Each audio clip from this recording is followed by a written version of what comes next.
Hello everyone, welcome to your Magic Weekend. Coming to you live from the capital of Spain, Madrid. It is time for day 2 of Pro Tour Shadows over Innistrad. Your host Rich Hagan alongside Pro Tour historian Brian David Marshall and from the Magic the Gathering Pro Tour Hall of Fame, Randy Buehler. Welcome along. Guys, we had a tremendous day yesterday. Pretty tough question to open up. Name one highlight. Archangel Avacyn. Michael Majors, Archangel Avacyn off the top to survive combat, untap, and kill Christian Calcano. Randy, for you. For me, it was crazy new standard decks. I fell in love with 2 different black-green decks on the same day. There are some sweet, sweet tech out there. Band Company is not the boogeyman. I was just happy to see. I mean, if I had to pick one moment, it's probably Luis just combo killing. He had a feature match where he had a turn 4 win, turn 5 win. That deck just looked insane. Yeah, for me, in a way, it was looking at the standings at the end of day 1 and knowing we were going to get up this morning and find that Luis Scott-Vargas and Brad Nelson will play each other in round 1, round about an hour from now, which is just an extraordinary start to day 2. So if you missed yesterday, well, go back and watch it all because it was great, great stuff. Why don't we explain to you, though, if you are new, you're very welcome. Thanks for being part of our Magic Weekend, letting us be part of yours. Why don't we look at how this whole tournament thing plays out? So, Randy, the schedule, what we did yesterday, what's coming today, and eventually tomorrow. Yeah, day 1 and day 2 have the same basic schedule. First you do a draft pod, 3 rounds of draft, then we go to standard decks and play with 5 rounds of standard. At the end of, it'll be 16 rounds, 8 plus 8, top 8 players go through to Sunday. Sunday is all standard. It is all best of 5 in that single elimination bracket, and also, for the first time, 2 games unsideboarded. You don't get to use your sideboard until game 3 of those best 3 out of 5 sets on Sunday. Yeah, and I guess it won't be until we actually see that in action that we find out just how critical that's going to be. So, BDM, in terms of matches, we award points. Give us the scoring system. It's pretty simple. It's 3 points for a win. You'll hear people talk about getting to 36 points before the last round, which is 12 wins. And then maybe get that 1 point, which is a draw in the last round, to lock themselves for the top 8.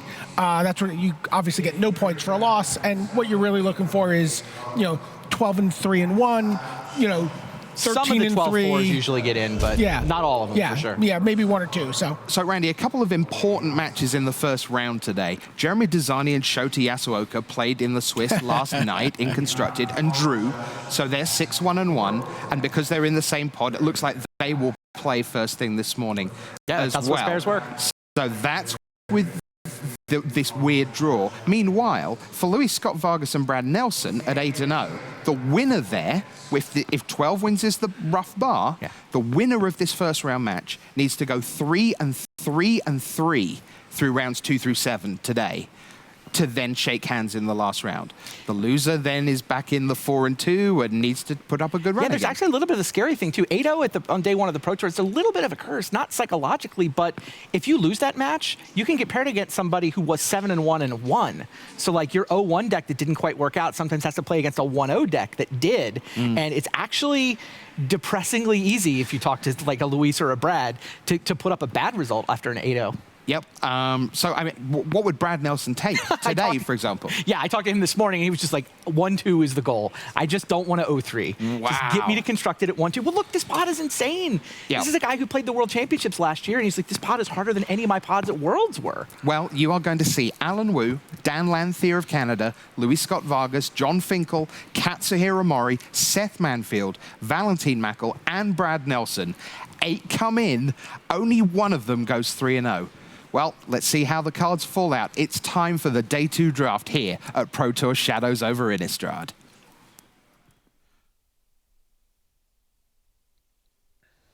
And good morning from the booth here in Madrid. Marshall Sutcliffe with Ian Duke from Wizards of the Coast R&D. And we're ready for our draft here on day 2. Ian, yesterday was super exciting. Yeah, we had a lot of awesome stuff, and I expect even more of that today.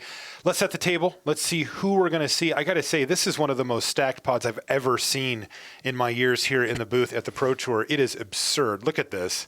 Seth Manfield, Valentin Mackel, Katsuhiro Mori, John Finkel, Luis Scott-Vargas, Dan Lanthier, Alan Wu, and then there's a Brad Nelson. Now, we're going to start off the draft here by watching Luis Scott-Vargas. So we're going to see him. He's currently 8-0 in the tournament. Brad Nelson also 8-0. You can see sitting a few seats away from him. But we're going to start off with Luis. We're going to record Brad's draft so we can watch that later on. But for now, let's sit down to the feature match area for the draft on day 2 here from Pro Tour Shadows over Innistrad.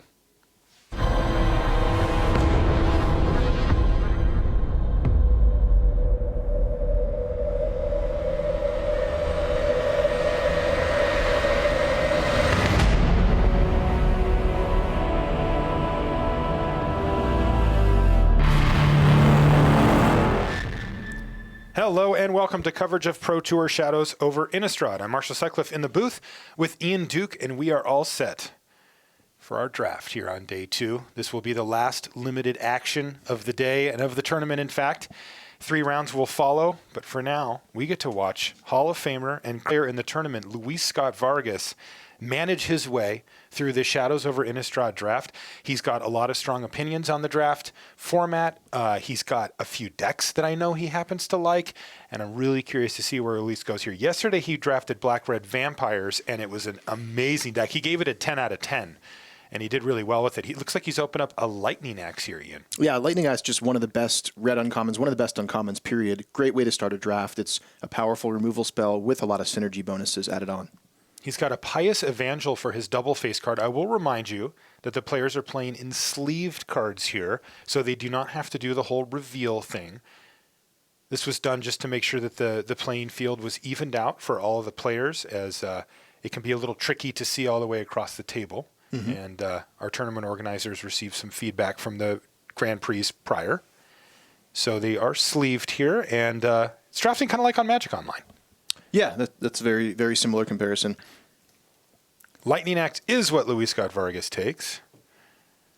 Let's see what route he ends up going down here today. Again, Black-Red was his deck of choice yesterday. He 3-0'd the draft with it.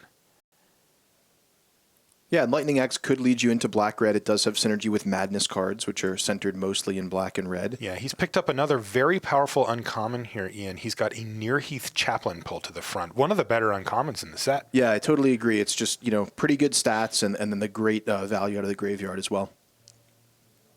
And he is, in fact, going to take the Nearheath Chaplain. So he's got a red-white shell going here, though. Knowing Luis, he's going to stay open. He's going to look at these next few picks and decide where he wants to go. But heck, if he gets good white and red cards, he's going to take them, because we've seen that these aggressive decks have been very favored by a lot of the pros here. For as many different things as you can do in the format, combat tricks seem to have ruled the day yesterday. Yeah. I think Luis will consider keeping his options open here and being either white or red. Is that a Fevered Visions? That's an exciting card. It is, yeah. This is the type of card that goes incredibly well in basically one archetype, which is a tempo-based deck that can real cards and the fact that it's doing damage to your opponent. Most of the other decks don't really want it. Let's see if Luis takes it here. He's got an Inspiring Captain as the other card, and he took it. I'm loving this, Marshall. This is great. This is a great start to a draft. Put on your seatbelts, kiddos. This one, he could go very deep here. Fevered Visions, though, in the right deck is excellent. So we're probably thinking... another Fevered Visions! Whoa. It's got to be the pick here then, right? I think it's better than Ulrich's Kindred here, or Valdaran Duelist, excuse me. Oh, man. This is an awesome start. So now we're on Lightning Axe and double Fevered Visions as the beginning to this deck here. Absolutely. Oh, man, I can't wait to see where this goes. Yeah, I mean, this could be... Like you said, a blue-red tempo-ish deck. Maybe it could lead into a blue-red spells deck where you're just kind of churning through your deck and leading to like Rise from the Tides or something. Absolutely. And, there are multiple versions of that blue-red deck. There's a Madness version, and, he could certainly lean in that direction with the Lightning Axe. He's got a Gibbering Fiend pulled to the front here. There's also a Rise from the Tides version, which you just mentioned. Mm-hmm. That's certainly one way you can go. And then the other way you can go, and it works quite well, and it might even be the way that Luis decides to go here. He's going to take a Rush of Adrenaline here, is a Pyrehound deck. You can pick up Pyrehounds. Luis and I actually were talking about it on the podcast, and, we put Pyrehound in the Build Around Me uncommon category, but it's a common. Right. It has that feel, though. Yes, I totally agree with that. We actually sort of had the same note internally as well. But, the card was fun enough that we decided to leave it at common. Yeah, and this is the home for it. Here's a press for answers. And I'm going to tell you what, Sanguinary Mage and Pyre Hound are going to be very high on Luis's list here of cards he'd like to pick up as he moves forward. He doesn't have a Rise from the Tides and doesn't have a ton of madness going. So basically, this deck is capable of running 10 plus spells. And by spells, I mean instants and sorceries, right? Mm-hmm. And when you start running that many, that critical mass, 15, I've seen decks with 15 instants and sorceries. Like, you can really push hard in that direction. Pyre Hound picks up +1/+1 counters for each of them and already has trample. It can become a real win condition. Same thing with Sanguinary Mage. It gets bigger only temporarily, but it can be the 2-drop of choice. Now, this is an interesting decision here for Luis. He took the Blood Mad Vampire, which leans him a little bit back towards the madness version. Yeah, I was actually wondering if he might take Dance with Devils there, just because it's a spell and it's a little bit more, I guess, defensive if you're going that route. But it's actually what I thought he was going to take as well. Yeah, given that he has the Rush of Adrenaline, he might be going for like a more aggressive, tempo-oriented version of this deck. He picks up a Port Town here. Now, this is clearly a nod to the Nearheath Chaplain that he has in his pile, as it gives him the possibility to splash it. He's got, well, an Insolent Neonate here. So it does look like, of the 3 versions that we outlined, there's no Rise from the Tides. He hasn't seen a Pyre Hound yet, so he might be leaning towards the madness version of this deck. Mm-hmm. Yeah, these last couple picks haven't been thrilling, but there have been a lot of blue and red cards in the pack, so I don't necessarily think it means he's being cut off. He may just not be seeing the ideal cards for his deck. Yeah, he took a Lamplighter of Selhoff there. Not an exciting card for his deck, but like you said, we are kind of winding down the pack here. He's not expecting to get key cards at this point. Right, and a lot of the key cards, as you mentioned, are uncommons. So, it's a lot of this is going to hinge on what he opens in the next couple picks of the next pack. Ghostly Wings there for Luis. Another card that probably won't make the cut. Maybe it will, actually. Now that I think about it, Ghostly Wings could. You can put that on your opponent's creature and then discard a card to return that creature to their hand. And if he's got enough madness, maybe he just uses it as a madness bounce spell of sorts. All right, a Deny Existence is starting to wind things down here as he's got just one more pick to go. And a Vessel of Volatility, the last pick, not something that's going to make his deck. No. So the really, of course, crazy part about this is that he's got 2 Fevered Visions. And the question is, where does that take him? Where does he go from there? Right? That's the tricky part about this. Maybe I'm going too deep. Maybe he could just trigger madness by discarding the hand size. That works, right? It does work. It's a little weird, but it does work. But yeah, right. I don't know. I'm wondering, is Luis starting to get a little bit concerned here, because he did pick up the Lightning Axe and the 2 Fevered Visions is a great start to this deck, but I feel like the rest of the pack did not go that well for him. What do you think, Marshall? I agree. Yeah, I think that he needs to find some direction here in pack 2. He's got a reasonable number of playable cards in his colors, but they're not really cohesive yet. Yeah, this is a format where the synergies are so strong. You want to have a coherent deck that's trying to do a thing. You can't just jam a bunch of independently good cards together. Right. All right. Let's see what he picks up here in the next pack. Nothing? A Daring Sleuth or a Howlpack Wolf? Were those the 2 best choices, really? Ugh. Nice.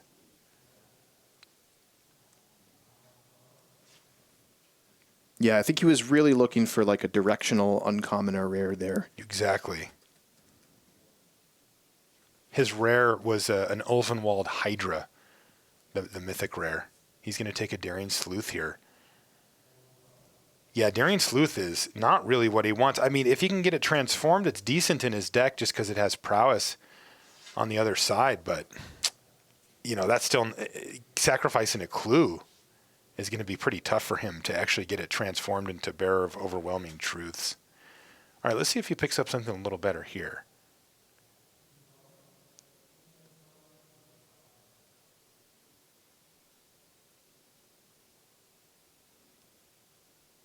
He's got an Ember Eye Wolf pulled to the front and a Wicker Witch.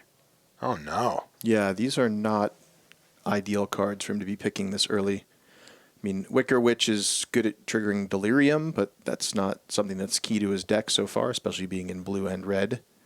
Is Luis forced to just take an Ember Eye Wolf here? I think he might be. Oh, he is going to be miserable with this. Yeah, pick. I think so. He's got to be, I don't know, getting that sinking feeling right now. But, I mean, one way to go with this is just to go for a hyper-aggressive deck, playing these kind of dorky 2-drops and following up with Fevered Visions and then trying to back it up with combat tricks like Rush of Adrenaline. I mean, that is a path that he could go down here. This is just absurd. He is just getting nothing here. He's got an Inner Struggle, which is a perfectly fine card, but look at this pack. Yeah, not much for him here. I mean, is it possible he's being cut? I find that hard to believe. I do too. I don't think he passed much strong blue or red. I think this the packs, direction, yeah, right? the packs are just not breaking his way so far. Okay. I mean, Inner Struggle is a fine addition. I mean, it is a removal spell that it's fine in any deck, but it's not spectacular.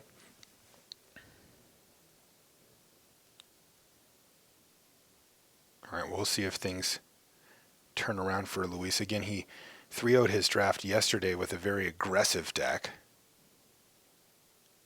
And he's gone for something a little different today, and it is just not coming together for him. Yeah, I mean, a Gone Missing, a Gatstaff Arsonist, a Lamplighter of Selhoff. None of these are great cards that he's... I mean, I can see taking the Gone Missing or the Gatstaff deck, but they're both drops. You'll play them, but you're not excited. Yeah, he might be piecing together something playable here as opposed to putting together a masterpiece. He's got...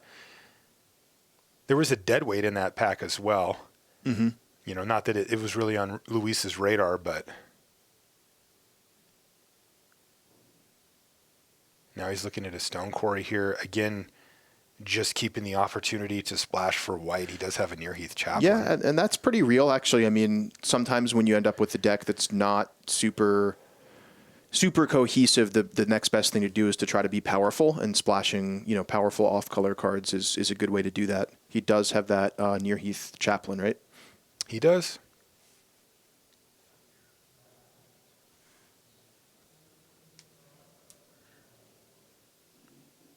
There's an Uncaged Fury.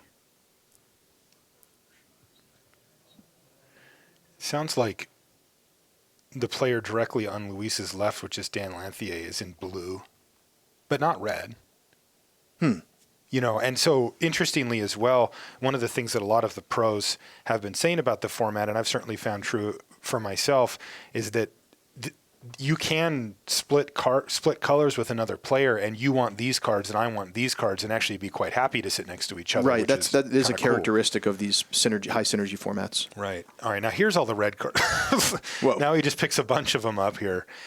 I do think it's just a symptom of there just happen to not be a lot of great red cards here. He's got a Voldaran Duelist, he's got another Insolent Neonate, a Ravenous Bloodseeker, Malevolent Whispers, He's going to go for the Bloodseeker here. Yeah, so I think Luis is firmly now on the plan of just trying to be a blue-red tempo deck with some tricks and backed up by Fevered Visions for card flow, which is definitely a reasonable plan here. And I think given how the packs have broken for him, sort of his only realistic option. And not that bad. I mean, look, if he can curve out and use again a bunch of... Doesn't have a lot of the core tools that I think he'd really like for this deck. Magmatic Chasm. Magmatic Chasm, I find it goes up pretty sharply in value when you're in a situation that Luis is in here where, he's kind of looking to steal wins. Oh, definitely. Yeah, and it's a card I'm really happy to have in my sideboard. Uh-oh. The Hulk? Hulking Devil. He took it. It does go well with the Chasm.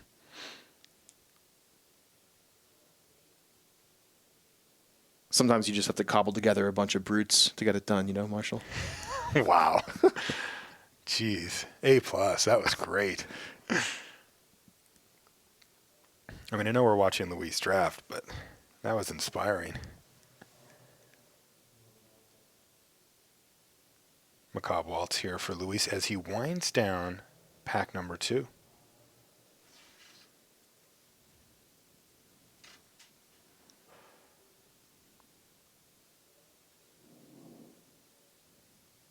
And a Trail of Evidence is the last pick for Luis, which is kind of interesting. I don't know. He may take a glance at that while he's building.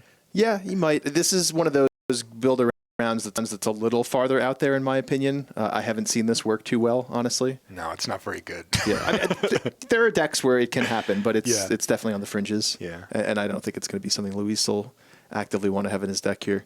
So, yeah, I mean, it looks like the plan is just a bunch of kind of dorky beatdown creatures, some tricks, and then the 2 Fever Visions, which admittedly is a very powerful card.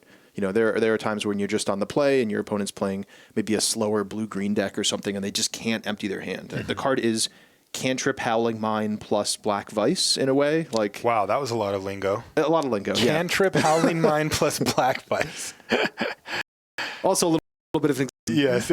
But yeah, I mean, the reason the card is so strong is unlike most symmetric draw effects, you actually get to draw first. So it sort of replaces itself. That's what I meant by Cantrip. Yeah, that's a big deal, though. Having read the card, it was kind of hard to evaluate, but having actually played with it, I thought, getting that card back is huge, right? It sets that teeter-totter back in your favor, or at least makes it evened out. Right.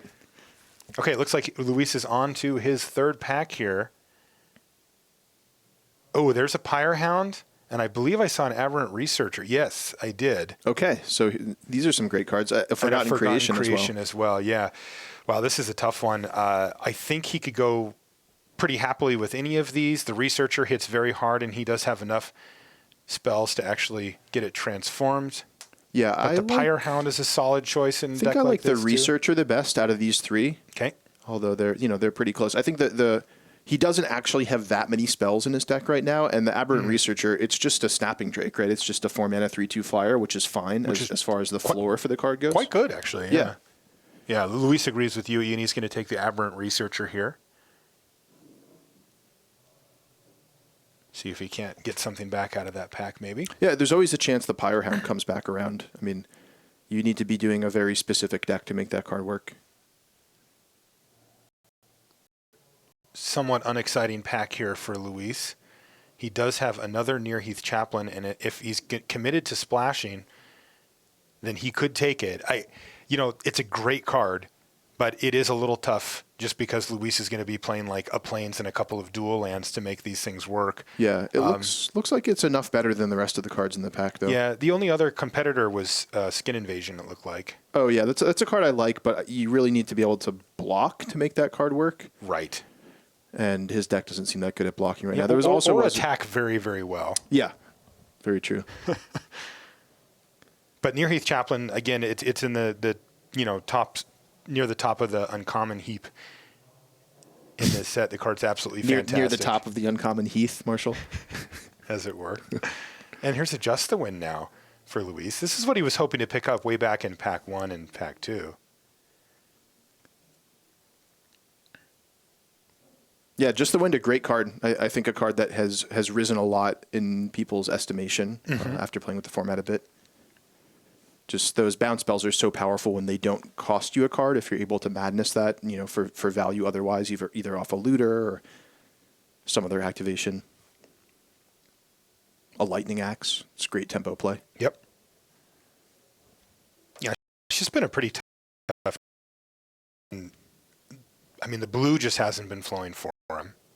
Yeah, although I will say this pack is going a lot better for him than the second half of Pack 1 and Pack 2 went. Though this particular choice doesn't seem very exciting for Luis once again. He's going to take a Graph Mole. Yeah, just a card he doesn't want to go up against.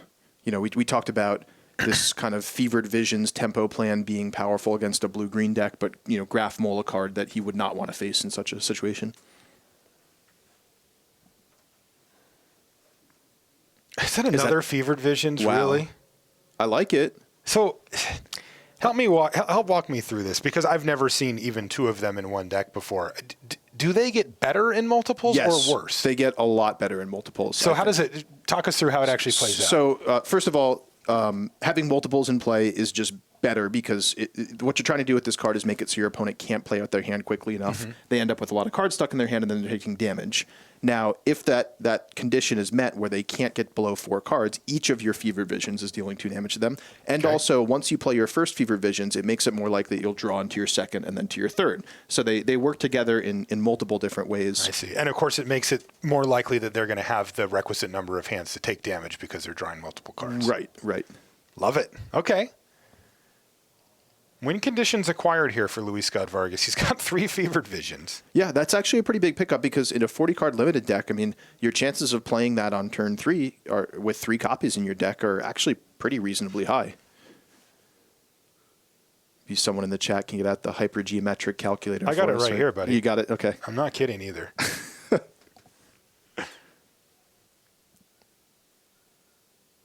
Compelling Deterrence, a nice pickup as well.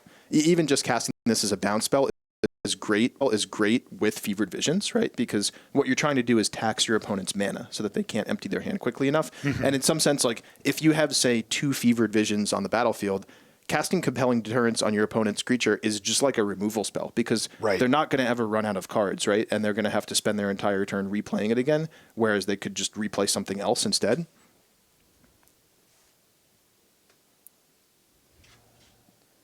There's a sleep paralysis there, but looks like Luis goes with the Uninvited Geist, which, yeah, I mean, makes sense given his plan to just kind of try to beat down. So I'm showing that he's 58% probability to have drawn one by turn 3. And that's even without, mulligans taken into consideration too, Exactly. right? So, yeah, that's pretty real. So Tormenting Voice, a nice addition to this style of deck. Yeah, and these are the type of cards that I think Luis was hoping to pick up in late pack 2, let's say. Right.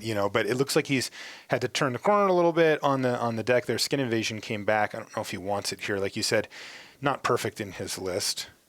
Maybe he can make it work, though. It's got to be better than anything else here.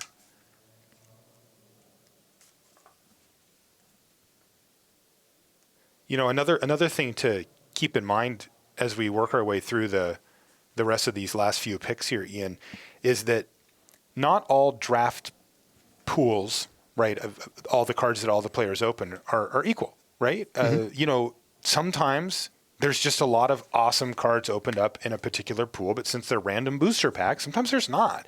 And I have to say, looking through what Luis was picking as he went through, I didn't see anything amazing going, where you're just going, oh, if he just would have switched to whatever, he could have had. There wasn't a lot of that going on. Right. I mean, he did pick up the 2 Near Heath Pilgrims, so there is a possible avenue where he shifts into white-blue or something like that, right?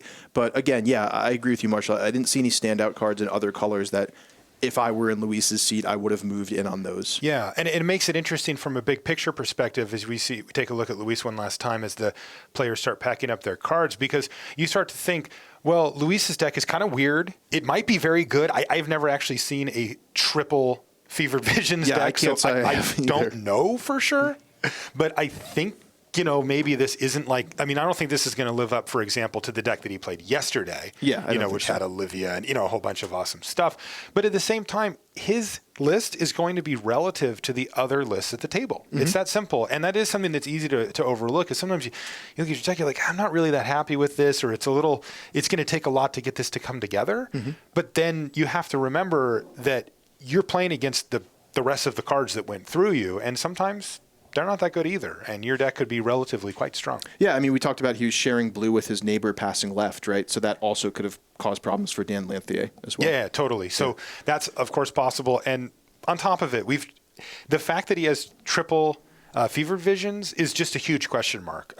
Like you said, you outlined for us why it's better to have multiples, which is great. I mean, that's going to give Luis potential win conditions.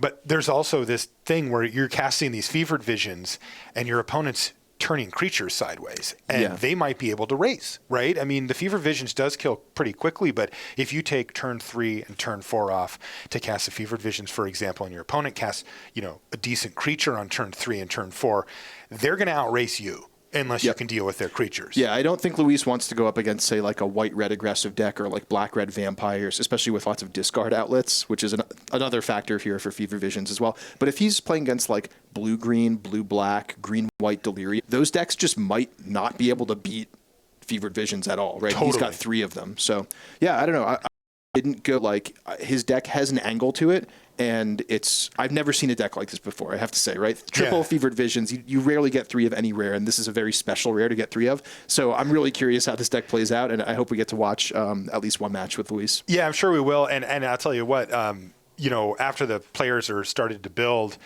when we're back at the news desk, you and I we'll go ask Luis, because this is one of those things where Luis could say, didn't really come together, not super happy, I'm going to see what I can do. Yeah. Or he could say, this deck is broken. Right. Like I did it, you know?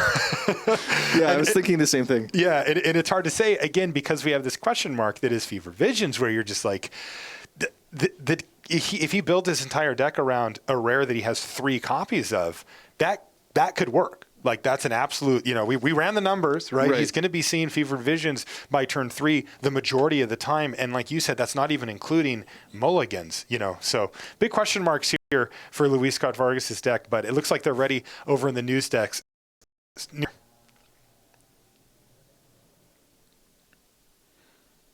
Thanks very much to Marshall Sutcliffe and to Ian Duke. Now, if you're a fan of Luis Scott-Vargas, you should be a bit nervous, because when the guys in the booth say things like huge question mark and every other deck at the table might be weak too, that's not a good sign. Now, of course, he will 3-0 with triple fevered visions, but nonetheless, LSV fans, edge your seat time through the morning. We'll see how that progresses. It was a totally stacked top table. Brad Nelson was in there. Valentin Mackel, 6 Grand Prix top 8s. Alan Wu, John Finkel, one of the greatest players of all time. Reigning world champion and number 2 ranked Seth Manfield. 2005 world champion Katz Hiramori. 2-time Grand Prix champion Dan Lanthier. Well, it's no surprise that all the best cards went early, because they can all read at table 1. Now, one of them was Brad Nelson, and we had a camera right behind him for every pick of every pack. So let's send you across to the video wall, Brian David Marshall, Randy Buehler, and every pick of Brad Nelson.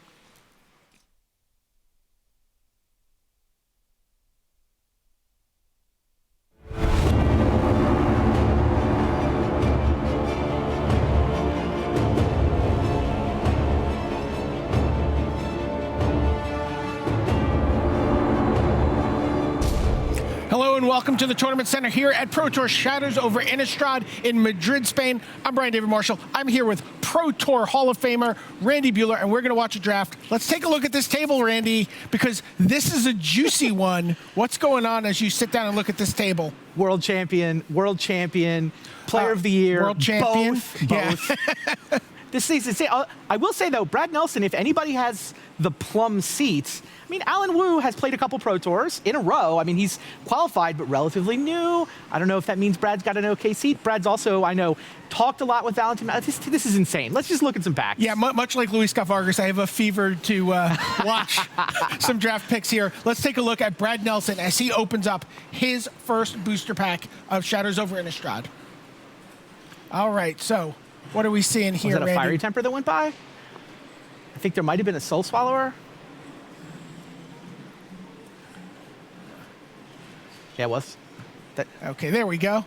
Just the cameraman zoomed in a little bit better for us. See a Stone Quarry, a Press for Answers. There is a Fiery Temper in that pack. See a Rancid Rats, but the card that gets pulled to the front is a Duskwatch Recruiter. Okay, that was reduced to ashes, right? Not Fiery Temper? Yeah, No, it is Fiery Temper. He took the Duskwatch Recruiter. Yeah, he took okay. Duskwatch Recruiter so Duskwatch over Recruiter over Fiery Fiery Temper. Great. yeah.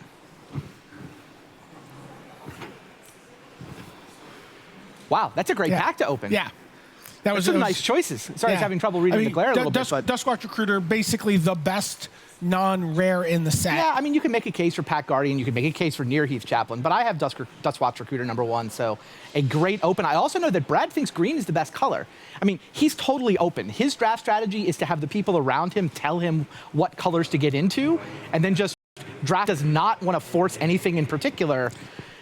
That said, he thinks green is probably by the Animus Lord, Near Heath Chaplain. It's in his color. Near Heath Chaplain is. There's also an Angelic Purge, which is one of the top commons.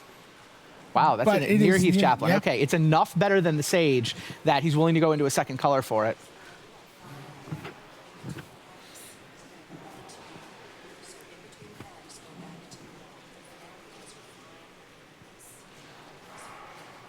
Now what? And there's a Throttle. Okay. Kind of a medium common in most people's estimation. Yeah, Howlpack Yeah. Wolf. But what? I mean, he's got a good green card and a good white card. This is where Booster Draft gets tricky, right? It's also a Stitch Mangler. A lot of people consider that to be the top blue common. But blue is not a color a lot of people want to be in if given their choice. Yeah, I think he just takes the best card. And I think this is, you see Brad again, trying not to force anything. He wants to just pick up the most power he can, right? What are the best cards available to me? Can I pick those up? And yeah, Throttle was the best card in that pack, even though it's not in his colors. I see him Vessel? sifting. Oh, Goo Caller's Apprentice, okay. So a decent black card. Is the table telling me to go black? Not a ton in this pack here for him. See an Insolent Neonate. Yeah, no, this pack is not great. I mean, Goo Caller's Apprentice, probably the best card in there. I know Brad was actually black-blue in his 3-0 draft yesterday, and this is a guy who hasn't 3-0'd a draft pod at the Pro Tour in many, many years. Yeah. You got to go back to his Player of the Year run 5-6 years ago, and he feels that. He keeps, trying to tweak with this playtesting process to try to get as good at limited as he is as constructed. I mean, this is a guy who's just been crushing standard in particular for years now. So if he can put it all together, that's what he did yesterday. He joined Team Eureka for this event and said he never felt more prepared for a limited event in his entire career. That's awesome. So Quilled Wolf. Yeah, Quilled Wolf looks like the pick here. It's a good 2-drop. He's also a pretty good late game 2-drop. Right. Well, that's part of what makes it a good 2-drop is it lets you curve mana activated ability, so it's still a relevant body late in the game. That pick makes total sense. Not seeing a ton of green going past him though, so right. he may be Inspiring thinking about Captain getting out of there. And random big Thornhide Wolves. Yeah, that's their random big. I might be tempted by the Inspiring. I mean, he's got a near Heath Chaplain. Green white tends to have human synergies. But yeah, he's you know what, I'm gonna plant a flag in green here. Yeah. Oh yeah. The value of cutting the green card is certainly high. He hasn't passed a lot of green. He first picked the Duskwatch Recruiter. Wow, he's got Duskwatch Recruiter. He's got just there's an uncommons. Intrepid Provisioner. Right. If he was green-eyed humans, I don't know that he's white though. Seems I think to be leaning toward the black. Whatever. You take Intrepid Provisioners. There's a Watcher in the Web. I know that his team, if you're going to be green-black like Watcher in the Web, they don't like it in any other color combination other than green-black. I mean, sure. You might play it in a pinch, but he takes Intrepid Provisioner. Maybe the thinking, Voldaren Duelist going a little bit late there too. Wow. That might find its way all the way around to a certain player, another player of the year at this table. There's a Clip Wings. Gibbering Fiends is probably the best card. Is probably the best card here, but he can't play it. Clip Wings, sure. Put that in the sideboard. Solid pick. I mean, if you cared about Delirium, some people like Shard. Some people think it's unplayable. Some people think it's the key to making Delirium work. Don't know which camp Eureka's in. Certainly turns it on early. Right. Another Clip Wings for the sideboard. True Faith Sensor is a nice pick up here, especially if he does wind up green-white. Those human synergies, +2/+1 in Vigilance is definitely worth it. Also looking at it to the Slaughter. Wow. Okay. Yeah, and that's interesting. He pulls out from the back of the pack. So yeah, in his mind, he's leaning green-black. Yeah. So there's a Stoic Builder, sure. A card that really shines in the Delirium style decks. And green-black in particular is usually the one that's got that late game. Oh, I'm picking my lands up. I'm replaying lands. Right. That sort of grindy incremental advantage is what green-black specializes Fork in the Road. I was just going to mention that card. Actually plays very well with Stoic Builder. And this was something actually Eureka identified, that a lot of times you could be at a table and there's green cards that are just going to go around. Nobody wants. They're not werewolf synergy cards. That's a great point. And you're able to end up with this very solid 2/1 green-black deck that just has a lot of play in the middle game. Yeah, Brad, I think, would be delighted to emerge from this pot. Wow, Groundskeeper here? Isn't that exactly what green-black wants? But if he's thinking about Delirium, he actually takes the Shard of Broken Glass. Interesting. Yeah, Brad would be delighted to escape from here for the 2/1. So Near Heath Chaplain wound up as the only white card that he took. He's definitely green-black, and what you're saying makes a lot of sense. Yeah. Eureka definitely set up this green-black deck because they think that was available to get past good cards 6th and 11th. Yeah, so I mean, he's very solidly green-black here. He's got the best uncommon. He's got a premium removal spell. He's got a great 2-drop. He's got some ability to generate card advantage with Fork in the Road, Stoic Builder. Yep. Solid pack. I like the way he navigated that. I like the way he stayed open. got near Heath Chaplin, which was obviously not Yeah, going to he be. could have had a couple inspiring captains to go with it, but that's about it. I think I like the audible into green-black. Okay. Well, we're getting. I see. That that looks dead weight? that looks like it might be a sinister concoction or a dead weight, but we're having a little camera difficulty here, and I cannot quite see the cards. I'm pretty sure that's a sinister. Both. I think it's both. That is shuffled to the front here. Yeah. It is a sinister concoction, and I'm pretty sure that that's going to be the card he picks here.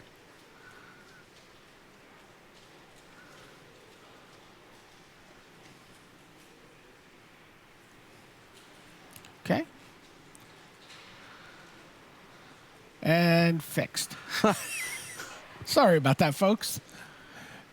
Trust me, nobody's more upset about it than Randy and I. All right, here we go. I see oh my gosh. Was that a Pack Guardian? Wow. So we talked about cutting off green. Mission accomplished and reward collected. And there's also a Rabid Bite. Jeez. Possibly the top green common for these guys. Oh, it is the best green common. I mean, it's one of the best commons in the set. Definitely the best green common. Pack Guardian, though, is in the case for the best uncommon. I mean, you take Pack Guardian here. I can't imagine not taking Pack Guardian. I think that and Duskwatch Recruiter are both in the top 5 uncommons in the set. Yeah. It might be 1, too. Yeah, Heir to Falconwrath finding its way to some. Chaplain's in the top 5. So I'm just saying there was Heir to Falconwrath in the pack also. Sure. And that's going to find its way. There's some really good black that has not been drafted on camera. Watcher. There's a Toppelgeist if he'd been white, but He's looking at it.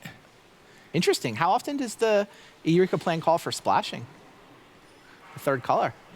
Well, I think if you're going to end up with cards like Stoic Builder, Fork in the Road, where you're able to, get some lands out of your graveyard, put lands in, search for lands, you can splash.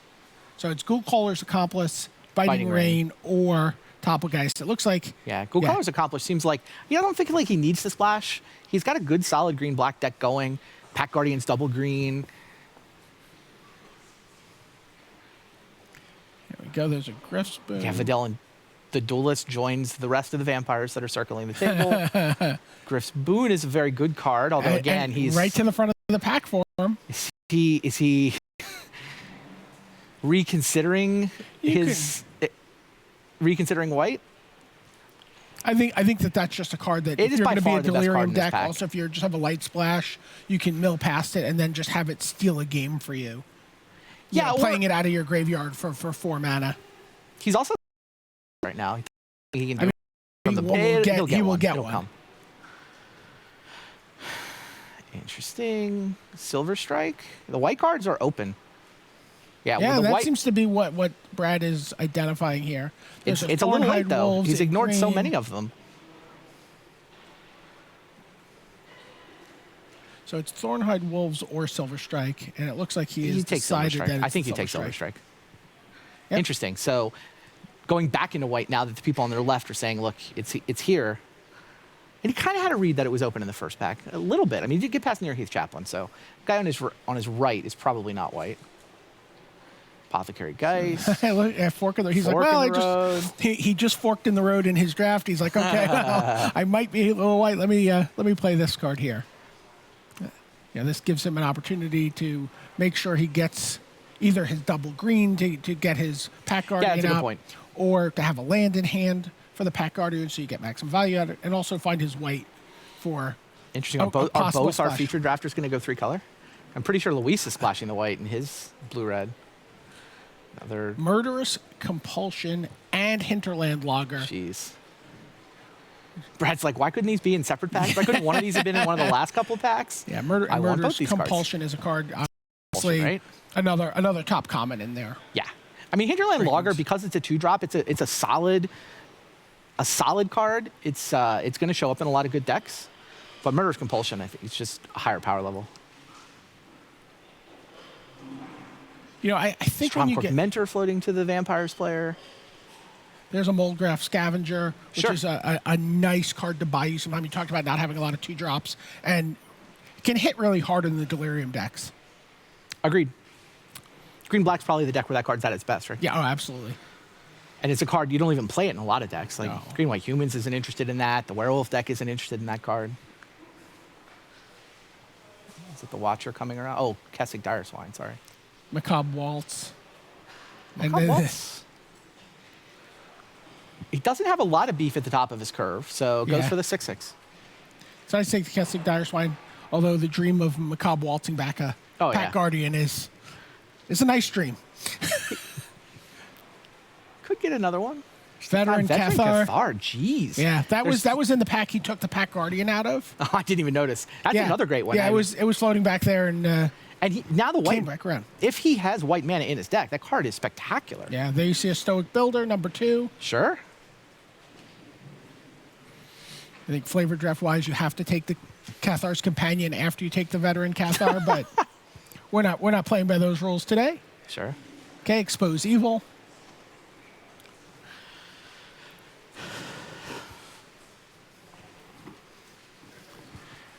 Some Equestrian Skill. I mean, Brad's deck at this point seems solid, unspectacular, perhaps,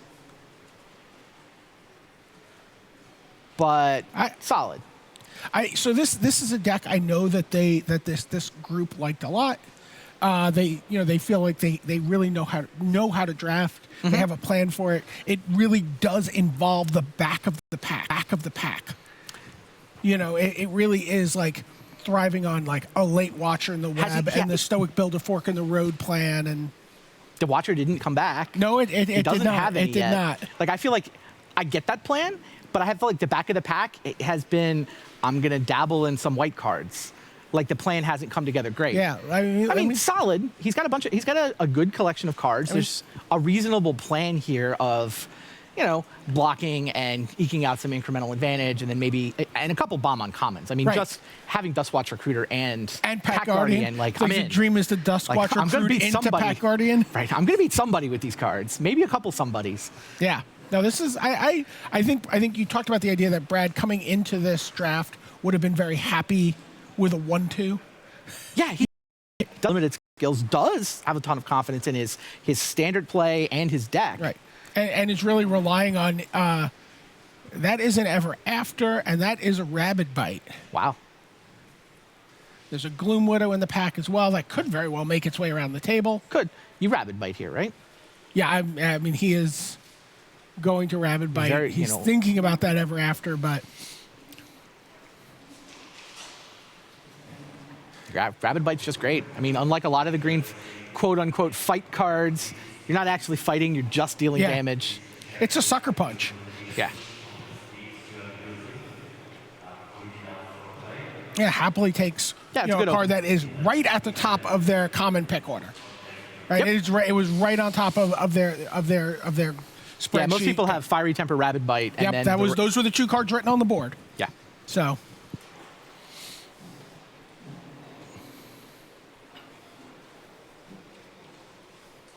Dead there's a Weight. Deadweight, yeah. There's a Macabre Waltz that he's hoping will table. Cult of the Waxing Moon, It's a pretty easy dead weight. yeah. Intrepid Provisioner's not back for it. Yeah, right. I mean, dead He's a weight little is, all over the place. Dead Weight's a super mana efficient removal spell. I mean, obviously can't kill a big thing, but I mean, sometimes you can shrink the big thing, Yeah. and that's good enough. Potentially an enchantment to get to the graveyard if he does care He just- about Delirium. Doesn't have much. He just wants to control the early board here. Right.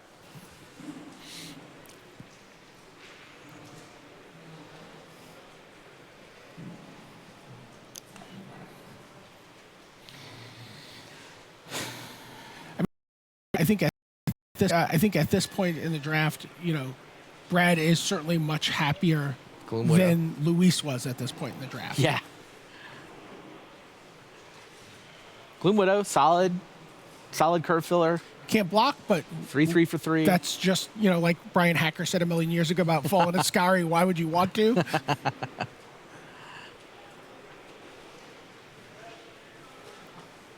Yeah, I mean, Brad's going to wind up with a good. He's got the makings of a good mana curve. He's going to be able to curve out. Sometimes, if he curves out well enough, he can beat people that way. He's got a couple 3/4 removal spells. And by the way, you talked about him being weak to flyers earlier. I mean, Gloom Widow can block flyers. No, that helps. I think that was a solid pickup. And he may get a second one of those back. Not a ton here for him. Humble the Brute, possibly a sideboard card. Solid removal. Sure. In the right matchup. But True Faith Censor gets shuffled to the front. The card's decent. True Faith Censor has outperformed initial expectations. Yeah, I agree. So many creatures are so closely aligned in power and toughness Totally agree. that ability to jump the curve up one shirt size is a big deal. It's part of the reason why Rush of Adrenaline is so good, right? Just that 1 point of toughness is enough to win a lot of fights.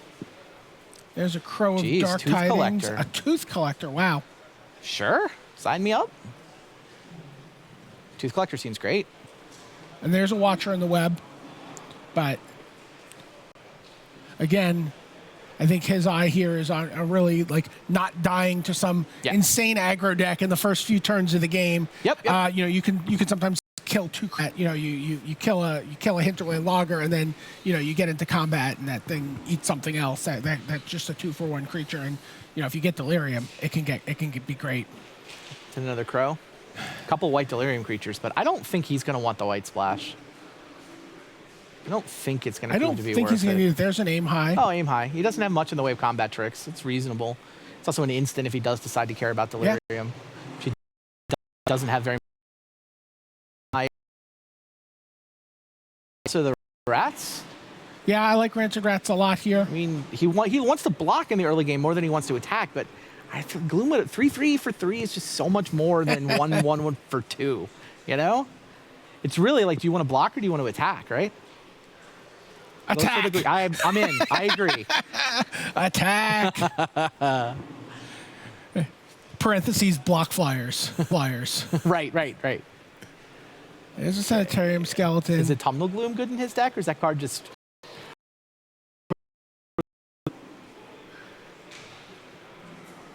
Yeah, no, not interested.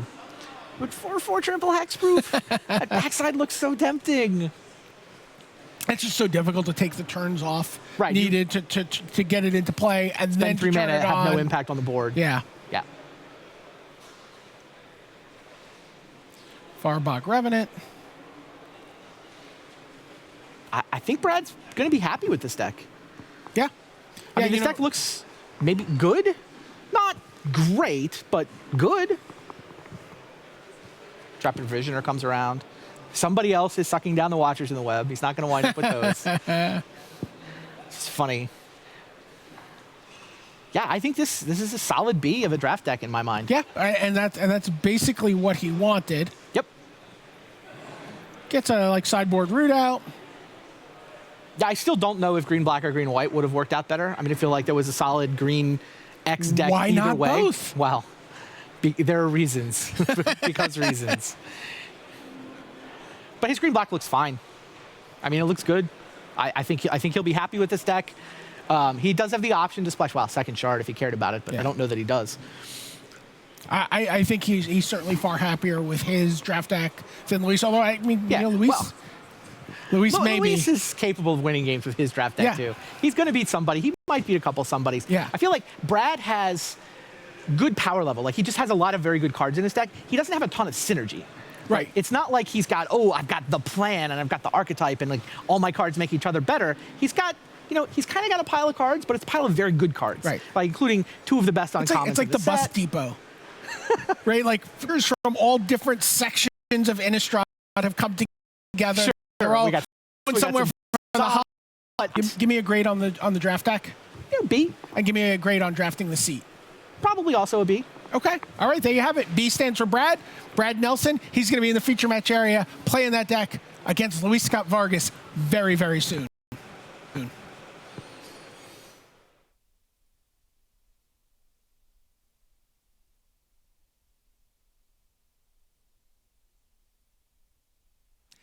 Thanks very much to BDM and Randy there. And if you're thinking, Why aren't they saying the card names? They couldn't see them briefly. It was live. We did the best we could, and I hope it didn't spoil your enjoyment too much of that. We got almost all the picks for you there. Great job by the guys. So, Brad Nelson in reasonable shape, we think. Certainly a comfort level because he was playing a deck that he knows from his testing with the team. Now, Brian David Marshall has been out and about during the week with Team Eureka, and he had the chance to sit down. One of the real sort of developments in, if you like, team technology right now is that teams aren't just drafting on Magic Online and drafting with each other and just going, oh yeah, I went 3-0 with a blue-red deck. They're actually sitting down and really deconstructing the format in a very meticulous, very esports, indeed sports kind of a way. Well, we were able to lift the lid on this a little bit. We've obviously waited until day 2 to do this. But here's Brian David Marshall right in the inner circle of Team Eureka.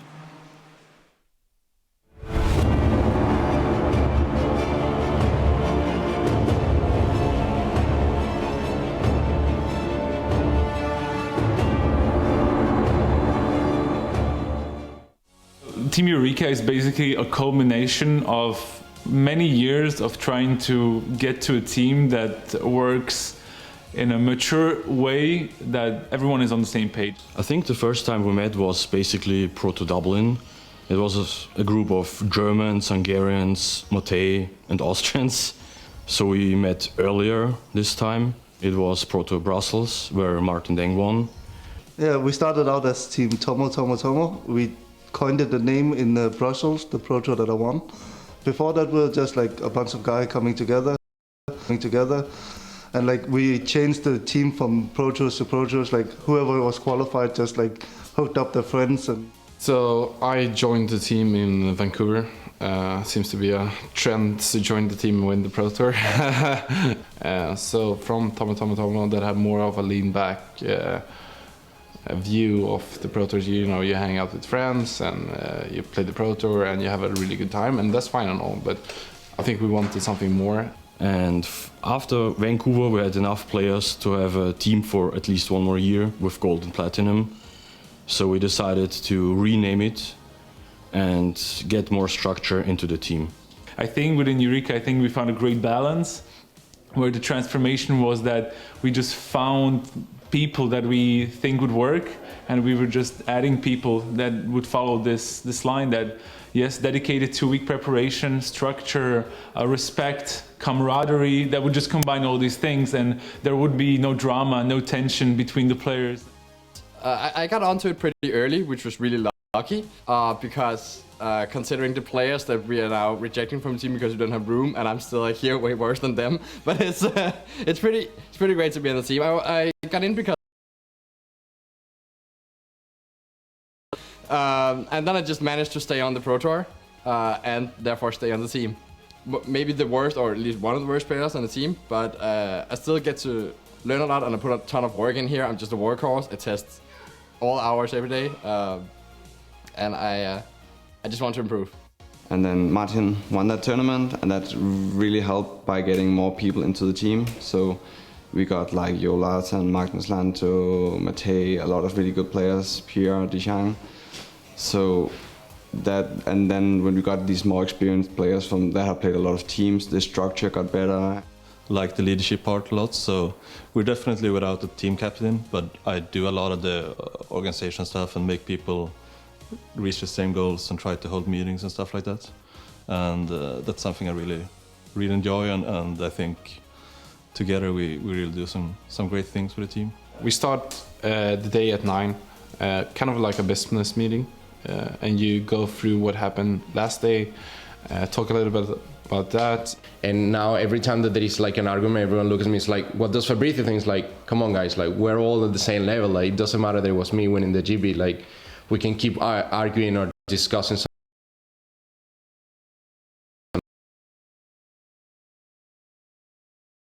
team, because I think we do have the best limited players in the world on our team, and I was not one of the limited was not my specialty, let's say it this way, but my proto finishes now, since I'm with them, are great regarding the limited part.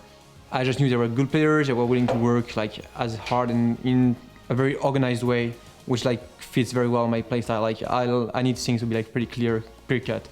So I wanted to try, and it went just great. Like time passed by, like I know these guys better and better every time, so I'm more involved with like the core of the team.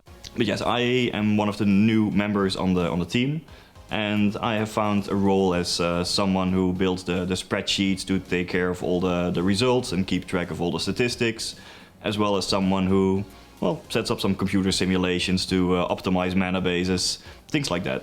It's great because the team is very good at limited, has a lot of very talented Magic players, but at the same time, it's a very laid-back environment, something that I need. I don't like the high stress, the high tension, yelling, and I fit in really well with these guys. They're just laid back, they just want to work, they're very organized, and there's always people testing at every single moment of the day. So, a perfect environment for myself. Start testing with Team Eureka at the beginning of the season for the Pro Tour in Milwaukee. Basically, the biggest contact I had with the team is Matej. He just, he's the people's person. He knows everyone. He keeps in touch with everyone. He was the first person to me in a team for the Pro Tour. So my goal for this weekend is actually twofold. For the past couple of Pro Tours, I've been already in the mode of win or bust. Basically, I've been qualified for all the Pro Tours this season because of my gold status from last year, but because of life, I can't do that anymore. I just have a job now that has few vacation days, and it's really hard to balance work with life and Magic, of course. So unless I win this Pro Tour, I'm going to retire from official Magic play. I'm still going to be playing, of course, but I'm just not going to try to qualify for Pro Tours anymore, and I will not play any Pro Tours anymore.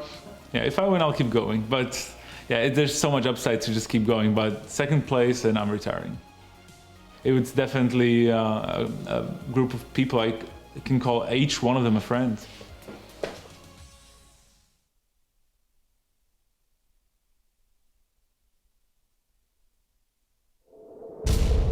BDM, that was a lovely, lovely piece with for so many fans of Matej Zatlkai, quite a big reveal. 3 right here. Right, for sure. Quite a big reveal at the end there. And I know that also, we saw a little tease within that of some of the footage of their draft meetings, and we'll get a chance to go even closer into that world later on. We look at the process that they have initiated, that's gotten more and more refined as more and more process has been put into place. So Magnus Lanto and Frank Karsten really run those limited meetings, and Frank's doing all the computer simulations. Frank found a role as the spreadsheet guy? He did. I'm shocked. Right. Yes. So he talks about standard deviations extensively in the piece. But arguably what is shocking is that pro-level resource, Frank Karsten plus an Excel spreadsheet, has existed for multiple years, and other teams have decided it's not for them. Frank has been in other groups, sure, and they haven't chosen to go down that path. And I think one of the interesting things about Eureka, and there are a couple of others, they're not utterly reinventing the wheel. No. But Justin Cohen is this guy for Ultra Pro, and right. he's the super secret weapon on Team Ultra Pro. Doesn't have quite the resume that the other guys have, but he's got the Excel chops. But what I feel like Team Eureka is a group of people who've been looking for this process and have been seeking each other, this sort of level of maturity. Even the young players on the team, Simon Nielsen and Martin Mueller, are I mean, it's funny to say Simon's such a goofball. It's funny to say very mature, but he's a business. But he's very serious about work. Yeah. So it's this very mature, work-first group of people who've been finding their way together and finding a process together. Well, as we head down towards round number 9, we know, of course, that Luis Scott-Vargas and Brad Nelson will be going toe-to-toe in round number 9. Also, Randy, as we predicted, round 2, ding ding, Jeremy Desani against Shoti Yasuoka, separated by a night's sleep, constructed in round 8. Back they come in limited round 9. Let's see whether we can separate them this time. They could have just continued their match all night, and then we could have picked up the third game in the feature match area. Who knows, maybe they did. All right, so why don't we take a look at some of the teams. How did they do on day 1? And we begin with Channel Fireball Pantheon. So lots of Hall of Famers on this list, headlined by one of the 2 best players of all time for sure, John Finkel at 7-1. Yeah, playing a crazy deck in Standard, seasons past, somehow seems like a very fitting card for John to be playing. I mean, for this team to be playing. Honestly, if you look at that, left side of the column, that the first 5 players there have all been playing. That's almost 100 years of Pro Tour experience on that side of the table. Sure. Probably 80 years. Easily. Just to decode for people at home, to give you a good sense, those 5 and 3s are behind the curve for top 8. 6 and 2 is broadly halfway. 6-2, double it, 12 and 4. That puts you somewhere between 7th, 8th, 9th, 10th, 11, 12, 13, somewhere in there. 75% of the team through to day 2, but not a great position. I was going to say the same thing, that it's not a great showing for Pantheon, but some of it was limited. Owen 1-2'd the draft. Reed Duke 1-2'd the draft. The deck in Constructed, I think, could be totally reasonable, but those guys had a very disappointing morning yesterday. And then they're like, okay, 3-2 up to 4, 3-2 and 4 last Constructed deck. So disappointing performance for Pantheon overall, but I actually think more of it is the fault of their limited rounds than the season's past deck. All right, well, we'll see what happens with John Finkel once we get into the standard rounds. Let's go to Channel Fireball Prime next. And this is your gang of 5 from California. And they all made it through. And that is a surprise to say, because halfway, Josh Utter-Layton was 0 and 4. Right. I was not expecting all 5 of these guys to make it through from there. Nonetheless, Josh is out in terms of top 8, because even an 8-0, his tiebreaks will not be sufficient to put him in the top few. So that's that's a testament to their deck. Yes. We've just gone through the 2 different black-green decks that people, the brews that people showed up with, and like, what is that? And edge CFB right now, I would say, over the Pantheon black-green. Yeah, and Matt Nass there, the creator of the deck. Speaking of shocking conclusions, Matt Nass broke standard again. Oh my God. Yeah, and then Ochoa, who we barely saw yesterday, solid at 6-2. Of course, the big story, though, BDM Luis at 8-0. Yeah, absolutely. Coming off of his first Pro Tour top 8 in quite some time, follows up with an 8-0 performance. Are we seeing the return of 3-year? Starting to feel like a renaissance. Yep, fair. Let's go to side games. This is a Japanese squad now. Just pretty small, but pretty elite as well. And they've had a pretty good day at the office on day 1. Everyone through. The worst record is Yuki Ichikawa, who could still make top 8, but would need to go, first things first, win my draft, get to 8 and 3, rattle off 3-4 wins in Constructed, but nonetheless possible. And then Yuya Watanabe and Kentaro Yamamoto, that stack of Pro Tour top 8s between them, they're in with a decent shout of one of those making a run to top 8. Rich, were you surprised to see Yuya be playing a, humans deck, playing one of the white weenie decks in this tournament? Yeah, that's not something you really expect from him. Yeah. Yeah, it was. I was a little surprised, but it did well for him, and he's in great shape here for the top 8. It's about time for him to make another deep run, right? Yeah. All right. Well, the great news is that all the players have drafted. They have all built. They are all in the feature match area, and that means it is time to get on one of the marquee matchups of the season. It is time for Luis Scott-Vargas against Brad Nelson in round 9 of Pro Tour Shadows over Innistrad.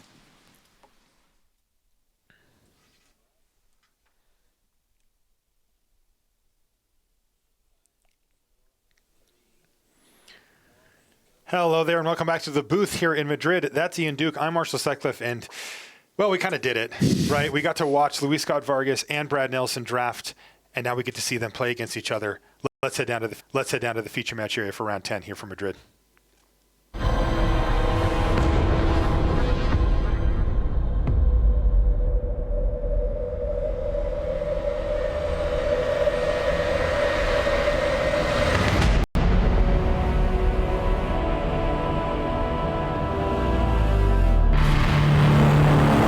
Hello and welcome to coverage of Pro Tour Shadows over Innistrad. I'm Marshall Sutcliffe in the booth with R&D insider Ian Duke. We're ready for round 9 action here early in the morning on day 2, and we've got a really great matchup. We've got 2 undefeated players and big names. Luis Scott-Vargas, the Hall of Famer, the 6-time Pro Tour top 8 competitor. We got to watch him draft this morning for those of you watching live, and his competitor, Brad Nelson. We watched him draft as well, so we've got a lot of information about these decks. There's Brad also sitting at 8-0, former player of the year.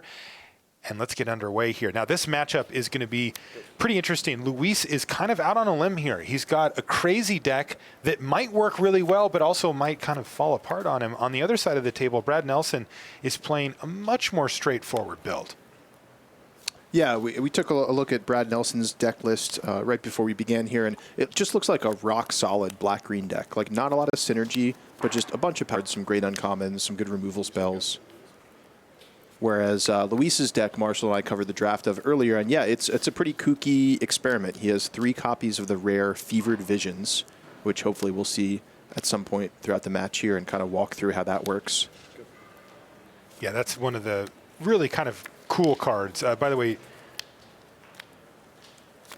it looks like a pretty Brad Nelson. Luis is on a mulligan to 5 here. You can see he's already a little short on cards. He's got a Ravenous Bloodseeker on his side.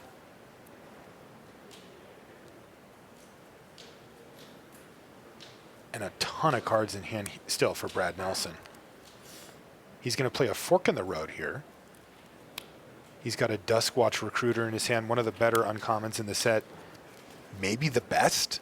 Card's absolutely fantastic. It might be one of the best. And he's going to play Fork in the Road, which is a good way to get Delirium going. It's also a good way to fix your mana. It's a little slow at 2 mana, but it ends up putting a sorcery and a land in your graveyard, which is, well, that's half of Delirium on its own, and it fixes your mana, so it can certainly pull its weight in the right list.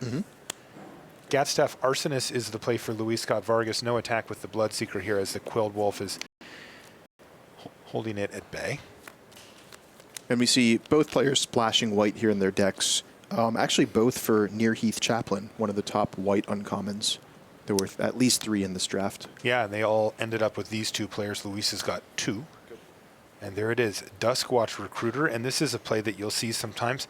The player will play it after they've got a full 5 mana out. And that way, if Luis Scott-Vargas decides to kill the Duskwatch Recruiter, then Brad can just activate it in response, probably hit a creature, and be no worse for the wear.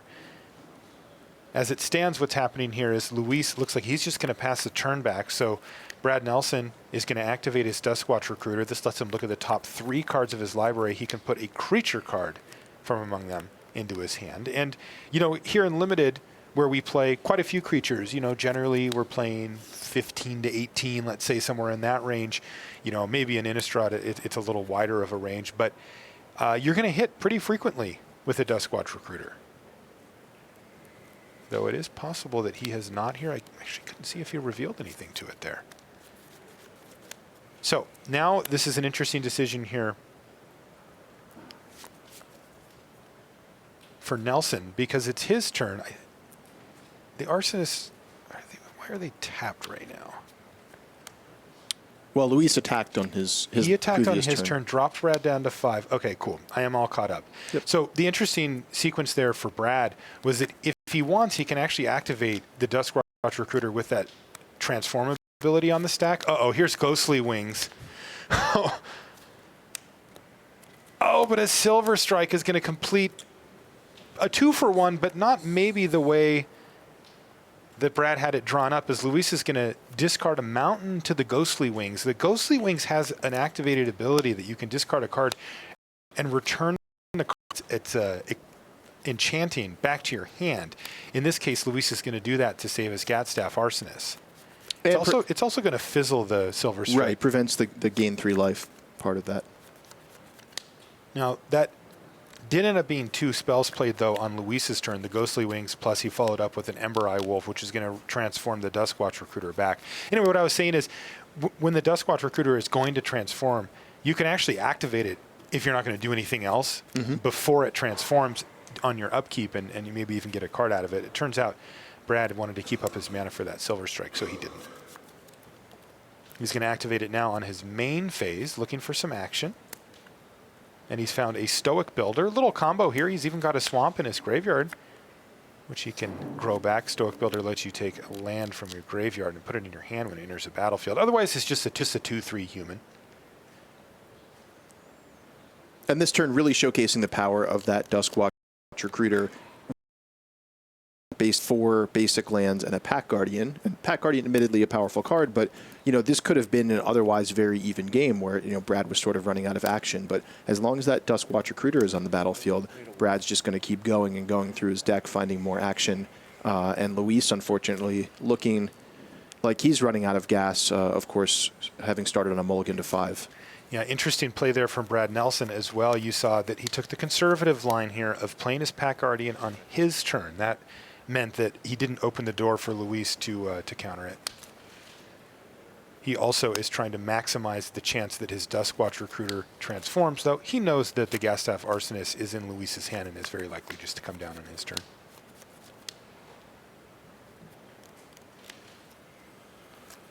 Now Brad also has the requisite 6 mana here for that Quilled Wolfian, so that's another thing that Luis is going to have to work around, as the Quilled Wolf can become a little bit scarier. Yeah, very true. And I think it's mostly the threat that he could activate it that's relevant here. Of course, we know Brad also has that Duskwatch Recruiter to keep pumping mana into. So he actually doesn't want to activate the Quilled Wolf, but if Luis blocks in such a way that that's profitable for him to do so, he certainly will. Interesting to see if Luis blocks with the Ravenous Bloodseeker here and kind of dares Brad to take a turn off, and that's exactly what he's going to do. I like that line a lot because I think the most realistic way for Luis to win this game is to find a second copy of Ghostly Wings and put it on the Gastaf Arsonist and just go to this guy for 3 turns. I agree. And right now the Ravenous Bloodseeker is doing very little for Luis as he doesn't have the resources to discard to it. Veteran Cathar here for Brad Nelson, and you see that plane sitting down there, and Luis has seen enough. Tough one from the get-go for Luis Scott-Vargas there as he mulligans to 5, never really gets anything going, and Brad sort of systematically, when approached that game, got some card advantage, got some great creatures, and picks up the win. We will be back right after this. Unravel the madness. Shadows over Innistrad is now available on Magic Online. Explore the new set by signing up for Magic Online at mtgo.com. Whether riding the bus or waiting for the Pro Tour Finals to begin, Magic Duels is a great way to hone your skills and try new strategies. Featuring hundreds of earnable cards from Magic's latest sets and virtually unlimited AI and online opponents, start playing Magic Duels free today on iPhone, iPad, Xbox One, and Steam. And welcome back to round 9 here from Pro Tour Shadows over Innistrad. This is the first of our booster draft. Let's head over to Seth Manfield versus Dan Lanthier. On our side table, take a look at, wow, that is a lot of spirit tokens on the side for Dan here. So what are you seeing here from a big picture perspective, Ian, about how this game could play out? Well, it looks like Dan's on sort of the blue-white spirits deck, blue-white flyers deck, if you will. A couple of Vessels of Ephemera in his graveyard there. That, of course, being the cause of all those 1/1 flying spirit tokens in the battlefield. On the other side, Seth looks to be primarily a blue-black deck, maybe with a splash of green. A little bit hard to tell. Just kind of tuning in here. Maybe it's base blue-green with some black. But in any case, he's sort of looks to be a slower controlling deck that's more about gumming up the ground. He's got a lot of ground creatures there and a Watcher in the Web to hold off those flying tokens. So he's also got a Sage of Ancient Lore there. Do you see that? Oh, yeah. I see. That thing gets scary very, very quickly. Yeah, it sure can.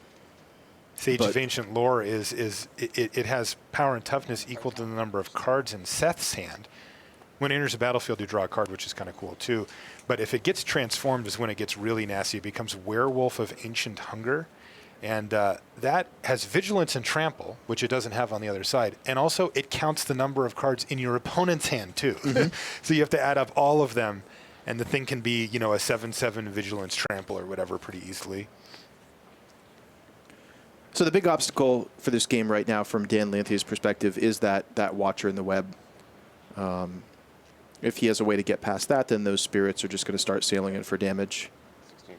Okay, it looks like Table A, we call it our main table, we call it Table A behind the scenes. They're ready to go. Let's jump back up there. I got to see how this Luis Scott-Vargas versus Brad Nelson match ends. Brad Nelson really convincingly winning game 1 there, and we'll see if it's a little more fair of a fight here in game 2. Mountain is the play from Luis Scott-Vargas as he passes the turn back to Brad, who has a Sinister Concoction to start things off for him. Luis has no play on turn 2, but I did see A very special and very specific card for Luis's deck in his library, in his hand here, Ian. He's got a Fevered Visions. Yeah, so let's stop and talk about that card for just a moment here. We'll see if we can bring it up here on the right for you. Fevered Visions, this is a rare card. Luis has 3 copies of this. He got 2 of them in pack 1. And this is kind of a kooky card. It's not the type of card that you normally think of as being a powerhouse in Limited. It's sort of a classic Howling Mine type effect. We often call these off the classic card there. Where both players get to draw an extra card. But there's a couple twists on this one that make it really special. The first is that the draw happens at the end of the turn, which means that you play this and then you draw the card first at the end of your turn.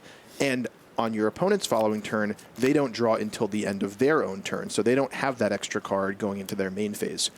So it actually sort of shifts the balance where you're getting to benefit from that extra card first. Now, the second thing going on with this is if your opponent is stuck with 4 or more cards in their hand, if they can't empty their hand fast enough, they're going to be taking 2 damage every turn. And by the way, we just saw a nod to that. I don't know if you caught this, Ian, but turn 2, Fork in the Road from Brad Nelson, the perfect follow-up Stoic Builder. He declines to get the forest in his hand. Wow. Yes. Okay, so value already, right? Indeed. But yeah, so Luis's deck really trying to take advantage of having multiple copies of Fevered Visions and maybe even chaining one into the next, and taking advantage of that. So that's an uninvited Geist there on the battlefield for Luis. That's a nice little threat for him, though I have to say that Brad Nelson's doing a good job, Ghoul Caller's Accomplice and the Duskwatch Recruiter, of emptying out his hand. And this is what Luis doesn't want to see. He wants to generate a lot of extra damage off of the Fevered Visions, and then just get kind of punchy, right? Get it, Ghostly Wings, hit you for 4, something like that, and just put Brad in a position where he can't recover. We have seen, of course, that Luis has 3 copies of Fevered Visions in this deck, and yes, that is a rare. He's going to play a Daring Sleuth here, end his turn, draw his extra card, and he sees another copy of Fevered Visions. Okay, could have something starting to happen here. And, the thing is, these Fevered Visions, they're not just there. It's not like Luis needs the Fevered Visions itself to do all 20 points of damage to Brad. No. His deck also has some aggressive creatures, and he has some combinations in there, too, like Ghostly Wings. He has 2 copies of that. We saw it in Game 1 to suddenly send a creature to the air, and if you combine that with something like an Uncaged Fury, you can all of a sudden, bam, hit for 10 or 12 points in the air, and that combined with a little bit of chip damage here and there from the Fevered Visions can lead to a win. Yeah, and this is what that card forces your opponent to do. They want to take the aggressive route. And even though Brad Nelson's deck doesn't. He wants to sit back on Duskwatch Recruiter and Stoic Builder and build up a bunch of cards and do basically what he did in Game 1. But here, he just traded off a Duskwatch Recruiter for a Daring Sleuth. Yeah. Right? Because he feels awesome. like he's forced to keep the pressure on Luis and punish him for playing the Fevered Visions. A Thornhide Wolves coming down there for Brad Nelson. Just a big, beefy creature there. Okay, so Brad, I believe, is going to fall down to 14 here and even things up, but his board state is much more impressive than Luis's. Looks like Luis picks up a copy of Compelling Deterrence, which is super important here because the way that these Fevered Visions games play out is that both players have plenty of cards, but they're constrained on how much mana they have. So a card like Compelling Deterrence can send a creature back and really put your opponent behind on tempo, behind on mana. Yeah, speaking of being constrained on mana, Luis only has 1 blue mana source here. If he had another island, it would be a really nice play to play the other Fevered Visions and then to keep up Compelling Deterrence to knock the Wolves back to hand or something like that.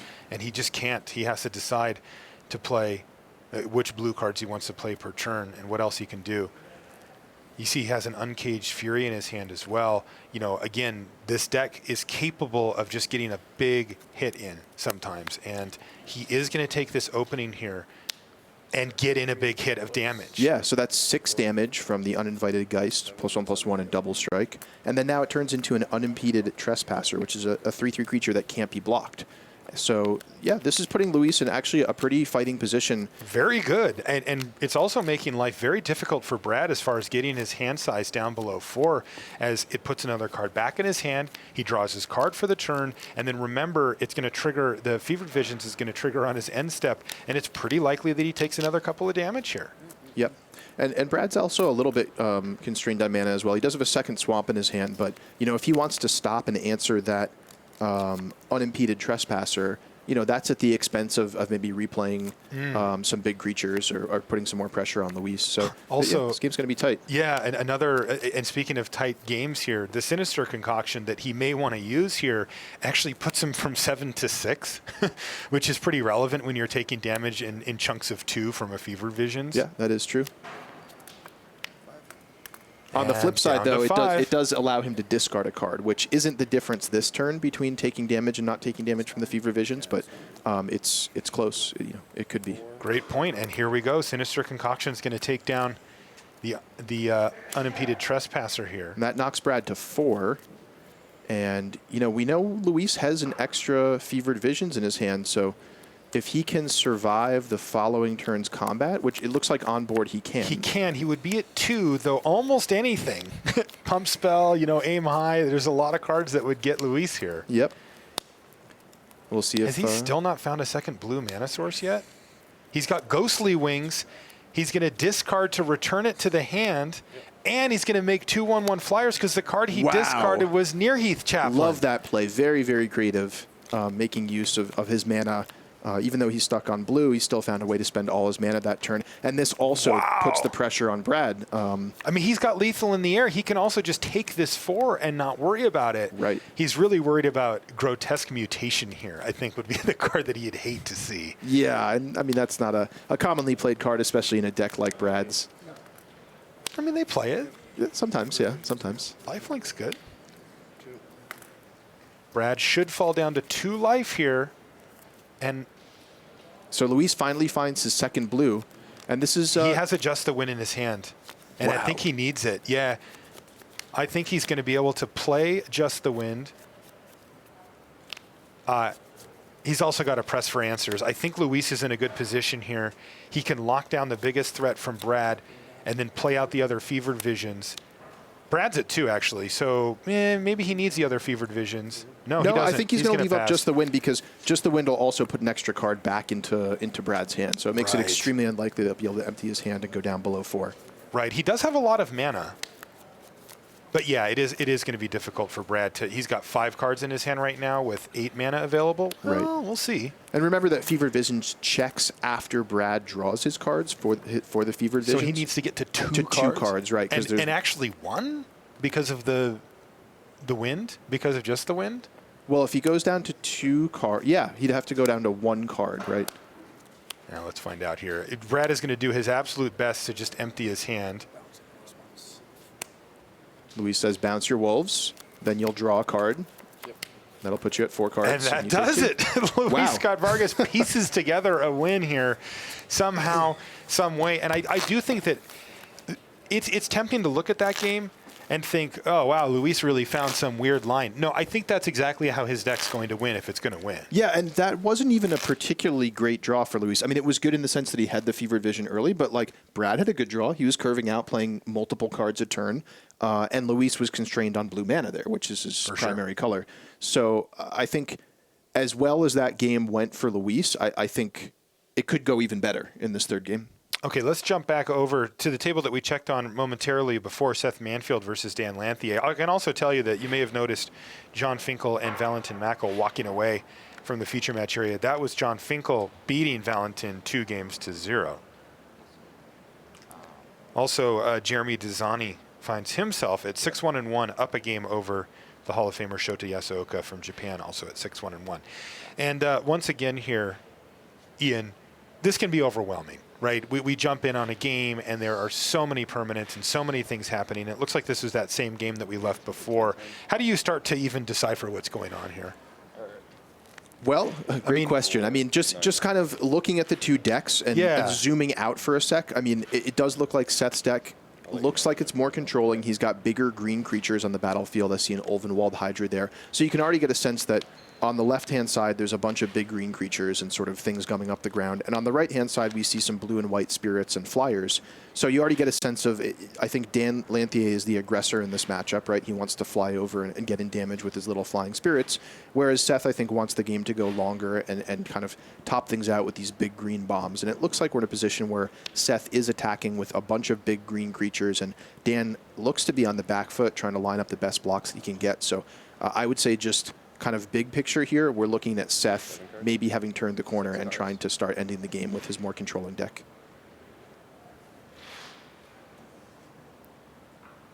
So we are in the middle of a combat here, and Dan looks to be lining up his blocks.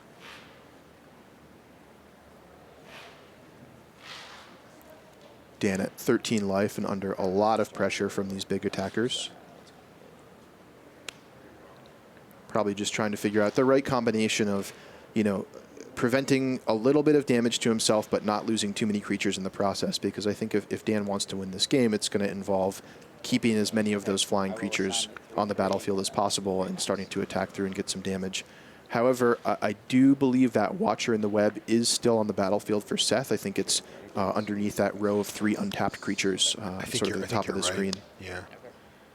And that, of course, being a huge problem for a deck full of 1/1 flying spirit tokens and smaller spirits. Okay, well, it looks like our main table is ready to go. So why don't we jump back and get the Game 3 conclusion while we let the never-ending Game 1 keep going here over on our side table. And I got to see what happens here. We saw a really, really good draws, actually, from Brad in both games. I think, his deck looks very solid to me. Right in the middle, kind of your standard limited deck with a good mix of creatures, removal spells, and a curve. Luis's deck does not resemble any of those things, but does have ways to win the game. Yeah. Sinister Concoction into Ghoulcaller's Accomplice here for Nelson. And there's a Daring Sleuth for Luis Scott-Vargas, which could chip in for some damage. Nope, it's not going to. Luis is immediately going to trade here for the Accomplice. And it's going to be a Gloom Widow as a follow-up for Brad Nelson. That's interesting. For Brad, he knows that he needs to put the pedal to the metal, as we say, and try to get in there. He's got 2 Gloom Widows in his main deck here, and those do hit very hard. So unfortunate turn here for Luis. This is his turn 3, and he has failed to draw a 3rd land. Okay. So thinking about what best to do. Yeah, that is going to make things difficult. It also explains that block. It looks like Press for Answers is the answer here, as he gets a clue token that he can crack to try to hit that land in case he misses next turn, and also keeps his life total high. Seth Manfield did win that game against Dan Lanthier, taking Game 1 there. Luis fails to draw a land again. Probably we'll see him crack the clue here, hoping to hit a land. The downside being if he does not, that will put him up to 8 cards in hand and he'll have to discard. But he's going to play Insolent Neonate. Okay. And just pass the turn back here. He can chump block with the Neonate and then draw a card using its Rummage ability anyway. Oh, see, he may have a Just the Wind in his hand? He does. He does. Okay, so that makes that play make a lot more sense. Sure. Gets to draw a card off of this, too. Yeah, and that really showcases the power of Just the Wind. Yes. When you can play a bounce spell like that and not be down a card, just a huge tempo swing. He did miss his land again. He found a Tormenting Voice. Not like this, Luis. We wanted to see greater things out of this deck. Indeed. But in the meantime, Brad Nelson will not be stopped. He just keeps adding to the board, this time a Stoic Builder. And Luis really having a tough time. He's going to play the Tormenting Voice. I'm assuming one of those Nearheath Pilgrim. Oh, he's actually got one of his white mana sources on board. Those may be the way to come back. So it's not quite so clear cut. Yeah, I mean, he can discard one here, and then next turn, assuming he hits a land, he can flash it back, so to speak, making a spirit tokens out of the graveyard. Yeah, but he's actually going to keep them both in his hand. I think he figures he needs to hit a bunch of lands, and he needs to start playing Nearheath Pilgrims and trading and bolstering his life total up, because he knows he's going to take at least 5 damage here. Yeah, that's true. And Nearheath Pilgrim is a 3/1 lifelink, so it can threaten to trade with either of Brad's 2 creatures that he had. And even the threat that he knew about after having bounced at the Intrepid Provisioner there. So, he finds a 4th land. Unfortunately. It's a Stone Quarry. It enters the battlefield tapped. Pretty brutal here for Scott-Vargas. Brad Nelson knows his role here, though. He just needs to keep applying pressure and try to get this game finished before Luis gets his legs under him as far as mana goes. And Luis, actually, though, with the Blood Mad Vampire now threatens to trade that off. I wouldn't be surprised if Brad just used the Sinister concoction here to just force through 8 damage. Yeah, I imagine he probably will. If he does, and he just did, that's where things get really interesting, because playing back-to-back near Heath Chaplains might actually be good enough if Brad has nothing going. That is true. Unfortunately, Brad has a lot going for Luis. He's got Pack Guardian and Throttle, and this rock-solid deck from Brad Nelson looks like it's going to be able to finish off a shaky draw, admittedly, from Luis Scott-Vargas. But, you know, Luis is hitting this draft from a pretty strange angle. He is. You know, where Brad is saying, I'm going to take the middle road here and just play a bunch of solid creatures and spells. And I think it's going to get the job done for Brad this round. These players are both sitting at 8-0. They don't have to put up spectacular records to make the top 8 here, but you know they're going to want to escape the draft with at least a match win. You know, a 2-1 out of the draft I think would be pretty fantastic. Oh, certainly. You know, really relieving a lot of the pressure for the standard round.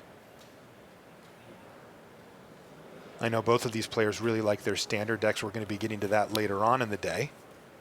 All right, here's a Lightning Axe. So Luis is not going to play the Pilgrim, the Chaplain. Instead, he's going to discard it and then get it back. But here's Pack Guardian, no land, a Throttle, and that's game. So Brad Nelson defeats Luis Scott-Vargas 2-1 with his primarily black-green deck. And man, he is looking very good in the early stages. I think he's drafted a really solid deck here in this draft. I would not be surprised to see him run this up and get another win or two and put himself in a spot where, going back to that standard deck that he loves, run it up, and maybe we'll see Brad Nelson in the top 8. Yeah, I agree. His deck looks great. I mean, just a classic rock-solid deck.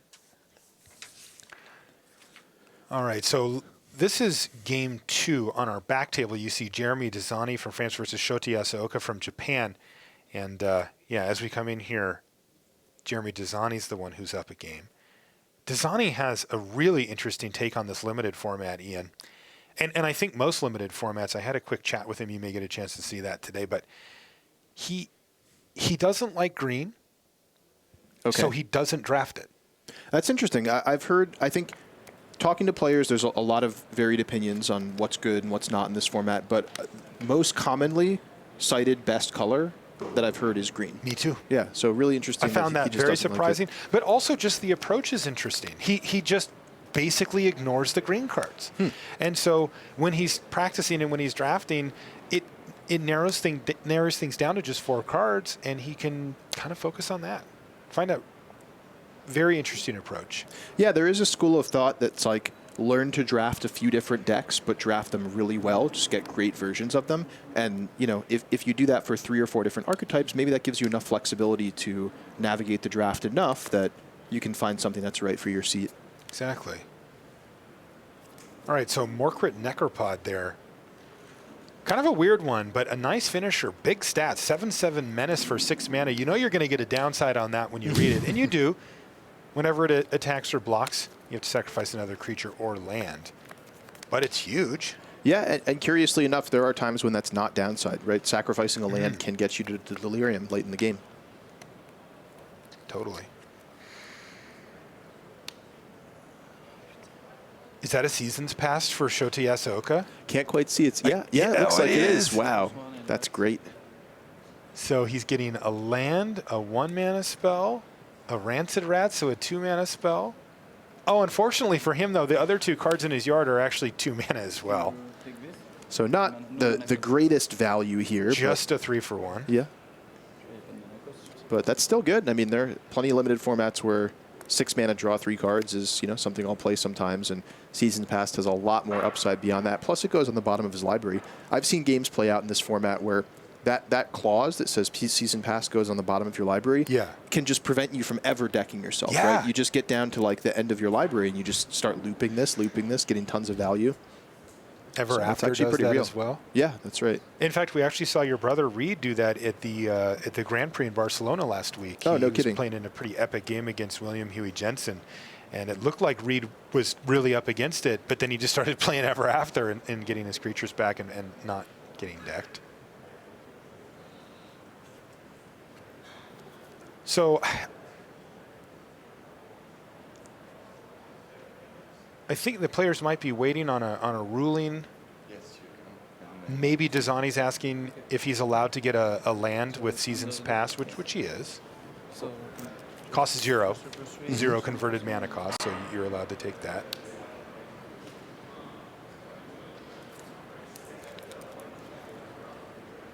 But it's always good to double check with the judge if you're at a tournament and you're not quite sure.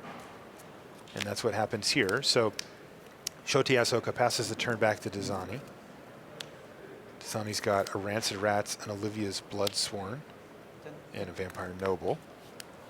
No great attacks on the ground, but he's got Devil's Playground here as well, so he's going to get 4 Devils. These are going to be 1/1 tokens, and when they die, you can do a damage to a creature or player.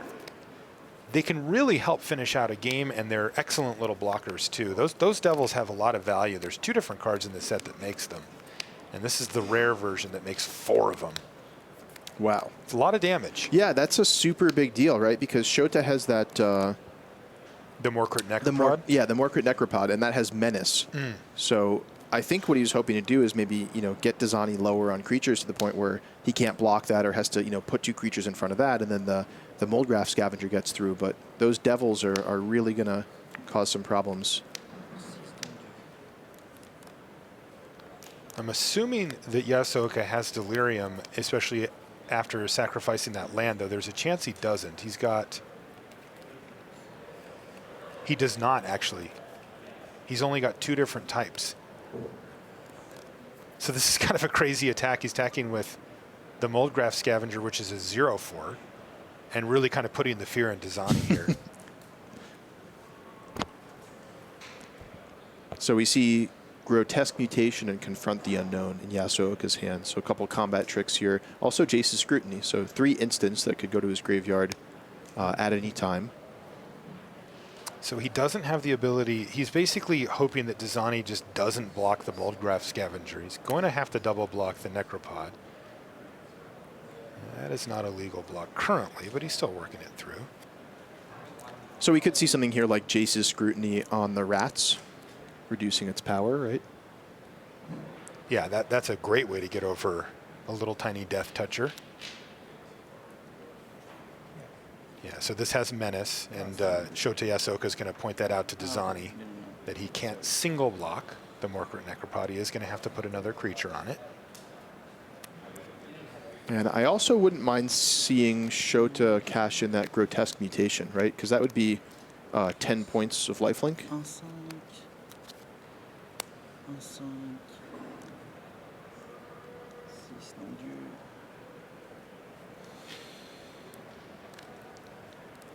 Dazani, of course, knows the cards in Shota Yasuoka's hand from the Seasons Past as well.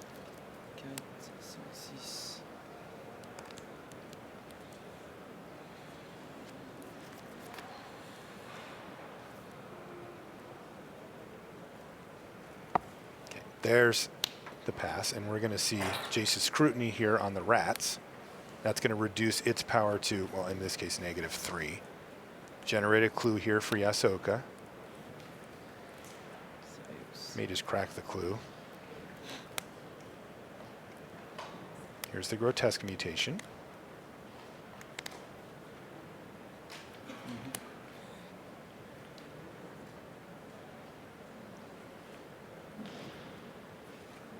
And he's got to confront the unknown that he's deciding if he wants to use, and he does. Thanks to the additional clue, it's actually going to give +2/+2 as well here. So Shota just empties out his hand. But the really important play here is that Shota gets to keep his Morkrit Necropod and really keep the heat on Jeremy Dazani going forward. Right, and that's going to chew through 2 creatures each turn, especially now that Rancid Rats is gone, which was threatening its Death Touch.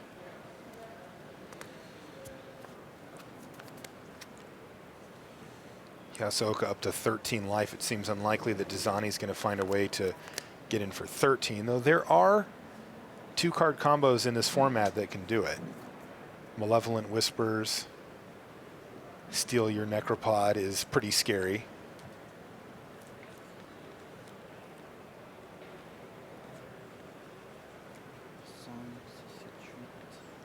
Yeah, I mean, Dizani does have 6 points worth of combat tricks in his hand between the Spiteful Motives and the Grotesque Mutation.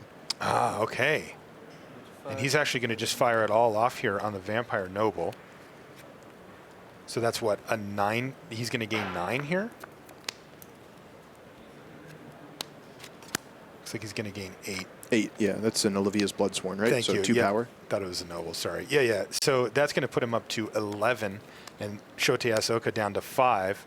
And 5's a pretty nice number when you're sitting there with a 5-power flyer. Yeah, very true. All of a sudden, he has put Shote Yasuoka way up against the wall. That was a huge swing for Dizani. And don't forget, there's also those 2 devils there. So if Shota ever wants to get through those, that's an additional 2 points of damage. Yeah, great point. But right now, Shota has to answer that Olivia's Bloodsworn, or else this is going to be game. Man, it was looking good for Shota when he passed the turn, but that swing from Dizani was huge.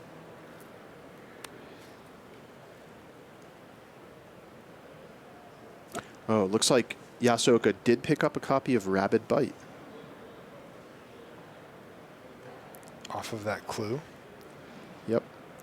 So the tricky thing here is Yasuoka wants to attack. He wants to start, clearing a path through those devils. But if he does, and Dizani does double block with the 2 devils, that means the post-combat Rabid Bite with the Necropod would mean the Necropod trades off. Yeah, he just has to kill the flyer here, and he does. He's going to do it pre-combat. So the Necropod has 5 damage on it, right? It does have 5 damage on it. Oh, sorry. It's a one-sided fight, right? We call it a punch. A punch? Yeah, I don't know. What do you guys call it in R&D? Just one-sided fight. One-sided fight? Come on, really? Sorry. That's it? We have some clever things, but that's not one of them. I like punch. Yeah.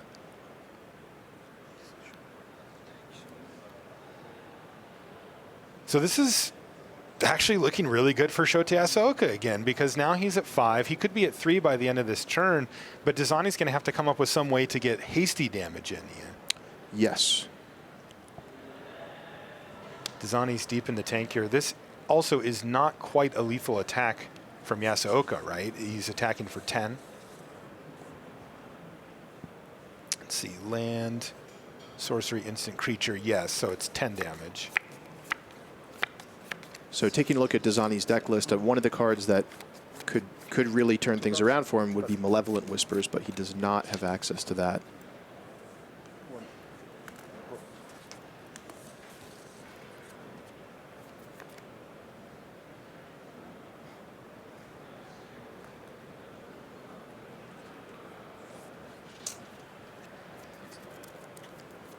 But maybe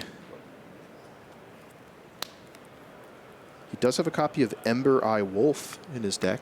That's something that could come off the top with haste for exactly 5. There's a prized amalgam here for Shote Yasuoka, and he is once again going to attack with both creatures. Dizani's fallen down to 1 life here. Must block everything.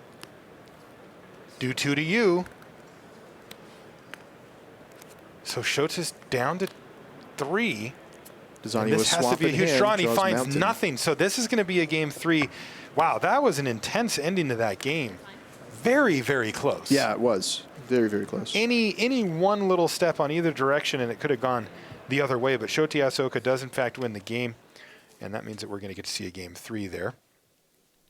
Looks like Seth Manfield won the match, as I don't see those players over there anymore. Yeah, he won 2-0 over Dan Lanthier. All right, so we've got a minute here while our players shuffle up. Let's take a look at what's happening not in the feature match area. This is our main play area for all the players that aren't currently in, and you can take a look at some of the matches that are still going. If we came to the shot at the very beginning of the round, every one of those tables would be filled with players playing. But as we've wound down a bit here, you can see some of them are going. Maybe some of your favorite players are standing out. You can see there's Pat Cox down there. You can see Li Shi-Tian. And a beautiful venue here this time, Marshall. I've really been enjoying it. Yeah, fantastic place. You can look at the triangles on the doors out there. You can see it's actually quite a nice day today. Rained a little yesterday, but not bad. It's kind of soft, nice, you know. We're used to it too, you and I, coming from the great Pacific Northwest region of the U.S. Back to the feature match, though. Sideboarding commencing here, and we're going to get a game 3, and I actually can't wait to see this. Both players, again, are 6-1-1 currently with their records, and this is a big deal. You know, the players know what they have for the standard portion. They're going to have a decent idea of what they can expect to get out of their standard deck in day 2, or at least a rough expectation. But in Booster Draft, you do not know sitting down what you're going to end up with and how it's going to go. It's a big question mark for a lot of these players, and getting off to a match win early is a big deal.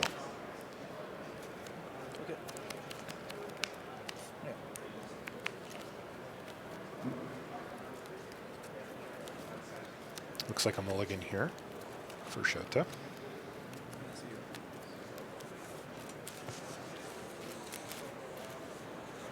So taking a look at these two decks, I mean, we saw a little bit of them last game, but Shota's deck is primarily black and green with a little splash of blue. Looks like for a Jace's Scrutiny and a Prized Amalgam. He's splashing for Jace's Scrutiny? Well, he's not splashing necessarily for it, but given that he is splashing, he is playing it. I don't think I see any other blue cards, so it's a little bit surprising. So he's splashing for Jace's Scrutiny? Well, Prized Amalgam also. Okay. But he's splashing for... Yes, Marshall, he's splashing. I mean, if it's one of the two cards, I'm calling it. yeah, I'm just trying to see if there's any synergies. How high has that card gone up the list, right? I remember looking at it at the beginning, and those type of cards are generally pretty overlookable, but for whatever reason in this set, probably because it gives you a clue, but it's been really good. Well, that's one of the coolest things about drafting this set to me, is that a lot of these cards that are normally like meh combat tricks or kind of weird situational effects, they all come with clues now, right? Which makes them just a lot more playable. And I think it's a lot of fun being able to play with effects that you don't normally play with. You just normally automatically dismiss as this is an unplayable. But yeah, Jace's Scrutiny has moved up the list a lot for people. So here comes a Spiteful Motives. Yeah, so this is really interesting because this, I think, highlights a lot of how this format plays out. And this game is going to be incredibly quick if Shota can't get his feet under him. We've got an Asylum Visitor here with Spiteful Motives applying massive pressure to Shota Yasuoka, who's trying to, I call it get cute here, right? He's playing Ulvenwald Mysteries, and he's trying to, mill some cards, get some value going, but in the meantime, he's taking massive hits of damage here from Jeremy Dezani. Yeah, this Asylum Visitor went turn 3 attack for 3, turn 4 attack for 6, and now turn 5 is attacking for 6 again. Huge hits, and as you can see, the Ulvenwald Mysteries on the side, it cares about your creatures dying, right? Now, what's going to happen here is Shota is going to chump block with the human soldier that was created because he played Confront the Unknown. And this is not what Shota wants to be doing. He cycled it basically just to take no damage for the turn. He has to get stable, though. Ghoulsteed's fine. Nothing wrong with it, but it does not tussle correctly here, and it's going to get killed here. Bang! Another 8 damage, and Shota's down to 3. Full punishment mode here for Jeremy Dezani, and this has to be huge here for Yasuoka, and it's not. It's a Solitary Hunter. He's going to have to chump block and go to 1. Wow. I don't see too many ways out of this. I mean, Shota does have Ever After in his hand, so he could bring... No creatures yet in the yard. Yeah. Right, because that Ghoulsteed was exiled, right? Indeed.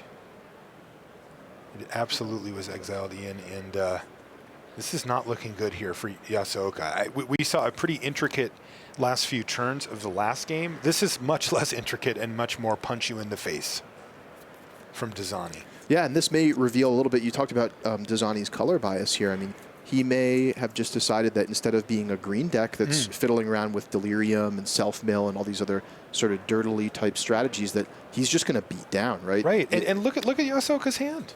It describes exactly what you just mentioned. Right. Right?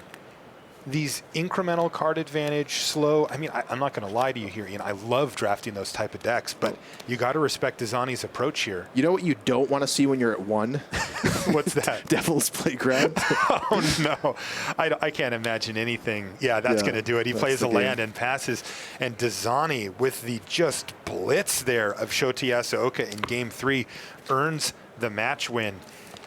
Whoa. Yeah, that was blisteringly fast. Although I do have to say, Shota's deck looked pretty cool. It looked really powerful. It looked very past, good. Ever After. And now, actually, after looking through that and seeing his deck play, the Blue Splash makes a lot more sense, right? Because he has Prized Amalgam as well, and that works with Ever After. It works with Ghoulsteed, right? All those things. Very nice, yeah. And it's also just good. Yeah, you know, just a fine card too. Yeah, and I can't blame him there. But yeah, that I think that match and specifically that game really encapsulates a lot of the struggle that we're sort of working our way through with this format, which is that can I do these things? Can I do Seasons Past and Ever After?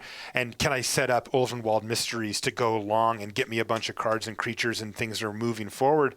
Or should I be drafting the combat tricks and the small creatures? And I'll tell you what, there are players here at the Pro Tour on either side of that camp, and I don't think it's really been settled yet. Yeah, I don't think it's been settled at all. And I think, you know, coming into this Pro Tour, I think what a lot of teams and players focused on in their testing was how do I make the synergies work? How do I get a good version of the Delirium deck, you know, of these 3-color, you know, green-based decks? And they figured it out. But then they came in here, and now they're up against, you know, these blisteringly fast red-white decks and black-red vampires and such. So, yeah, it's definitely a war of, speed, I guess. And we'll see who does it.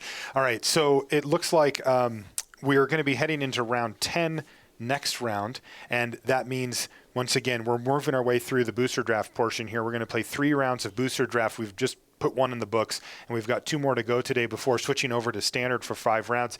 And that leads us up to our top 8. I mean, today is going to be one of those days where we get to run it right through, but this booster draft is super, super important, and we're going to be bringing you every single match of it. For now, though, I'm told Richard Hagan is ready at the news desk.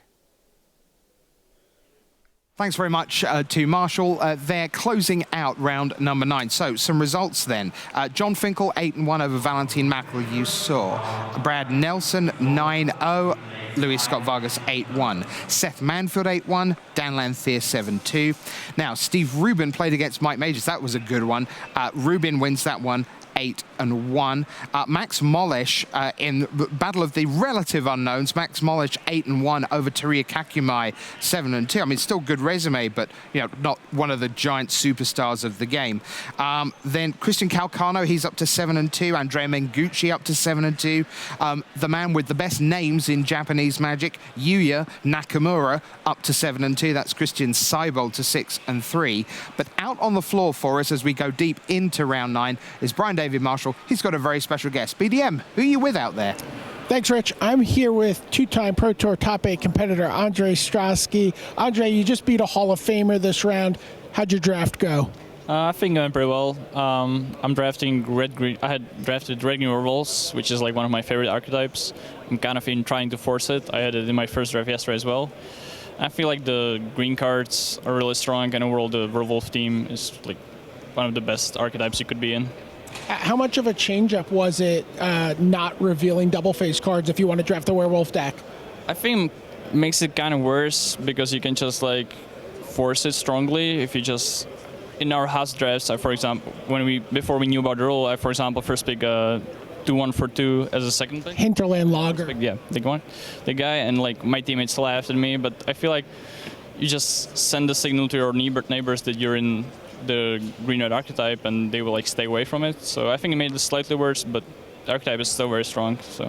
What's a key card? Someone at home thinking about drafting this and maybe Friday Night Magic, what's one of the key cards they want to look out for that they might not be aware of?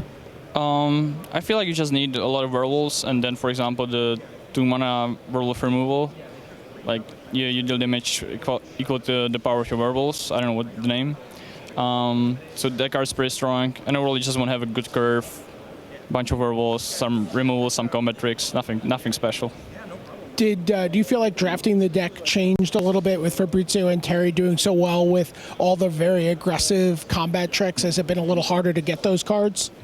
I don't think so, not necessarily. There's a lot of them. There's a lot of good combat tricks, so you can get them pretty easily.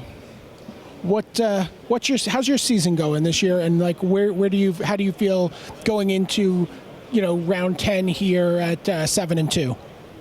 So I have 36 points, which basically means I need to go 12-4 to lock platinum, which is like the main goal for the season, obviously. So with a couple rounds to go, I feel pretty good. I think our construct deck is strong. My draft deck is pretty good, and I just beat Paul Ritzler, who's likely the best player in our pod.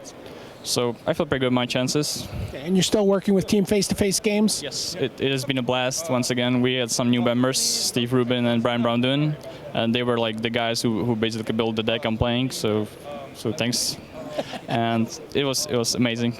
I really enjoyed it. All right, Andre, I'll let you get ready for your next round. Things are wrapping up here on the floor. We're about 4 minutes after time. Still a couple things going on as things play out, but we're going to send it back to the news desk and Rich Hagon.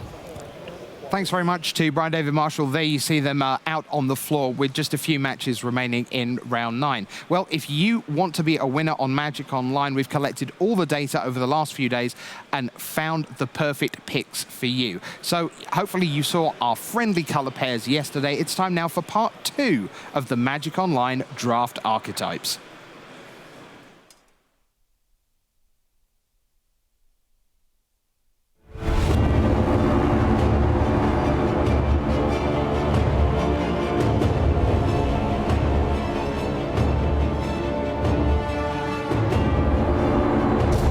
Hello everyone, welcome to the news desk. Rich Hagan alongside Pro Tour Hall of Famer Randy Buehler. Randy, yesterday we had Ian Duke in that chair to walk us through the friendly color pairs, so your white, blue spirits and so on. This time around you get the enemies, but they're kind of frenemies because they play well together. So why don't we start off with white-black tokens? That's going to get us underway. Randy, what are white-black tokens trying to do in general?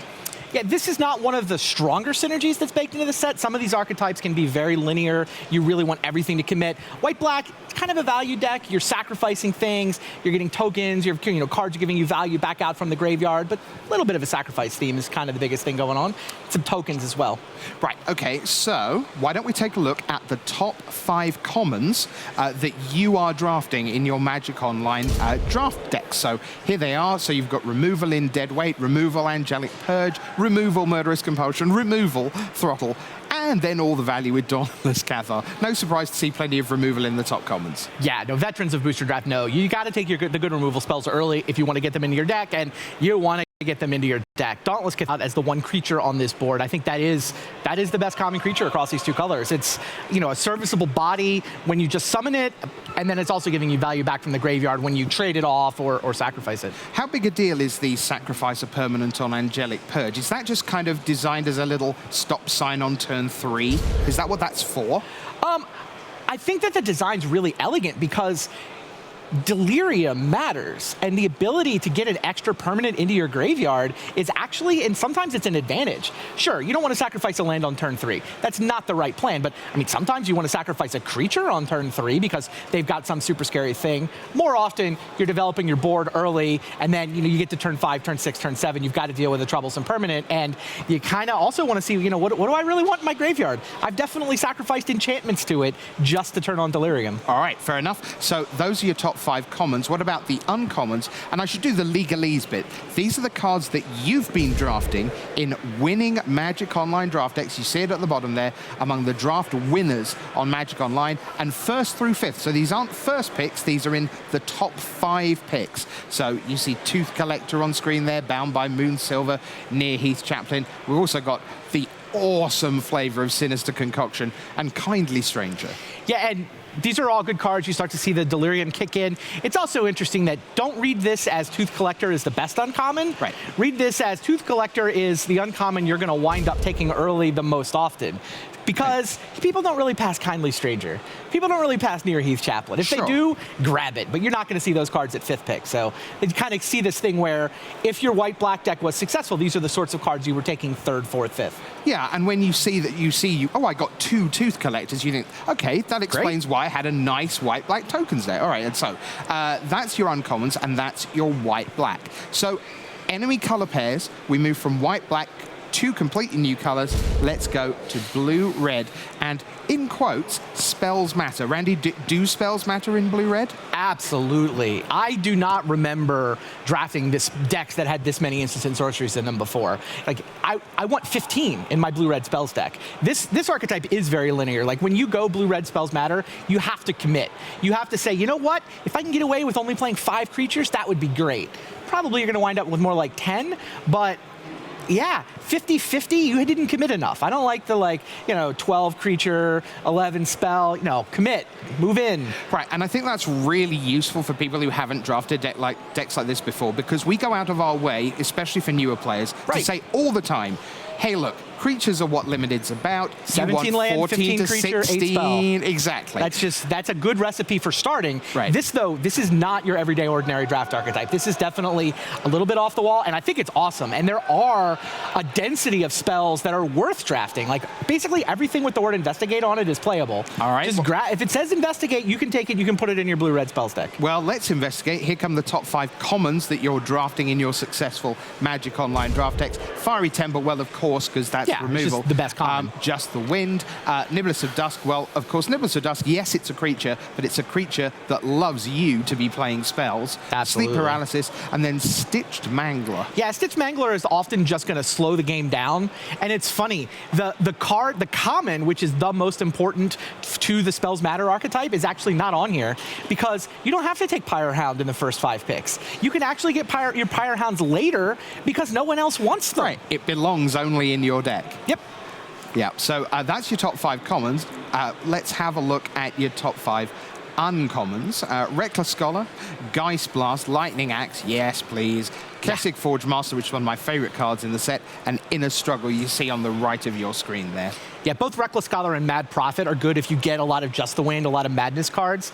Geist Blast is going to be great in pretty much every version of Red-Blue. When you have the blue mana to play that out of the graveyard to make, 2 copies of whatever. Maybe you're stealing multiple creatures at the same time. Maybe you're rising twice as many zombies from the tides. Card is just nutty in this archetype. Now, is Geist Blast a card that is priced in such a way that it doesn't get to the blue-red player because other players at the table forget the bottom bit and they just go 3 mana, instant, 2 damage, creature or player, versatile, thank you very much? It floats later than it would. If it was a 1 mana shock, everybody would be first picking it. 3 mana for 2 damage at instant speed, though, it's decent. Like, you'll play it, but it's not even that much better than like an Explosive Apparatus, which people don't even think is a good card. So it'll float to, you can get it 4th pick, you can get it 6th pick, but it's not coming around the table the way Pyrehound will. Watching a ton of drafts this week, it looks to me like the number of creatures in this archetype keeps going down. I started seeing winning lists with 9 and 8 creatures, and then 7. And then I started seeing people playing 6 and 5. I've seen 4 winning. Nice. And this is like little dribbly 1/3. I mean, Silent Observer is a big deal because obviously it does have a proper big body on it, 1/5. But yeah, even these 1/3s and 2/3s, like you said, Stitched Mangler. Yeah, but I don't even want to be blocking with creatures. I want to be blocking with tap that and lock it down. I want my creatures to be the prowess guys like Sanguinary Mage or Pyrehounds with sort of permanent prowess. Yeah, Pyrehound's just an awesome card. All right, so that was blue-red. Let's switch up again. This time we're going to go to black-green. This time we're going to talk about Delirium, the new mechanic. Yeah, kind of the Abzan colors are the Delirium colors. So black-green, black-white, even green-white sometimes will have a Delirium, although the green-white humans theme is stronger. So this is probably the one which is most purely a Delirium deck. These colors are late-game value colors when they play together. They're about getting stuff in the graveyard. You can get card advantage out of your lands with things like Groundskeeper and Stoic Builder. So it's very much setting up for the late game where you can turn all these cards on and just pound people with that late-game incremental advantage. Be a designer for a minute, because of course you were inside R&D for some years. Sure. It strikes me that Delirium is a very clever mechanic in that they've pitched it in such a way that you can skew your deck if you want to towards making it happen, but you can also still be a Delirium deck and not have to skew your deck towards making it happen. It does seem to happen pretty naturally quite a lot of the time. Yeah, if you're in a deck that wants to go into the late game. Like, I think that if you're one of the super aggressive decks, you basically don't want to invest anything in getting there. Yeah, no, I agree with you. I think it's very cleverly designed. I think it's in a really good spot. I think the flavor of it suits this block really well, and the mechanics suit the block really well. So why don't we take a look at the top 5 commons that you've been picking 1 through 5 in your winning Magic Online deck. So removal, yeah, there's Murderous Compulsion again. Removal. I do like Solitary Hunter a good deal. Yeah, and that's just good solid value. It's not a particular synergy card here. Crow of Dark Tidings is the one that's on here for synergy. You know, pretty decent body, 2-power flyer for 3 mana, but this deck actively wants to put cards into the graveyard, so you see people picking that card up when they draft black-green. Yep, and then let's go into the uncommons. So you're not going to see these as often, obviously. There's a lot of uncommons in the set, but if you pick up pretty much any of these, you're going to feel pretty happy about them. Pack Guardian we saw in the draft this morning. Pack Guardian is just amazing. Yeah. It's Obsessive Skinner, which is the card that you should really take note of here. It looks like an innocuous little, grizzly bear, 2-mana 2/2 in most decks, but once you hit Delirium, a +1/+1 counter every turn is great. Yeah. It is a real payoff. And in general, again, from a designer point of view, you expect the payoffs for a mechanic like Delirium to live at uncommon. Sure. So yeah, no, it's the way they've set the setup for sure. All right, so that is black-green Delirium. We've done white-black, we've done blue-red, we've done black-green. So how about we get aggressive? Oh, and that's what they've even called it in a subtle hint for what red-white is trying to do. Yeah, this is the fastest archetype. When it comes together, you can the curve starts at 1, which is kind of unusual for limited. You can play a bunch of 1-drops, you can play a bunch of 2s, you can play a bunch of combat tricks, you can play Uncaged Fury for double strike, and you really want to be playing those early creatures so that when you attack on turn 3 and turn 4, combat trick to win the fight versus whatever they're blocking with, then drop another creature in addition, and you can you can smash people pretty quick with this. I'm just taking a moment to stare at Archangel Avacyn and just, again, weep at how completely extraordinary she is in the current world, not just of Limited, but of Standard as well. That card has already told some stories. Right. I mean, flavor-wise, maybe fits into the red-white deck more than the other decks, but she goes any deck with white mana wants her, and decks without white mana often start thinking about splashing even as soon as they see one. Right. All right, so top commons then. What are you drafting at home in your winning Magic Online draft decks for red-white? Here are the commons. So you'd expect to see Angelic Page, you'd expect to see Fiery Temper, their Dauntless Cathar, and Voldaren Duelist, a card I like for the swing, and that's one of those pivotal cards, Randy, in that it sits at 4 mana where you're wanting it on turn 4. It's where they're on 14 maybe, and they've got a blocker down that's a reasonable blocker, and they think, okay, you might be attacking for 6, but I block the best of that, so I'm probably only taking 3.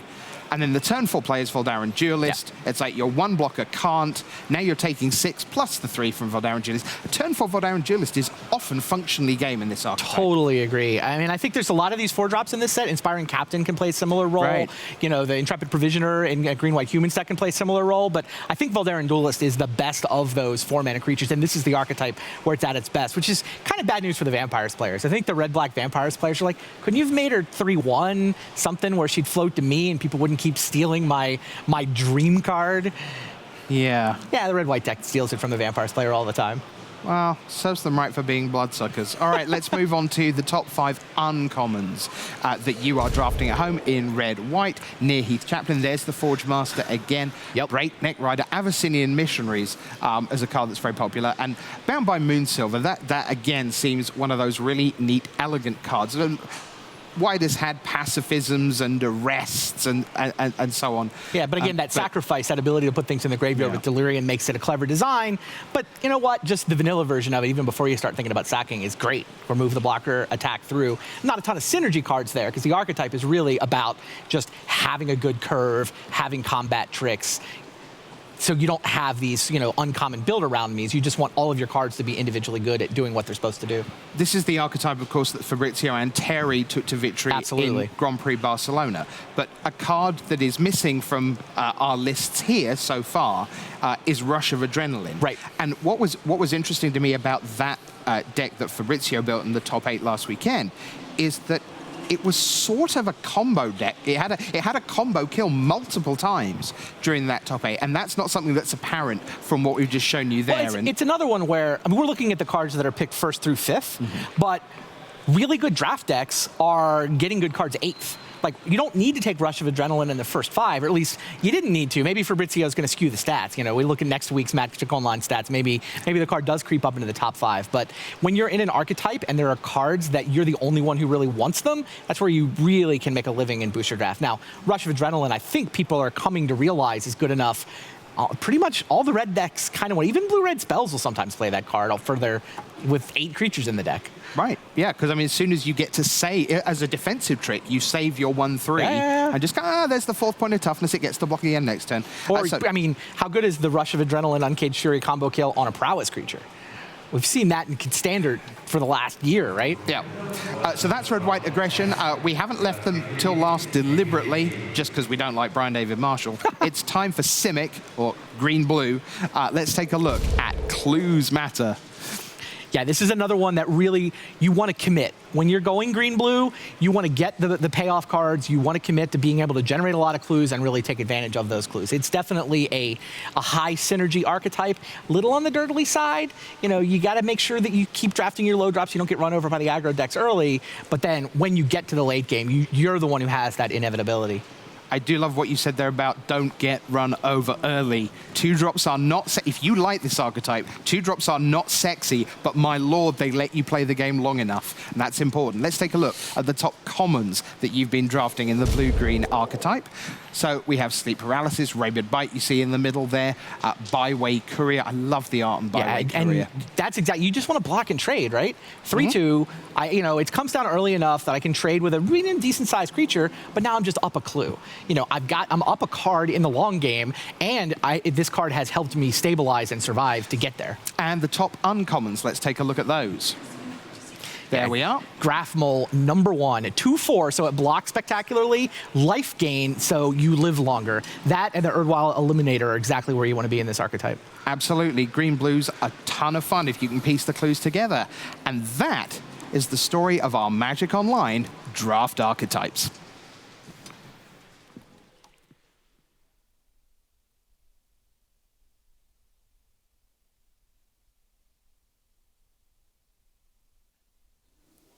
And welcome back to the booth here at Pro Tour Shadows over Innistrad. That's Ian Duke, and I am Marshall Sutcliffe. We're ready for round number 10. We've got Patrick Dickmann and Brian Brown sitting and waiting down in the feature match area. Let's head on down.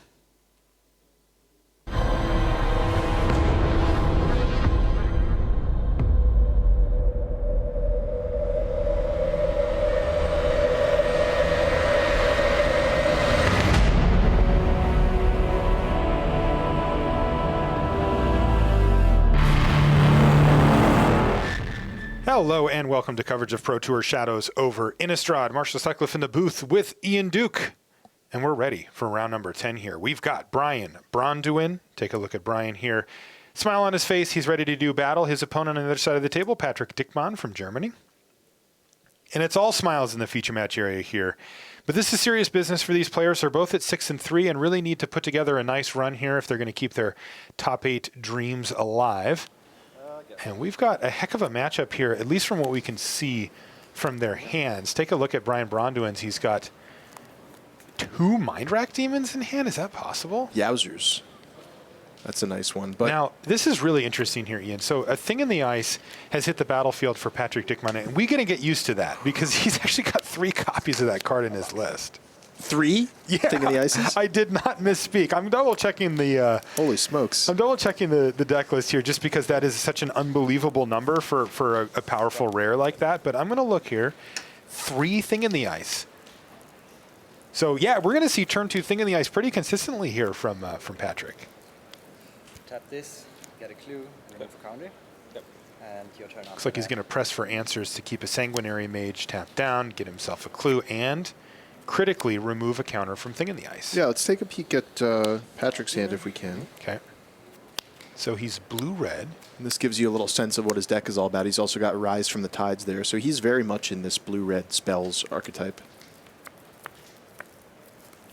An Aberrant Researcher may come down this turn. Also fits just great in this theme. This looks like an exemplary version of this deck. Now, what did the Mind Rack Demon that Brian Bronduin played last turn mill away? Oh, looks like we just cut away. But I did see at least a couple of mountains in there. There's a Fiery Temper as well. And then one card I can't quite make out. And we've got our spotters on the floor going to help us keep track of whether players reach Delirium or not. Right, and we'll know when they have. So they haven't. It's an Insolent Neonate. So he is 3/4 of the way to Delirium. And that's going to be a big deal here, because Mind Rack Demon can pile on a ton of damage on you. Maybe we could take a look at Mind Rack Demon. Response to this trigger. Since it is a card you don't see pop up too often. I'll split that. So check out something in Dickmon's hand here, Marshall. Well, first let's take a look at Mind Rack Demon. So this is a powerful, rare, or sorry, mythic black flying creature, 4/5 flying trample. Oh, we have a word for that, remember we? Oh, a flample, yes, excuse me, yes. Term, right. And when it enters the battlefield, it mills you for 4 cards. But then the flip side is you lose 4 life each turn unless you've achieved Delirium. Yeah, which, by the way, Brian Bronduin has achieved Delirium thanks to the explosive apparatus there. So once you hit the level where this is just a 4-mana, 4/5 flying, flample demon, that's just great, right? Like, it's absolutely fantastic. And in fact, it comes with an upside, right, of helping you get to Delirium if that's what you're trying to do. And not only for itself, but also for other Delirium cards. He said, sacrifice a clue, tap 2 lands, move to put it to the side, and said, no, wait, it was still in my hand, though. Like, I put it here and put it back. Okay, sure. I will check with my colleague who is matching the watch if he knows about the timing. Okay. So sounds like a little bit of a dispute here, a judge call over whether Patrick had committed to sacrificing this clue or not. It looked like he was moving towards sacrificing this clue, and he said, I'm going to sacrifice it, but reconsidered midway. So the player's just clarifying, is it acceptable for him to take it back? And yeah, it's always interesting, because we have, Patrick speaks really great English, but, he is German.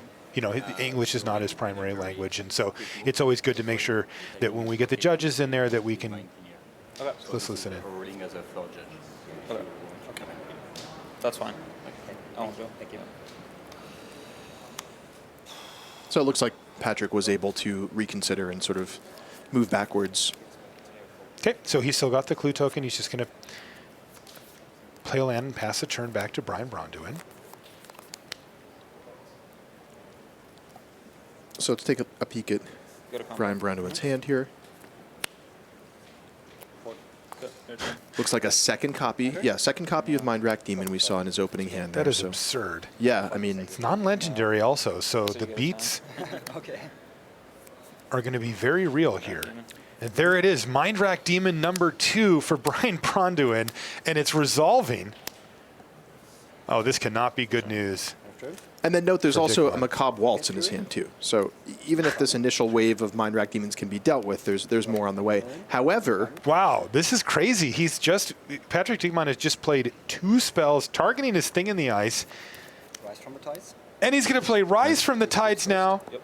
And he's going to get Thing in the Ice to transform here. And note, the way that this works is he casts Rise from the Tides, and then the trigger goes on the stack for the Thing in the Ice. So the Thing in the Ice actually transforms into Awoken Horror before those zombie tokens enter the battlefield, which is crucial because otherwise the Awoken Horror would bounce those back to Patrick Dickman's hand. And since they're tokens, they'd just go away. Yeah. But the way the timing works, he does end up with those 3 zombie tokens. And that is one way to take care of a pair of Mind Rack Demons. That is absurd. What a crazy turn. 2 Mind Rack Demons, and they've just been nullified. Awoken Horror also, it should be noted for those that haven't played with these type of cards yet, it's a 7/8, and since it doesn't ever leave the battlefield from transformation, it can attack right now. Yeah. And one really interesting thing, we didn't get to see it this game, but we almost did, is that Patrick had in his hand a Rush of Adrenaline and an Uncaged Fury. So he would be able to, if he can use those cards to transform the Awoken Horror, he can actually attack with it in the same turn for 20 points of damage. Which he actually was able to do, except for that in order to sequence his mana, he did it on Brian Bronduin's turn. They were targeting the Thing in the Ice, though. So Only That's because insane.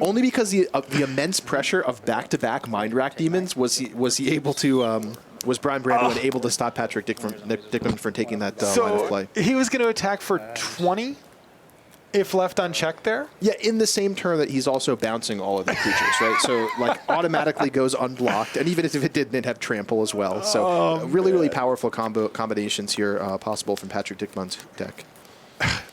Insane. I mean, as the turn stood, the funny part is that we're talking about, a pretty absurd turn, and this is in a turn where Patrick Dickman bounced 3 creatures of his opponent, attacked for 7, and made 6 power of zombies. We're trying to one-up that turn here.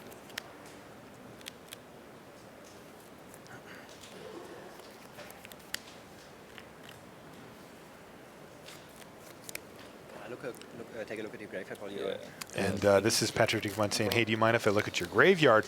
And the reason for that is, well, A, he probably feels like he's getting close to winning, and B, that's a lot of information. Remember, that's 3 triggers.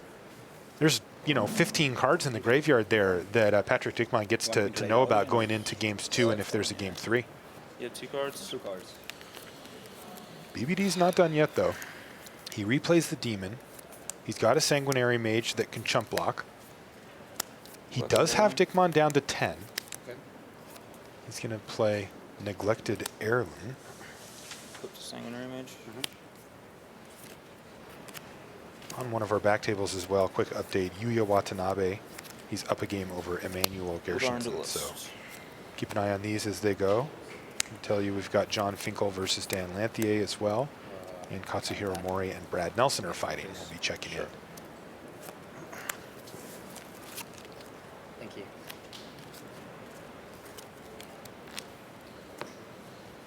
So Voldaren Duelist attempted there. Met with a Confirmed Suspicions. Yeah, so what a sweet card. Yeah, that's one of my favorite cards in the set. Yeah. So why don't you tell us what it does? So this for 3 mana and 2 blue, so 5 total mana. It counters target spell, and you investigate 3 times. So you get 3 clues. So it's a little slow, yes, but it is a whole heap of value. I mean, you're countering a spell and drawing 3 cards.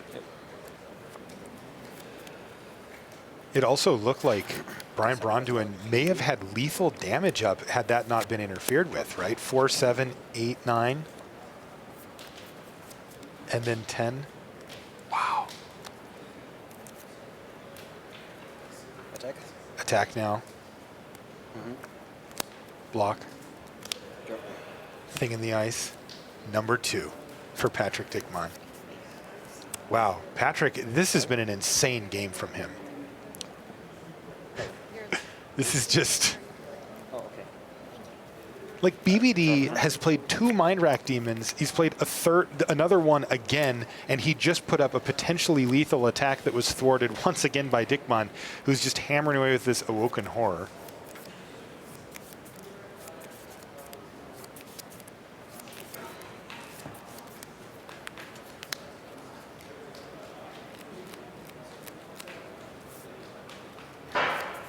Love that flavor text on Confirmed Suspicions, by the way. Everyone has something to hide. Pretty ominous for a counter spell. So can BBD piece together a victory here? Macabre Waltz. Yeah. Maybe he has a way to kill the Awoken Horror.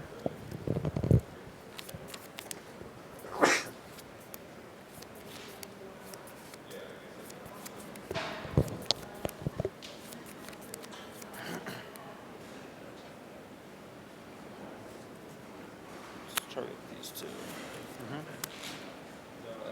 Discard this. Okay, Incorrigible Youth was what he's discarding here, so he gets to play that with Madness. Put this. Equip. Play an Insolent Neonate. And he's lining up attacks here. Yeah, one of the creatures that BBD brought back is that Voldaren Duelist. So Patrick Dickman really has to respect that. But looks like Dickman had the Gone Missing. He had the Gone Missing, just showed it to him, and that was the game? That was the game, yep. Okay, yeah. Sometimes the end of the game gets a little bit ambiguous just because, the players will just show them a card as opposed to actually drawing a card, casting it. But it does look, in fact, like game one went to Patrick Dickmann. We'll be back right after this. Ultra Pro is the place to go for all your Magic accessories. With card sleeves, deck boxes, playmats, and portfolios showing off the best Magic art, Ultra Pro is the standard and safe storage. Visit ultrapro.com for more information. Put what you've learned from watching the Pro Tour into action next weekend at Game Day. Test your skills and your new standard deck at a store near you. Top finishers are awarded special Game Day prizes, including full art premium promo cards and a champion playmat for the winner.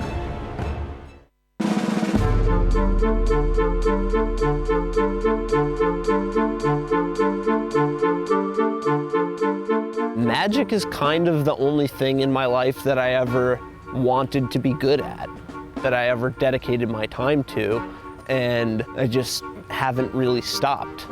The one thing I guess I would say to people is, my son never loses. He's relentless. He's relentless. I would want to have a legacy. I was the first female to top 8 a Pro Tour. It was like a huge moment in Magic history. And I want to be remembered as that person, and I want other females to be inspired to play or do as well as I did. Yeah, and I still love playing Magic, and for me, it's like the Hall of Fame is so close. I feel like, one more good Pro Tour finish even could get me back on the ballot, maybe get me in the Hall of Fame.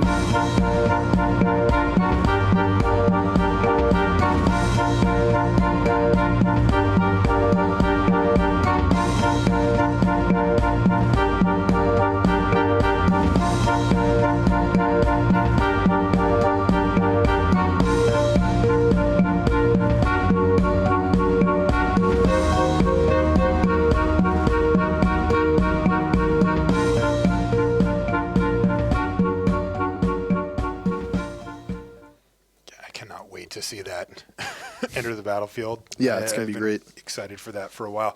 So let's jump back. I can't even believe the deck list I'm looking at here from John Finkel. And he's playing up against Dan Lanthier. And we're going to jump in on game 2 with John up a game here. So John is mono black, except for that he's got a splash. What's he splashing for? Archangel Avacyn. Oh, that's a nice one. So he's playing 11 swamps and 6 plains just for the 1 white card. And otherwise, everything else is black. Crow of Dark Tidings, Dead Weights. He's got another really big highlight. In fact, if we look at the board state here, he is, in fact, highlighting 2 of his 3 Era Falconwrath. That's right, 3 Era Falconwrath in his deck. Absolutely crazy. Yeah, that card is amazing. It's definitely one among the top uncommons. It's just a great madness outlet. I mean, it's a 3-power flyer attacking on turn 3. So having 3 copies of that is just fantastic. And looks like John is taking the opportunity to madness out a Twins of Mauer Estate at the end of the turn. It's just getting value, getting a mana cost reduction, as well as flipping to Era of the Night. He's got it in his hand. It? Archangel Avacyn. Okay. Yes, this is going to be absolutely absurd. He plays his land pre-combat and attacks. I like how you're being very quiet. Yeah. Like you don't want to spoil the surprise. It was golf tones.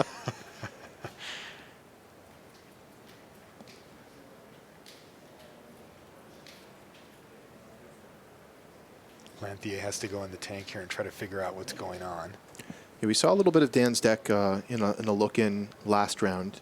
He looks to be sort of the classic blue-white flyers spirits deck. We call this deck a spirits deck just after the 5 tribes or creature types of Innistrad, but it doesn't have that many synergies that are spirit-related. It's mostly just sort of a tempo flyers deck, right? Yes, that's right. It looks like the blocks are going to be Silent Observer plus Spirit, and then he's going to go for a trade here, and this is going to get absolutely gross. He's going to go ahead and transform, and now here comes Archangel Avacyn. We've seen a lot of this in Standard, but in Limited, this is just unfair. Forgotten Creation is going to die, as well as a Spirit token, and in that exchange, Finkel loses nothing. Passes the turn back to Dan Lanthier. How is he supposed to beat an Archangel Avacyn? He is going to have his hands full for sure.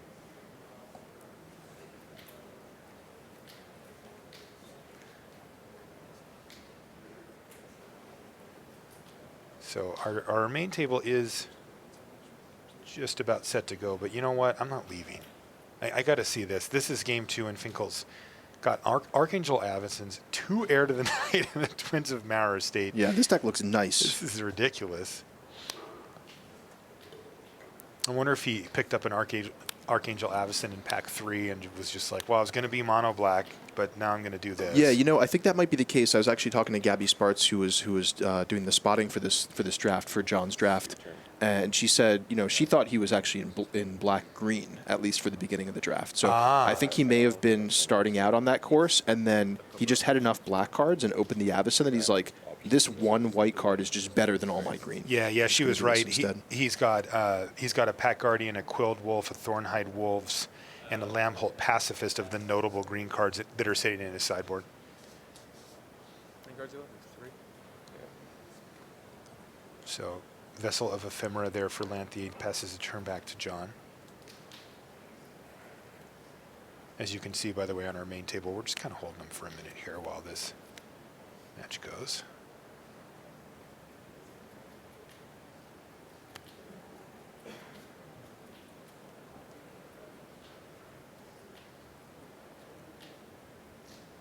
John has a Stromkirk Mentor in his hand. He could play it pre-combat to get one of his vampires a little bit bigger. But none of them get through the Silent Observer, and all of them can attack similarly into the potential Spirit token. So he's just going to go ahead and jam. Ian, did you notice if Archangel Avacyn attacked there or not? I did not notice. Yeah, it's hard because she has Vigilance, and I think she probably didn't. I think John. That's what I was assuming. Would have indicated physically some way that she was attacking. Okay, well, here's a Puncturing Light to take out the Twins of Maurer Estate, and that actually happens. And this is going to get interesting because now a non-angel creature has died, and that means that Avacyn is going to transform and take down both Heir to the Nights. Yeah. This is a really big deal for Dan Lanthier here, because if he can find an answer for Avacyn the Purifier, he might be right back in this game. Very true. Yeah, it's interesting. I mean, the transform condition for Avacyn, it is very powerful, and it's definitely net upside, but there are board states or game states where you don't want your Avacyn to transform because it's more detrimental to you than it is for your opponent. And you know, that's just sort of capturing the flavor of Avacyn sort of going rogue in this set, not doing what she was created to do. Looks like Dan, yeah, exactly. Dan's going to go ahead and take the hit here, drop down to 8. And the reason for that is he wants to be able to build up enough blockers to actually get rid of Avacyn. And in order to do that, he's going to need to crack that Vessel of Ephemera he's got on the battlefield. Good. Stromkirk Mentor. Not amazing follow-up here for Finkel. Yeah, no vampires in play for it to bolster. Yeah, just a 4/2. Whoa. So Dan down to 8 life, but he does have a stream of 1/1 flying spirit tokens that can keep blocking that Avacyn. So, I mean, he has enough to quintuple block here as well, right? 2, 3, 4, yeah, 5, that's 6, an 7. option. It's somewhat of a dangerous option. You know, if Finkel has a removal spell or a pump spell or something along those lines, things could be disastrous for Dan there. So Yeah, I think Dan wisely. actually race here?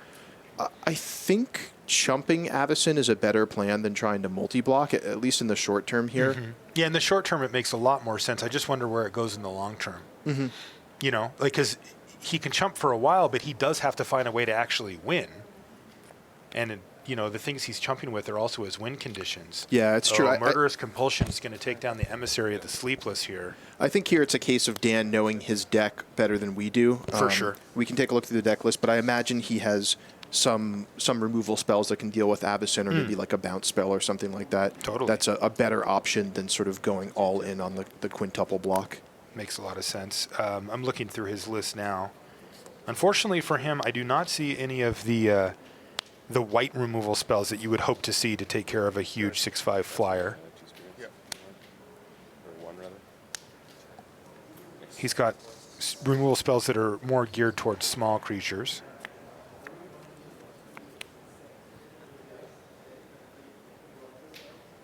Yeah, I mean, he's got 2 sleep paralysis. He has 2 sleep paralysis. And a press for answers. So those are probably the cards that he's looking towards. Yeah, the sleep paralysis is going to be his number one out here. Interestingly, also, Dan Lanthier has 2 Forgotten Creation. We saw one of those, but he's actually got 2 copies of that. If he could find one of those, he's got 3 lands in hand, and he's going to play one out, interestingly. And, you know, having extra lands in hand might, if he could find that other Forgotten Creation, could dig him to a sleep paralysis pretty quickly. Another Stormcrook Mentor. These ones are going to help each other out. And that's actually quite important here because now that's a reasonable attacker. It doesn't get blocked by the Silent Observer anymore. Yep, and this is shaping up well for John because now he has actually a diversity of threats that are attacking. So even if Dan can come up with a sleep paralysis this turn, John's still a huge favorite to win this game. Exactly. Yeah, and that's going to do it. Dan Lanthier extends the hand. John Finkel takes down the match. Looked like it got a little sketchy there, but he was able to pull out the win with the help of Archangel Avacyn, even though she mowed down a couple of his pretty good cards in the process. She'll do that. John's 9-1 after that win. Yeah, that's exciting. And his deck looks like it could be the 3-0 deck at the table. Absolutely. Okay, so let's go back to our main match where we pick things up. Patrick Dickmann having won game 1, and we're just starting off on game 2 here. Now, these players are at 6-3, and, you know, we just saw John Finkel playing Dan Lanthier. John was actually playing down as well. Dan Lanthier was 7-2 coming into the round. It's going to be 7-3 leaving it. But these players are both 6-3, so they're in a more of a tight position here. They need to make sure that they don't pick up any more losses if possible. Another update from our back table. Brad Nelson wins game 1 against Katsuhiro Mori, but Mori wins game 2. So they're tied at a game apiece. Nelson's still undefeated at 9-0 after beating Luis Scott-Vargas last round. And if he can win this next game, he is going to be 10-0 here in day 2. Okay. All right, a lot of tormenting voice going through Brian Bronduin here. Maybe trying to set up for a Mind Rack Demon, but here's a Thing in the Ice from Patrick Dickmann. We promised you'd see a lot of that in this matchup. And in fact, we have. He's got 3 of them in his list, and there is, in fact, a Mind Rack Demon in hand for Brian Bronduin. You can see that on the right-hand side of your screen, taking a look at his hand.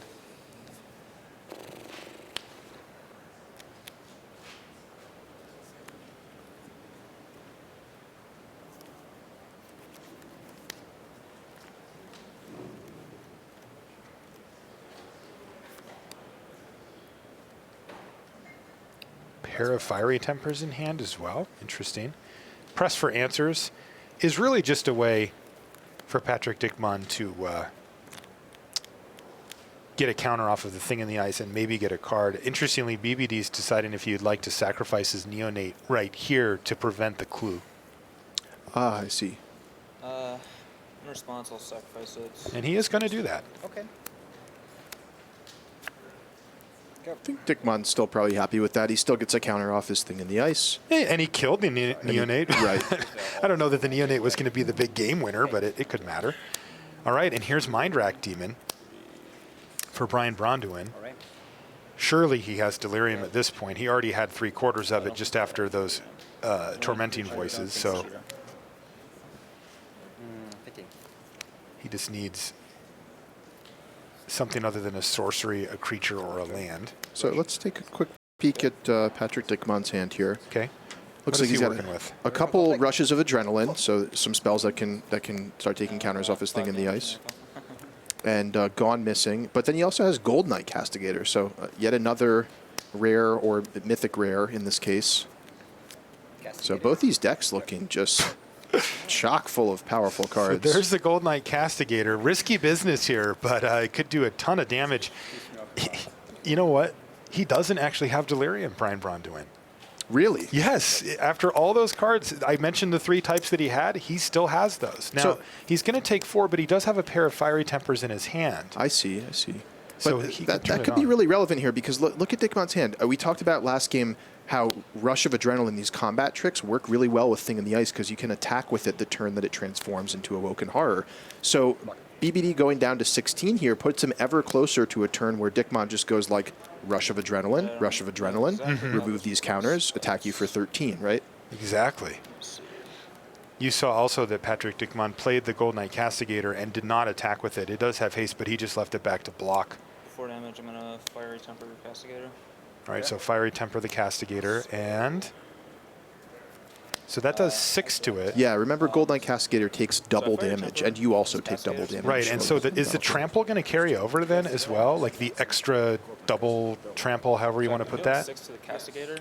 Yeah, they're asking right now. Yeah, it's a little complicated. Let's let him. How much damage do I have to assign to this with Mind Rack? The toughness is 9. There's 6 damage marked on it, so you have to assign at least 3 damage to it. So does it work that I assign 3 to this and then 1 to him, and he would take 2? Is that if I choose to assign damage that way? Okay, and there's no way I can assign it other than that. I can either do 4, 0, or 3, 1. Yes. Okay. Yeah. Okay. That's your choices. Okay. Yeah. So the way it works basically is you assign the damage to the Gold Knight Castigator first. Whatever is left over can be trample damage to damage the player, and then it gets doubled afterwards. Right. So, you don't have to pre-double was and then in this split case up. it was 3 and 1. So effectively 6 to the Castigator and 2 to Dickmon. So he Correct. drops down to 16. Yuya Watanabe has won his match over Emmanuel Gershenson 2 games to 0. He's 8 and 2 now. So meanwhile, Patrick Dickman with his Dr. Seuss theme deck here casts Thing 1 and Thing 2 for a red and a blue. This is ridiculous. Did you guys set this up in our team? Oh man, Blood Mad Vampire for Brian Bronduin. And the big question here is, does Patrick Dickmon have another couple of ways to get those last couple of counters off of Thing in the Ice, or Thing 1 as it were? Yeah, so we know he has enough spells to do it. Not enough mana this turn, but Gone Missing starts things off, removing a counter from each and sending that Mind Rack Demon back to the top of BBD's library. And then next turn, we've got those 2 rushes of Adrenaline. So we could see one of those Awoken Horrors cracking in for a tremendous amount of damage. For 9. Interestingly as well, Thing in the Ice on the frozen side is a horror. So it will not return the other Thing in the Ice to hand, something that I'll admit I did not anticipate explaining for the limited portion here today at the Pro Tour. Yeah, but it is really important because otherwise there would be no real way to sequence getting them both transformed in the same turn. Exactly. And it is worth noting, I mean, this is a rare, so it doesn't come up that often, but there are quite a few horrors in the set. Mm-hmm. Yeah, randomly. You know, you just look and it's like a zombie. Oh, it's a horror. You know, Scourge Wolf. Okay. Well, not randomly, Marshall. This is a gothic horror themed set. I'm not sure if you've picked up on that yet. But solid correction there, Ian. All right, so Mind Rack Demon back in business here. This one was the one that got tossed away. And is that Rise from the Tides? It is. And again, this is the same combination, the same timing sequencing we saw in the game 1. So Patrick will end up with some number of zombie tokens here. We'll get the count on those for you in just a second. Looks like 4. Three of them. Those are tapped, They of course. do enter tapped, yeah. Yep, so we'll have that fixed. In the meantime, though, bang, drop you down to 9. And it feels like with the rush of adrenaline in hand for Dickmon, it's going to be very difficult for Brian Bronduin to recover from this. I think in the ice, so powerful if you can build around it. And when you've got 3 of them, you're so highly incentivized to do so. Dickmon has done it, and it looks like he's done it very well, as both games have come down to multiple, castings of Mind Rack Demon from Brian Bronduin, another great mythic rare, but he just can't keep up because everything. I mean, he might even get decked this game from having to. This is the 3rd time that he's cast Mind Rack Demon as well. I mean, is he going to be chump blocking an Awoken Horror here? I'll tell you what, if he taps this mana here, he definitely is. What is that, a Wicker Witch? Drop. Yeah. Yep. Sacrifice clue? Yep. Sacrifice the clue first. This is just good sequencing from Dickmon. He wants to know what his options are. Is that a Just the Wind? Yeah, I think it might have been. I don't even know if he needed it, but he can use it in concert with... it looks like he's just going to do it right now. I think that's got to be game, right? It has to Mind be Rack game. Demon, attack for, more than enough. 11, Oh, it's a right? catalog. Oh, I see. Okay, it looked like a Just the Wind, but it was did. not. There's thing number 3. I suppose he doesn't want that at this point. In the ice? And what was Brian Bronduin just has to laugh. No. Really? Wow. Look at him. And attack. So BBD has to block here or he's dead. He doesn't know that, though. The Wicker Wish is actually a really sweet chump block because it does keep him alive. Though Dickmon could have used Rush of Adrenaline to get him to 1 there.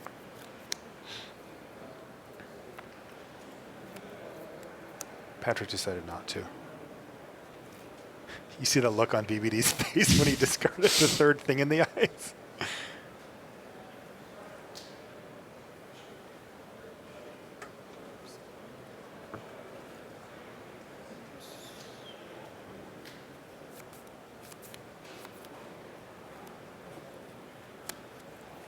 Another interesting thing to note here is that I think Dickmon could have just attacked with everything that last turn and just won. I was just puzzling through that too, why he didn't attack with the zombie tokens. I mean, yeah, one of them gets blocked by the Mind Rack.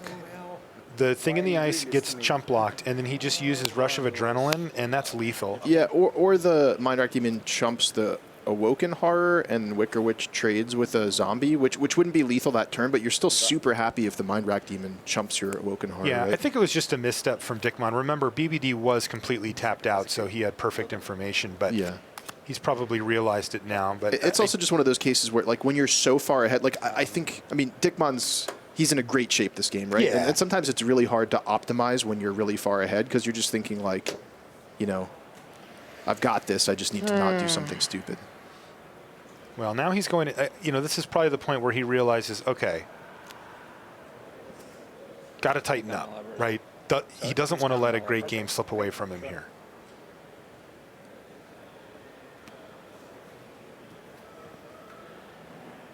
I'm at 12, right? Yeah. Okay. Attack. He's just going to attack with these 2 creatures here, leaving 1 zombie back.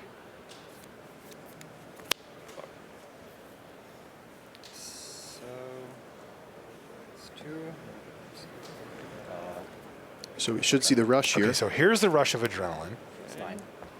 And that's 7 trample damage from the Awoken Horror, And plus that's 2 the from the zombie. game. Patrick Dickmon takes down the match. That is a sweet deck. Very, very powerful. Oh, man. 3 thing in the ice is the dumbest thing. Yeah, it makes me want to go draft and try to draft that deck, but I could draft like 200 times and never get 3 things in the ice, right? No like, kidding. All right, well, that leaves us with one more match in our feature match area. That's Brad Nelson versus Katsuhiro Mori. And you can see them. Let's join the match here with game 3. And it looks like we've got red-white versus Brad's deck, which we saw, which is base green-black. It's splashing a little bit of white here as well. I would categorize Brad Nelson's deck as very solid, right? It's not doing anything super flashy, but it's a nice middle ground style deck. Now, Mori looks to be a little bit more assertive here with his aggressive deck. He's attacking with a Dauntless Cathar and a Moorland Drifter, and I'm assuming that that Vessel of Ephemera got that Moorland Drifter into the sky here. yeah, otherwise the Stoic Builder would just happily block. Just gobbled it up, yep.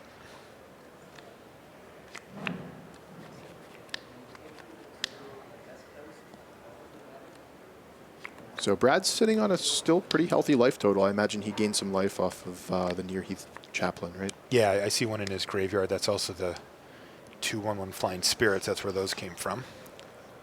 Kind of piecing together this game retroactively here. A lot of mana available for Nelson. You can see there's a Throttle in his graveyard as well. Stoic Builder. Looking like it wants to get into the red zone.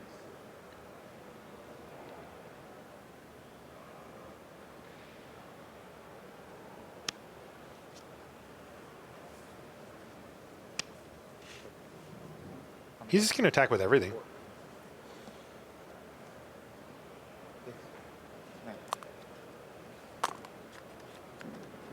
Looks like Mori's happy to take it. He doesn't want to trade off any of his spirits. So Mori's going to drop down to 9, and Brad just passes the turn back. He's got 4 cards in hand. Maybe we can take a look at what's in his hand. Maybe, oh, they're still populating it. We'll get to it, though. Mori with an Angelic Purge, and looks like he just picked up a Plains off the top. So he does have a removal spell if Brad lands something big. Don't think it's worth using an Angelic Purge on anything that's on the board right now, but yeah, looks like a pretty tight game. Feel like it favors Maury currently, but not by a lot. Yeah, it's tough to say without seeing Brad's hand. I mean, he could have, you know, some instant speed removal spells and tricks. He's got Pack Guardian and Aim High in his hand, so okay.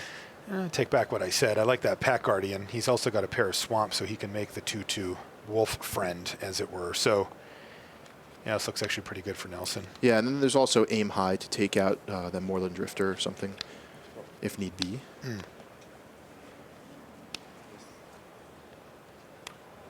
Yeah, Aim High says untap target creature. He gets +2/+2 until end of turn and gains reach until end of turn. So no attacks from Maury there. Maury actually looks like he sniffed out the combat trick of some sort. There was a lot of things that could happen poorly for him there. You know, Tenacity comes to mind as well as another trick that would be pretty bad for him. And he looks like he decides that with 4 cards in hand, he'd rather just not risk it. So Brad says, no problem. I'll play a Pack Guardian. Definitely a premium uncommon in this set. Just adds so much power and toughness to the battlefield, and the fact that you could do it at instant speed is really handy in situations like this.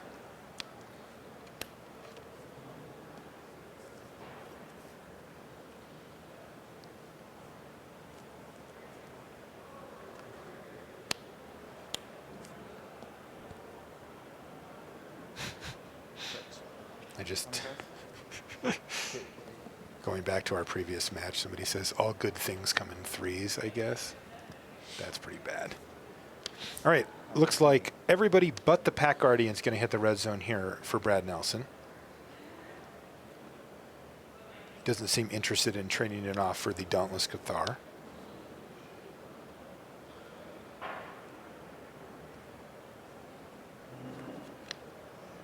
Maury, however, much more interested in trading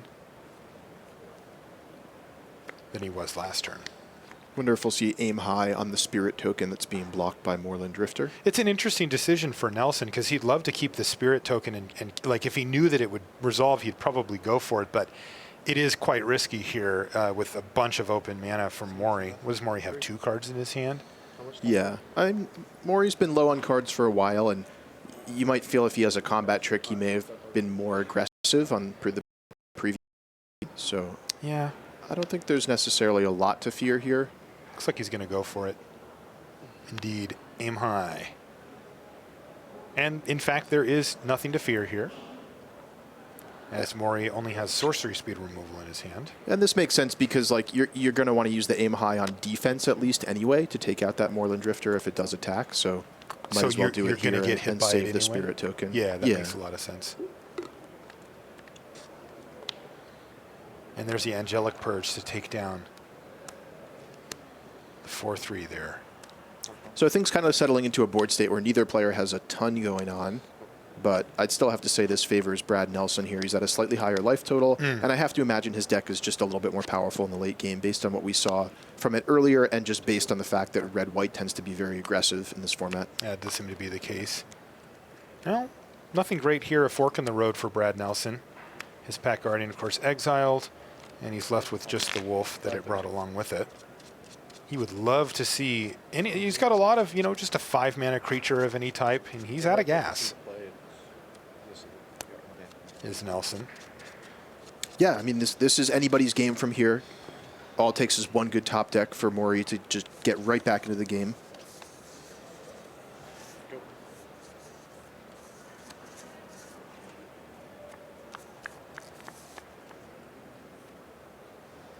I think you'd normally call that a good top deck, but I don't think it's... Maybe it actually does put Maury ahead here. I think he drew a Fiery Temper, and he may just use it right here in the main phase to take down the wolf. Well, he's looking through his graveyard. Was that Dauntless Cathar still in there? No, he used it last turn. He already used it, so that's not there. So he's just sort of double checking.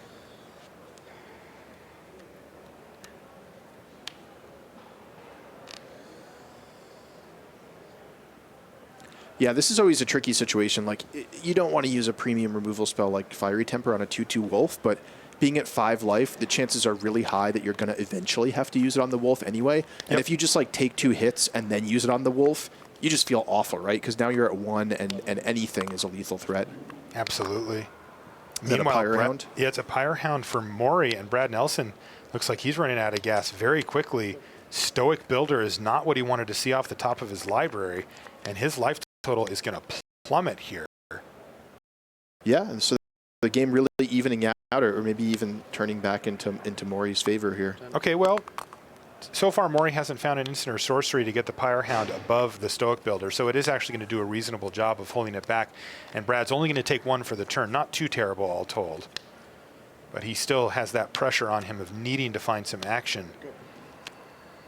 And a Ghoul Caller's Accomplice, actually not that bad here. Yeah, that's quite was nice. that another Fiery Temper off the top for Maury? If it was, that's a big draw here. Right, can pump the Firehound. Depending on how Brad blocks, it could, potentially represent a surprise lethal amount of damage. No, but Brad takes a conservative block here. This totally makes sense. Yep. Fiery Temper at your Ghoul Caller's Apprentice, keeps the Devil Horn Fox alive, pumps up the Pyre Hound, so that now kills the Stoic Builder as well. So really nice combat exchange there for Maury. And I wonder if you just do that pre-combat here. You just take the thing down. Well, if you did it that way, then Brad gets to trade the one of his creatures Ghoul Caller's Accomplice for the wolf. Yeah, whichever creature you don't kill, he actually trades for the wolf. Fair enough. He does get the zombie here, which once again threatens to trade for the wolf. And he found an Intrepid Provisioner. So this is actually quite interesting because Brad, was able to use up a bunch of mana that turn and actually stabilize the board. He's only taking 1 in the air. Is this Brad Nelson starting to come back here? Yeah, this has been such a back and forth in the last 2 turns. Wow, Gloom Widow. So now he's taking no damage a turn. He's got 3 lands in hand. Okay. He doesn't have a clean attack with the Gloom Widow thanks to the Pyre Hound, which is just a notch above. But this, we've got a real game on our hands here. It has gone back and forth. It was right in that middle ground when we came in and wasn't quite clear who was ahead till a couple of turns ago when it was clear that Katsuhiro Mori was the one who was ahead. But now we're back to even. Epitaph Golem for Mori? Not a card you see a lot in white-red aggressive decks.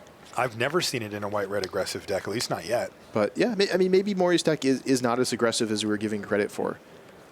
Yeah, the old Devil Thorn Fox into Epitaph Golem. Yeah, those things are a little incongruous, I agree, but... Okay. Tooth Collector takes Tooth out the Collector Devil to Thorn take Fox. down the Fox. Wow. And he's got Delirium, so on his upkeep, he gets to take down the Spirit.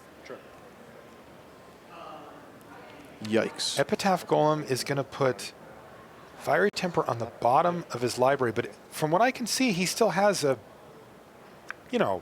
decent chunk of cards in his library here. He's not getting to that point anytime soon, so it looks like he's just setting up for the future. Mori just passes the turn back. So Brad's still without any really great attacks here. That's right. Mori with a 3-4 and a 3-5, holding off those 3-3s and 2-2s on Brad's side of the battlefield. Epitaph Golem, a card that we've seen valued very highly in Delirium-style decks. Whoa, all-out attack here for Brad Nelson. Mori's down to 5, remember, and that is going to do it. No good blocks, and that's it. Very close. Brad Nelson wins the match, and you know what? He's undefeated. Brad's 10-0. 10-0. Crazy flurry at the end of the game there. Yeah, that was an awesome game. Just back and forth each turn. It went from like 60-40, 40-60, 60-40 over the course of several turns there. So yeah, it was just a matter of if Brad wanted to go for the lethal attack or not, and he decided to go for it, and it worked out for him. Nothing in hand for Katsuhiro Mori. He just showed him the 2 lands. If he had had a removal spell or a way to gain life or anything along those lines, it could have gone pretty badly for Brad. It could have, yeah. Brad would have just had 2 creatures eaten there. So yeah, but Brad just put the read on him and just said, I don't think you have anything. Sent him in, and he was right. Very nice. Brad Nelson's 10-0. Like, that's awesome. That's for him. insane. And I get the sense that he loves his standard deck as well. So we have one more round of limited, and then it's off to the races, and we'll see what he can put together. That's right. All right. Well, Rich Hagen's at the news desk, and he's ready to give you updates on things happening from the whole entire tournament. Over to him right now. Thing 1 and Thing 2 for a red and a blue. That Ian Duke is a monster, I tell you. All right, so here's some stories for you. Now, I'm going to take you back to 2002 and Tampa, Florida. There was a 12-year-old kid playing in his first Grand Prix. His name is Max Molesh. Over the next 14 years, he plays 4 more Grand Prix. He grows up. He becomes 26. He goes to a PPTQ. He qualifies for an RPTQ. He qualifies for his first Pro Tour. That's this, and he's 9-1. Awesome stuff. Max Molesh, 9-1. Some other names you may not know as much about. 8-2, Gregor Kowalski of Poland. Very solid Grand Prix player, but doing his first major run at a Pro Tour here, 8-2. Teruya Kakume with his 2 Grand Prix wins is at 8-2.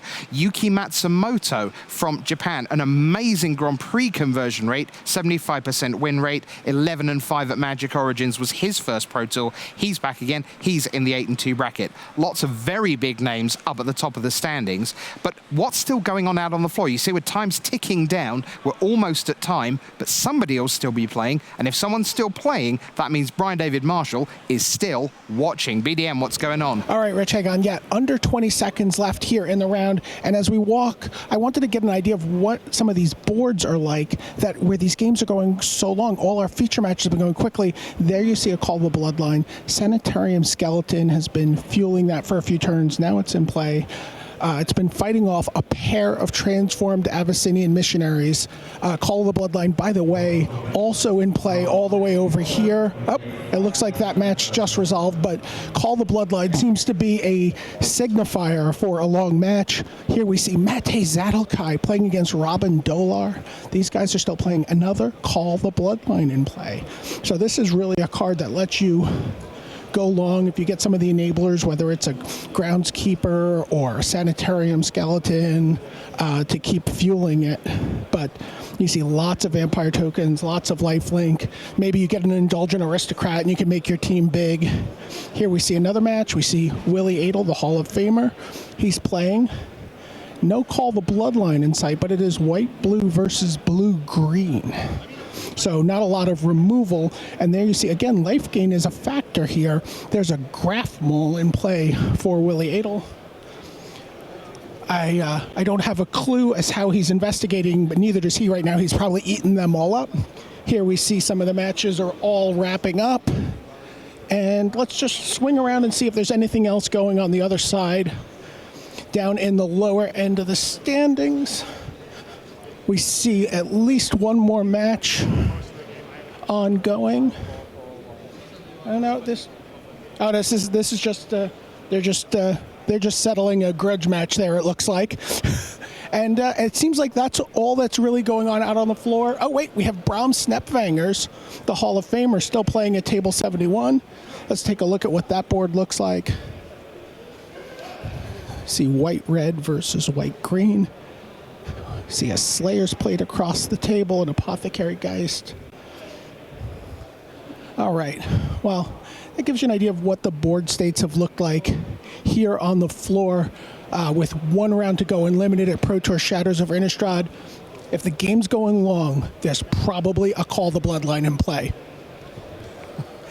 That is certainly true, BDM. Call the Bloodline's a tremendous card, but boy, it does clog up things somewhat. Now, the top of the standings are clogging up. John Finkel is 9-1. Luis Scott-Vargas is 9-1. Brad Nelson, you've just seen what an utter monster. He is on a tear, and his teammates have said to him, we're not interested in you doing well. We're interested in you winning this thing. This tournament is yours. Now, Shota Yasuoka, Jeremy Dizani, they played last night. They drew. They played again this morning. Dizani won. This round, they both won. So Yasuoka is up to 7-2-1, 22 points. Dizani, 8 wins, 1 loss, 1 draw, right in the thick of things for top 8 contention. Some other 8-2s that we haven't seen too much in the feature match area. I mentioned Teruya Kakume, another Japanese player, super famous, 2-time player of the year. Yuya Watanabe is 8-2. And Andre Strasky, who BDM spoke to last round, he opened up the day 6-2. Won twice, will play for his pod in the final round of Limited. Coming right up, and Lucas Blahon of the Czech Republic, compatriot of Andre Stratsky is also at 8-2. So big names all the way. One more round of limited coming up. But we have one of the best limited minds in the game lined up right now to walk you through their draft from that incredible pod 1. Here comes Randy Buehler with the reigning world champion, Seth Manfield.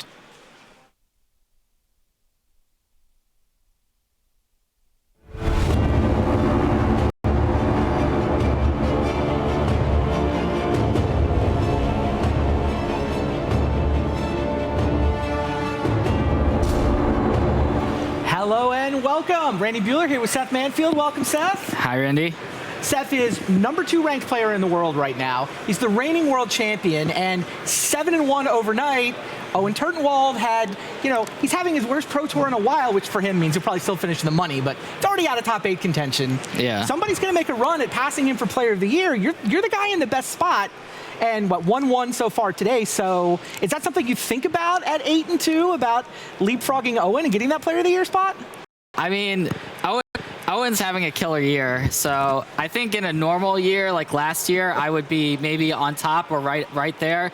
I'm not thinking about it too much, but I'm just trying to have a good tournament, honestly, and then I'll see what happens from there. If I've closed the gap, then maybe I'll go to a couple more Grand Prix or something. But fair enough. Yeah. All right. Well, let's talk about this draft. You sit down at this insanely stacked pod, right? Somehow neither you or Finkel gets watched, right? Because we've got Luis and Brad at 8-0. What are you thinking when you open up this first pack? So this first pack, I haven't played with Startled Awake that much, so I wasn't that sure how good it was. Okay, that's your rare. But we kind of went through all the mythics and rares, and we kind of had that as pretty high on our list as far as cards. But to me, there's the two best cards in this pack are blue in the Illuminator and the Starfield, and there's not really much else in the pack. There's a Duelist that I could maybe take, but I was kind of thinking I would take one of the blue cards, and it's a mythic. I wanted to try it, so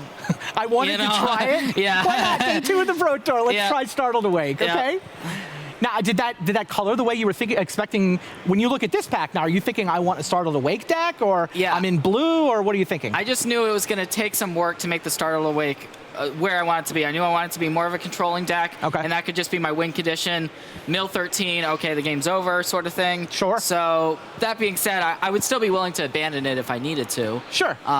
So what are you looking at in this pack? So I think clearly the best card in the pack is a Curse Witch. And there's not really anything else particularly close, so took it. Fair enough. Yep. Let's see pack 3. Pack 3 was kind of a tough pack for me. I was looking at the black cards. Because I was thinking maybe I want to be more controlling, and I already had the Curse Witch. Okay. Angelic Purge is probably the best card in the pack, but I figured since I'm looking to be maybe a more controlling deck, maybe I could just take the Rancid Rats, even though it's worse than the Bloodsworn from a power level standpoint. But fair enough. Yeah. Now what happens in pack 4? So Let's see. Blue cards, there's a Vessel of Paramnesia. Black cards, there's some playables, I guess, but not really what you're looking for. The Twins is okay, but it wasn't really exciting me. So at this point, I was like, okay, this is where things are about to go south for me. But, is that right? But I saw Angelic Purge again. I'd already shipped one, so I was like, I don't know if I want to take that. So I ended up taking the Sage, which is pretty good. I mean, it's a 5-mana rare, so. Now, is you still happy with this pick? You say things go south in this pack. I mean, I wasn't happy to be going into a third color this early in the draft, but it's a good card, so I was just going with it. All right, fair enough. Now what? So I had a green card, a couple black cards. I still wasn't really thinking about, I didn't really want to abandon the Starfield, so I ended up kind of waffling between the Briarbridge Patrol and the Stitch Mangler. I think they're pretty close at this point in the draft. Okay. And I ended up taking the Stitch Mangler. Got it. Just as a three mana blue card. So still trying to be defensive in blue and make that Startled Awake work. Yeah, and it's just one of the best blue commons, so it's kind of, I took it as a signal maybe. Yeah, so pick 5, best blue cuff. Now what? Well, this pack is pretty much a brick for me. I mean, seriously. Yeah, there's not really. You're in 3 colors and there's still no cards. Yeah. So I wasn't happy to see this pack at all.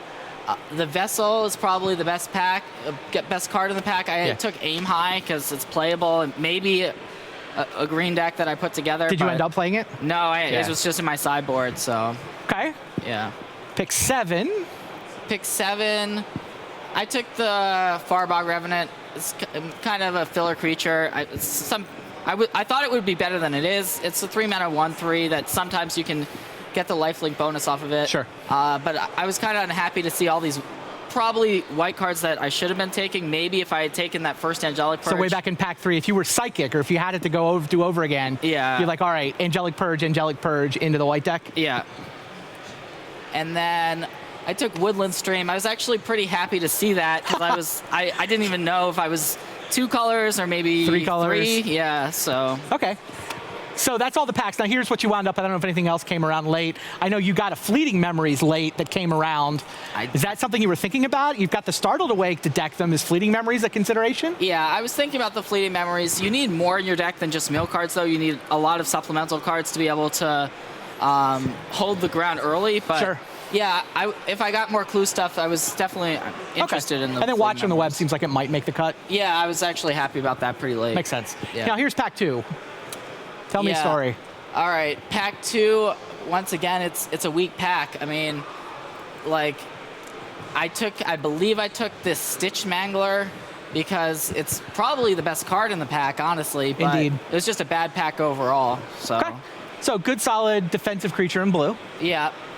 And then at this point, I was like, okay. I mean, something like all the best cards were not in my 3 colors at this point. So I would have taken a blue card, a green card, or a black card, and all of a sudden I'm seeing Griffspoon. Breakneck Rider, Duelist. Yeah, so I was feeling like was not a great situation for me. I kind of just stuck to my guns and took the Vessel, the green Vessel, but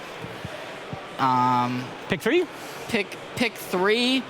I was unhappy once again. I saw Devil's Playground, and I was like, okay, this is still in the pack.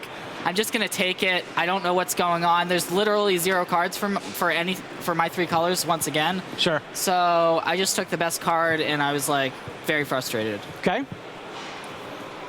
And then I saw Uvomal Hydra. It's not a bomb, but it's quite good. Yeah, it's good. It's just a big reach card, so yeah. Now you're definitely green. This is the point where you're like, okay, I'm not giving up on the green cards. I'm in green, yes. And here I saw the Foul Orchard, which I was kind of unsure, so I figured I might even need to splash the 3rd color just to have 23 playables at this point, right. Because there's some packs that just didn't have anything for me. And so you're giving up on like a Hinterland. Oh, that's over a Murderous Compulsion? Yeah, I gave up on the Murderous Compulsion and the Hinterland Logger. I was really waffling between the Compulsion and the Foul Orchard, but yeah. I figured you might have to be 3 colors, so let's make sure you can cast your spells. Yeah, and then I was kind of rewarded. Yeah. Wow, there's another one. Yeah, I was kind of rewarded I was happy to see this Murderous Compulsion, knowing that I had passed the other one for the Foul Orchard. And you'd rather have Foul Orchard to 1 compulsion rather than 2 compulsions? Yeah. Fair enough. And so, yeah, I took the Gone Missing here. And so I was kind of like, I'm pretty sure I'm going to be some combination of Sultai, maybe a little less blue or something like that, but it seemed like that was the way the direction was draft was going, so. And what is Rabid Bite doing in this pack 8? Yeah, I mean, clearly there was something in green where I was getting randomly these green cards really late. I wasn't getting them early in the draft. I was getting them late, which was kind of weird. It just felt like I wasn't opening well, but I was maybe in the right it does seem colors. like you're in the right. You're right to be in green, given the late pick. So I took we can look at the rest of pack 2. Oh, right, I had pack 9 here. And then Watcher of the Web is another good, solid card for a defensive deck. Makes sense. Yeah. So there's pack 2. Yeah. At this point in the draft, do you feel like you have a deck, or is this a train wreck? Is this, well, you know what, I can get a couple of wins with this? What are you thinking? I was thinking it was kind of a train wreck, to be honest with you, but I was just trying to cobble something together and just play as many powerful cards as I saw in the draft. Okay. And to try to get something together. Make sure you get 1 win anyway, and hopefully 2. Yeah, and I won my first round, got Mana Screw my second, but I think the deck ended up okay. All right, let's look a little bit at pack 3. See what some of those highlights were. Yeah, I mean, I saw Soren at this point, and I was like, oh my gosh. If I had opened that in the second pack, I would have... Yeah, all the white cards from pack 1, that could have been insane. Yeah, and I was thinking, okay... You should work on being psychic. Yeah. It's a very good skill. I was thinking, okay, first of all, in my colors, there's not anything amazing. There's like a throttle and some random sort of bears. But I was thinking, okay, there's a small chance I can get some mana fixing to play the sword, even in this pack. It would be... Sure, you're green, so that makes sense. But at the same time, I don't want to play against Soren either. So I was just like, I'll take it. All right, let's keep going. Pick 2. Pick 2 was... This was tough. You got a Pack Guardian, right? Yeah, I had Pack Guardian, and I had the Briarbridge Patrol, and I was thinking about... Wow. Yeah, I was thinking about my mana base, and I was... Oh, you didn't want the double green. That's a very interesting pick. Yeah, I still am not sure if that was right or not, but... Interesting. I took the Patrol. All right, well, let's keep going. And then here, I took Ever After. Fair enough. Which I think is a pretty powerful card, and I already had 2 Stitch Manglers, so... Pick 4? Sleep Paralysis, I was a little light on removal, so I was pretty happy to get that. And just kind of shore up my deck, even though it was looking to be 3 colors. And another Woodland Stream? Just immediately, I would take that over anything. Snap Woodland Stream? Yeah, Snap Woodland Stream. We can see the rest of what you got.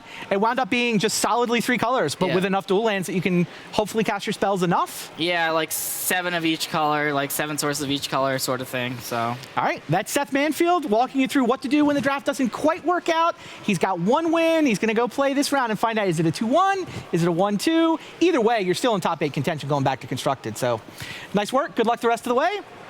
Send it back to Rich. Thanks.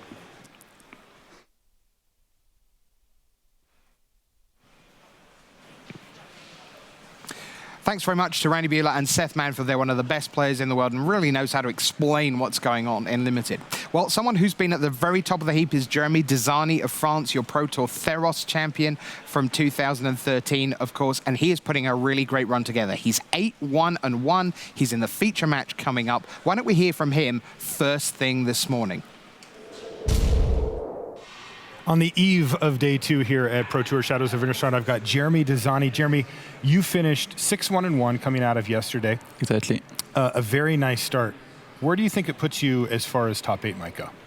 Actually, I don't want to think about the top 8. Not you have to think one by one, run by run. Win the next one is all the time. You need to think like that if you want to advance in the tournament. You can't think about the top 8 right now. We are only in the middle of the day, so in the tournament.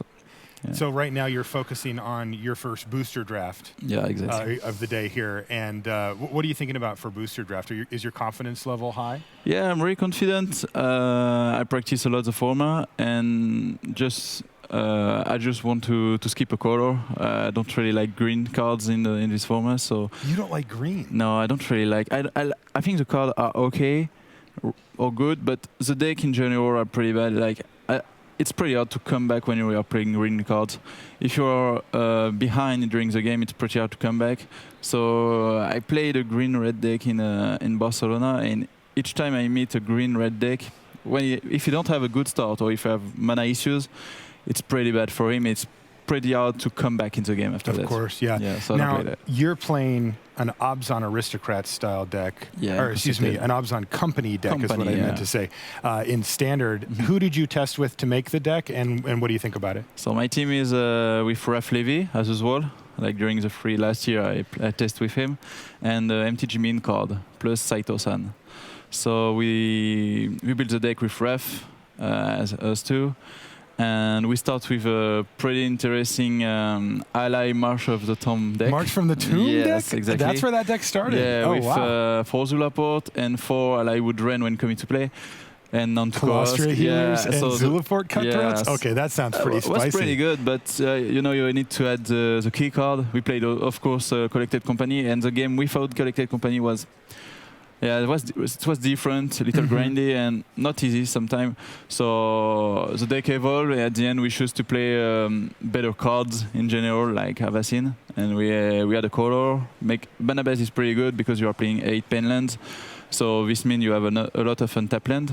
Sure. And you have access to Eldrazi cards. So we play Reshaper in the deck. It was pretty good with Nantuko Husk. Yeah, Mana Reshaper. And Avacyn, because when you die on Avacyn, you have an effect too. Sure. Yeah, so yeah, I like the deck. And cards in general are better than the ally deck, but the ally deck was fun.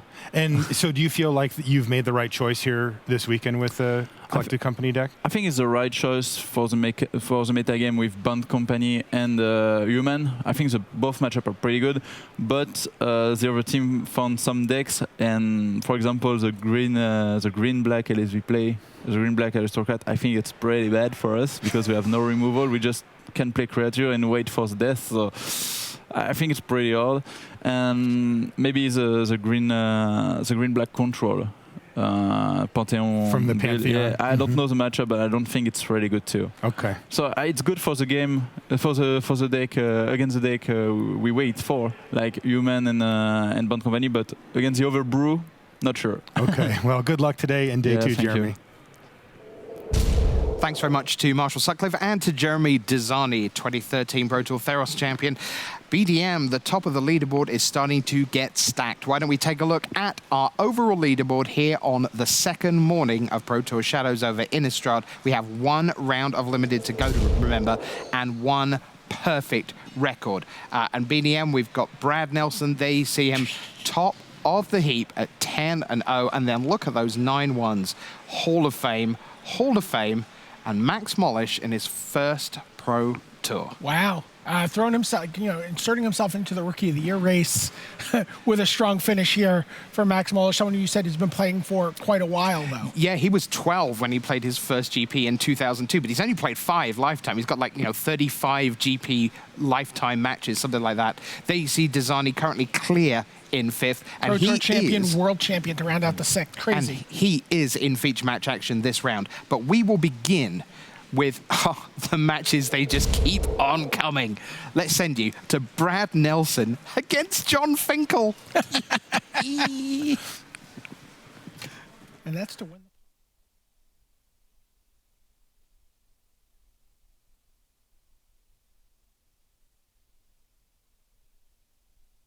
Hello and welcome to this round 11 here at Pro Tour Shadows over Innistrad. I'm Tim Willoughby, joined by R&D member Ian Duke, and it's only April, but Christmas has come early. We've got yet another fantastic feature match for you. Let's head right down to the feature match area to see John Finkel against Brad Nelson.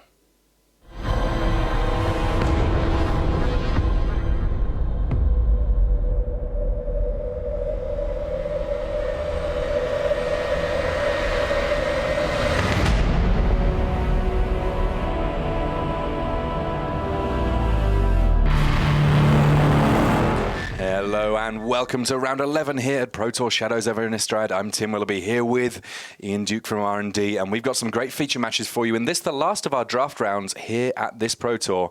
Let's have a look at our main match. First up, we have former Player of the Year, Brad Nelson. There he is, currently sat at 10-0, King of the Hill, top of the pile, and someone who historically has said that he's found draft to be, of the 2 formats played at the Pro Tour, the one that's a little bit more of a challenge for him, but so far not picked up a single loss, and with his green-black deck in good shape.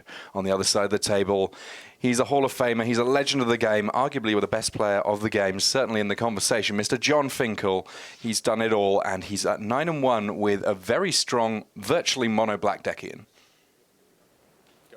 We see him kicking things off with a swamp there. There is one notable card that's not black in John Finkel's deck, that one being Archangel Avacyn, the hallmark card of Shadows over Innistrad. Powerful enough that it's worth a splash all on its lonesome. And this matchup, we see early removal potentially from Brad here, but flyers from John Finkel, that and Olivia's Bloodsworn there. The flyers could be a big deal in this matchup, right, Ian? Very much so. I mean, Brad's deck is sort of a traditional green-black, mid-range, the rock-style deck, if you're familiar with that.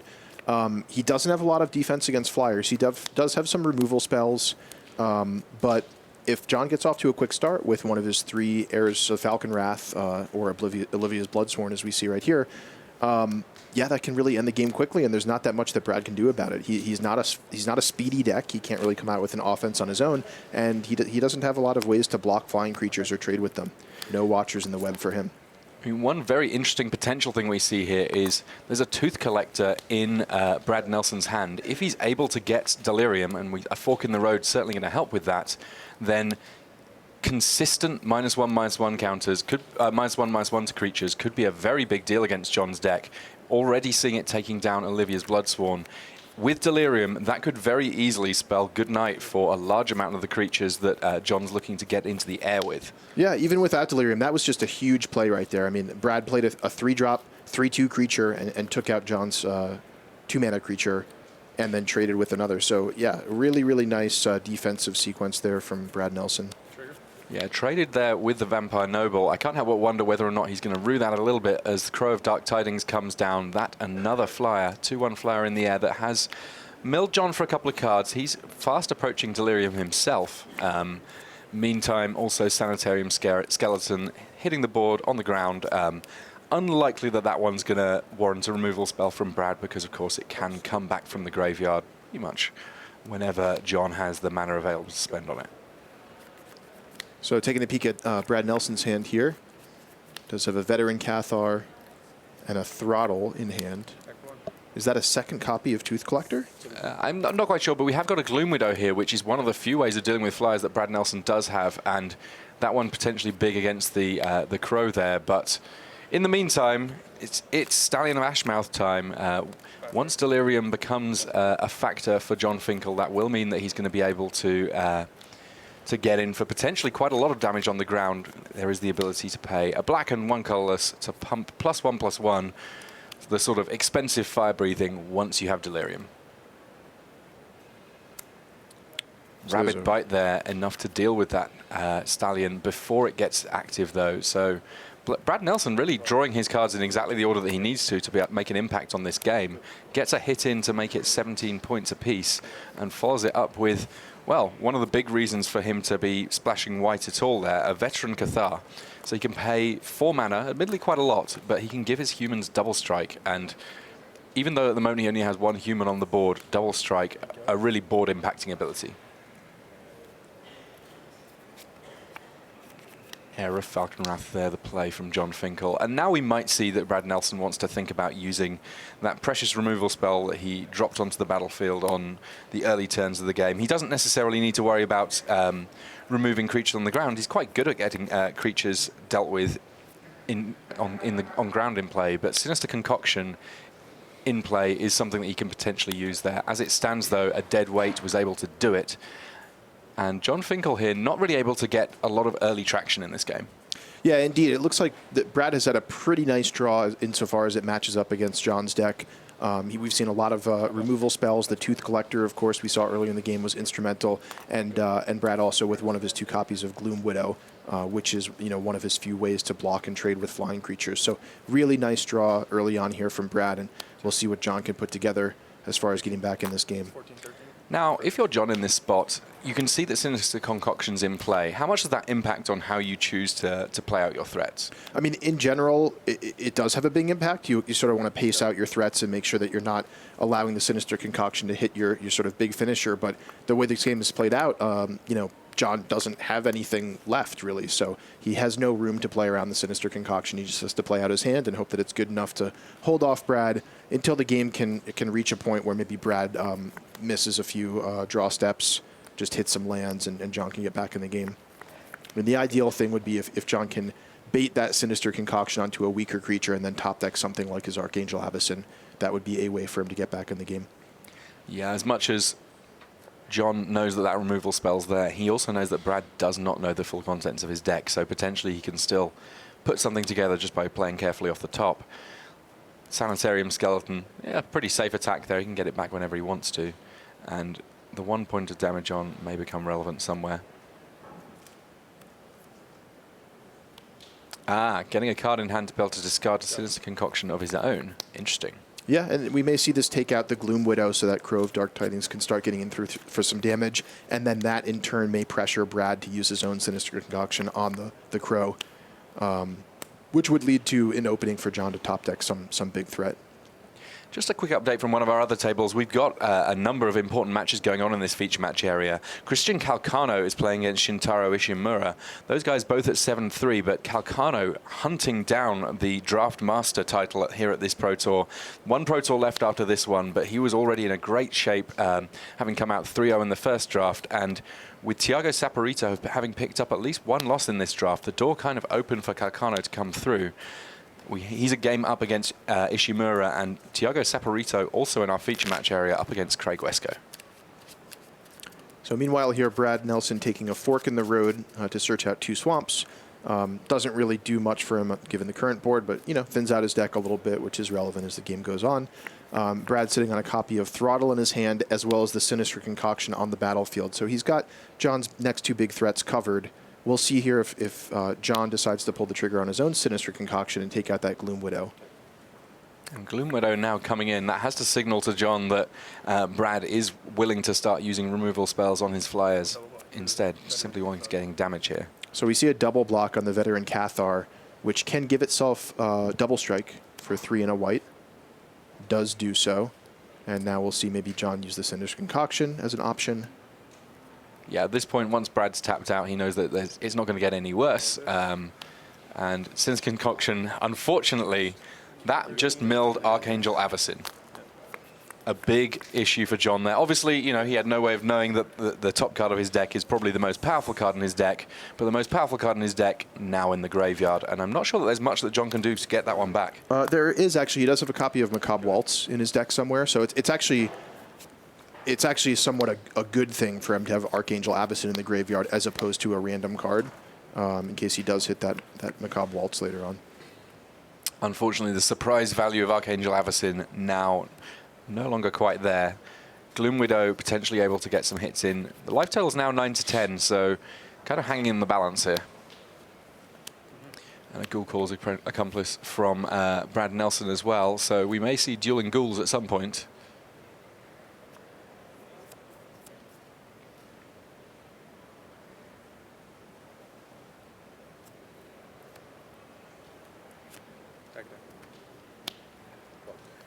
There we have it. Each of these creatures trading off. Of course, we are likely to see some zombies on either side coming off those Ghoul Caller's Apprentices soon enough. Vampire Noble, actually a pretty nice pickup here for Finkel. So we were talking earlier on about he may have used his Sinister Concoction to take out the Gloom Widow. Instead, he went and took out the Veteran Cathar. But remember that Gloom Widow can only block creatures with flying. So even though it's holding off the Crow of Dark Tidings, it's not holding off any of John Finkel's ground creatures. So John actually getting a nice little ground offense here that's slipping underneath the Gloom Window.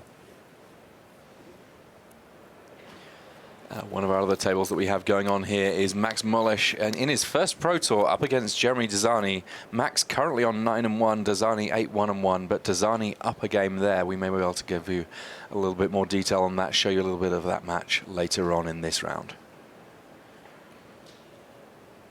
We can see each of these veterans of the game, both very familiar with the feature match area. Brad Nelson saying that last time he was here, he didn't remember the lights being quite this hot, but maybe that's just a sort of added statement about the pressure of being in the feature match area.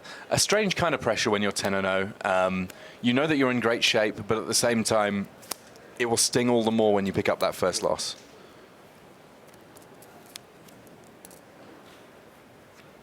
So Nelson in a nice spot here in terms of the cards in hand. Murderous Compulsion and Throttle just sat there ready to go alongside the removal that's in his hand. And Murderous Compulsion playing very nicely with the removal he has in play, the Sinister Concoction, because it does have Madness. He could have to discard it, and that's just a very sort of neat interaction there.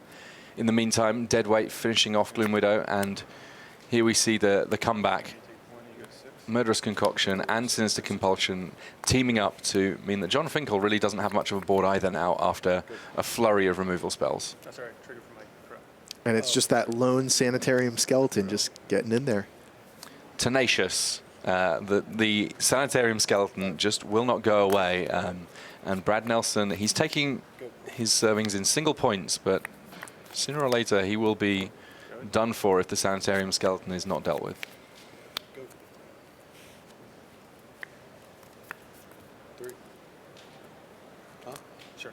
I love the general theme of a lot of the cards in this set, Ian. I'm sure that a lot of work was put into it in R&D in terms of the kind of inevitability.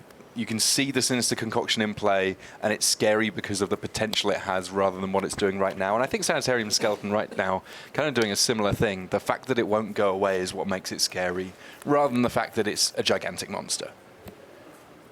Stormcock Noble there coming along from John Finkel. No extra vampires to pump, but it's still a 4-2, and with a throttle to deal with the Stoic Builder that was on the other side. A clean attack, though it looks like Brad Nelson does have the removal spell in order to make sure that he's only taking one more point. Staves off lethal for now, but he's on 3. Sooner or later, that skeleton might just finish things off. Wow, huge top deck from Brad Nelson here. Down comes Duskwatch Recruiter, and this is something that could get him right back in the game very quickly. Yeah, with so much mana available, he can potentially activate the Recruiter a number of times. 3 mana, gets to look at the top 3, reveal a creature and put it in his hand. He's just found himself a card-drawing engine that will also potentially turn into a comparatively scary werewolf, making all of his creatures cheaper.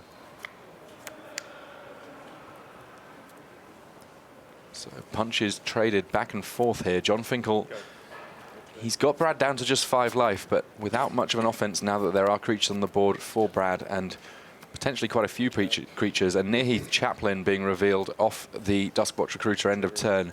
That's a nice pickup for Brad Nelson. Means that even if the 3-1 is killed off by John Finkel in some manner or other, there will still be the looming threat of spirits in the air. Pack Guardian off of the Duskwatch Recruiter. Nice pickup for Brad. Yeah, and the walls are closing in pretty quickly here around John Finkel. As a Nearheath Chaplain, I believe, maybe coming down. We'll see. It looks like Brad's a little bit tight on green mana, having already activated his Duskwatch Recruiter so many times. So he may not be able to get Pack Guardian and... oh, no, sorry, I tell a lie. 3 forests up top. He can just cast everything, and everything's at a discount right now. Leaves mana up for Pack Guardian because he knows he doesn't need to cast it right now. Even got the forest in hand in order to bring along a wolfy friend.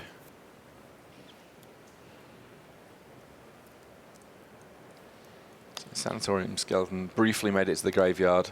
Briefly makes it to the graveyard again, but this time in order to transform that Heir of Falconwrath. But John Finkel, he's got to kind of sit back on D here. He knows that there's a lot of creatures coming from the other side of the table. Even though there is going to be a transformed werewolf there. In some respects, this side of Duskwatch Recruiter kind of better for Brad here, as it's just drawing him a lot of cards. Oh, absolutely true, yeah. I think given the option, he'd love to just keep that Duskwatch Recruiter on the front side, the day side. And it's interesting because that's not necessarily true of very many werewolves in the history of Magic that can transform. Generally speaking, your bigger, scarier werewolf is what you're looking for. But in this case, that dude who turns into a werewolf at midnight, he's actually the one who's got some skills that you kind of need. Mm-hmm. As it stands, though, that was enough for Brad Nelson to take down John Finkel in the first game. We will be back for more Magic from them, but first, these messages. Qualify for the next Pro Tour on Magic Online. Go 5-0 or 4-1 in a preliminary to advance to the finals.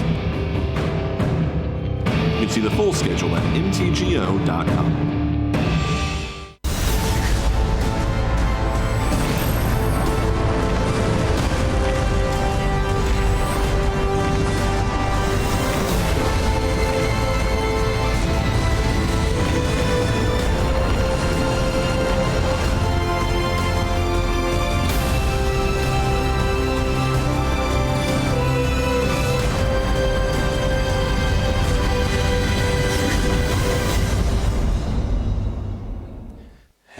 And welcome back to round 11 here at Pro Tour Shadows over Innistrad. John Finkel and Brad Nelson just making a little bit of sideboard change, shuffling up before their next game. But in the meantime, we are going to get a chance to look in on one of our other matches here. Christian Calcano on the right of our screen. He is currently leading the Draft Master Challenge, with Tiago Saporito having picked up a key loss. That means Calcano ahead there. But John Finkel in the feature match area also in that race. Many players looking to get a World Championship invite wherever they can, and one of the options for them is to have the winningest record in draft at this Pro Tour, or at Pro Tours across this season, should I say. But a very aggressive-looking deck here from Christian Calcano. He's on red-green werewolves up against Ishimura's black-white deck here. And with a lot of creatures on the board and a sort of relatively developed board state, I can't help but wonder if the best turns for the werewolf deck have already kind of been and gone. He's not got the early jump. Now he needs to win the long game. Yeah, very, very challenging thing for the aggressive-minded red-green werewolves deck. It looks like Shintaro Ishimura has stabilized at 17 life. Calcano still trying to be aggressive here, but yeah, difficult to puzzle out exactly who's ahead in this particular game state. Lots and lots of permanents on the board. Absolutely, there is there. And Ishimura working toward Delirium here, not quite there, but with a Shard of Broken Glass, one has to think that he has the potential to get there comparatively soon. We'll see exactly what he can do with that Delirium soon enough. I mean, just on the board there's at least one threat that's worth considering once Delirium is achieved. Quick update for you, Jeremy Dezani, he's won a quick 2-0 over Max Molesh. He goes to 9-1-1, and he'll get a chance to go back to playing his Abzan Collected Company deck. But yeah, another 3-0 for the former Player of the Year, Jeremy Dezani, and a handshake there we see on our our look-in match between Shintaro Ishimura and Christian Calcano.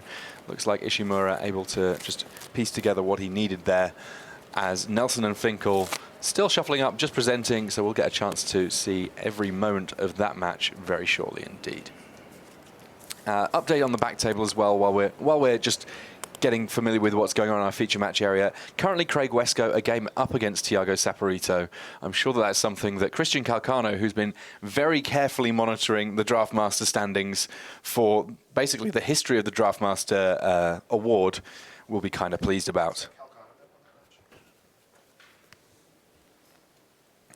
So we see here Brad just looking at his opening hand, ultimately looking to keep a good 7 ideally. We can see some quality removal spells in there. A Throttle might take a little bit of time to come online, but the Tooth Collector, it proved good in game 1. I can't help but wonder if it could be even better in game 2 now that he's seen a little bit more of what Finkel's got going on, that there is the potential to get more kind of long-term benefit from it. Yeah, I mean, the thing is, Finkel has enough 2-1 creatures in his deck that just the front side of a Tooth Collector, so to speak, is already excellent. But yeah, I do agree. In the long term, if Delirium can be achieved, that card's going to be very instrumental in this matchup. And speaking of 2-1s, here comes Heir of Falconwrath. Of course, this can transform into a 3-2 flying creature at any time for the discard of a card. Quality starts on both sides, though. Sinister Concoction into Heir of Falcon... yeah. Into the air on the right-hand side, but then Duskwatch Recruiter on the left as well. I mean, we saw how powerful it is in the late game. If it ever comes down early and is not answered, it can be a real problem. But I tell you what, Ian, if you're looking for a card to discard to your Heir of Falconwrath, then Twins of Mora Estate, an absolutely fantastic option. Pay the madness cost, get a 3-5 on turn 3. This just a dynamite start from John Finkel. Yeah, look at his opener. He's even got the Sinister Concoction there waiting just in case, you know, Brad busts out something big like a Gloom Widow here. Yeah, it's not even all over. I mean, not only does he have the Sinister Concoction, he has the combination of it plus Murderous Compulsion. We saw it going on the other side of the table last game, but he is basically all removaled up and ready to go, and with creatures on the board in order to deal damage, this is a great start for John. So Brad did pass the turn there, which transforms his Duskwatch Recruiter, and now he's playing a Clip Wings on John's turn. So this is a card he sideboarded in after seeing lots of flying creatures like Heir of Falconwrath and even Archangel Avacyn in game 1. Really potent card against John's deck. Yeah, forcing an opponent to sacrifice a creature with flying, not so great against some of the spirit decks that might simply have some sacrificial tokens they can afford to throw away. But every creature matters for John's deck. He certainly doesn't have anything sort of weak that he can throw away easily. And so yeah, the Clip Wings are a nice sideboard card. So Nelson, we can see here, at the moment his biggest concern is mana. He's got 3 mana available, and actually in this case having a transformed creature in play means that he can actually cast his creatures a little easier, get the Tooth Collector down. Admittedly without too many juicy targets just yet. He may want to hold back on it. So John here thinking for quite a while whether he wants to use the Sinister Concoction on that Kralin Horde Hallower. the flip side of Duskwatch Recruiter, decides eventually to do it. Tough decision for John there. I mean, if he passes back to Brad, Brad gets to enjoy the 1 mana discount on his creatures. On the other hand, John also had a Murderous Compulsion in his hand, so he may have wanted to try to arrange to discard that to the Sinister Concoction and get value out of madnessing it. But does decide to cut off Brad's sort of explosive mana potential there by doing so on his own turn. Looks like he did have to discard the Murderous Compulsion, though. He decided that the other cards in his hand more important. Sad to have to discard a removal spell functionally for nothing, but yeah, what does that say about your hand? Yeah, and given the way that the game is playing out, it's unlikely that Brad is going to attack with a creature, leaving it tapped. So I feel like if John were to get greedy and just kind of hold on to that Murderous Compulsion for several turns, he might just not find an opportunity to do that anytime in the short term. We see the last card in John Finkel's hand, Morkret Necropod. Now that one, it costs a lot of mana, but it has a gigantic impact on the board. Yeah, it sure does. And it's a card that is going to be difficult for Brad's deck to deal with. Even cards like Throttle really can't match up well against that Morkret Necropod. So John continuing to rumble in with some creatures here, putting a moderate amount of pressure on Brad. I don't think what John has right now is going to be enough to end the game all by itself, but it does force Brad to react to it, and then hopefully for John, if he can find a 6th land sometime soon to get that Necropod in play, it's going to be huge for him. So Pack Guardian does come down without the added bonus of the discard trigger and just trades off with a Vampire Noble. Yeah, it's still functionally working out as an instant speed removal spell that leaves you with a body.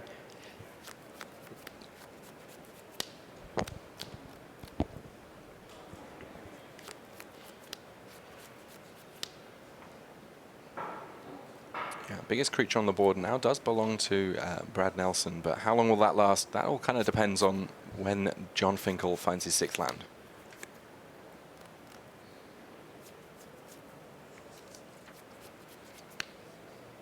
There we see Finkel, one of the most experienced players in the game, quite happy to sit back and watch as Brad Nelson figures out what he wants to do. Tooth Collector comes down. Can't actually kill anything off right now, but 3/2 body is worth something. And then, of course, sooner or later with Delirium, you could find yourself with all sorts of trouble, as it just kind of acts as an impending threat to any 1 toughness creatures that John Finkel happens to play. Quick update from one of our back tables. Tiago Saporito has forced a game 3 against Craig Guesco. So that one, a big one potentially for the Draft Master followers in the room and indeed around the world. Saporito 1, Craig Guesco 1. So, Stormcloak Noble there, making the Twins of Mora Estate a little bit, Stormcloak Mentor, sorry, making the Twins of Mora Estate a little bit larger.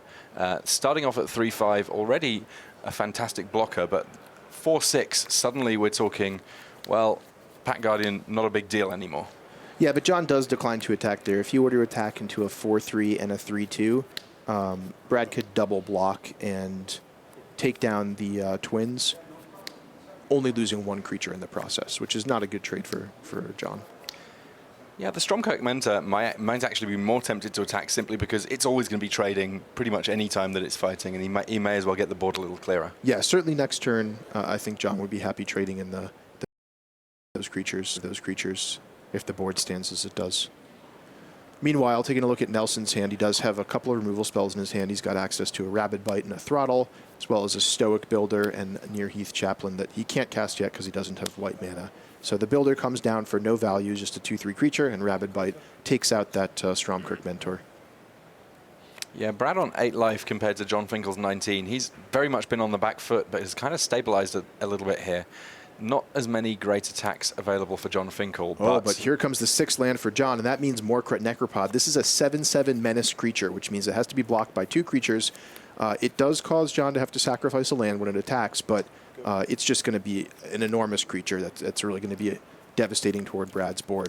Now, importantly, Brad has passed the turn with 5 mana up, which does represent Throttle, and we know at home that Brad does have Throttle, so we'll see if John can read that correctly. Now, what this means is if John were to attack with that Necropod, Brad could throttle it down to a 3/3 and then have some much more profitable blocks. So we'll see if John decides to make that attack. He does. In comes the Necropod. Sacrifices a land alongside doing so. I mean, that is basically the most expensive card in his deck, so he's not necessarily sacrificing being able to cast any one spell, but he's going to have a lot more trouble casting multiple spells a turn if he's going to be keeping attacking with that Necropod.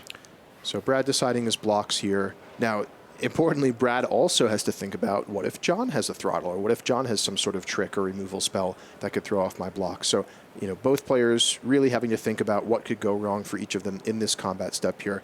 And I like that Brad is deciding his blockers first, which means John has to order his blockers in order of priority with which he intends to kill them, and then Brad will try for the throttle. So just giving John the extra chance to make a mistake by ordering the blockers incorrectly here. But, you know, this caliber of players, I'm sure both of them are thinking about possibilities of a throttle or some other spell on either side. And there it is. So John Finkel going to lose his Morcrit Necropod there. Yes, it was a 2-for-1, but when there was the land sacrificed for the attacks, it gets a little hazier. And I think ultimately John would much rather that the status quo had kind of remained. And I don't think John's too unhappy to make that trade. He basically traded his Necropod and a Plains for Tooth Collector and Throttle, which is a fairly even trade. And getting that Tooth Collector off the board, as you mentioned, Tim, that's a really potent card in this matchup. So I think it's really nice for John to have the peace of mind that he doesn't have to deal with that anymore. And note John keeping 2 Plains back in his hand. He does have those Heirs of Falcon Wrath and other cards that ask him to discard cards. So just keeping a little bit of extra there, making sure that he'll be able to pay those costs. And Olivia's Bloodsworn comes down, so a 2-1 flyer. That part of the reason that getting Tooth Collector off the board will be something that John Finkel happy about. 4 swings will be enough to do it without any extra help, just in the air. Can't block, might as well attack. No red mana available to John Finkel in terms of giving vampires haste, but he really doesn't mind too much in terms of all that. And Brad really getting punished here for his white splash. You can see he's got Nearheath Chaplain and Silver Strike in his hand with no white mana. And this is one of the dangers that can catch up with you when you're playing a 3-color deck. Not that Brad's deck is particularly greedy, but you know, it's just one of those things where you do lose a couple percentage points by having things like this happen over time. Yeah, I mean, he does even have Fork in the Road in order to kind of help out his splash just a little bit, but sometimes these things don't work out. And right now, John Finkel looking to capitalize on what he sees as a little bit of weakness, perhaps, on Brad Nelson's side of the board. And we talked about how important flying creatures are in this matchup. You can see Stromkirk Mentor, a second copy, has added a counter to Olivia's Bloodsworn, making it a 3-power flyer now, which gives Brad very little time to answer it. Brad down to 3 life here. He has 1 more draw step. Does not look like it's the white mana source that he needs. 4 copies in total of the Stromkirk Mentor in John Finkel's deck. They're a little bit sort of draw dependent in terms of how powerful they are. You really do want to be putting a counter on another vampire if you can. But right here, absolutely getting business done. And what we could be facing here is a lethal attack from John Finkel.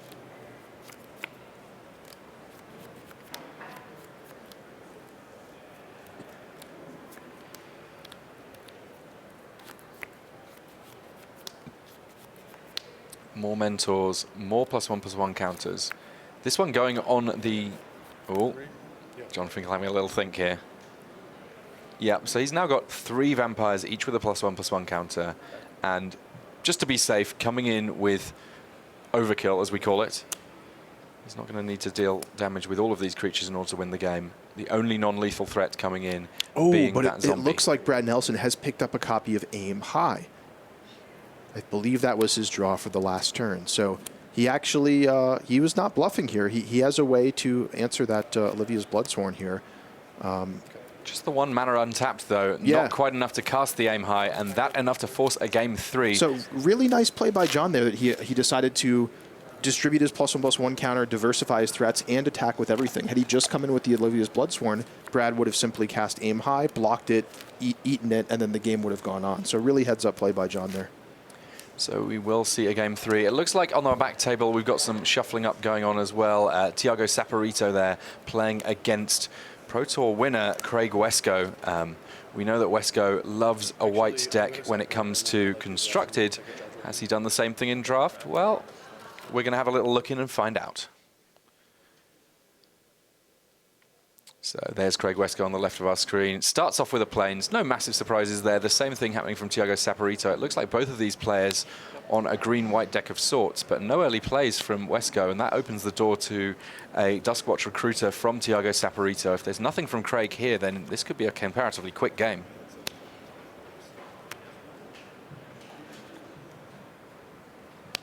No, Craig does have creatures on the board.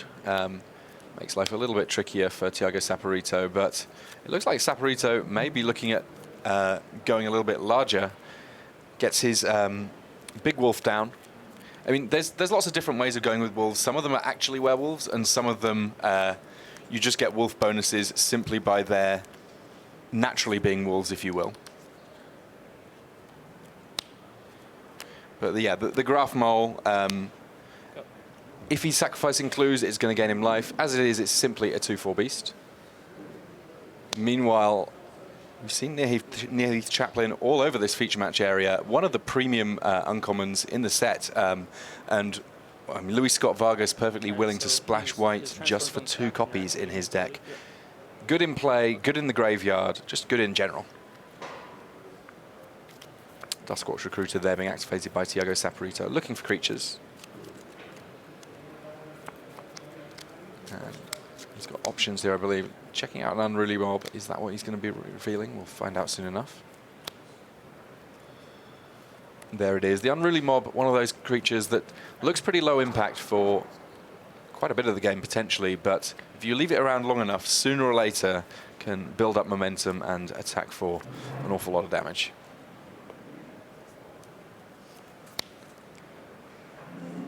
Now, Craig Wesco has the option of a tempo play here. He can potentially just tap down Thiago Saporito's creatures, get some damage in early. Pick up a clue on top, so if he's looking to smooth out his draws, that's an option. But instead, he chooses to effectively pacify the biggest creature on Thiago Saporito's side of the board and basically offer a trade here. The fact that he's got lifelink on that Nearheath Chaplain, meaning that he's going up to 23, even as he knocks Thiago Saporito down to 14. Yeah, pretty painful turn for Saporito here. He doesn't want to block and trade with either the Dauntless Cathar or the Nearheath Pilgrim. Of course, that Duskwatch Recruiter being just a really powerful card he doesn't want to trade off. Unfortunately, that means he takes 6 damage, so Craig Wesco really coming with the beatdown here. Yeah, the Thraben Inspector at the end, just the icing on the cake to make sure that Duskwatch Recruiter does transform back to a human state. But, I mean, in a matchup of green-white on green-white, what are the key cards that we're looking for to break a stall? Because in principle, both these decks have a lot of creatures in. So combat tricks, for sure, are one of them. As are removal spells to take out high-toughness creatures. As you can see that Bound by Moonsilver taking out the Graft Mole was pretty huge there, just with it having 4 toughness against a lot of 3 powers attackers from Craig Wesco. But yeah, I mean, it's really about combat tricks and tempo, I think, versus Saporito's deck looks to be a little bit more powerful given the cards that we've seen so far. So I think he wants to play a more defensive long game while Craig wants to beat down. And Craig Wesco, happy to keep making gigantic monsters. He has just a vanilla wolf, or pack thereof, should I say, but at 4/5, quite happily dominating this board. He's not got much in the way of flyers just yet, but Thiago Saporito there carefully reading Bound by Moonsilver because he recognizes that if he does start playing better creatures, they may end up being the big threats that get locked away. So Bound by Moonsilver, naturally, we refer to as kind of a pacifism effect. It stops creatures from attacking or blocking, but it does a little bit more than that. You can move it around by sacrificing permanents, and that a powerful interaction that it looks like Saporito keen to not allow. Angelic Purge there, sacrificing the Graph Mole before Craig Wesco can start moving things around and keeping his best creature on lockdown. Getting the +1/+1 counter on Unruly Mob in the process, certainly nice, but the main thing is he's dealt with Craig Wesco's versatile piece of removal. So the big card doing work for Saporito right now is that Emissary of the Sleepless. Being a 2/4 flyer, again, that 4th toughness being really key against what Craig Wesco has on the board. So we'll see if Craig can come up with a removal spell or at least a pump spell of some sort to really start to threaten that.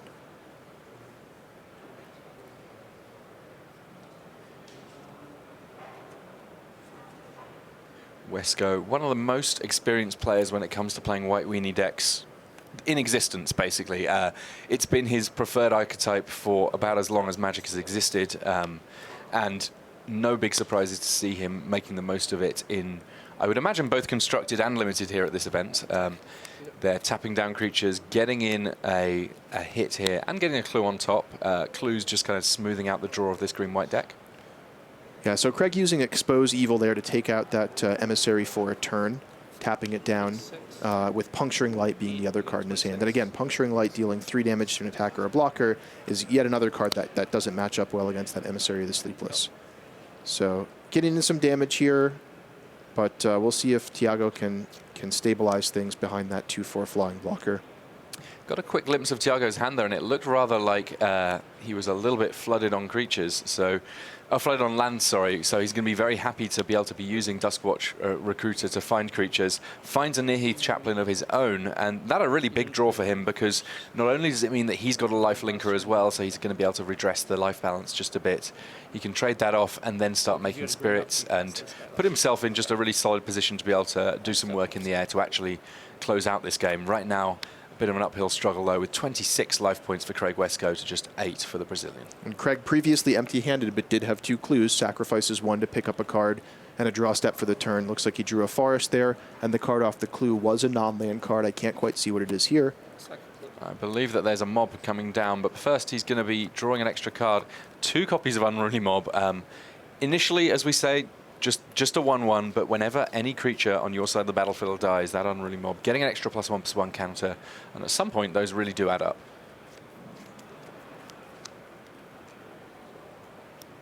Yeah, it's actually getting to the point where it's fairly reasonable for Craig to just play these 2 mobs and start chump attacking in with some of his other creatures, like the Thraben Inspector, for example, just to start getting +1/+1 counters on those mobs. I mean, it's not a great line of play, but it is an angle that he could take here. I mean, the biggest worry for Craig Wesco right now is that Thiago Saporito has 7 lands in play, and with Duskwatch Recruiter doing its thing, that means that every turn Craig Wesco is being outdrawn.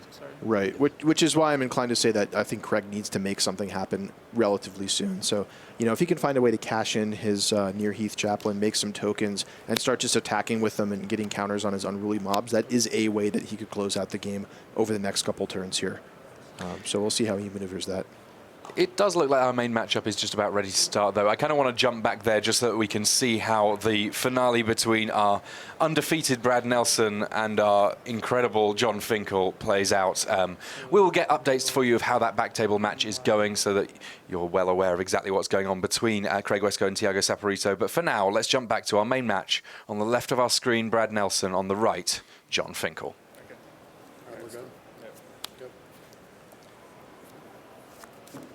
So things kicking off comparatively slowly here. No sinister concoctions for either player early on. But there is Duskwatch Recruiter, a feature in both the matches that we've had on camera lately. Plenty of 2-drops from John Finkel. Olivia's Bloodsworn can't block, though, so there will be an attack from Brad Nelson if he so chooses. Gets in for a cheeky 2. We know that there'll be 2 coming in the air from John Finkel soon enough. But no play from Brad. He's quite happy to have his Duskwatch Recruiter flip transformed now such that he's going to be able to have a discount on all of his creatures, and indeed a 3/3 creature rather than just the 2/2. Murderous Compulsion there responded to with a Pack Guardian. Brad Nelson very keen to make the most of the discount he's getting. Gets a creature and a wolf, so plenty of power all on the board all of a sudden, but Deadweight coming along after that Murderous Compulsion to mean that Pack Guardian loses its friend as fast as it came into play. Brad Nelson very quickly going down on cards here. I don't know whether or not he started on a full 7, but he Fork in the Road here does find him a land. We're hearing it was a Multi-6 for Brad Nelson, so kind of starting a little bit on the back foot, but with a reasonably sized threat in play, it's nothing to say that he's not going to be able to find a way of pulling back in this key game here against John Finkel. So it looks like Brad will fork in the road, fix his mana a little bit, get an extra land, and follow up with a Ghoul Caller's Accomplice. On the other hand, we'll take a look at John Finkel's hand. It looks like he's got Crow of Dark Tidings, another nice flyer to add some pressure here, and a Vampire Noble, which could trade pretty effectively with that Pack Guardian. So as things stand right now, I'm liking where John Finkel is sitting as far as this game goes. Now, one interesting card that's in Brad Nelson's hand that I'd like your opinion on, Ian, is Equestrian Skill. +3/+3 already very powerful, but if it goes on a human creature, and I believe that Ghoulcaller's Accomplice is a human, then suddenly it has Trample as well. Now, a 5/5 Trampler, how good is that on this board? It's great. I mean, it's great at this point in the game. And yeah, Equestrian Skill, a card I'm actually a little interested to see in Brad's deck. I actually want to check his deck list and see if that's something that he's sideboarded in or something that he's starting in the main. Looks like he did sideboard it in against John. And it could be that his thinking there is just that John's deck is full of small creatures and evasive flyers. And so he might anticipate that both John can't deal well with a huge creature enchanted by an aura, and also that Brad thinks it's likely the game will come down to a race, which is proving true. Yeah, and here we see Vampire Noble trading off against Pat Guardian there, but taking 5 from the now horse-riding Ghoulcaller's Accomplice. And with just a Crow of Dark Tidings in hand for John Finkel. No, it did just draw the Stormkirk Mentor, making it 3 damage coming in the air. This is an interesting looking race we've got ourselves. Yeah, things are really shaping up. So land off the top for Brad Nelson means he's out of gas. Everything is riding on that Ghoulcaller's accomplice. I see what you did there. And a swamp coming off the top for John Finkel. Attacks in for 5, dropping John Finkel down to 4. So Finkel's got a choice here. If he has blockers, he can potentially make things a little easier on himself. But most of his creatures not representing a huge amount of toughness. Couple of spells coming off the top there from Crow of Dark Tidings. A combat trick could do it here for Brad Nelson. Just another land, I think, for Brad there. So we'll see this apprentice come in and get a trade for both the Mentor and the Crow. Also 2 damage coming in on John Finkel, dropping him to 2. So Nelson now suddenly does have Delirium. And again, Archangel Avacyn making it itself known, but only in regard to coming to the graveyard. And the flip side of Ghoulcaller's Apprentice coming into play in a big way here. And John, a huge draw for him. He did draw a non-land card there. I didn't quite see what it is, but John had only a land in his hand this turn. It is at 2 life, so he needed to draw a non-land card this turn. Let's see what he comes up with. So Bloodsworn in for 3, and is that a Kindly Stranger? It is a Kindly Stranger. We'll find out soon enough whether or not he has Delirium. We can see a creature, we can see a land, we can see an enchantment. He just needs one other card type, and with Delirium, he's going to be able to transform the Kindly Stranger, and once transformed, well, quite a lot scarier, able to kill off a creature and be a much larger threat. So Kindly Stranger, a great draw there. Just the 2/3 body alone matching up great against that otherwise lethal zombie. But Gloom Widow comes down for Brad Nelson, which could threaten to block and trade with the Olivia's Bloodsworn. But looks like Delirium was achieved there for John, and he transforms that Kindly Stranger into Demon-possessed witch. Yeah, now Brad on the back foot. I mean, and an Heir of Falconwrath. Everything coming off the top for John Finkel there, able to take the match. And Brad Nelson has picked up his first loss of the tournament. Huge game there, huge match. I mean, yeah, that game came down to just 1 draw step for John, was the whole game there. So really exciting there. Both of those decks are excellent. Both of those players are excellent. Awesome to see them doing well in this tournament, and we'll see how they do transitioning into the standard portion. Absolutely we will, but there is a little bit more magic to be had in our feature match area. If you want to find out more about how the draft went for John and Brad, you can check out our draft viewer soon enough. We'll have that up on magicthegathering.com. But first, let's see how this crazy board state is going to play out between Craig Wesco on the left of our screen and Thiago Saporito. This is the same game that we left a few moments ago, and you can already see those unruly mobs for Craig Wesco. I've got a little bit bigger here. Spirits on both sides as Nearheath Chaplains have been exiled for both players, but it looks like Thiago Saporito has the edge on permanence, possibly unable to attack too much though, because Craig Wesco very much has the edge on life. Yeah, I think this is a continuation of the game we saw earlier, and it makes sense given where we left off. When we left off, Craig was just casting those unruly mobs, but Thiago had sort of stabilized the board with that Duskwatch Recruiter, and it looks like he's been starting to outdraw Craig over time and is just developing this huge board state. Yeah, Craig Wesco not being helped by the top of his deck one bit right here, holding 2 planes in hand when he's already got 8 lands in play. Meanwhile, Thiago Saporito doesn't mind if he naturally draws lands on his turn because he's got lots of extra ways of drawing cards thanks to that Duskwatch Recruiter, already a Hinterland Logger and a Might Beyond Reason in hand. Finds an Inspiring Captain, and that is going to make his team pretty decent. And wow, if you're looking for a big, high-impact card, I think Thiago Saporito just found one. Ulvenwild Hydra. Reach, important, but look how big it's going to be. How many lands are there in play? There are currently 10 lands in play for Thiago Saporito. And the Hydra, when it comes into play, lets you search your library for a land. We're going to be facing down an 11-11 here if we're Craig Wesco. Yeah, meanwhile, Craig also having to contend with a True Faith Sensor on that Emissary of the Sleepless, which probably has been attacking in the air for 3 damage a pop. Yeah, while Wesco is currently on 26, you know, having gained quite a lot of life from Neheath Chaplin, right now, Thiago Saporito is building the sort of team that can knock that down comparatively quickly. Might Beyond Reason potentially making one of his creatures substantially larger at instant speed. Doesn't look like he has much in the graveyard, so Delirium is not quite enabled just yet for him, but it's only a matter of time, and sometimes the 2+1/+1 counter is good enough.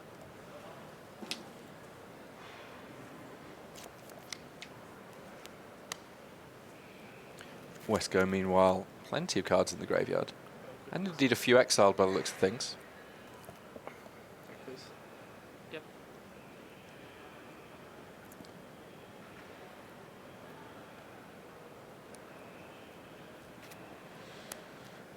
So big swings coming in here from Thiago Saporito. He's 3.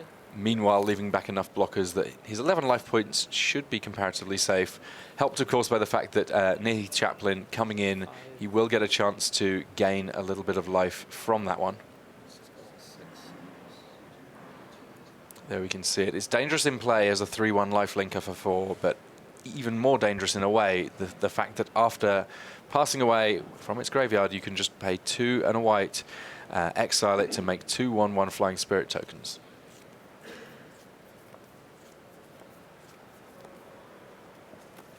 Now, talking about experience, Craig Wesco, part of the reason that he likes to draft White Weenie, having played it so much in Constructed, is that he's well familiar with having to navigate busy, complicated board steps. Thinks about his blocks for a minute or two, figures out the right line. He's now got 2 5/5 Unruly Mobs. It's not going to take too long before each of them can reasonably tussle with even the biggest of creatures, and by the biggest of creatures, we are talking about an Ulvenwild Hydra from Thiago Saporito. Sooner or later, between the 2 of them at least, they might be able to take down that monster. Unruly Mob, one of a very small number of reprints from the original Innistrad set. I guess R&D knew that there was plenty more horror to delve, that you didn't necessarily need to bring back some of the old monsters too much. Yeah, we like to bring back some old favorite cards or, you know, memorable cards from the last time we visited the plane. In this case, Unruly Mob and Dead Weight being 2 memorable cards from the original Innistrad. Yeah, I think they're cards that play well. They're familiar to players. They make you feel like you're back at home again. So we try to do a little bit of that. You know, of course, the majority of the set being new cards, though. Saporito churning through his deck between regular draws and that Duskwatch Recruiter. He has actually drawn quite a few extra cards from Craig Wesco. I don't know whether or not there's enough time for Wesco to ride this out in terms of winning by a decking, but it's one option that, at least in principle, exists, though having lost a few creatures in the last combat, I don't know how many more turns he's going to be able to fend everything off. Yeah, I think we're starting to see the phase of the game where Thiago is really starting to get aggressive with just bigger and more creatures. And also note that Thiago has a copy of Inspiring Captain in his hand. So at a certain point, he'll be able to play that and boost all those, you know, 1/1 Flying Spirit tokens and crack in for a ton of damage. But in the meantime, I think he's content to just chip away at Wesco's life total, chip away at his creature count, and kind of work up toward that big alpha strike in a couple turns. For now, though, it's just the slightly bigger monsters that are coming in. And by slightly bigger, in some cases, I mean just absolutely gigantic monsters getting stuck into the red zone.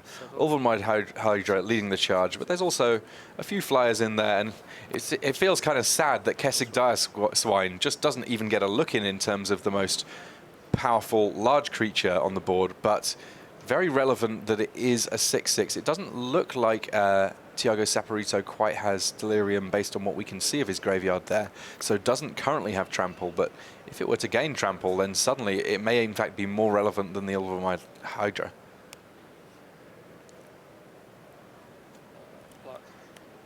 Looks like Craig trying to set up a block with the True Faith censored Unruly Mob that would take out the Kessig Dire Swine, but Thiago has Might Beyond Reason to add 2+1/+1 counters there, swing the combat in favor of the Swine. One Unruly Mob down. The other Unruly Mob, though, is just getting angrier. 4? Oh, right. So 20, and these two guys die. So each combat step is making Unruly Mob a scarier threat, but at the same time, each combat step is making Thiago Saporito's board more lopsided compared to Craig Wesco. Wesco currently on 20, effectively kind of an unblemished life total. Can't help but think that, I mean, even one swing might be enough to take him from 20 to 0 here. Yeah, things looking very grim for Craig Wesco. I'm not sure how many cards there are in the format that can get him out of this. You know, something like a Descend Upon the Sinful would do the trick, but looking at his deck list here, he does not have access to that card, so I'm not sure what he can put together here. It may just be a turn or two away from Thiago Saporito's overwhelming board position, cracking through Craig Wesco's defenses. This is game 3 of the match, so everything is riding on this game. Yeah, this is not a format that includes what we sometimes refer to as a traditional overrun effect, a way of just making your entire team really gigantic in green. And that kind of would be what Wesco would need here. He needs to deal 16 damage, and that's a tall order for this green-white deck. Inspiring Captain, the one card in Saporito's hand, and it's a good one when you've got a board that's going this wide. We appreciate him putting his creatures in 2 rows here, because realistically, there aren't many tables that would be big enough to hold everything on Thiago Saporito's board easily. Thinking of other cards that could make a big impact, Tenacity is another one that comes to mind, a combat trick that gives all your creatures +1/+1 lifelink and untaps them. Maybe something that Thiago is thinking about, but I think Thiago's board is just so overwhelming at this point. We might see him drop that Inspiring Captain and really just come in with everything, or at least enough to just really guarantee an overkill here. Yeah, it's not even as if he needs to leave back much in the way of blockers fearing an Alpha Strike. I mean, as we see things, there's 2 Spirits alongside a large Unruly Mob and 1 additional 3/2 there. So realistically, the amount of damage that he's going to be taking on a swing back can't be all that large. And he's got enough creatures that he can afford to hold back. You know, maybe a Spirit or 2 here and there. Perhaps that Hinterland Logger isn't really worth getting stuck into the red zone with. So Thiago probably just doing a little bit of math here, thinking about Wesco's best blocks and how much damage would come through, what possible tricks Wesco could have that could make a big attack go wrong, and deciding on the attackers here. Is he going to go with a conservative attack of those same 4 big creatures again? It looks a bit that way. I mean, this is a very safe line. I mean, if you honestly can't think of a trick in the format, sometimes that safe line's still just a good idea, because sometimes we forget things. Even at this absolute top level in the game, very occasionally there'll just be some permutation that you haven't quite realized could happen. And this way round, it's really difficult for Thiago Saporito to lose, and he will almost certainly inevitably win given enough time.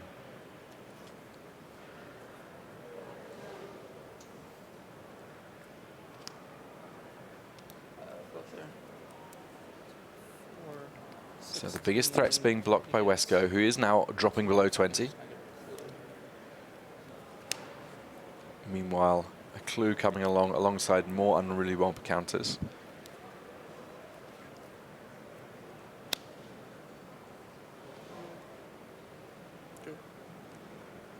And Saporito passes with a lot of mana up, and indeed with his Duskwatch Recruiter active. He's counting the number of cards left in his deck. Looks like there's about 11 cards left in that deck, so he's actually now in a spot which is kind of interesting, where activating his Duskwatch Recruiter, he can start thinking about what cards he wants to draw each turn that are not creatures and kind of filtering the order of his deck a little bit just to make sure.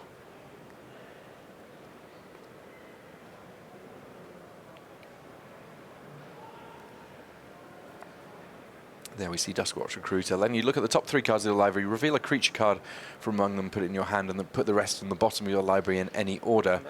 The order which Thiago Saporito was putting cards on the bottom of his deck, suddenly fairly relevant, one must think.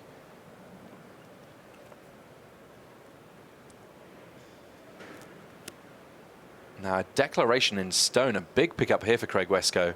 Lots of targets available to him. He has the option of dealing with lots of spirit tokens all in one go, and it looks like that's what he's going to go for.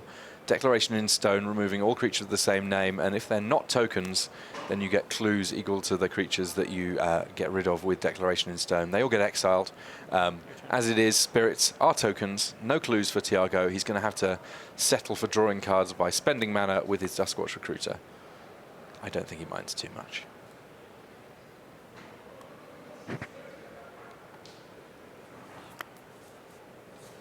Swing and a miss there for Thiago Saporito. It may be that he's pretty much reached the point where there aren't many more creatures left in his deck.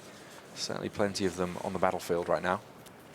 Militant Inquisitor alongside Inspiring Captain now. That was the last pickup from the Recruiter.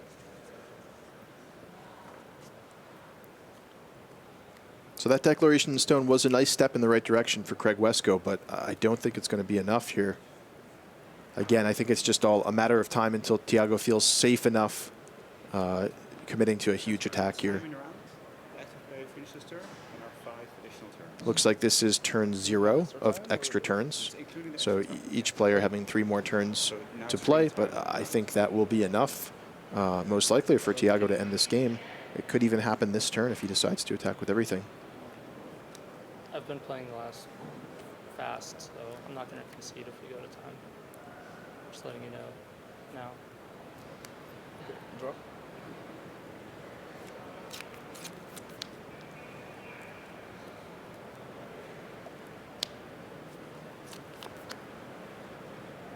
Thiago Saporito here with a wealth of options. That Duskwatch Recruiter, it's been in play for the entire game, and Thiago Saporito has been able to milk it for value to a huge extent, just drawing so many additional cards, and Expose Evil, the only really relevant card in Craig Wescoe's hand right now.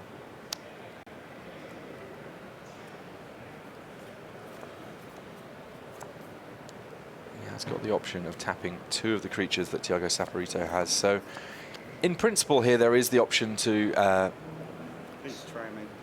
make Thiago Saporito's initial attacks look a little bit dicier. As it stands, though, Craig Wescoe doesn't have lethal in one swing. There were various points where he certainly would have been able to put something together like that with Unruly Mobs, but he's had to gradually feed his team to the ever-growing horde from Thiago Saporito. And finally, we see Inspiring Captain from the Brazilian. His team is now absolutely gigantic, every one of them getting +1/+1, and it's just going to be a matter of how much he wants to attack with right here. So we'll likely see Craig Wescoe use that Expose Evil here, tapping down, I don't know, probably the Ulvenwald Hydra and the Dire Swine, it looks like. So yeah, now this makes things tricky for Thiago. He hesitated a little bit on some of these previous turns where he could have made maybe slightly bigger attacks than he did. And now he has to worry about that Unruly Mob is going to eat a creature, and maybe if Craig top decks another Expose Evil, he could represent a big attack back. So yeah, lots to think about for Thiago here. I don't think this turn is going to result in a lethal attack, but I think it's still worth him maybe getting a bunch of damage in. Remember, we are on turn 0 of extra turns, so Thiago only has this turn and 2 more to end the game. Oh, this is turn 1, excuse me. Just a 3/2. So yeah, either way, this is one of Thiago's last 3 potential attacks. And Wescoe did draw an Angelic Purge off that clue, so he is going to have a removal spell available for one of the threats that Thiago Saporito has on the board come his next turn. Plenty of land to be able to sacrifice to that.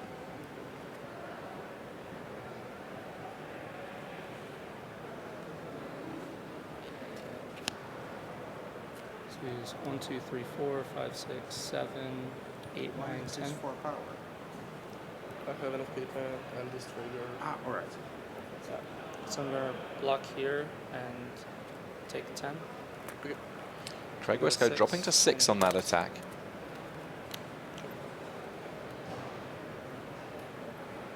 Not losing any of his creatures.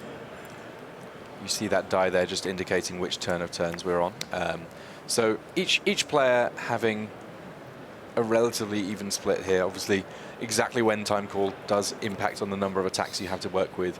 What Craig Wescoe knows here is he's got turn 2 and turn 4 to attack with. So he doesn't need to end the game this turn necessarily, but he does need to survive, which on 6 is no mean feat. And ultimately, he does also, if he's going to win at all, need to find it within the next 2 attack steps. Hope against hope was the draw for him. How is that one going to help him here? I don't think it necessarily is going to. I mean, it can make his unruly mob even bigger and give it first strike, but Craig's problem right now is a numbers problem, not a size problem in terms of how big his creatures are. He's just being overwhelmed by Tiago's side of the board, and I don't see a way for him to maneuver this game into a win. He does have an Angelic Purge. You know, he could take out that Ulvenwald Hydra. First he attacks with the True Faith censored Unruly Mob, has Vigilance. Tiago could actually just let this through and take 9, 10 damage, maybe? Let's go to 5. 11 damage, I'm sorry. Dropping him down to 5. That actually was a little bit risky, perhaps. You know, if Craig had some combination of combat tricks that could have given him a window to end the game. An Angelic Purge there on the Hydra. Your turn. Means that the absolute largest creature on Tiago Saporito's side of the board dealt with. Though, to be fair, there's another one there just untapping that's going to be a little bit of a problem there. The Swine for Tiago Saporito. Naturally a 6/6 with Delirium gains Trample. 2+1/+1 counters and a Censor, though.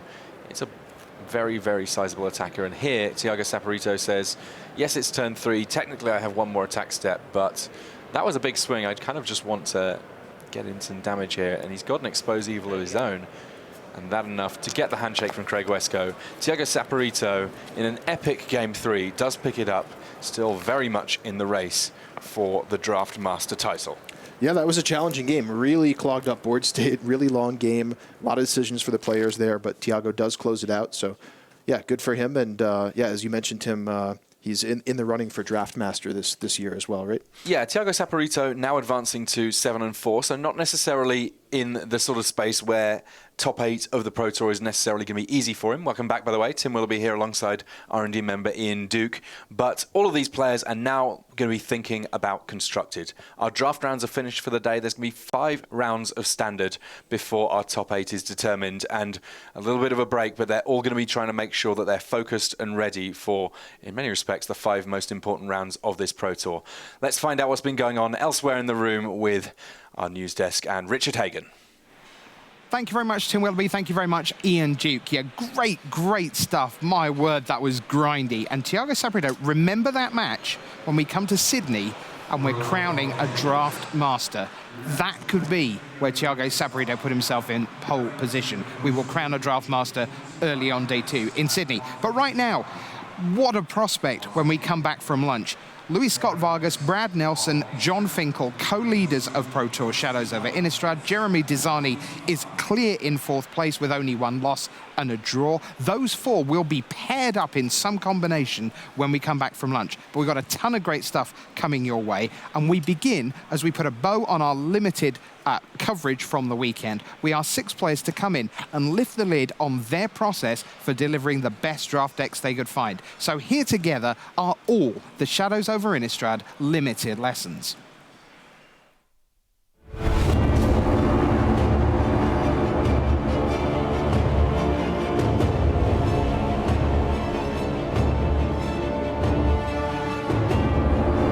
I am here with Oliver to Oliver. What's your take on this limited format? It's really interesting. It's pretty unique in the sense that you're drafting decks rather than just cards. Because, for example, sets like Origins and stuff, you're just drafting a good curve, bunch of creatures, some removal. But in this format, you want to draft a deck with a plan. You want to be playing Madness, Delirium, the Clue deck. there's a lot of cool stuff you could be doing, and it's really synergy based. Well, what's the one that stood out the most for you? If I could sit you down and say you're going to get a good version of whatever deck you want, what do you pick? Black-Red Madness deck. Oh, yeah? Yeah, it could be really aggressive, which is always good, and it gets a lot of card advantage and has a lot of ways to play really cheap removal spells like Fiery Temper. And sometimes you could just flash in the 3/5 Madness guy. Yeah, the Twins of Mara Estate. Yeah, and get one of their creatures. It's really hard for them to play around everything if you just have a discard outlet up and just a bunch of mana. They just can't play around everything. Stensia Masquerade. Thumbs up or thumbs down? It's super good in the right deck. If you're an aggressive Madness deck with a decent number of vampires, it's one of your best cards. But then outside of that, I'd say it's just straight up unplayable. It just drops off the chain. But you will have it if you're that blood mad vampire style deck, right? That's where you want it. It could be insane in those kind of decks. Yeah. Okay, Oliver, thanks for taking the time. We appreciate hearing your thoughts on Limited. All right, I am here with Oliver Polak-Rotman from Team Eureka. Oliver, what's your take on the Limited format? Well, it's at first we thought it's a slow format, but then we figured out it's actually super fast and very important. 2-drops are key to the format. Drafting control decks is really hard, so we try to be as aggressive as possible, draft 6 to 8 2-drops, possibly. Combat tricks also are much better than in any other format. We saw Fabrizio winning the GP out of nowhere with just combat trick spells, and yeah, that's our take on the format. Wow, being that's super insane. aggressive. That's crazy because I know that one of the big questions coming in were these uncommons. We call them the build around me uncommons, and those are generally not aggressive cards, right? No, I mean they're all good and they're all playable besides the black one, but that's not where we are looking for. We try to find the open archetypes and go into that. Most of us try to avoid blue, So what's the best 2-color pair for this aggressive deck? What's the if I could sit you down at the draft table and say you're going to get a good version of this deck, which one would you pick? I would pick green-white just because we did all the numbers, we recorded every draft, and it had by far the highest win percentage of all. That was the one that did the best? Thraben Inspector? Thraben Inspector. The 1/2 for white, do you like that? It's a perfect card. I mean, it's great. It's a 1-drop that cycles itself. And you can target it with a combat trick? Absolutely. Yeah, I mean, it's not that bad. It's good with the equipment as well. No, I like the card quite a bit. Yeah, of course, the equipment. Real quick, equipment, is it generally good or is it generally not so good? I would say in the humans deck, it's a good card. It's actual good card. Otherwise, I wouldn't run it. Okay. Oliver, thanks for taking the time to tell us about what you think about the Limited format. Thanks for having me. All right, we're here with Reed Duke. Reed, I got to know, because I love watching you draft. What are your thoughts on the Limited format? I like this limited format, and it's quite different from what we've had. I would say a first basic rule is the mana fixing's quite poor in Shadows over Innistrad, so I give myself kind of just a firm guideline of always playing 2 colors. Some formats you take the off-color dual land for a possible splash leader, not so in Shadows over Innistrad. Also, while the games can range from being quite fast to quite slow, it's the fast decks that really, I think, guide the format. And even if you are choosing to play a slow deck, you have to be prepared for that. So if you're going to be spending your time sacrificing your clues and drawing cards, you got to have the high toughness blockers to really hold the ground, not get run over by something like a red-green werewolf deck. Yeah, so these more aggressive, assertive decks are kind of the check and balance. Exactly. They're keeping those slow decks in check. What's the ideal one? When you're talking about these more assertive, aggressive decks? My favorite aggressive deck is the red-green werewolf deck. It just has the meatiest creatures. Both those colors are very deep. I mean, you can just look at green, and almost every common is like an above-sized green creature that you can put in your deck. And then red has great burn spells and combat tricks, and the two together give you the whole werewolf tribal synergy, which can make for really, really powerful decks. Yeah, there's some nice payoffs for that one as well. Reed, thanks for taking the time to give us your thoughts on Limited. Thanks for talking to me.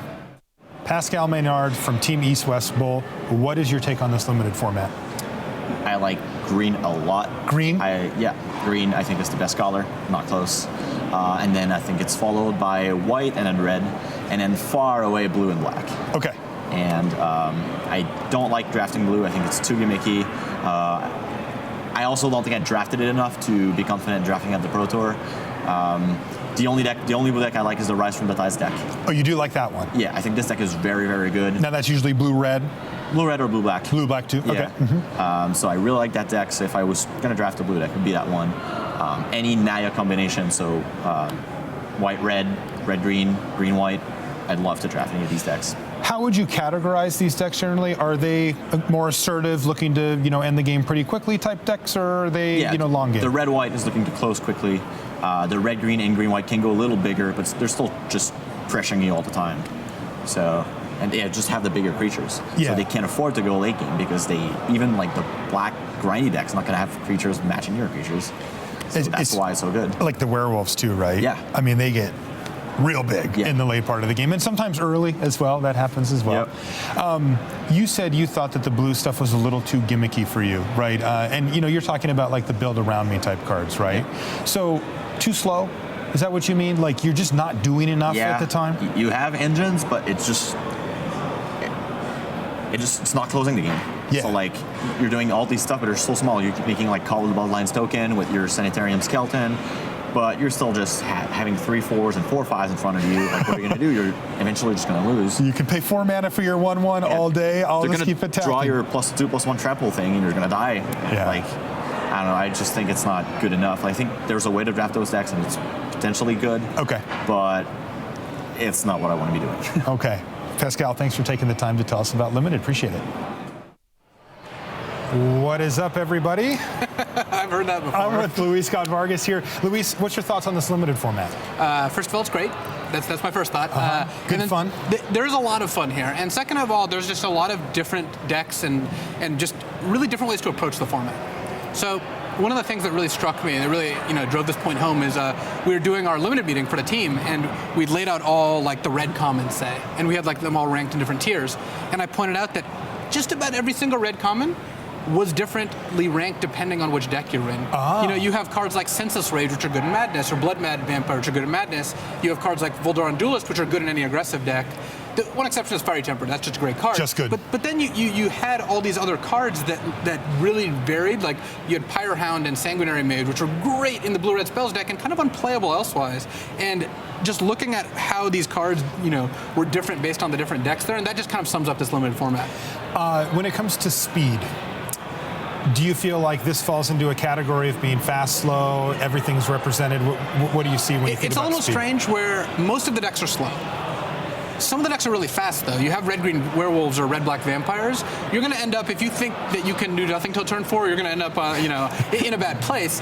But if you play against like white-green Delirium or green-black Delirium or like a blue-green Clues deck, yeah, sure, you can do nothing for a while. I mean, they're doing their own thing. You're both just kind of looking at each other. So it's a lot of slow decks and a couple really fast decks, which the overall speed, I think, means slow because you're less likely to play against a fast deck every round. But when you do play against a fast deck, you are playing against a fast deck. And you have to be prepared for it. Yeah, you just can't. If Green-White Humans goes 2-drop, 3-drop, 4-drop, Inspiring Captain, Intrepid Provisioner, you're going to get beaten down if you're not prepared for it. Yeah. All right, Luis, thanks for taking the time to give us your thoughts on the limited format. Raphael Levy, what's your take on the limited format? So this limited Shadow over Innistrad is a very deep set. There are a lot of commons that are playable without being great. They're all playable, and that gives a lot of depth to the format. It feels like there are a lot of different archetypes that are very different. You have the Clue archetype, Investigate. You have the Delirium. You have the control mid-range, the super aggro, and they don't really take cards from each other. So that means you can't really go into one thing and not fight for these cards with anyone else. So from what I've seen, you can choose a setup, choose an archetype, and go into it. And if the cards come along, you'll have your own strategy that will go well. I like more the aggressive strategies in the format. I really like mono red. Oh, that's my thing. Yeah, I really like. I've drafted a couple times mono red. Oh, that's crazy. They're great. So mono red, blue red, like super aggressive creatures, 1-2 drops, like a lot of spells to clear the way. Combat tricks? Combat tricks, yeah. I like that strategy because over the long game, some archetypes are very good, and it doesn't matter what you have, you get to the place where they actually like play what they want to play. Like the Delirium, they have some really good cards. It's the clue that investigate deck. If you get to the long game, it's too long. You can't fight that. It doesn't. If you have an average deck that goes like white, blue, no real bomb cards, no really like super good cards, you're not gonna beat a deck that's gonna go like draw 3 cards a turn. It's so you'd rather just end the game as soon as possible? Yeah. All right. That's my take on this. I like it. Aggressive from Raph Levy.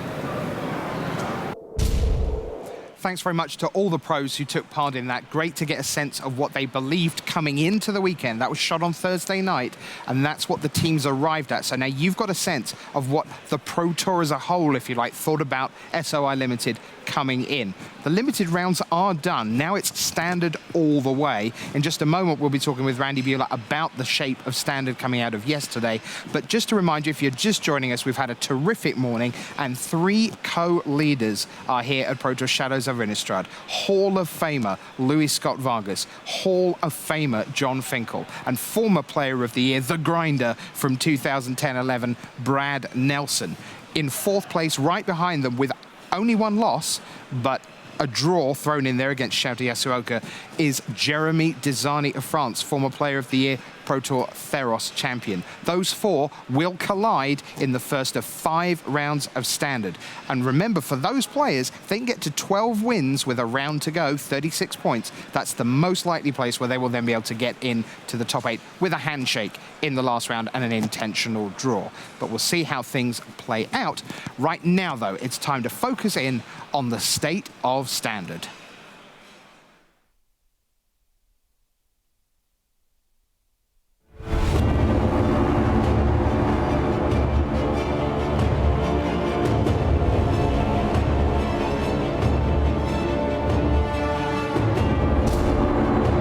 Randy, here we are again. It turns out that preview and review, there's only 1 letter difference, but they're very, very different in terms of what you have to get up to. Preview, be a prognosticator, take a guess, talk in quiet corners with pros in advance of the event.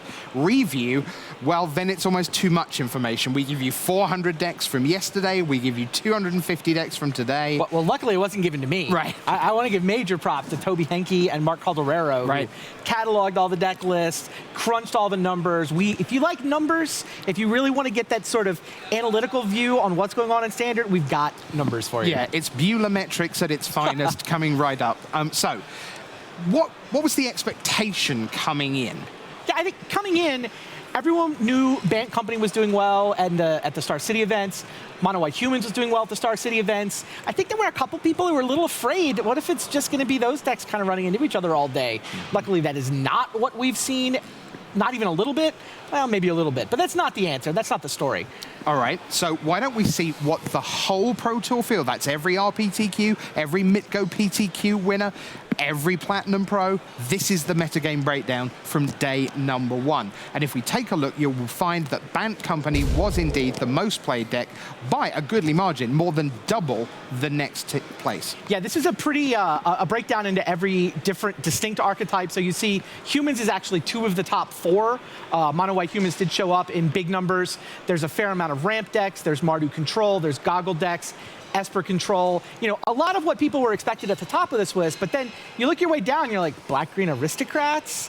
You can still play Black-Green Control? What on earth? So you start to see those decks creeping in, and only Bant Company and Humans are giant chunks of the field. Everything else is coming in the 5-6% range. Right, and part of the thing with the Bant Company is that the most played deck on day 1 of a Pro Tour often belongs to the deck that people without a big testing team are already aware of, which clearly Bant Company was true for this time around. Multiple independent tournament series results. And, I would probably end up on Bant Company because we're like, well, other people are winning with it. It must be at the very least a good deck. I will say, though, I don't think the Bant Company deck was quite as, far ahead of the rest of the field as it may have looked on that slide. So we kind of collapsed the archetypes down. It's like, well, what if we just put all the human decks together? What if we just put all the ramp decks together and kind of look at, okay, white-blue humans is not really all that different from mono-white humans or green-white humans, so that's the next hash we want to have. It really just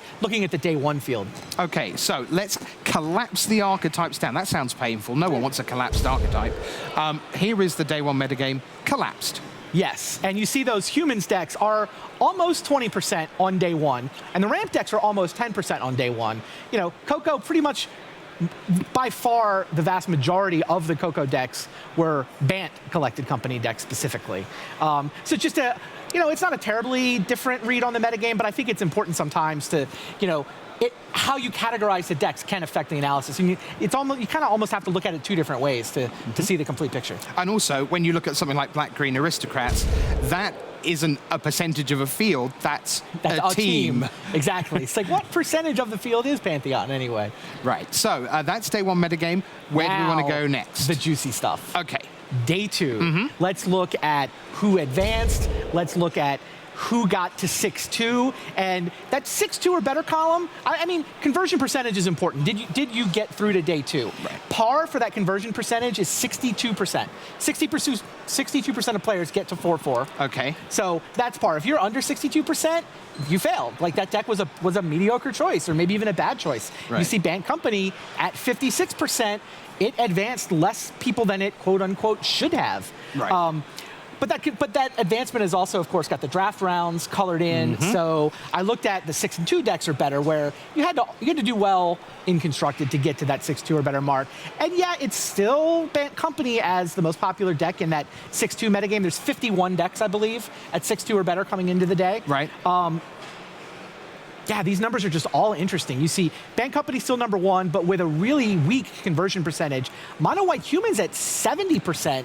Kind of a big deal. The human stacks were expected, but everybody was really targeting Bant Company, so I think the human stacks dodged a little bit of that attention, and actually, the mono white version anyway, did quite well. Now, did you expect that mono white is where people would end up on humans? Because my sort of human psychology, no pun intended in terms of humans, but that players always feel a little deflated, unless they're Craig Wesco, when they're actually playing 18 planes. And that there were a lot of people trying to go, well, if I'm going to be playing, quote, white weenie, maybe I can make it white blue, maybe I can make it white green. I definitely expected mono white to be the most played. Okay. I did think, because the real strength of that archetype is the consistency and the aggression. And once you start trying to splash a color, you know, Reflector Mage is a hell of a magic card, but it also kind of slows you down. It's both 3 mana and requires you to have this other color. So I wasn't surprised to see mono white as the most played, but it's another one where you kind of need to roll the stats, roll the archetypes together to get good views. If we can just look at that same page again, I want to look down some of those advancement percentages on that day two metagame. You see the Aristocrats at 92%. Yeah. Like I think that's like 11 12 out of 12. 13 or 11. Yeah, exactly. Goggle Ramp at 80%. Now you're starting to see the sweet tech that some of our big teams showed up with. You know, Aristocrats, that's CFB and Ultra Pro kicking ass. Red-Green Goggle Ramp, that's Team Eureka kicking ass. Green-White Tokens, that was the face-to-face games deck. Right. They did very well, and that deck is a problem for a lot of things. Black King Control down the bottom, that's the Pantheon list. Not as good as some of these others, which is kind of interesting. Like, that one player in the 6-2 or better, that's John, obviously. Right. But 63%, now, maybe some of that was limited. I think those guys had a below average limited tournament, but I also think, like, jury's out on whether this deck is as awesome an innovation as the Aristocrats deck or the Goggle Ramp deck. Talking of 100% conversion rate with blue-red thing in the ice, that's Patrick Dickman this morning in Limited. Yeah, now it's up to 6 decks. Three thing in the ice. Yeah. And he went 6-0 in games, had turn 6 kills with that deck when he turns over his thing in the ice and double strikes it. And you got a sample size thing. That's 100%. It's really just 5 out of 5. But now it's 6 out of 6 with Dickman. If we let him play, I think he'd probably bring his limited deck into standard reasonably happily. All right. So what about if we collapse those again? Let's sort of conflate some of those figures so it's not quite so granular for you. Let's see our collapsed archetypes here on day 2. And interestingly, all the humans decks rolled together is a bigger piece of the 6-2 metagame than the Coco decks. Yeah, that's pretty awesome. All the humans, that's great, 66%. Yeah, I mean, Mono White did the best, but you add them together. Ramp also, like, the Goggles decks did a lot better than the not Goggles decks within Ramp, so it's like the other decks are bringing down Team Eureka's average. And Uh, non-Ramp Goggles decks did pretty well, too. Pyromancer's Goggles having a great weekend. So we are only at the halfway point in Standard. We've played 5 rounds yesterday. The draft rounds are now done. So from here to a winner, there is an 8-round clear path of Standard all the way, sideboards all the way, 3 out of 5 tomorrow, with sideboards after game 2 in the top 8. But based on that day 2 metagame, if you could enter the tournament now at, let us say, 9-2, which puts you in very nice position for a run at top 8, what deck ought we to be focusing on? Or if people are going, all right, we've watched all morning, we're watching this afternoon, but I'm playing Magic this evening and I want to play some Standard, what deck should they be sleeving up and taking out the door based on what we've seen so far? Yeah, I think it's either the Aristocrats deck or the Goggles Ramp deck. I think Bank Company might get into this top 8 just because there's so many of them, but it was not the right call for this weekend. Humans might also just be as good as the crazy new decks. I don't know what the right answer is yet. Now that we've gotten to the winners metagame, okay, you can all beat Bank Company. How do you pair up against each other? Will humans get to the top of the food chain? We'll find out here with the shape of Standard at Pro Tour Shadows over Innistrad.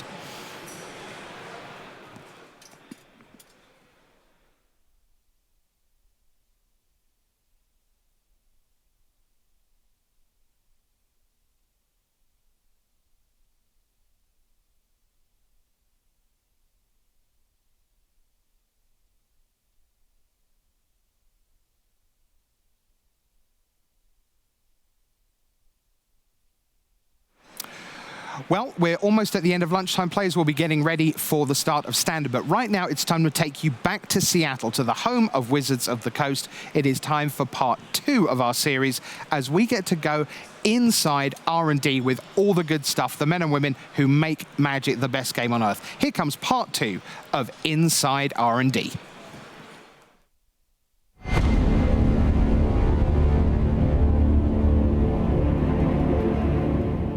There are plenty of monsters here on Innistrad. Zombies, werewolves, vampires, that's enough to make anyone say, oh my. But Innistrad is also a human place, and that makes it a very scary world. We know that on Innistrad we want ghosts, and we know on the original Innistrad there was the Spirit Tribe, and it just fell in the correct color pair to do what we wanted White and Blue to do, and we wanted that creature type to exist and matter in that tribal set. So we knew we weren't going to leave them behind this time, but we were faced with the same challenges. Like, spirits are, they're gonna fly, they're gonna be hard to block, and so they can't be very big. And in order to make them mechanically resonant, you have to think about what ghosts do, but what ghosts do doesn't really translate super well to Magic, so what we had to look at was what could Magic's ghosts do. Spirits are a lot of fun. There's kind of 2 ways you can go with a spirit deck, or you can mix it together. A lot of the spirits have flying, so it's just very straightforward. I have a bunch of creatures with evasion. My opponent can't block them all. They will swiftly be defeated in the air. The other approach with spirits is a sort of flicker deck. You have a lot of spirits with abilities that trigger when they enter the battlefield. You combine those with spells that exile things and then bring them back, and you can re-up on your enters the battlefield triggers to get value. On Innistrad, there are 2 types of zombies. We have scobs and we have ghouls. Ghouls are your type of zombies that are raised with necromancy from cemeteries and crypts. And then you have your scobs are the zombies that are cobbled together from disparate parts. They are the brain children of mad scientists working in their labs. If you actually go look at the movies and stuff, zombies are slow, they're plotting, they're not particularly bright. You know, any one individual zombie is not supposed to be all that scary. You know, like an average human can deal with a zombie. What makes zombies scary is not that there's one zombie, there's a lot of zombies, there's a horde of zombies, there's a wave of zombies, and that they slowly overwhelm you. And so what we tried to do in Innistrad, the original Innistrad, was make that how they played. So when we came back, we're like, okay, don't mess with perfection. Zombies, as we know, are relentless. Zombies, as we also know, are just not that fast. So a card like Geralf's Masterpiece, it will keep coming back at you over and over and over. In the long run, it's unstoppable, but development helpfully put specific costs on that card, so it's not going to actually come back from the dead every single turn, probably. The vampires of Innistrad have this sort of veneer of sophisticated nobility and literally a glamour that makes them appear more beautiful and more human than they actually look. In SOI, we begin to see that veneer drop a little bit. Vampires like Olivia Valdaran, they're not particularly affected by what's going on, but some of the Falconwrath vampires, which were always a little more savage, start to really dial that up and become more monstrous, less beautiful and elegant, and more ready to just rip your throat out. So this time around on Innistrad, vampires are associated with madness. A lot of the red and black vampires play in this kind of madness deck. They're going a little crazy. Things on Innistrad aren't quite right. So this guy, Falconwrath Gorger, a 2-for-1 mana, already pretty interesting, but it gives all your vampires madness. Now this is really unique because it lets you use your madness enablers, which there are plenty of in vampires, to play your entire hand sometimes if able. This is a great way we can infuse the flavor of what vampires are doing into the entire deck of vampires. You can play it with your old Innistrad vampires and have a whole new combination of strategies, or use some Shadows over Innistrad vampires and really knock it out of the park. So there's a lot of cool design space you can have with vampires. They can fly, they're undead, they drink blood, they can turn into bats, and they can turn into mist. And in general, they're very evil, so there's a lot of cool things you can do on vampire cards in general. As vital to the story as Nahiri visiting Markov Manor was, and decimating Sorin's brood, we knew that the rest of the vampires were going to have to do something. They would have to bring in reinforcements. We have cards like Call the Bloodline. They would have to mobilize. And so we wanted to find a less regal, less controlling, less very old school vampire Olivia and have it be an Olivia that's just on the front lines, ready to fight. Like something is going wrong on her home plane.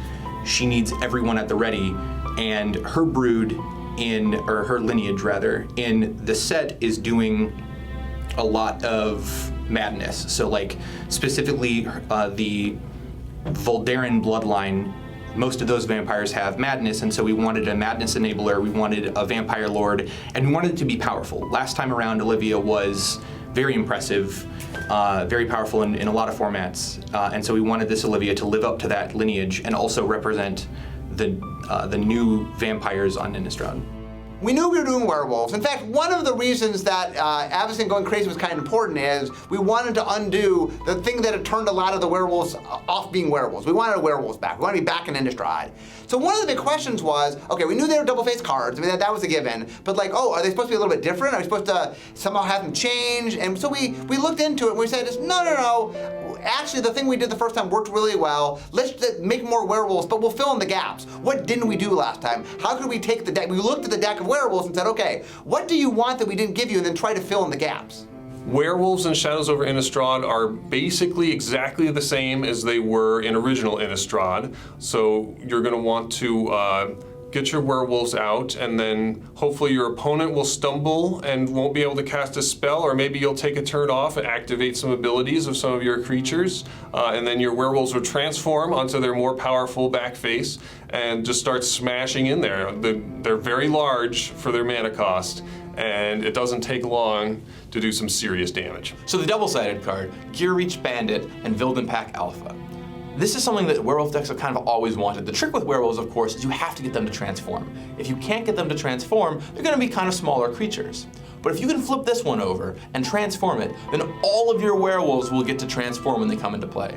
That's huge. That means you get to play one down, immediately transform it, and start wrecking your opponent with it. So it's kind of one werewolf that can enable your entire strategy and a key component of the werewolf deck. One of the things that was very interesting about original Innistrad is we had the vampires, we had the zombies, we had the werewolves, we had the ghosts, the spirits. But really, if you're going to tell a horror story, you need the victims. And so the humans got to be our victims, and humans played a really important role. And in fact, I think a lot of people really bonded with the humans because we're the humans. I mean, when you watch the horror movie, you don't really relate to the vampire, or maybe you do, but you relate to sort of the people that the vampires are preying upon. And so the humans really took off. People really enjoyed the human deck. We're like, okay, we're back. And humans are neat in that, some tribes exist in standard at different times, things go in and out of being there. But the one tribe that kind of is the constant, like almost any world we've gone to, with like one exception so far I can think of, humans are there. On Innistrad, humans have always been the cattle. you kind of find out as you go through the story that that's kind of how Soren has set it up. Everything kind of happens to them. And so it's always fun to kind of put humans through the ringer to a degree. Humans on Innistrad are at a disadvantage. They don't have giant claws, they don't have giant teeth, they're not undead, they don't drink the blood of the young, they, et cetera, et cetera. So they look for an edge where they can get it.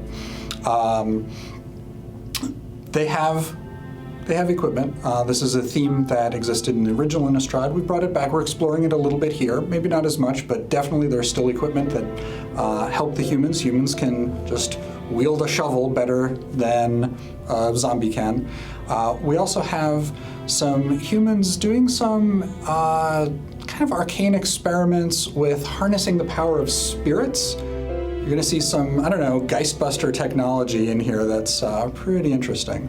Humans are just not as powerful as monsters. They need a little help. They're going to need to be augmented with auras or equipment in order to help them compete against these beasts with fangs and claws and the reanimated dead and the flying spirits. They just, they can't do it with their bare hands. But you have the tools to give them the tools to win the fight. The thing about Innistrad, which is really a thing about Gothic horror, is that the monsters are us. This is a setting where all of the evils that press in against humanity are born out of humanity. Vampires used to be human before Edgar Markov performed his ritual that formed the vampire race, and they represent part of what it means to be human. They represent that kind of self-indulgent desire with no use for the trappings of civility and morality that bind humans. Werewolves obviously still are part human, and they are that warring between our civilized nature and our bestial nature. Zombies and spirits also pretty literally used to be human and are two sides of the same coin of the specter of our mortality rising up to confront us. So humans can come across as seeming like victims here, but they also, we see the full range of despair to the courage that it takes to stand up, not just to the monsters of the night, but to the angels that you used to revere. So the humans of Innistrad have to find some way to defend against now not only werewolves and vampires and zombies and spirits, but also now angels. If you look at the art if you compare like Avacyn Restored art and the art for Shadows over Innistrad, one thing that they kind of share when you look at angels is this kind of looking up toward them. And in Avacyn Restored, there's this sense of reverence when you're looking up. You're looking at Shadows of Innistrad, you're looking up at these angels, and it is kind of this look of fear that they are this oppressive force.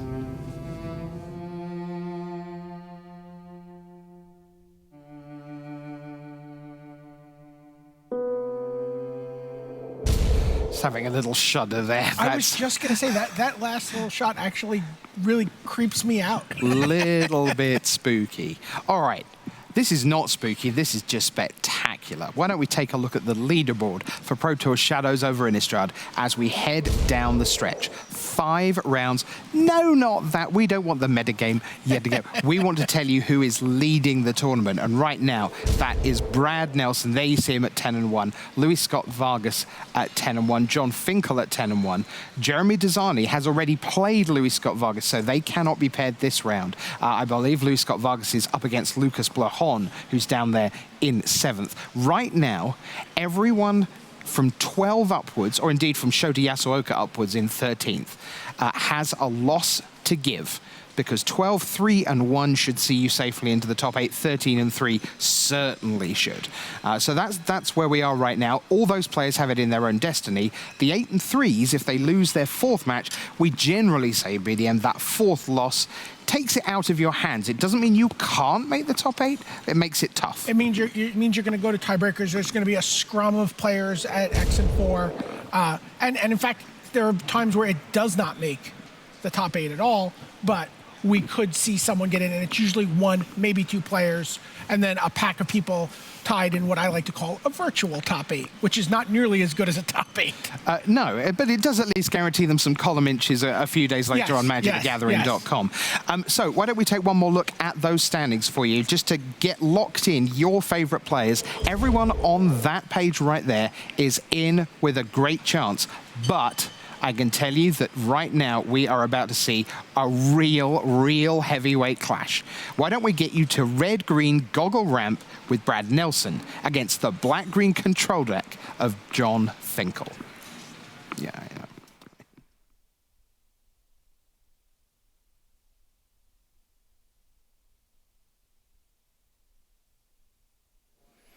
Hello and welcome to this round 12 here at Pro Tour Shadows over Innistrad. I'm Tim Willoughby, joined by Hall of Famer Randy Buehler, and let's head down for the feature match area for a rematch between John Finkel and Brad Nelson here at Pro Tour Shadows over Innistrad.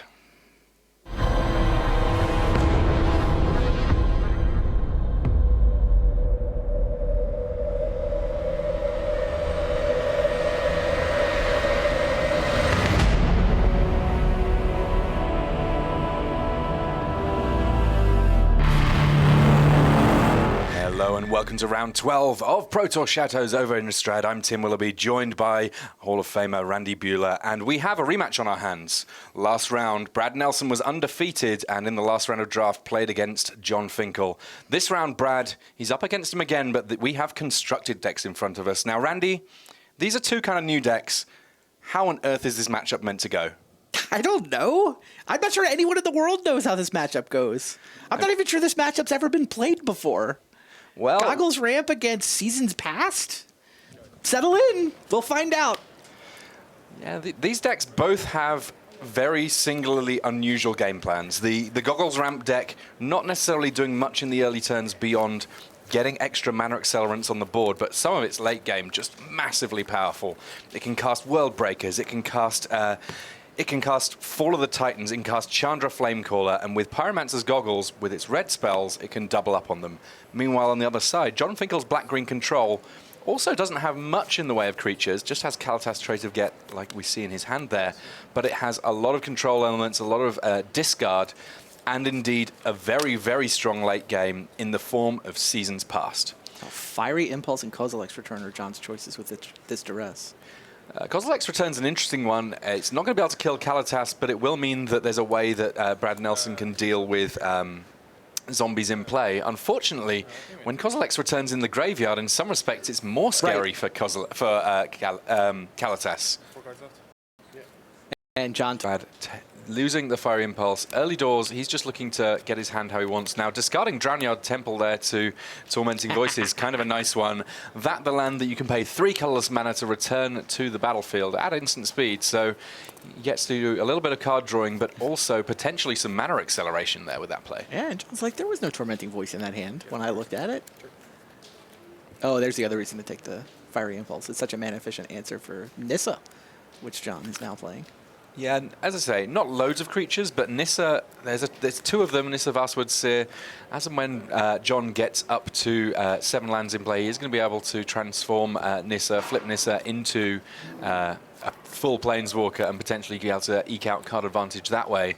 Interesting that this black-green deck really can play a card advantage war in the same way that a blue control deck might. It's just that it's not trying to win with counter spells, it's being a little bit more proactive with discard and removal. Yeah, strategically, this does play very much like a blue deck. It is trade cards, draw cards in the late game, stop your opponent from doing anything powerful, and then eventually you just overwhelm them with your card advantage. It's like a Sphinx's Revelation deck from a couple of years ago, you know, a draw almost like a draw go deck from many years ago.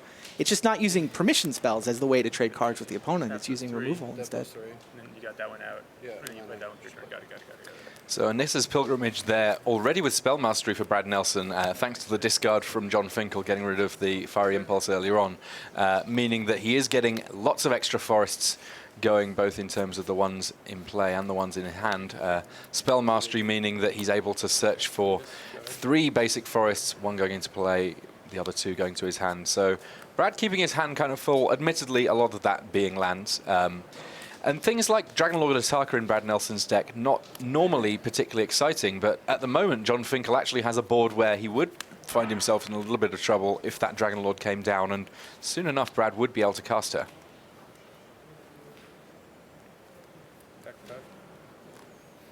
John somehow has assembled a beatdown plan. Yeah, I mean, Kalitas certainly fights the good fight, but 2 copies of Kozilek's return, that's enough to kill them off, and yeah, no life gain there for John Finkel. I mean, that's not really the main thing that he's looking for here anyway. No, I think though that John thought that Kalitas could actually do some damage, softening up Brad. It's like, all right, fine. My beatdown draw, I drew 2 of the 3 creatures in my deck, or 2 of the 4 creatures in my deck. Never mind. Let's go back to the card advantage plan. Read some bones. Yeah, I mean, when it comes to how the black-green control deck actually wins the game, and it's got lots of ways of establishing a controlling presence. It is still typically winning the game with creatures. It's just a matter of those creatures might be hissing Quagmire Springs, little Kalitas hits, and then just sort of incremental points here and there. It's just that it can so thoroughly dominate a game in terms of control that it's able to win with small hits. So certainly the fact that he's losing his creatures there, not ideal for John Finkel. Infinite Obliteration here, though. That's a one-of in the main deck for John Finkel. It's going to mean that he's going to name a creature and search his opponent's hand, graveyard, and library for any number of copies of that card and exile them. Now, here we find out how much John Finkel knows about the red-green Gobble ramp deck. I'm sure that he's heard little rumors and tell of what might be going on with it. I mean, it was certainly one of the talks of the tournament yesterday. I mean, I think that Worldbreaker would be a great choice. And he did indeed name Worldbreaker. Worldbreaker is one of those cards that actually gets around some of the other removal that John Finkel has quite nicely, because you can keep getting it back from the graveyard by sacrificing lands, and each time you're casting it, you are potentially exiling lands that the control deck has in play, and control decks love having lands. What a crazy powerful spell. Yeah, this just completely changed the character of this whole matchup, right? Well, it now means that Brad Nelson needs to carefully think about what his routes to victory are. He does have other creatures. He's got one Dragon Lord Ataka, 2 Chandra Flamecolors. Yeah, Chandra Flamecaller certainly lets him deal a lot of damage in terms of combat by making elemental tokens. But I mean, the other big way that I've seen him winning games is by casting truly, I mean, gigantic isn't even the word. huge copies of Fall of the Titan, and copy is an important element to that, because with Pyromancer Goggles, you can potentially have 1 Fall of the Titans actually act as 2 or even 3 copies. Yeah, that's a good point.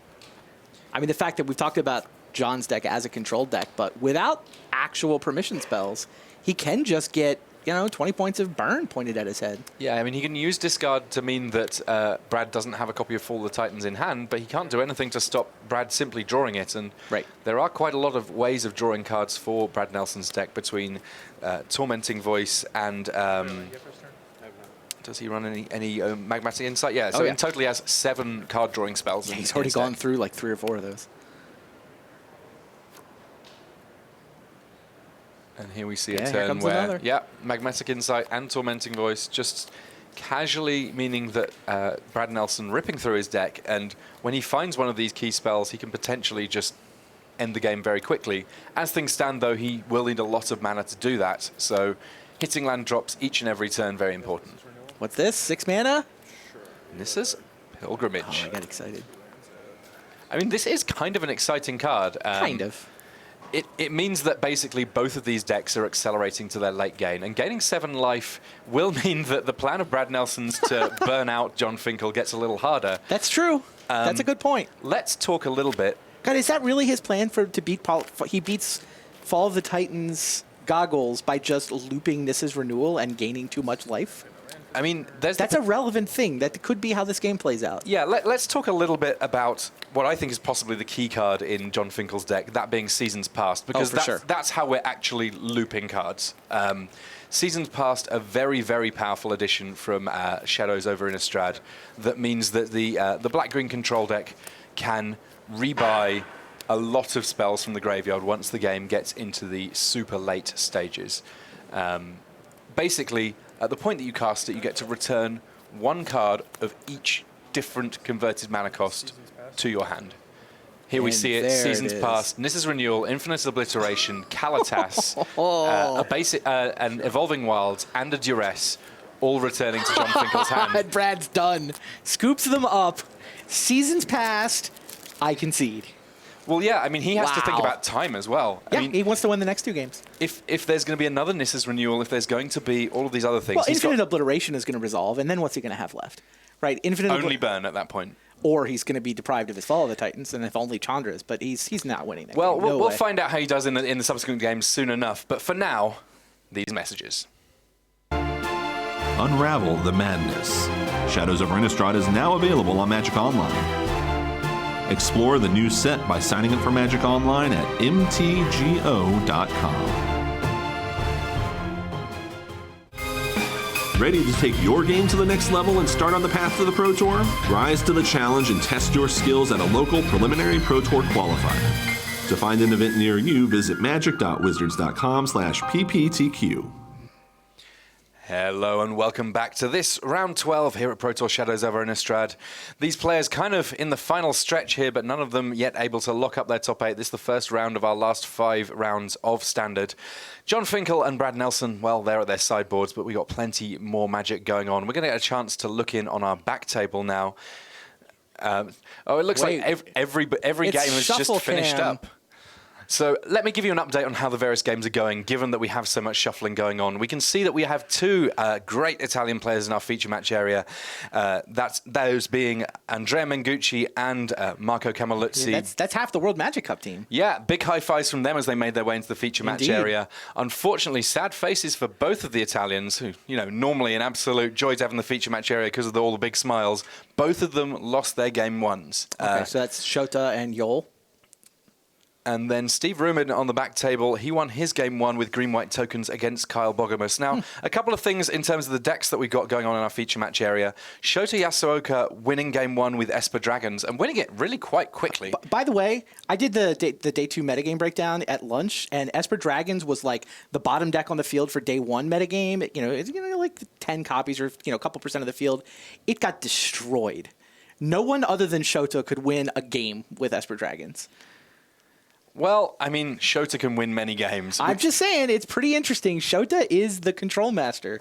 He can win games with Esper Dragons. No one else had any luck. Esper Control did all right. I mean, there's a Planeswalker-heavy version that a lot of teammates. That's what Seth Manfield's playing, for example. But yeah, that Esper Dragons deck that Shota has looked good with in multiple feature matches did not do well. I think it advanced at like 38% of players when the par is 62%.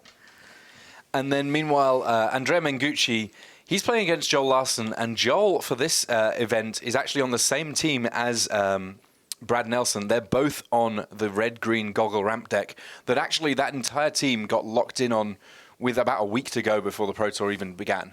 Yeah, the way I heard the story, they were tentatively locked by about last Friday, and they were just watching last weekend's Standard events with fingers crossed, hoping nobody would just upend the Standard metagame. Because if it stayed Bant Company plus humans, they were very excited to play that metagame. I mean, the interesting thing to me, of course, after every Pro Tour is where are we going? Because this season's past deck, as much as I like the Fall of the Titans plan with Pyromancer's Goggles, casting Seasons Past is just a joy. And this deck seems to be able to leverage it in a way that I certainly could never have anticipated. Yeah, it's funny. We talk about how good Shota's looked with Esper Dragons. Finkel has looked amazing with the Seasons Past deck, but Pantheon only put 62% through to day 2. Interesting. They had, for them, to advance at basically par. That is, black-green control decks put 62% through. I don't think everyone on Pantheon was on black-green control. But 62% of the black-green control decks, this season's past deck advancing, is merely par. 60% of the field, 62% of this deck. Now, some of that might be that they had a mediocre limited run, but we'll see. As it is, though, we're ready to kick things off in our game 2 here between Brad Nelson and John Finkel. Brad kicking things off with a Forest there, fairly straightforward start for him. Turn 1 is not what it's all about for him in this matchup. It's all about the later turns in the game. Meanwhile, traverse the Ulvenwald. I've had exactly that think that Brad just had in Limited. Like, do I want to just get a land now, or do I want to wait until I have Delirium and I can get a creature too? Well, I caught a sneaky peek at some of the sideboarding that Brad Nelson had been doing on one of our cameras, and one of the cards he's brought in is Goblin Dark Dwellers, and you can set up a very cool play with Traverse the Ulvenwald once you have Delirium. Absolutely. Of fetch Goblin Dark Dwellers, play it, flashback my spell in order to fetch another creature, and potentially just sort of have this aggro creature plan without having to run lots of creatures. Wow, that's a great sideboard plan. As things stand, Goblin Dark Dwellers... Shocking that Brad Nelson has a good sideboard, right? He showed up with 75 cards instead of 60, to the surprise of absolutely no one.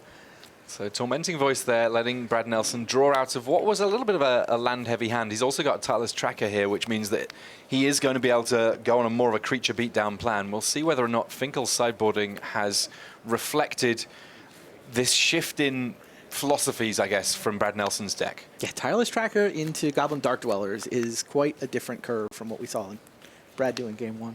And a lot of options here for Finkel. He's got a Naturalize in his hand, clearly respecting the Pyromancer's Goggles. Indeed. In the meantime, though, a choice between a Read the Bones when he's already got kind of a full hand and a Nissa Varswood Seer for his third turn, assuming that he's got appropriate mana to cast them.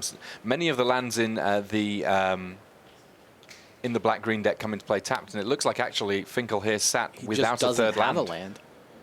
Yeah, discarding a Nissa's Renewal, not where you want to be.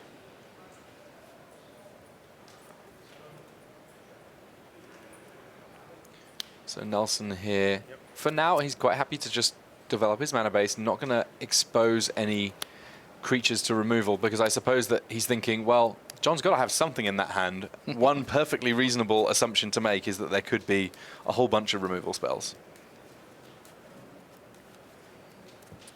And I think that one of the interesting things for this matchup, I mean, at this point, both these players doing so well that it is start worth thinking about how this deck plays out in top 8. We've got how this matchup plays now. How does this matchup play when both players have full access to deck lists? True. John finally found land 3. And it brings with it land 4 via Nissa. Yep, there's that forest. Hissing Quagmire, a big piece in the puzzle for this black-green control deck, because it does want to win at some point, and being able to attack in and actually have a land that, if it gets killed as a creature, it's got a converted mana cost of 0, it can get bought back with Seasons Past just as well as anything else. Also, of course, with Death Touch, trading with just about everything. All right, so now we're kind of hitting the point where Brad Nelson can start doing cool stuff. He's got 5 mana. Is he going to go with a Goblin Dark Dwellers or the Pyromancer's Goggles? Looks like it's the Dark Dwellers. He does not have Delirium, so he's not going to be going for a Traverse the Elven World. Instead, Tormenting Voice, just drawing some more cards. I say just, you know, it's the best thing in the world. I agree. Converting some of the extra lands he's accumulated into spells. Goblin Dark Dwellers, I think, my favorite individual card in Standard. Wow. It just does so many things that I really enjoy.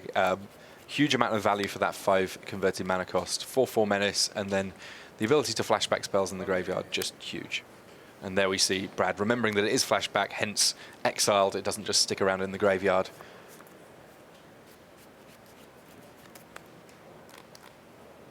So one interesting card that's in John Finkel's deck is Dark Petition. At 5 mana, kind of an expensive tutor effect, but with Spell Mastery, you get 3 of that mana back. Right now, John, only the 1 spell in the graveyard. He's not had the customary early flurry of discard spells, so not able to power up Spell Mastery just yet. Instead, choosing to play Kalatas this turn, sit back. He's got enough creatures that if he so chooses, he can block that Goblin Dark Dwellers. There's the Goggles. Now, Pyromancer's Goggles, very powerful indeed once you have any red spell at all. And Magmatic Insight, you only have to discard a card, discard a land once to cast it. So effectively, that was 1 mana, discard 1 card, draw 4. Yeah, you see the way Brad played this is super smart, too. You were saying last turn he had the choice between the Dark Dwellers and the Goggles. But he wanted to set it up, I think, where he could Goggles and also copy a spell.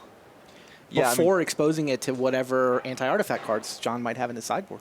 Yeah, I mean, at this point, if Naturalize gets played on the Goggles, yes, that will be a fine play, but equally, Brad has already got his value. He doesn't need to get a huge amount more. Exactly. I mean, John needs to Naturalize it, but he's still going to be down. He's already down a card on this exchange. Maybe 2, depending on how you want to count.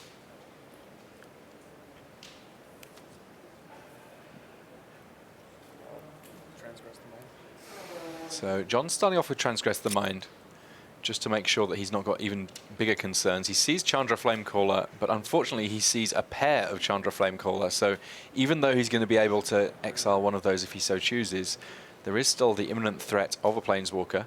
On top of that, a Tireless Tracker and a Traverse the Elven Wild. The Traverse the Elven Wild Well, that can't be taken by Transgress the Mind. And the rest lands, so they're not too big a concern. John does have a Ruinous Path in his hand. He can kill a Chandra. Maybe you just start investing in slogging through them. I mean, I think both of these players knew that they'd signed up to a long game. Yes. And the good thing about the Transgress the Mind, if this game goes super duper long, is it is exiling cards, gradually leaving Brad without any possibility of doing clever recursion or using Goblin Dark Dwellers to flash things back. I mean, not relevant for Chandra, but certainly for some of the other spells in Brad's deck, there's still kind of a value in the graveyard. There we see Naturalized dealing with Pyromancer's Goggles, leaving just Goblin Dark Dwellers as the lone non-land permanent in play for the former player of the year, Brad Nelson. They're both former players of the year. Yeah, I realized I had to clarify with the name at the end there. You know, we've got world champions flying around the top of the standings, players of the year. John's just both. Yep. John has done pretty much everything. Yeah, we were talking about career top 8s. He has 15 top 8s in his career. Could get number 16 this weekend. Second place is 10. Yeah, he has a resume that would have got him in the Hall of Fame after he got in the Hall of Fame. Oh yeah, I think you could probably build 3 Hall of Fame careers out of his resume at this point. There we see his stats. Just 78 Pro Tours, 15 top 8s, a 63.3% win percentage, which might sound like it's not that much better than 50-50, but these are the best players in the world playing, and to achieve that over the number of matches that he's played is frankly spectacular. Yeah, the best in the world at the height of their powers are at like 65%.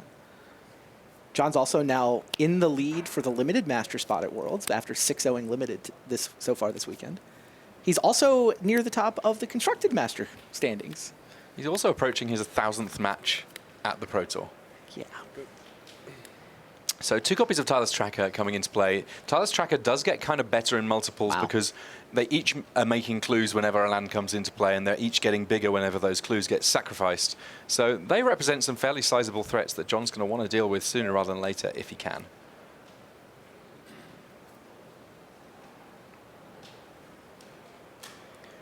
Finkel here, he's got a little bit of removal. He's also got Dark Petition, which can potentially fetch him a Languish at some point, but that point will have to be comparatively soon because he's in a little bit of trouble here. He's got 5 mana, that meaning that Dark Petition can't quite fetch and then give him mana to cast Languish, but... Yeah, the mana's really been his issue this game. He's been scrapping just to get enough mana to cast his spells. Is he at the point where he can cast 2 spells now? I guess he can cast an Ultimate Price and a Ruinous Path? Definitely a temptation to do so here. And we see him, yep, firing off a Ruinous Path. 2 mana left open. I mean, the cool thing about the Seasons Past deck is that with some decks, you need to really worry about metering your spells, knowing when to hold back your removal for a bigger threat. Knowing that you have Seasons Past somewhere in the tank, especially searchable by Dark Petition, means that you can afford to fire off a bunch of spells, safe in the knowledge that you can then get them back. Yeah, this is not a format with a lot of graveyard hate yet. Yeah, well, there's Kalitas taking the Tireless Trackers away from Brad's graveyard.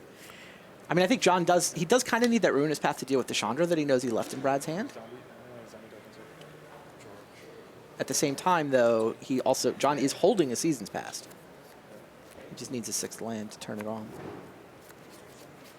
John also getting a couple of zombie tokens from the Kalitas there as the various creatures were killed off.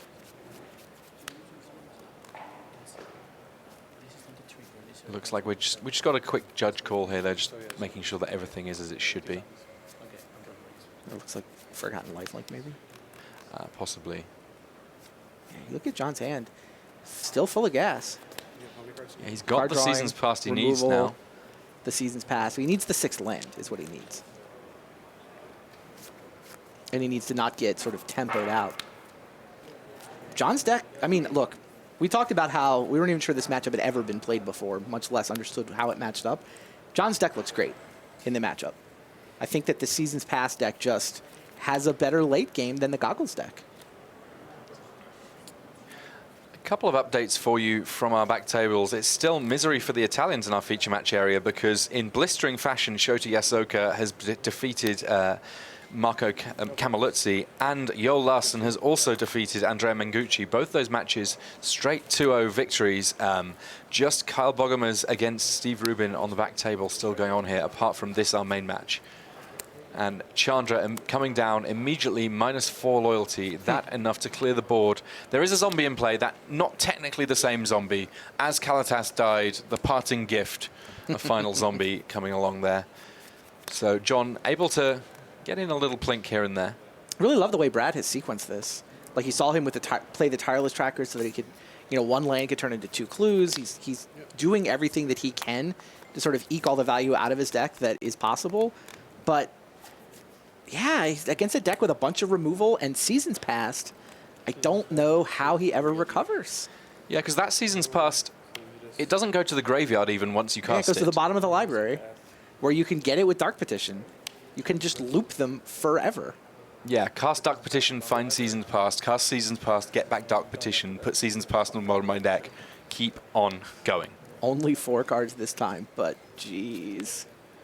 Yeah, John Finkel, he spent a bunch of cards to stay alive in the early rush.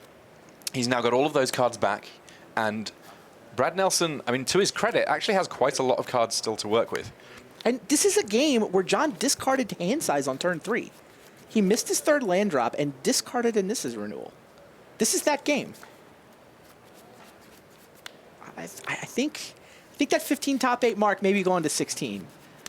And I tell you what, if you need to practice this matchup for the top 8 overnight, those games could go real long.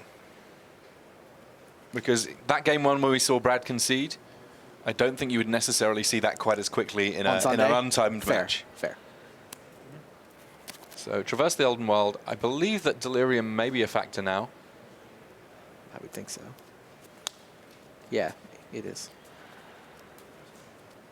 We have heard that we are going to get a game 3 in our back table match as Kyle Bogomers does square things up against Steve Rubin. Den Protector for Brad also came in from the sideboard.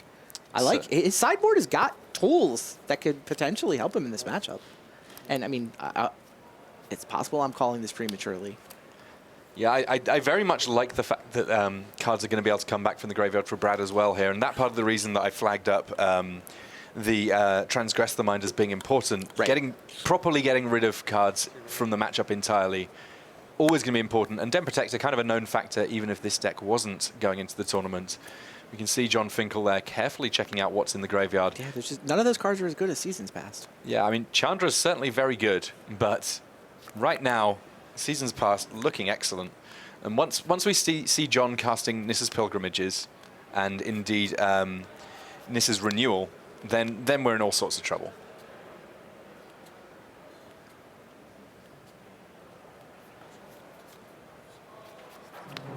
It's interesting. A lot of what Standard, I think, is going to be about today is, okay, day 1 was about beating Bant Company and getting to the top of the Swiss.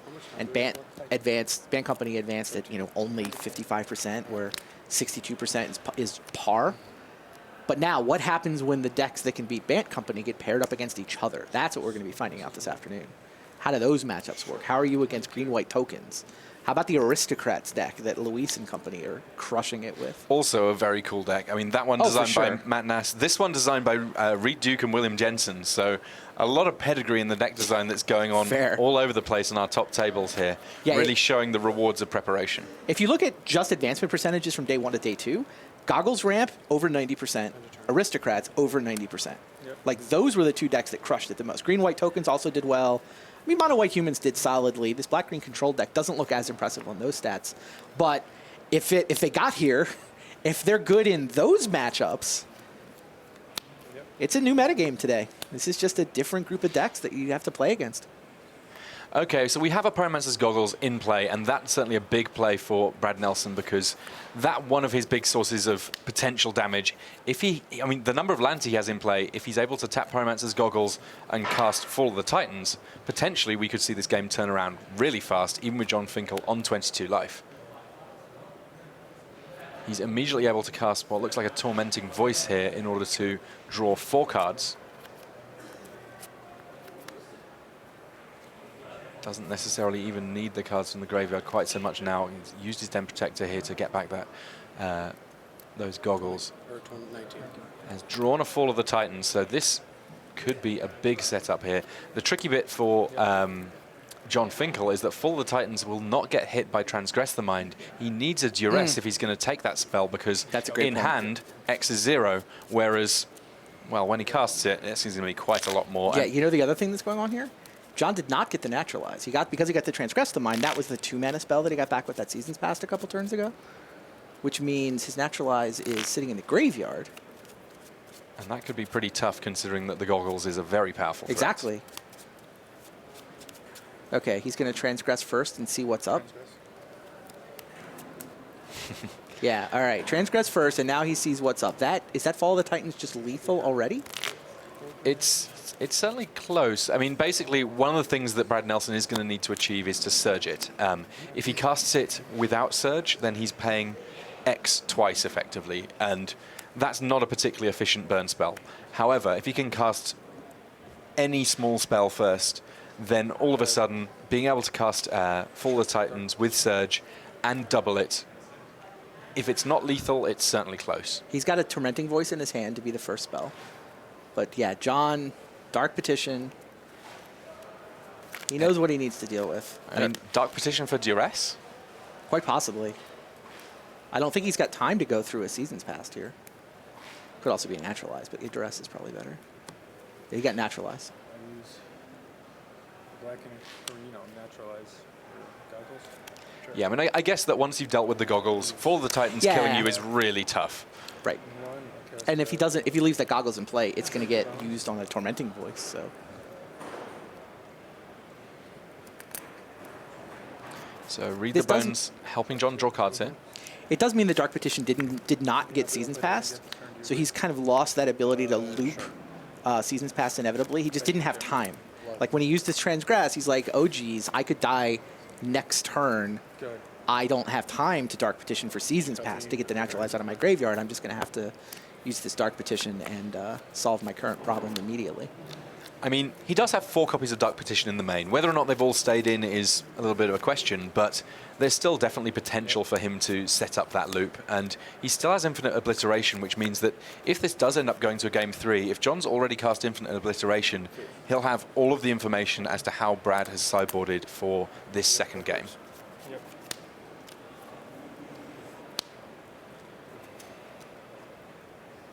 Searching for creature cards. It's important in terms of potentially winning one match, but also the amount of information gained is a very big deal, and John Finkel exactly the kind of player that you can imagine leveraging that information very, very well. Sure.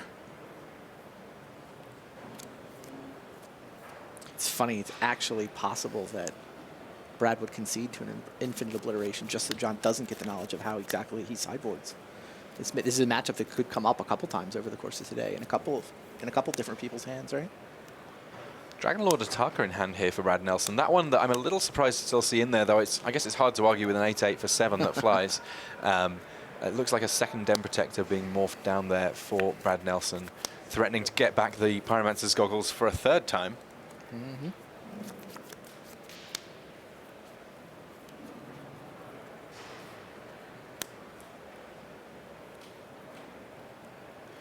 Hedron Archive also helping Brad Nelson in his plan of generating a crazy amount of mana, or indeed just drawing a crazy amount of cards, which he's been doing relatively successfully throughout this match.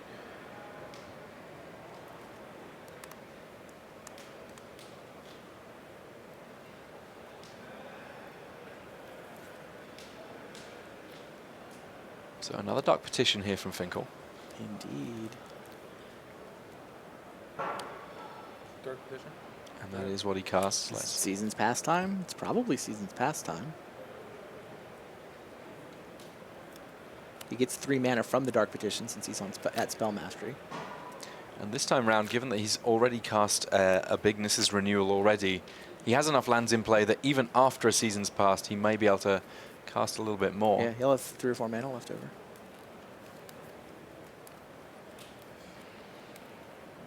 We'll find out soon enough exactly what it was that John Finkel searched up. I mean, we got a Duress. Interesting. So he's really worried about that Fall of the Titans. As he should be. I mean, Den Protector flipping to get Goggles. Goggles is the first spell, and then you tap it for the Fall of the Titans, right? Yeah, I think John would die next turn to Den Protector getting Goggles and then Goggles being used on that X spell.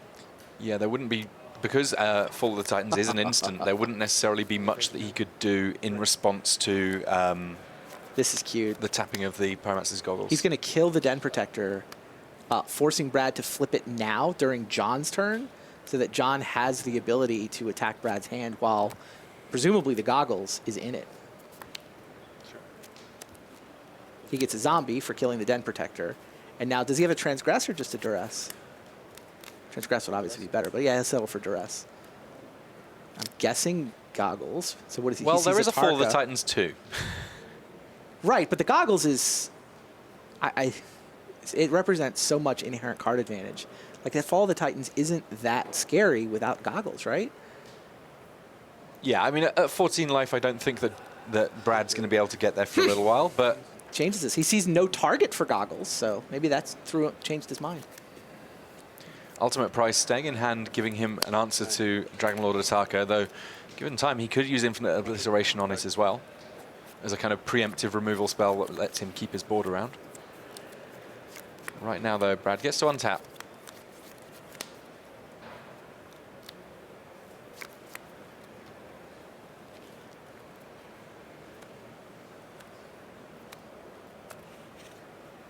Twelve lands in play for Brad Nelson, in addition to a Hedron Archive, so mana is not an issue. It may be tempting for him to sacrifice the Hedron Archive just to draw a couple of extra cards here. Sure. He drew. Oh, he's going to play a Tarka.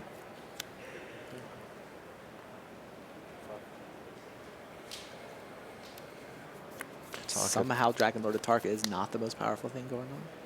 She is this turn. Yeah, right now. Shadow 11. Yep.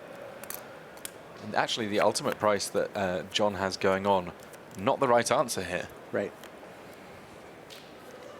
Man, I thought John was so far ahead, and Brad has just sequenced everything so beautifully. The Den Protectors in from the sideboard have just been 2-for-1s. And it's not like he's done some one crazy powerful thing. He's just 2-for-1ing him and 2-for-1ing him and forcing John to use Dark Petition on Naturalize, forcing John to use Dark Petition on Duress. And now John's actually running out of stuff. Yeah, like, he needs to refill with a Season's Pass to actually win this game now. And Brad's calmly looping Den Protector. So that was Goblin Dark Dwellers for the... Traverse the Elven Wild. Traverse the Irvinwald, yes. In order to then get another Den Protector. Is Brad going to win this game? It's going to need to be a good draw. There's a Duress, but the board is the problem now. I love the way that this matchup goes. I really do not mind at all if we see more of this over the course of our weekend. Yeah, no, I agree. Like I said, I thought John was way in front, but Brad has played this game great. I guess that my one concern for this matchup, at least in the Swiss of this tournament, is how it's going in terms of time. Yeah, no, that's definitely Each of these concern. games is not the sort of game that is ending quickly. I mean, there's enough control from John's control deck that he's able to make it so that Brad can't just steamroll him. I mean, there's a little over 10, 12 minutes or so left on this round. 13 sounds like. At which point, if Finkel can't win it here, he may need to consider scooping it up. Cast Infinite Obliteration. And then Den Protector. Well, I mean, free information is... And he gets the Den Protector out of Brad's hand. Gets to look at the deck, gets the Den Protector. It's pretty good. He's like, okay, still see a World Breaker. Oh no, that's in play. They're all exceeded. Second Atarka's in there. Noted. John that was a lot of information that will be useful to him in game 3 if we get there. Will be useful to him if he gets to this matchup again. Sure. Also uses the Duress to just deal with the Pyromancer's Goggles in hand. May as well get that out of the way. And we can see that John's moved his Hissing Quagmire to the front, just to sort of make clear that, yes, he does have blockers. All right, ultimate price for the Den Protector. But Atarka plus a Burn Spell. Brad drew Burn Spell off the top. Fall of the Titans was good enough after Atarka softened John up a little. On to game 3, and this is going to be a big game 3. This is going to be the one where all of that information that John just gained from looking directly through Brad Nelson's deck will be able to impact on his sideboarding. I mean, John, I think, probably one of the best placed to be able to process that information quickly of anyone on the Pro Tour. Yes. Effectively, being on the Pro Tour for as long as he had means that he's just trained in looking at a deck and taking it all in. But we're going to get a look in on the other match that's still going on here. This is a Game 3 between Kyle Bogomus and Steve Rubin. Kyle on the left of our screen there, he's playing Bant Company, and Steve Rubin on the right, he's on green-white tokens. And we can see there that there's a Nissa with 9 loyalty.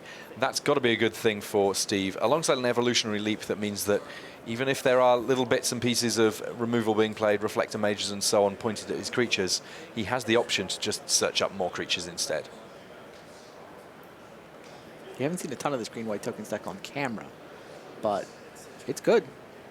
Yeah, it's something that was being run by Tiago Saporito, and it looks like Steve Rubin's list has some similarities also. We can see a Tragic Arrogance in the graveyard, which is a great tool against the Bant Company deck, which is kind of looking to go wide ultimately. Yeah, but both those players are testing with face-to-face games for this tournament, so may not be immediate. They don't seem like the typical Canadian core for that deck, but team's been adding some talent for sure. So Steve Rubin here looking to press the advantage, I would imagine, based on having got Kyle down to 9 life.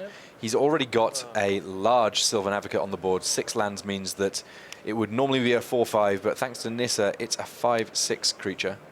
We'll find out what that token is for you there, just so we can make things nice and clear. There we go. It is a plant token, so it starts off as a 0/1. And it's not often that you see a Sylvan Advocate being tapped, but Bounding Krasis will do that. Vigilance meaning that normally on attacks it's fine, but Archangel Avacyn, a big addition to the board here for Steve Rubin.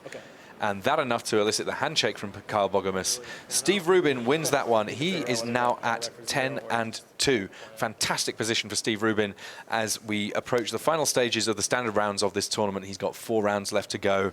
And realistically, 3 wins, you're happily in. 3 losses, you're happily in. Yep. 4 losses is where you start having to cross your fingers just a little bit.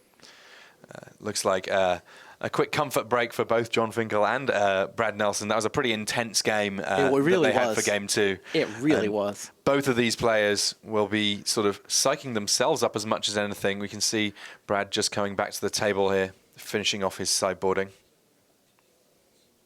But we're just going to take a look around the room. There are a lot of matches still going on here at Pro Tour Shadows over Innistrad. We can see all sorts of players figuring out the best lines. This field, certainly not as large as it was yesterday. It's only those that at least hit a 4-4 record that are able to make it into day 2. But the stakes that much higher, which means that in some respects, even though there's less matches to finish, those matches players are taking a little bit more time to make sure that they get all of their decisions absolutely perfect. I can see Robin Dolar there in the background. His match is still going on. A number of other players either playing or indeed watching what's happening with other matches. Yuta Takahashi there, seeing what Pro Tour champion Ari Lux is up to. Just so you know, just based on that little comfort break and a couple of little breaks on our coverage, our feature match area running on a slightly different clock, so we've got a little bit more time than perhaps some of the matches elsewhere in the room going. So even if you see these tables thinning out a bit, you know, Mike Sigrist still playing up there, it doesn't necessarily mean that we're going to be out of time in our feature match area. We certainly want to bring you as much magic as possible. Let's take a very quick look at the sideboards between Brad Nelson and John Finkel, though, just to see if there's any cards that are sort of really clear additions. One that's kind of interesting to me in John Finkel's list, Orbs of Warding.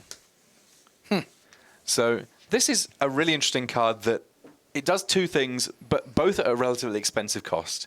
It means that you have hexproof, and that whenever you are dealt damage, you're dealt 1 point less damage by each individual source. So great against sort of massive swarms of tiny creatures. Great against small How is it bits and against pieces. X spells pointed at your face? Absolutely spectacular. I have to wonder whether or not being able to Orbs of Warding with a Dark Petition isn't just a complete game breaker, and I'm really intrigued, actually. Right, John he used a Dark Petition on a Duress and a Dark Petition on a Naturalize, both in an effort to just not get killed by Fall of the Titans. So he must not have had it in his deck. Yeah, I can't help but wonder whether or not in Game 3 that's going to be a consideration. Giving himself Hexproof would have just solved that Fall of the Titans plan. I mean, I guess it's only good against Fall of the Titans, but if Fall of the Titans is the best way of Brad Nelson killing you, then that seems very strong indeed. Looking at the sideboard, Brad Nelson, there aren't the sort of artifact removal spells that he would need to be able to deal with in Orbs of Warding even. It may well be that in the long game, if John can find a way of staving off the creature rush, and I say rush in not a big beatdown deck, that one of Orbs of Warding could be a really big deal. Could be. Now, that said, Brad had essentially maneuvered that game to where he was going to win with, he was probably going to win with creatures anyway, right? He was hitting with a Dragon Lord Atarka that John didn't have an answer to, and the Fall of the Titans just sort of sped it up again. But then again, the previous Fall of the Titans forced John to use those Dark Petitions somewhat less efficiently than maybe he would have liked to. Yeah, I mean, if John can get in a position early where he's only having to expend a small number of resources to lock off one entire element of Brad's game plan, then he can just focus on dealing with creatures. Yep. Now, some of this stuff are things that are going to take a little bit longer for perhaps... Oh, yeah. I have no idea whether... ...to wash out, but... I have no idea whether John was expecting Tireless Tracker, Den Protector, Goblin Dark Dwellers as the sideboard plan. That felt like really good tech from Brad, and he was able to leverage it to win a game that I had already written him off in. Scry. So... Mull to 6 for Brad.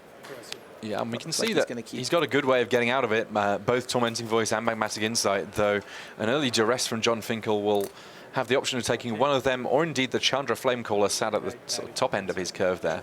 Goes for Magmatic Insights just because that's the most mana-efficient option. Game Trail coming down, revealing a mountain, so it comes into play untapped. We have about 11 minutes left on this round, so we're going to see each of these players playing at a pretty brisk rate here. Second Duress, I'm presuming taking the other card drawing spell here because Brad doesn't have a huge amount going on just yet. I guess part of that will come down to takes the Hedron Archive, because what's Brad going to discard the Tormenting Voice, right? He's on a mulligan, he's already been Duressed twice. Brad kind of wants all his cards, so John left him the Tormenting Voice and took away the Hedron Archive. Good stuff, and Brad Nelson put to think a little bit. He does look like he's shuffling that Tormenting Voice to the front of his hand.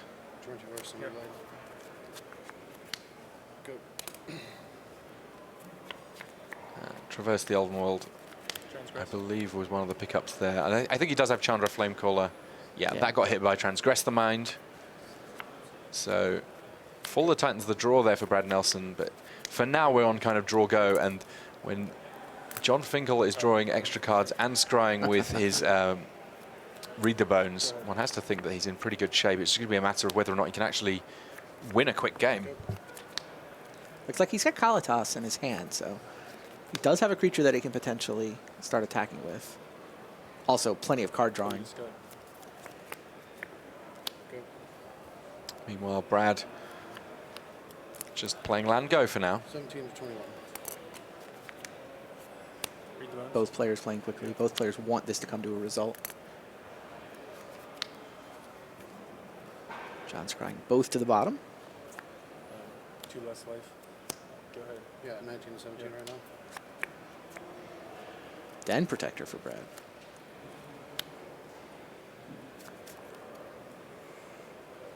Traverse. Fall Cletus, fall you. You got 15. Just sorcery, land.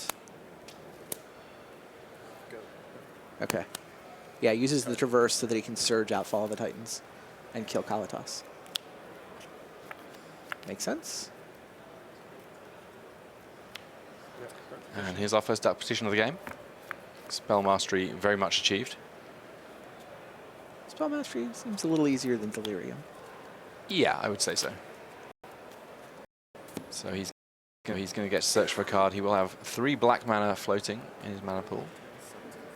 17, 15. And with the Read the Bones in hand, that makes for some easy card drawing. I think the card he got was Seasons Pass, by the way.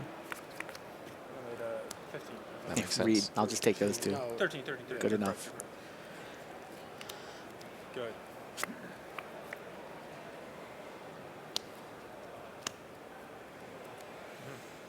Go. So a face down card there, which we'll presume is a Den Protector. Mm-hmm. And there we have it. Yes, it is. Brad for one other card left in his hand. Just a mountain, though. Now, Finkel's in a funny old spot where if he does cast Seasons Past sometime soon, he's going to end up with a crazy amount of cards in hand. Yep, Dark Petition. So he's casting a Dark Petition. Having a little think about what best to fetch. We've got both Ruinous Path and Infinite Obliteration in hand, just as spells that he can immediately cast off that black mana. Got a Duress. Ruinous Path. Uses the floating mana to kill Den Protector. So 7 minutes left on the clock, but John's done this very clever thing again of killing Den Protector main phase, forcing Brad to decide what he wants to get back, and then John wants to just take it out of his hand. This has just been a pleasure to watch. Both these guys are such good Magic players. Good.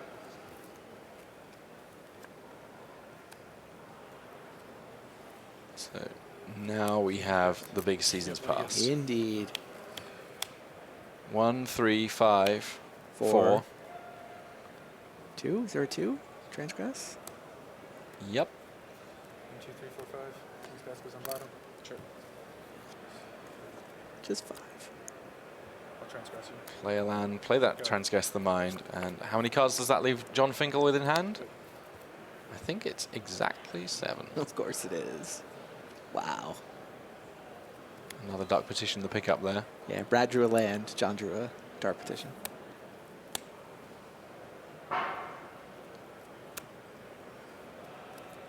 Dark Petition. Sure.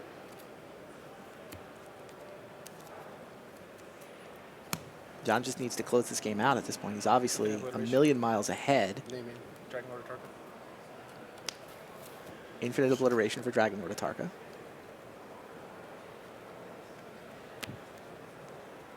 Just doesn't want that to be able to come down, not be ultimate priceable, and kill his Kalatas or whatever. It'd be a little tricky. Makes absolute sense. Trying to close the door, but he has to at least keep in mind the clock ever ticking on this game. Yep. It seems like he's going to have time to win. Yeah, I mean he's in the happy spot of he's got his recursive loop set up such that Brad needs to kill Kalatas an awful lot before Kalatas is not going to just keep on trucking. I mean, there's the potential for John to Ruinous Path his own Kalatas to animate a land just to speed his clock up. Funny. I don't think that we're going to see that here. It's not really necessary, but one way or another, John is sooner or later going to be able to pummel on through here. The rest of you? Sure, use other mana. Dresses, sees the land. Nissa. Sure. Ah, Nissa. That will help. Play a land. Flip. Sure. I'll flip Nissa. Yeah. Make a 4/4. And yeah, Ashaya's coming along. Ashaya. So now we have 7 points of damage coming through, and Worldbreaker a big top deck though. Indeed. There's a nice non-land permanent, or non-creature permanent, sorry, to hit.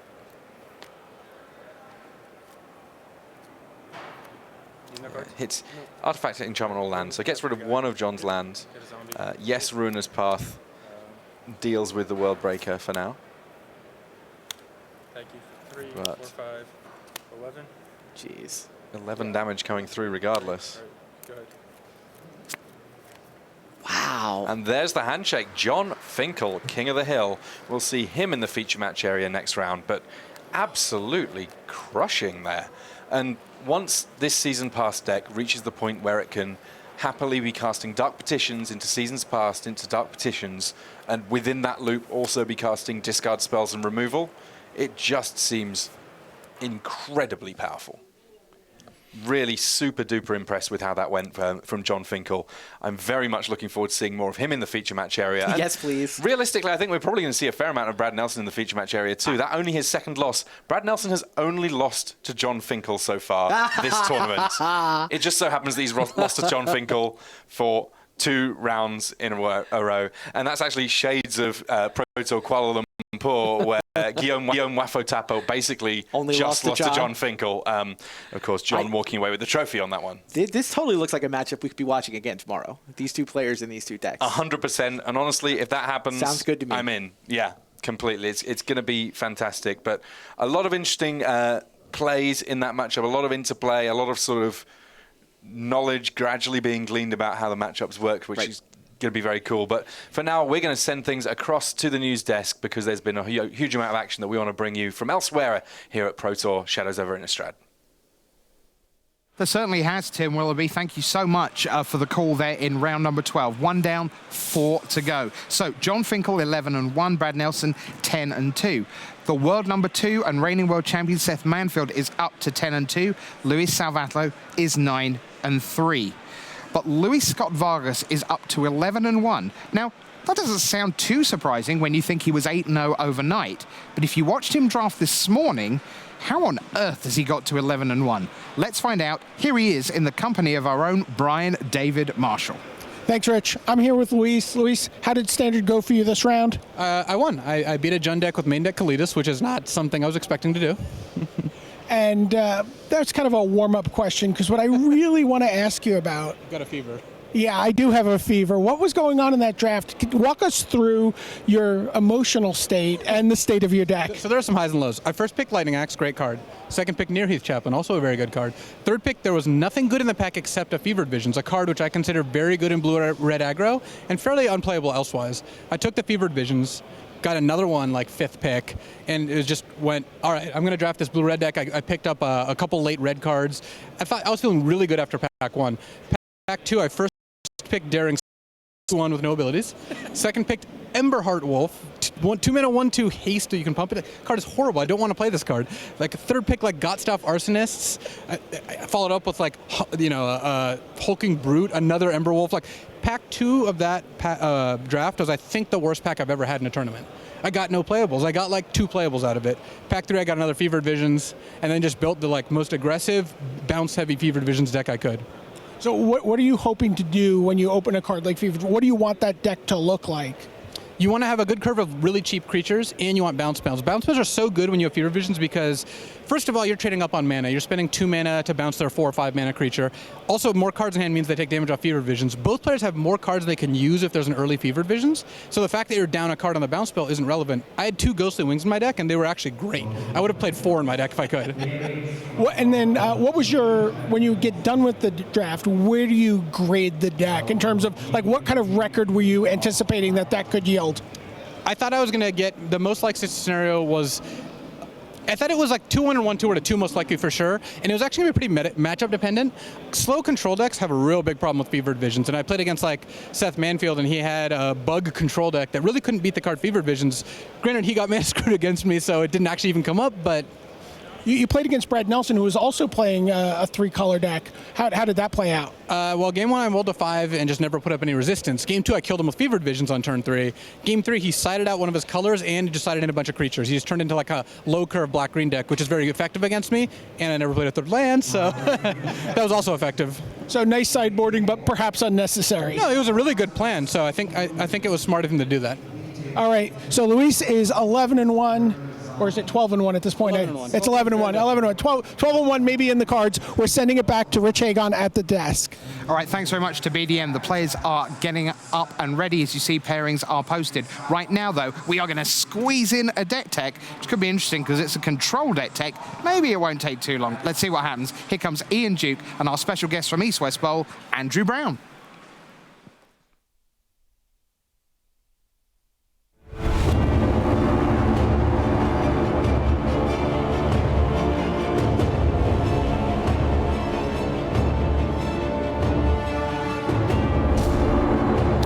Welcome to the Tournament Center here at Pro Tour Shadows over Innistrad. I'm Ian Duke, and with me is Andrew Brown, and we're here for a very special deck tech. We're going to talk to you all about Esper Control. So before we jump into the cards, Andrew, tell the audience a little bit about what the deck is about, why did you bring it, how does it play?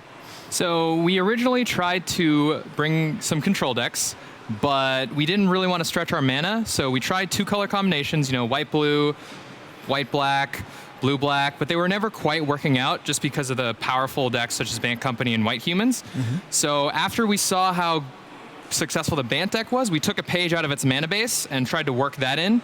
And once we were able to use 3 colors, we could just put in all the best cards into our deck. So our deck is essentially Planeswalkers, removals, Wraths. That's pretty much it. Now, leading up to the tournament, a lot of the Esper control decks were Esper Dragons, but you're not playing any Dragons today, is that correct? Right. When we tested the Dragons deck, all the excellent white removal was still hitting the Dragons. So instead of Ojutai attacking and getting it stasis snared, you just play a Planeswalker and have all their great white removal like Reflector Mage, Declaration, Stasis Snare just rotting away in their hand. Oh, it makes a lot of sense. All right, well, let's jump into the cards and take a look. So first off, we have your Planeswalker suite. A couple of nice ones here. Narset Transcendent, not a card we've seen a ton of in Standard so far. Tell us about that. So the best thing about all these Planeswalkers is they start with so much loyalty. And Narset is your first play. You always want to play it on 4. Ticks up, goes to 7, which is such an insurmountable number for some of these decks to beat, like on turn 4. And since over half the deck is a hit for Narset Plus, you end up drawing a lot of cards, and you can just snowball your advantage into Narset, into Jace or Ob Nixilis, into Sorin, and it can just get out of hand really fast. Yeah, so tell us a little bit more about the next 2. These are 2 new Planeswalkers from Shadows over Innistrad. They're definitely making a splash on the scene, at least Sorin has so far. We haven't seen a lot of Jace so far in Standard. Tell us about these 2. So initially we thought Ob Nixilis would just be completely better than Jace, but it turns out Jace being able to survive after 2 minus activations was very relevant when you were playing against Bant Company or White Humans, because you can Wrath them once, but then they can deploy a bunch of other things. And if you just have Jace bounce and another removal spell, you can kind of still snowball your advantage, because you always want to keep the ball rolling when you have a powerful Planeswalker out. And then last up, we have Ob Nixilis himself. What is the reason for the 2-in-1 split between Jace and Ob Nixilis? Ob Nixilis is a better win condition than Jace. Okay. So sometimes it can be a little hard to win with this deck, but Ob Nixilis Ultimate really gets the job done. And if you're so snowballed ahead, you can just kind of sit there plus Ob Nixilis. And he's also a better target for Dark Petition than Jace, because he's black mana instead of blue mana. Yeah, it makes a lot of sense. Let's take a look at the next slide. So these are your creature sweepers here. We have 4 copies of Languish with 1 additional planar outburst. Now, coming up on the tournament, Languish was a card that a lot of people were talking about as a good answer to the White Weenie Humans decks and Bant Company, but it was a card that a lot of people struggled to find a good shell for. So tell us about that. So again, with the mana base, this is actually just pretty much a base blue and black deck that's splashing white. So it's easy to cast Languish. It's kind of hard to cast Planar Outburst, but normally it's more of a later game card. But you're pretty much guaranteed to cast Languish on 4, which just decimates the white deck, and it's pretty good against Bant, but if they're holding up Collected Company mana, it can be a little dicey. Sure. How often do you find the Awaken relevant on Planar Outburst? Is that just like a little bit of icing on the cake occasionally, or not something you really lean on? So you really have a motley crew of ways to win with this deck. You can Awaken Ruinous Path, you can Awaken Planar Outburst, you can Ultimate Ob Nixilis or Sorin, but normally people just concede when you have infinite things. Sure, yeah, it totally makes sense. I certainly would. Let's take a look at the next slide. So here's some more removal. This is sort of your single target removal here. Just real quick, run us through the numbers choices. I think these are all cards this that is the people are bread and familiar butter with. of the deck. It wouldn't function with any of this. 4 price, 4 grasp, just super necessary. You need to kill everything, or you need to kill one thing and then have them overextend into Languish, and then you can get the ball rolling. Ruinous Path is a concession to Gideon, which is very good against this deck. Okay. And that's about it for the removal. How do you find the mana on Grasp of Darkness real quick? Is that well, a normally pinch? our mana base is aiming to go tapped land into untapped land into tapped land into untapped land. So we focus a lot on 2 mana removal and 4 mana like big plays like Narset or Languish. Oh, nice. Yeah, that's impressive that you thought about that sequencing there. Next slide. We have, Dark Petition. This is a card we've seen a little bit of this weekend, also in Pantheon's black-green deck. A little surprised to see it here. It's not a card I've seen in Esper Control before. It is fantastic. The best thing to do with Dark Petition is to rebound it with Narset Transcendent. So you get it once, you get your Demonic Tutor, and you get your mana, and you can normally Languish after that, or you can find some other removal spell. And then on your upkeep, you do it again, and you can find another instant or another card we'll see coming up, which is Silumgar's Command, which is an excellent play on your upkeep. Okay, so yeah, let's take a look at that next slide here. Silumgar's Command, a one-of here. Really flexible card. Very handles flexible. a lot of different threats. Spell Shrivel, a little bit of counter magic here. Yeah, we tried Scatter to the Winds, but the mana was just too difficult, and we tried Negate, we tried Clash, and Spell Shrivel is just kind of the best option we had there. And then lastly, we have a card near and dear to my heart from Oath of the Gatewatch, Sphinx of the Final Word. Yes. Sort of just the end game control finisher if you go up in a mirror match or something. No, we actually put this card in our deck because of Bant Coco.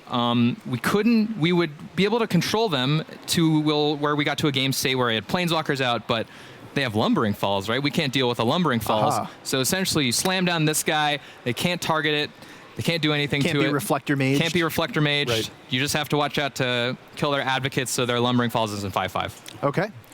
So do we have anything else as far as mana base is concerned here? Or I think we'll probably go ahead and wrap things up. All right. We'll get right back to the next round. Thanks for joining us here in the Tournament Center.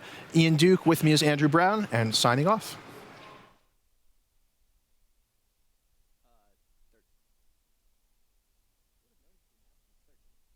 Welcome back to the News Desk. Rich Hagan joined by Pro Tour historian Brian David Marshall. BDM, diversity, standard, transformed. In the feature match this year, let's take a look at the leaderboard. Never mind looking at me. Let's show you the leaderboard while we talk to you. Because right now, the feature matches this round are absolutely crazy. Well, Not just in terms of the people. Give it to me by archetype. All right, so I can give you a black-green Aristocrats deck. That is in the feature match area in the hands of Luis Scott-Vargas at, right now, 11-1. He is playing Steve Rubin with green-white tokens, sitting there in 7th place on 10-2. John Finkel with black-green control, that's our third archetype, if you're counting, you should be, against Jeremy Desani with Abzan Company at 10-1-1.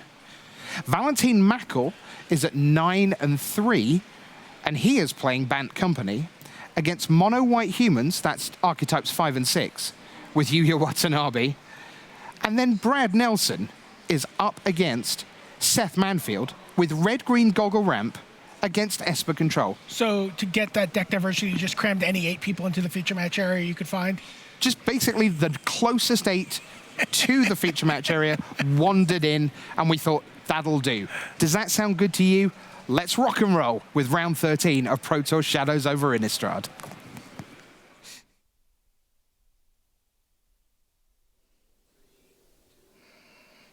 Hello and welcome to coverage of Pro Tour Shadows over Innistrad. This is Gabby Spartz with Pro Tour Hall of Famer Randy Buehler in the booth, and we are getting ready to watch round 13. Now, at this point in the tournament, we're starting to get narratives about who's going to be in the top 8. People are starting to get locked in. We have some amazing Magi ready for you guys, and our players are ready. So let's head down to the feature match area.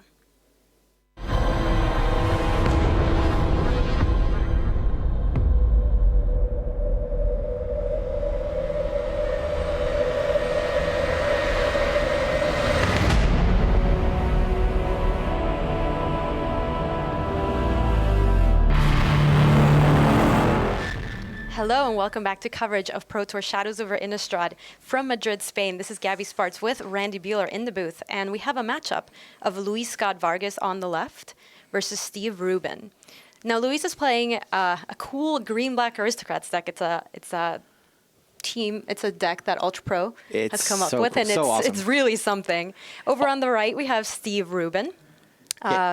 He's on green-white tokens. Yes, he's on green-white tokens. First time we're seeing it in the feature match area this weekend, correct? Just a hint of it last round. Now, this is a pair down. Luis on 11-1, but there aren't 11-1 players left that he hasn't played already, so he's paired against Steve on 10-2. This is a win and in for top 8 for Luis.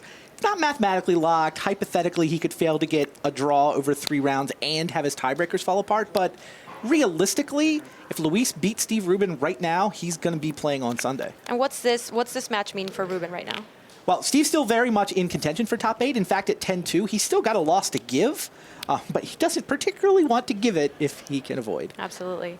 So we're going to get started. Luis leads with an Elvish Visionary, pass back to Steve. Steve has a Sylvan Advocate and a pass back to Luis. Also, for anybody tuning in, Luis did mulligan to 6 this game. Going to see a Forest from Luis. And then Tuco Husk. Yeah, it's really one of the key cards in this deck. A lot of what this deck does is sacrifice creatures to create a gigantic Nantuko Husk, or sacrifice creatures just to trigger Zulaport Cutthroat and kill the opponent that way. How do you think this matchup fares out for either of these players? Look, every time I've seen this deck in Luis's hands in a feature match area, he's just crushed the people on the other side of the table. Right? Like, he had a feature match with a turn 4 kill and a turn 5 kill. Like, I haven't thought a lot specifically about this matchup, although it seems like Steve's deck is not particularly fast and not particularly interactive. That does not sound good to me. I think I like Luis's side of this matchup specifically. We'll see, though. I mean, he does have a Collected Company in his hand and a couple lands, so, I mean, he's Nantuko Husk into Collected Company. That's kind of how you draw it up. So Hangerback Walker is a play for Steve Rubin and a pass back to Luis. There's a copy of Westvale Abbey in Luis's hand. Yeah, I guess it is going to be tricky for Luis to attack on the ground. Like, getting through and actually connecting with Nantuko Husk is going to be tough against a deck that can just pump out a whole bunch of token creatures. Getting through in the air, though, with Ormondal, totally doable. And there's, of course, always the Zulaport Cutthroat kill. So Nantuko Husk is going to rumble, and Steve doesn't really have very good blocks here, so it's just going to go ahead and take 2. Oh, and look how unlucky. Luis has nothing to do with 4 mana. How unlucky. Never lucky. Westvale Abbey for Steve Rubin is the land for Dueling Ormondals. That's kind of hilarious. They can crash into each other. Have you ever seen that? I've seen it once. Yeah, I saw it once last week, 2 weeks ago. It's crazy because they're both indestructible. They just kind of stare over, and like, you usually don't want to attack because then you're opening yourself up, so they just stare across at each other.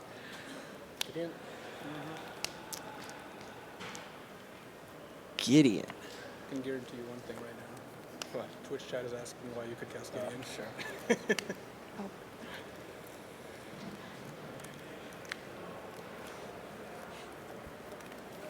All right, what is Steve Rubin going to do with Gideon? All right, I'll make a night. Gideon is a good way for him to get a little bit more reach, get more tokens and ways to attack through what Luis is doing. But right. Oh, Luis did have something to do with 4 mana. What do you know? What do you know? Very lucky. Yeah, Gideon is going to provide enough tokens for Steve that Nantuko Husk isn't going to get through realistically. So I think Luis is looking at either transforming Westvale Abbey or finding Zulaport Cutthroats. At the same time, though, I don't see Steve getting through for lots of damage anytime soon either. Luis found an Nantuko Husk. And a Catacomb Sifter. So this is going to begin providing some of that fodder that the deck so desperately wants. Without any Zulaport Cutthroats, though, not going to be draining Steve Rubin for life anytime soon. Wow. Oh, but there's a Zulaport Cutthroat right there. Right on time. Okay, and wow, Westvale Abbey could start doing things. I mean, Steve's tapped out. Could take a pot shot. I don't know that that's the right play, but... Does Steve have any ways of answering Ormondal in his deck? That's a great question. I mean, Declaration in Stone will do it, but he's not running Declaration in Stone. Interesting. He plays... yeah, it's basically his own Westvale Abbey. Yeah, his own Westvale Abbey. He has Tragic Arrogance in the sideboard, but this is a pre-board game. Along with Declaration of Stone, along with Clipwings, all of which can answer it. But yeah, main deck, it's blocked with his own Ormondal. And there you see Ormondal, the Profane Prince. He's a flying lifelink, indestructible haste creature. It's a 9/7. Can finish a game very quickly. Is this Cryptolith Rights from Luis? It could be Zulaport Cutthroat as well. Okay, Zulaport Cutthroat for 2. Okay. And now attacking with a Nantuko Husk is starting to look a little bit better. And Loam Dryad, okay. 4, 5, that's a lot of creatures. Yeah, these Nantuko Husks are potentially gigantic. I guess we are at the point where Steve's going to have to start jump blocking them, huh?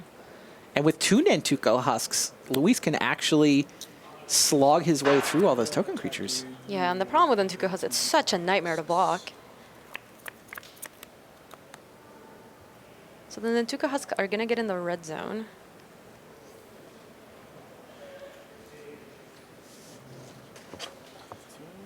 I mean, the Knight Ally seems like a good block to me on one of them. It does force Luis to have to sacrifice a token, though. Right. At this point in the game, that's actually beneficial for Luis. He gets to scry, he gets to drain, and just basically stack the top of his deck in many ways.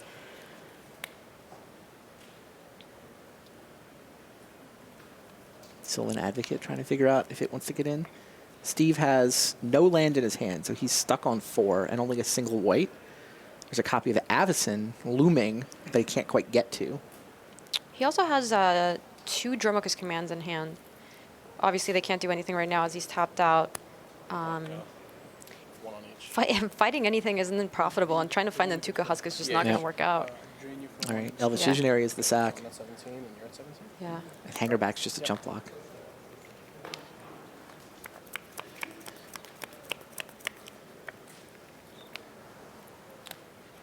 I'm getting an update from one of our back tables. Yuya Watanabe is up a game versus Valentin Mackel. Unfortunately, he never found his 4th land. Oh, Mackel, yeah. Yuya's on the Humans deck, too. That is the best deck in the field for punishing somebody when they hiccup on mana. So, Thopter token for Steve, and pass back to him as well.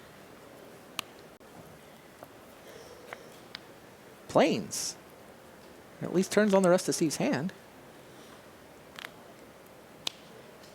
So now that we know that he has Archangel Avacyn at his disposal this turn, what does that change in this game right now? Honestly, it feels like not a lot. A free block, right? He gets to block Fog for a turn without having to lose creatures to these Nantuko Husks. I mean, he may think he's got a dream of attacking with Avacyn in the air, but I mean, she gets trumped by Ormondal. Blister Pod.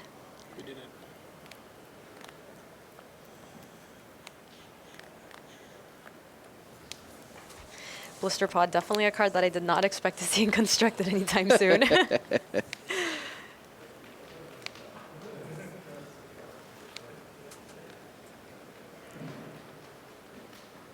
Now Luis is a Hall of Famer, and he has 6 PT top 8s to his name. We were discussing this yesterday, Randy, among the people who have the most top 8s in general. Yeah. It is a lot. Sorry, 6. Yeah. Pretty crazy. I mean, if he plays against, 6 is just a lot of top 8s. And he's knocking on the door of number 7. He needs to win one of the next 3 rounds. He's getting very close. And then get a draw in. He was also the champion of Pro Tour Berlin in 2008. With a deck full of aggressive green creatures. Well, kind of dorky, but green creatures that had a combo finish. Like, the analogies to Berlin Seems here familiar. Are very real. Like, I suspect those beta forests were in the Berlin deck. He probably has the same physical pieces of cardboard in this deck. I don't know if the Elvish Visionaries are the same, but I mean, he's got a supply of beta lands that he likes to play with, and I bet those are the same beta forests he won Berlin with. Then Tuca Husk is going to sacrifice a Blister Pod. Luis gets the scry. He does not like what he sees. Puts it on the bottom. Drain Steve for 1 as well. Yeah, and here we see Avacyn does create a free block. Nothing's going to die. Everything's indestructible. Luis is going to sack a couple creatures to keep his Nantuko Husks alive, or at least. Another bottom. Yeah, I mean, there's 4 power in front of both of them. So every Nantuko Husk he wants to save requires him to sack 2 creatures. This Avacyn actually has had a pretty big impact on this combat. It's like instead of Luis sort of whittling away at Steve's resources, just this one turn is actually causing Steve to whittle away with Luis's resources. So Luis is going to choose to go for Westvale Abbey here. Yeah, well, he wants to make another token to sack. And the fact that he's sacking all these creatures makes it that much harder for him to power out Ormondal. I mean, that's the nice thing about Westvale Abbey, though. It helps itself in that case. Another sacrifice to the Nantuko Husk. 19 again? It does take a lot of mana, though. Does Luis not is like it. empty-handed at this point in this game. Wow. Maybe Avacyn was enough to swing this. 13. Yep. Oh, that one he liked. All right, so both Nantuko Husks survive. Luis still has the Cutthroat, still has the Sifter. Has a Cryptolith, right? So he's got all the mana he could want. Steve found another Archangel Avison. Did he really? Mm-hmm. That's interesting. Though not necessary now that it's currently not flipped. However, if anything Yeah. dies... The legend rule does seem relevant here. A couple Tremoka's commands, too. Feels like... Yeah, so taking a look at Ruben's hand, Archangel Avison, Dromoka's Command, and Evolutionary Leap. Evolutionary Leap, a nice way to create some card advantage in this matchup. Potentially. And I feel like he's got more pressing issues. He may need to use Dromoka's Command just to... I mean, does he start firing damage at those Nantuko husks? See if he can force Luis to sack more stuff? I mean, Luis is running out of fodder, right? Those Nantuko husks have been very hungry. Avison forced 4 different creatures to get sacrificed last turn.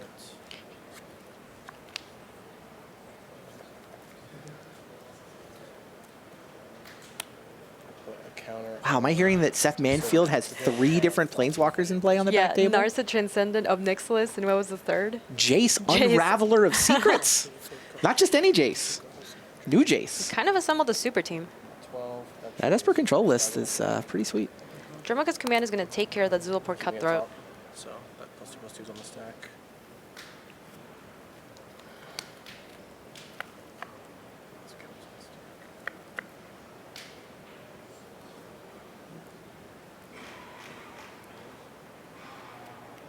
Yeah, Cutthroat down. Mm-hmm. Steve Rubin is a Platinum Pro. He has 3 GP top 8s to his name. Most recently, it was in Providence 2015. He's played in 9 PT totals. Yeah, this is only his 10th start. Yeah. Still Going on a pretty early very in his deep career. run here. Last season was great for him. He's a little behind the pace to get back to Platinum, but, I mean, the top 8 here, and he's right back where he wants to be. How close would he be if he top 8s here? I mean, he's probably in a good position. He got to play. He's got a lot of points.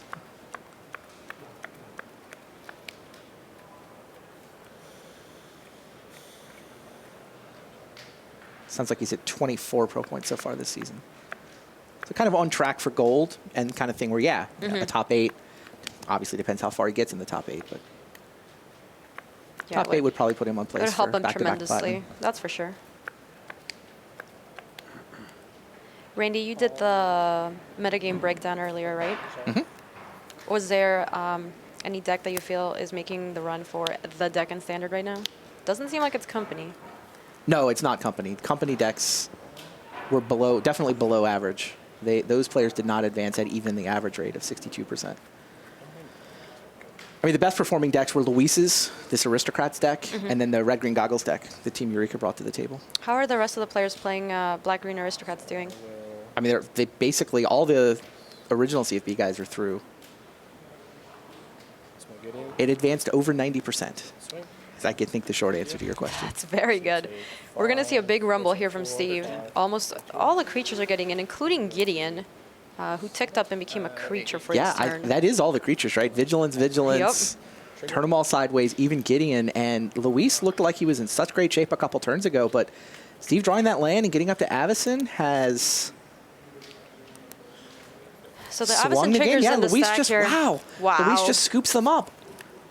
You're right. It looked like he was in such a commanding position, but then this Avison really changed. It really changed the clock on all of these things. That was crazy. Yeah, you got to give Steve Rubin a lot of credit for finding that path through. I mean, it helps that he top decked the land when he needed it, but what a great game win for Steve Rubin. It was fantastic. So Steve Rubin will take this 1-0, but we will be back with more Magic, so stay tuned. We'll be back after these messages. Ultra Pro is the place to go for all your Magic accessories. With card sleeves, deck boxes, playmats, and portfolios showing off the best Magic art, Ultra Pro is the standard and safe storage. Visit ultrapro.com for more information. Whether riding the bus or waiting for the Pro Tour finals to begin, Magic Duels is a great way to hone your skills and try new strategies. Featuring hundreds of earnable cards from Magic's latest sets and virtually unlimited AI and online opponents, start playing Magic Duels free today on iPhone, iPad, Xbox One, and Steam. Hello and welcome back to coverage of Pro Tour Shadows over Innistrad. This is Gabby Spartz with Randy Bueller in the booth. And we're going to take a look at one of our back tables. It'll be a matchup between Brad Nelson versus Seth Manfield. They both still have very high life totals here. Brad, as we saw earlier, is playing Goggles Ramp. A very cool new innovation coming straight out of Standard. And Seth Manfield is playing Esper Control. Yeah, this is Esper Control, not Esper Dragons. Mm-hmm. The more successful Esper deck on day one was definitely the Control deck, the Planeswalker heavy version. And we should take note that it's also Esper Super Friends currently. Oh, yeah. As there is Narset Transcendent, Jace, and Obnixilis all on the battlefield. That Ruinous Path is going to take care of the World Breaker. Though it could recur, and Brad has a lot of lands in play. Second hollow. Yep. Need to discard. Sure.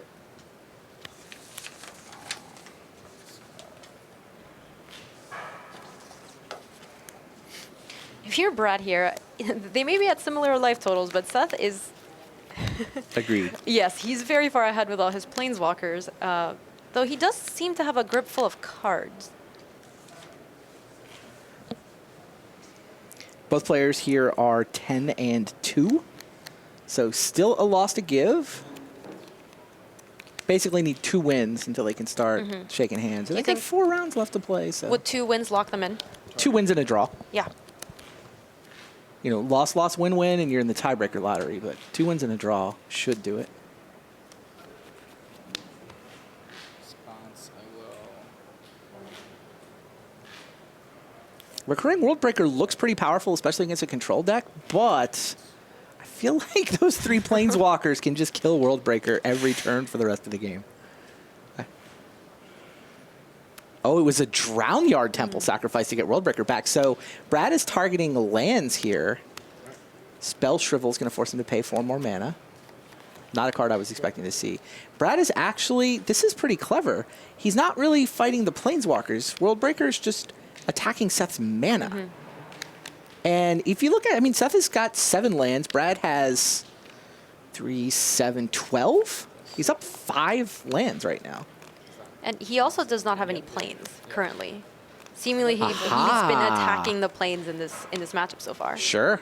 30 even. So who knows how many cards are still in Seth Manfield's hand that he can't cast. Though Dark Petition might change that. Does seem like a powerful thing to be doing at this point in the game. Is this a rebounded Dark Petition off of Narset? I saw Narset head to the graveyard. Is this the minus ability so he gets 2 Dark Petitions? Possibly. Oh, this is actually all the Planeswalkers. Soren, a 4th. You need more Planeswalkers. That's what we need.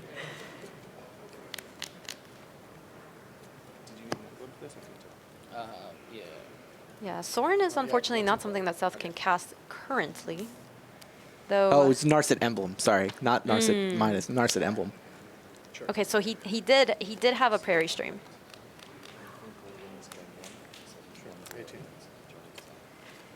And I'm getting an update from one of our back tables. John Finkel is up 1 game over Jeremy Design. And Brad scoops him up. Can't beat Narset Emblem. Yeah. Narset Emblem and 3 other Planeswalkers, including Soren. Yeah. That was one of the grossest board states I've ever seen. That was insane. Yeah. Brad was fighting a good fight for a while. He was. It's difficult to fight against 4 Planeswalkers. Indeed. It's quite difficult. So you said John won game 1 against Jeremy Desani? John is also in a win-in. John, like Luis, is the 2 of them are all by themselves in first place right now on 11-1. So if John picks up win number 12, he's now 1 game away from it. Then he'll just be that 1 draw away from top 8. So Certainly a big match for both of these players. We're going to take a look back at our main match of Luis versus Steve Rubin. Players are off to the races. Duskwatch Recruiter versus Sylvan Advocate staring at each other. It's funny, I've been saying 12-1 has locks top 8, but in each of the last Pro Tours, we've actually had a 12-1 player who went loss. Really? Couldn't get the draw. And then couldn't get the draw? Yeah, it was Frank. But I mean, in both cases, they made the top 8 anyway. It was Frank Lepore at the last PT, Yeah, and you're right. Ryoichi Tamada had the same sort of agonizing path down the stretch at the So brutal. in Milwaukee. Go ahead. I'm getting an update from one of our back tables. Valentin Mackel and Yuya Watanabe tie it up, and they're going to a game 3. Duskwatch Recruiter has transformed into a Krelin Horde Howler. This is going to help Luis get his creatures out and play a lot cheaper. How about a 1-mana Elvish Visionary? Don't mind if I do. It's a good deal. 1 mana, 1/1, draw a card. Not bad. Yeah, 2 mana for a Husk. He's playing out his hand. Look at that. And then Loam Dryad. The Loam Dryad that we were all expecting to see, right? Tragic Arrogance was the draw for Steve Rubin. I think someone played 2 or more spells that turn. Duskwatch Recruiter is back.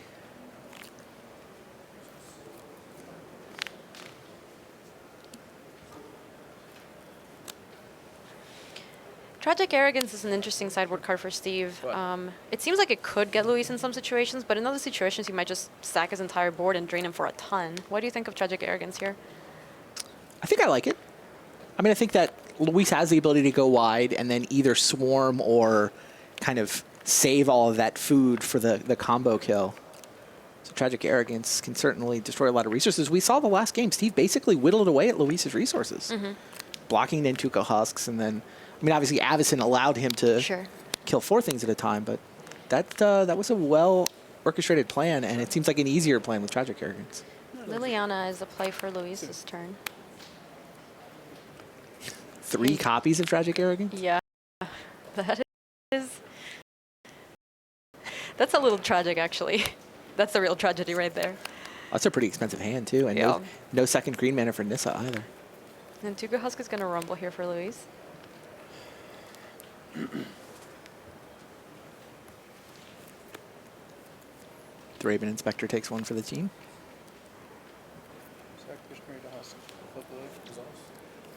So he's going to sacrifice Elvish Visionary, which is going to cause Liliana to transform, also giving Luis a zombie token. And he can buy back the Elvish Visionary if he chooses to this turn. And he did. That was a nice sequence for Luis. Another Blister Pod. Oh, hello, Westvale Abbey. And so now the clock is ticking here for Steve. Also with only 3 lands in hand. Well, Westvale Abbey's the 4th. He needs another white to cast Tragic Arrogance. And he needs another green to cast Nissa. Two different copies of Westvale Abbey has definitely affected Steve's draw. Luis now untapping. Can he fire off Ormondal here? He has Collected Company in his hand, too. Oh, okay, so that's he probably has a better. wealth of options. That seems like a better way to spend mana. I guess Luis doesn't have the 5th mana anyway, does he?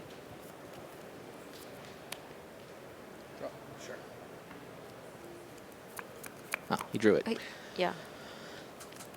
He could also tap. He could also use the Loam Dryad to. Oh right, Loam Dryad. Sure. To get a mana in a pinch. But Collected Company seems better than Ormondal. Playing Ormondal is going all in, and you don't necessarily need to do that. Yeah. And we've seen this is one of the things this deck again has in common with the way with Luis's Berlin deck. Luis is spectacular at finding a plan where he can just apply pressure by attacking, and he's got this backup plan that looks tempting. Why don't you just pull the trigger on your combo kill? Why don't you just pull the trigger on Ormondal? And he's like, well, let me force them to deal with this first. Yeah. Show me that you can deal with all these creatures, and then I'll go try plan B and plan C. It's a real strength of Luis's game, in my opinion. He was able to play out his entire hand just now. Catacomb Sifter for just 2 mana. Another Nantuko Husk. These blocks are so difficult for Steve. Yeah, I mean, Luis can just swarm him. I mean, I think Plan A is going to work unless Steve top decks a Plains for Tragic Arrogance. I mean, how good is Tragic Arrogance on this board? It's basically how Steve gets back into it, right? Yeah, it is. I mean, it's hard to parse. He's going to have to get lucky. He needs, I mean, he just needs the white source off the top. Right.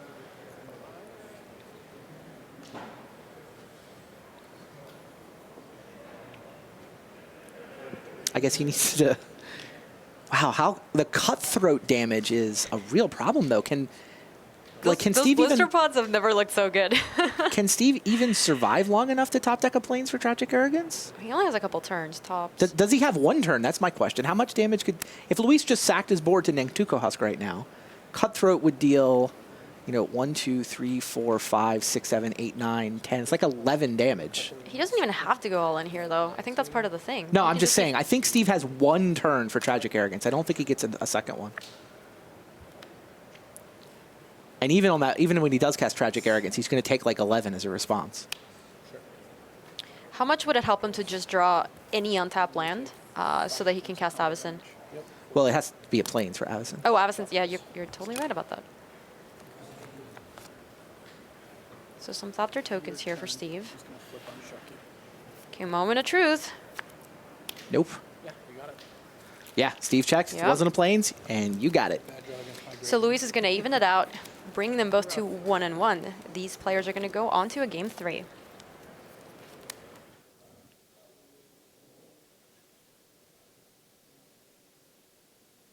That seemed like the green-black Aristocrats deck really firing on all cylinders, huh? Is it John and Jeremy shuffling? Are they shuffling up for game 2 still? Oh, no, they just got to 1-1. Okay. Jeremy took game 2 over there, so they're also headed to game 3. Both John and Luis with one game to realistically clinch top 8. We're going to take a look at one of our back matches. We're going to look into Brad Nelson versus Seth Manfield. Brad Nelson on Goggle Ramps and Seth Manfield on Esper Control. We saw live looking earlier at this and saw 3 Planeswalkers on the board. Seems like there's 1 so far for Seth. Let's see how many more he can assemble. This is battling Planeswalkers at this point. Chandra seems like she can beat up Narset. Yeah. Chandra's able to attack Narset down to 1. Narset can take up here. Though Chandra is threatening to kill Narset the immediate turn after. Brad seems to have twice as many lands in play as Seth. Ruinous Path can take care of Chandra. Oh, Dragon Lord Atarka takes down Narset. Now Seth has to deal with his Dragon Lord Atarka as well.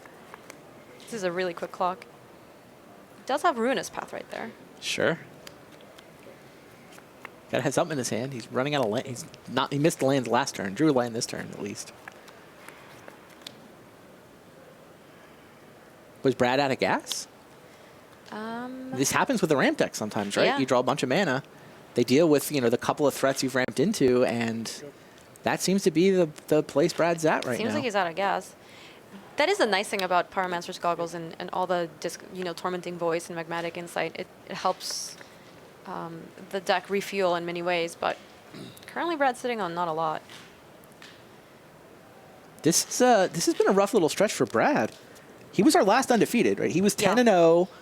He was 8-0 yesterday. 8-0 yesterday, and then won the first 2 draft matches this morning. But he lost to Finkel twice in a row. Which is, this is kind of a bad beat. You have to play John Finkel 2 rounds in a row.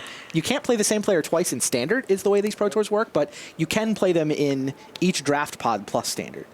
So he did. He played him in the last round of draft, and then they were still at the top of the standings, tied for first. So they got paired again. John won this again, and now here, Brad could find himself 10-3, still thoroughly top 8 contention. But this is the last loss to give for Brad Nelson. He's only finding lands though, Randy. This is Pilgrimage, gets a lot of lands out of his deck, but that Jace is threatening to run away with this game.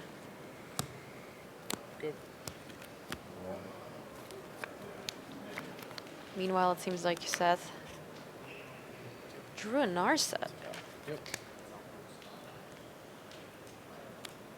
Oh, Nixilis. Never mind, it was a different Planeswalker. Yeah, we should probably just go back to the front match, right? Yeah, we'll move back to the front match. Looks like they're getting started. We'll get some updates from the back table and let you know how this finishes out. But we'll move back to Luis versus Steve Rubin for now.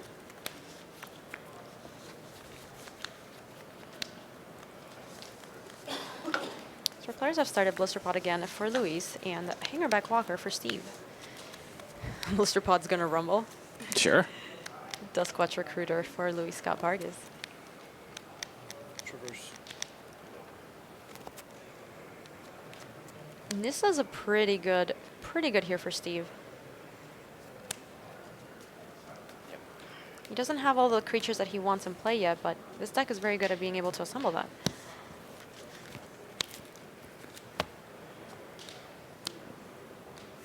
Looks like Luis is a little flooded too. He's got at least 3 lands in hand.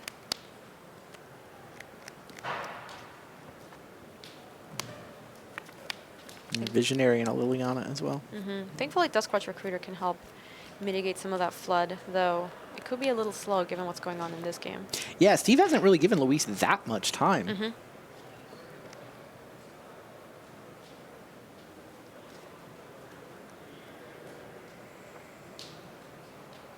Draw 4.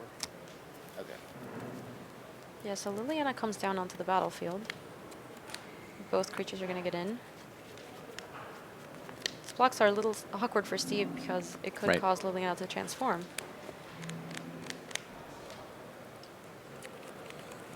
So the plant is going to get in front of Duskwatch Recruiter. Oh, and Luis was attacking Nissa here. Yeah. Putting Nissa down to 3.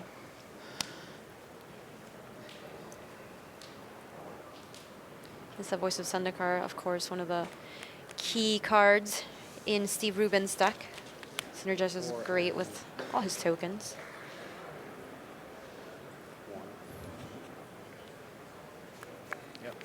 Gideon is the play for Steve.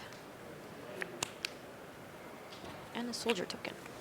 And pass back to Luis.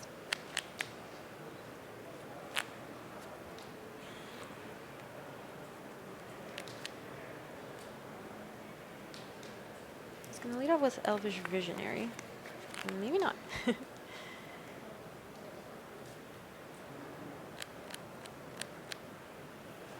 This blister pod attacks with no fear. An 0-1 and 0-1, or Hangerback Walker, yeah. It's that's a 1-1, hilarious. a 2-2 soldier, and a plant, an 0-1 plant. And if the 2-2 blocks, Liliana flips. Yeah, and you can just get blister pod pack if he wants. So Steve just takes it. This is the best blister pod Creatures ever. have never been so scared of blister pod. Cryptolith, right? So Yeah. Luis? Cryptolith Rights would look a little better here if Luis had more things to do with his hand, but currently with 1 land in hand and I think just 1 Elvish Visionary, that's not really going to help very much. Yeah, I mean, I'll use it if you guys want me to use it, but I prefer not to. Cryptolith rights? Yes, sir. That resolves. Your turn. Untap from Steve Rubin. We found Archangel Avacyn off the top. I hear that's a good card. Can't cast it quite just yet, but it will be good when he can.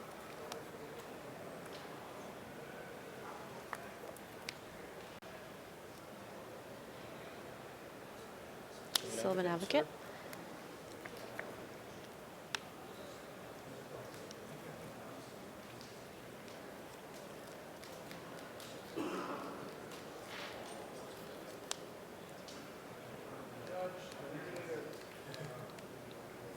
If you're Luis here, you're starting to fall pretty far behind given the Planeswalker situation going over on Steve Rubin's side of the battlefield.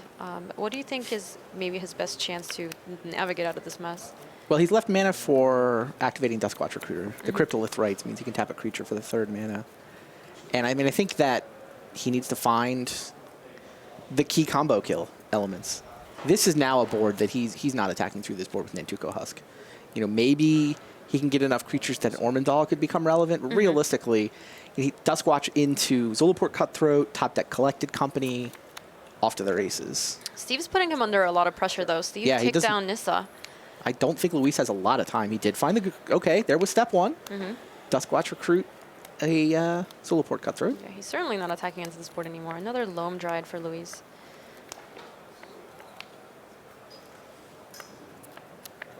Sure.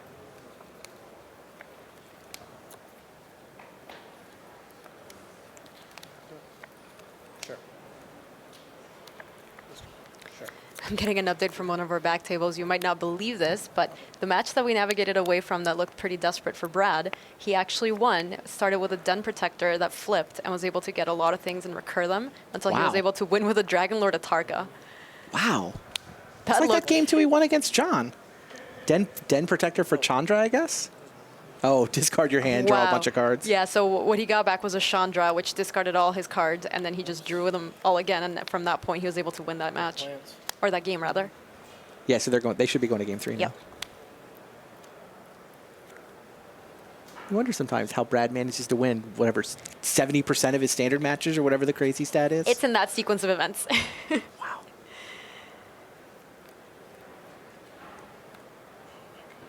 So Luis's board looking a little bit better here, but still we have Steve Rubin's board, which is starting to get pretty menacing. He has enough lands for Archangel Avacyn now, too. Nissa and Gideon are both making these tokens better. Swing, please. So Steve is choosing to rumble. The Knights and the Sylvan Advocate are getting into the red zone. block it with the one that's not okay. Sure. So it seems like some blister pods are going to get under the buzz here. Yep. So I take 8, going down to a Drain. Drain for 1. Save some life. Make a Scion. The summoning sick blister pod block, of course, because Cryptolith Rites is going to let all of those creatures once again tap for mana. Duskwatch Recruiter can see if anybody else wants to join the team. Liliana here transforming gets Luis another zombie too. Liliana should help Luis recur some of his creatures as well. Ooh, second Cutthroat. Cutthroat. Wow, now we're talking. The 2 Cutthroats means Nantuko Husk is probably lethal.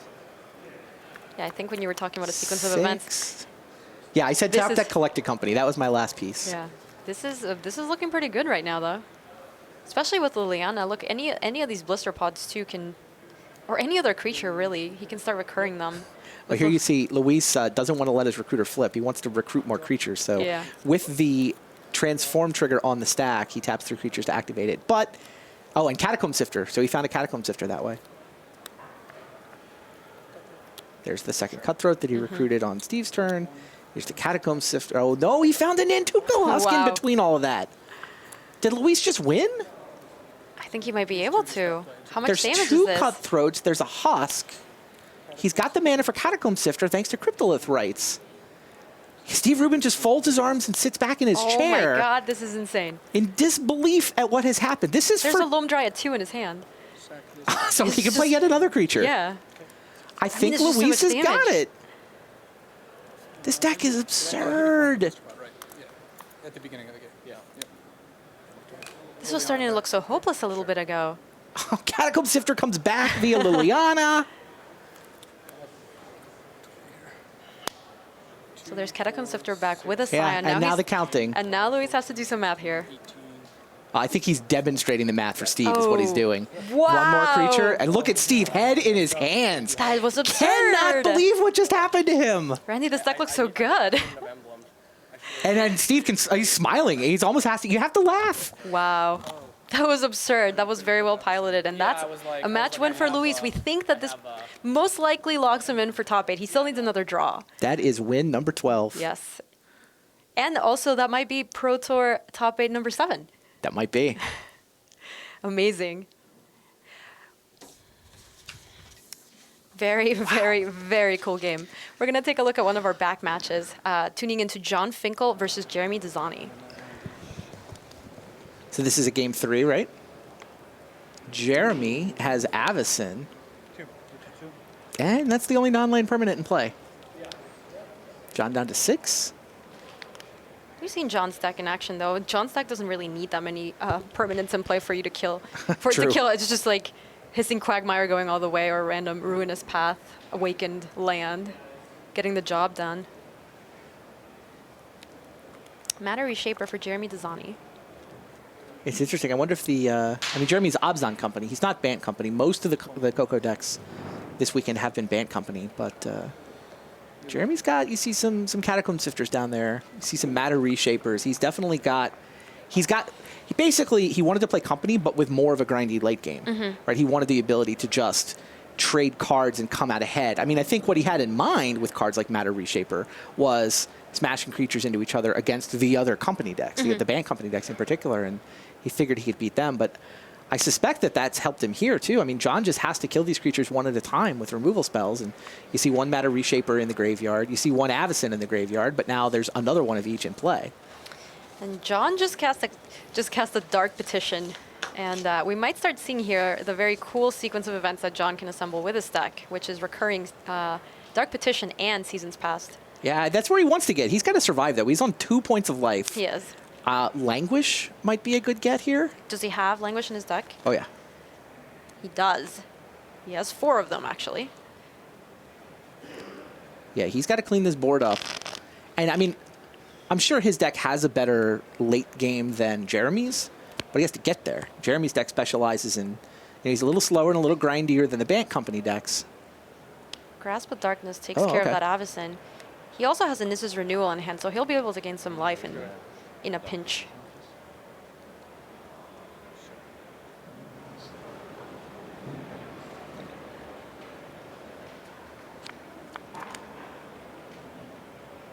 What's his answer to Matter Reshaper? Interesting. Another Grasp of Darkness. Let's see what he has. Evolving It's a land. Wilds. Yeah, I think that Languish could potentially have killed both those creatures, but if Matter Reshaper had flipped over any creature that could attack John, then Languish would have been...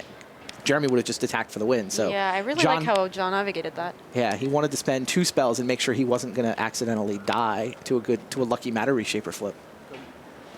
Meanwhile, though, a pair of Deathcap Cultivators. So here's and this is Renewal for John.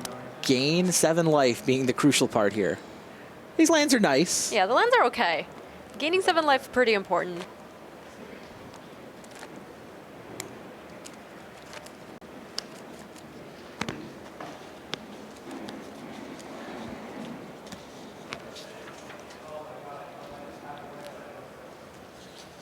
Now he can survive the hits from the Cultivators.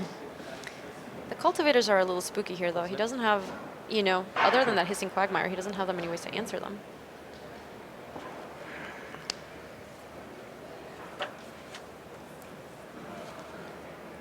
There you see Deathcap Cultivator, a new addition from Shadows over Innistrad. It's creepy. He's a creepy little fella. Westvale Abbey is the land for Jeremy Dezani. Interesting. That is going to apply some pressure to John. Yeah, the ability to just spit out 1/1s Mm-hmm. seems relevant. Seems very relevant.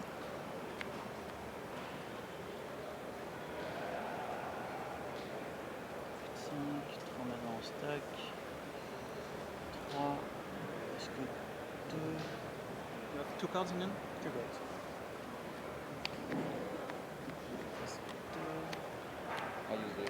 Yeah, I mean, Jeremy's never getting 5 creatures in play to transform into Ormondal, but steady supply of 1/1s could just get the job done.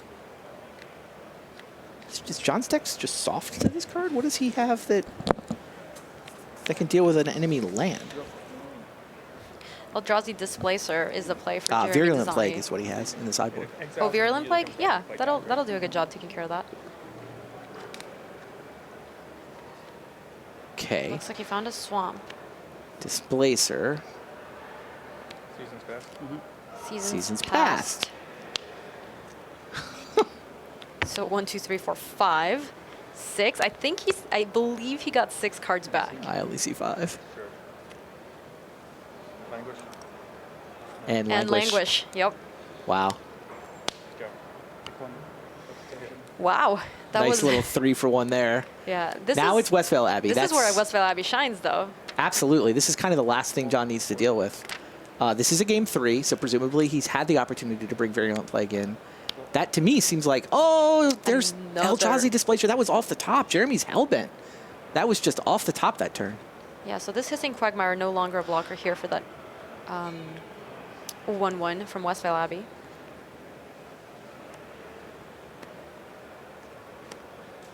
We're going to see a 5 mana, another Dark Petition. Has he got it? And the world's his oyster now. God, Dark Petition is having a real breakout weekend. And we talk about all the Shadows cards that are sort of new and sweet, but I've seen so many Dark Petitions in so many different decks. It's in that Esper Control deck. It's looked awesome, too. It has looked awesome.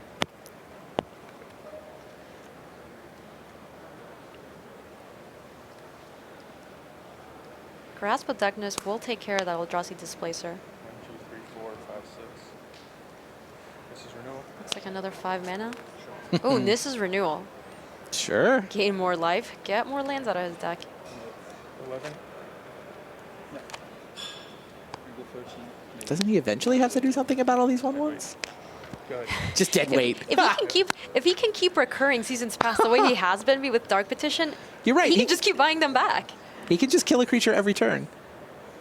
Sure, you've got infinite card advantage. You could just make a free creature every turn. I'll just kill them all. Also, he can keep getting Languish back if he wants to. Right.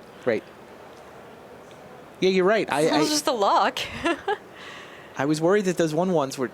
wow. This is absurd. This is really cool to see. Seasons Past. Dead Weight. This is Renewal. Grasp of Darkness. Dark Petition. Kalitas. He doesn't even get the Languish. What's Kalitas is the 4? Get some lifelink going. Get a creature he can attack with. Oh, he doesn't need that language. That's how far ahead he's gotten here. Right, right. Nissa. He's going to Sure. get one more forest. Does he have any forests left? I feel like he's got them all out of his deck. I'm not going to shuffle. I'm going to shuffle again in a second.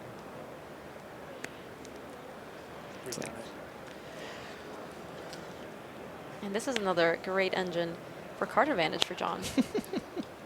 17. This is real. Suddenly he's at 17. Yeah, and this certainly looked like a game where Jeremy had a window to close out the game, but John It was able, close. Yeah, he was able to recur so much card advantage that John was on too. You remember the turn we showed up? Yes. John wasn't willing to risk a Matter Reshaper flip. He spent 2 cards to kill Matter Reshaper on Jeremy's turn, where it couldn't turn into a lucky attacker. And ever since then, John just turned the corner almost instantaneously. He's gained 7 life on most of the turns since then. It's like, you had some 1/1s. I don't He's really like, I don't care. Jeremy attacking John, I think, rather than Nissa there. But it's... I don't think this game turned. this game just turned around so quickly. Is this Pro Tour going to come down to who has the sweeter black-green deck? Both Luis and John looking to pick up win number 12. Very different flavors of it too. Yeah, completely different. Yeah. They don't even overlap by very many spells, right? So there's Kalidas. Oh, another Dark Petition. Sure. Why not?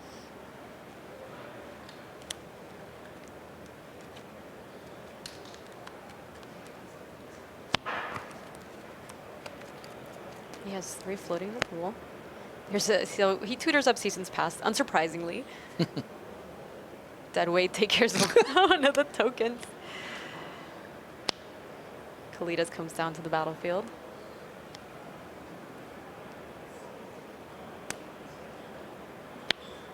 Hissing Quagmire's going to rumble, putting Jeremy down to 11. Oh, by the way, Nissa.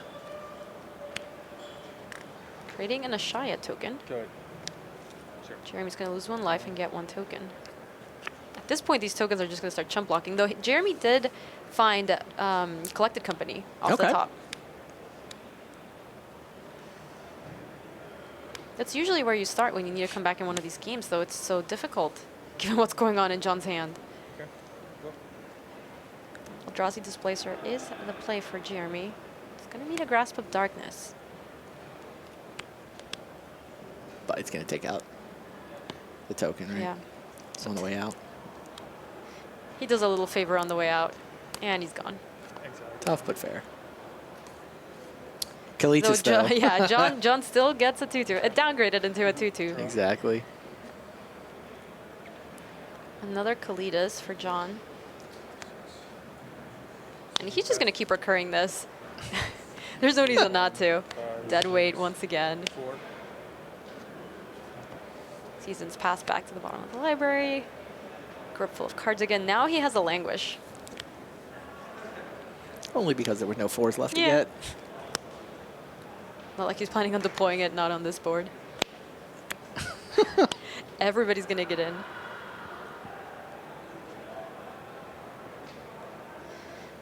I'm slack-jawed at this Yeah, deck. no, I am too. We've seen some sweet matches this round. They have been very good. Okay, good too. So Jeremy's Can I go to gonna take it. He's gonna take all of it.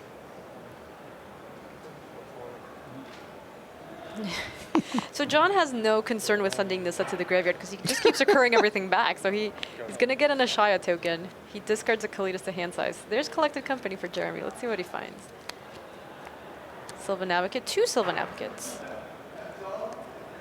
Means technically John hasn't discarded yet. He's going to use a removal spell and then not even have to discard. Jeremy backed him up. No problem. Jeremy's down to 2. Wow. So John Finkel and Luis Scott-Vargas, 22 top 8s between them before this round. Before this round. Looking to run their collective total up to 24. That's absurd. Or 21 to 23. 4 mana. With one of the tokens being tapped. Holdout Settlement. Wow. Oh, and that's There's a the handshake. handshake. John Finkel takes this match 2-1 over Jeremy Desani with black-green control. 12 wins. Just needs to pick up a draw to clinch this top 8. Might even be able to back in. All but clinched for John. What a crazy match. We tuned in right as he looked.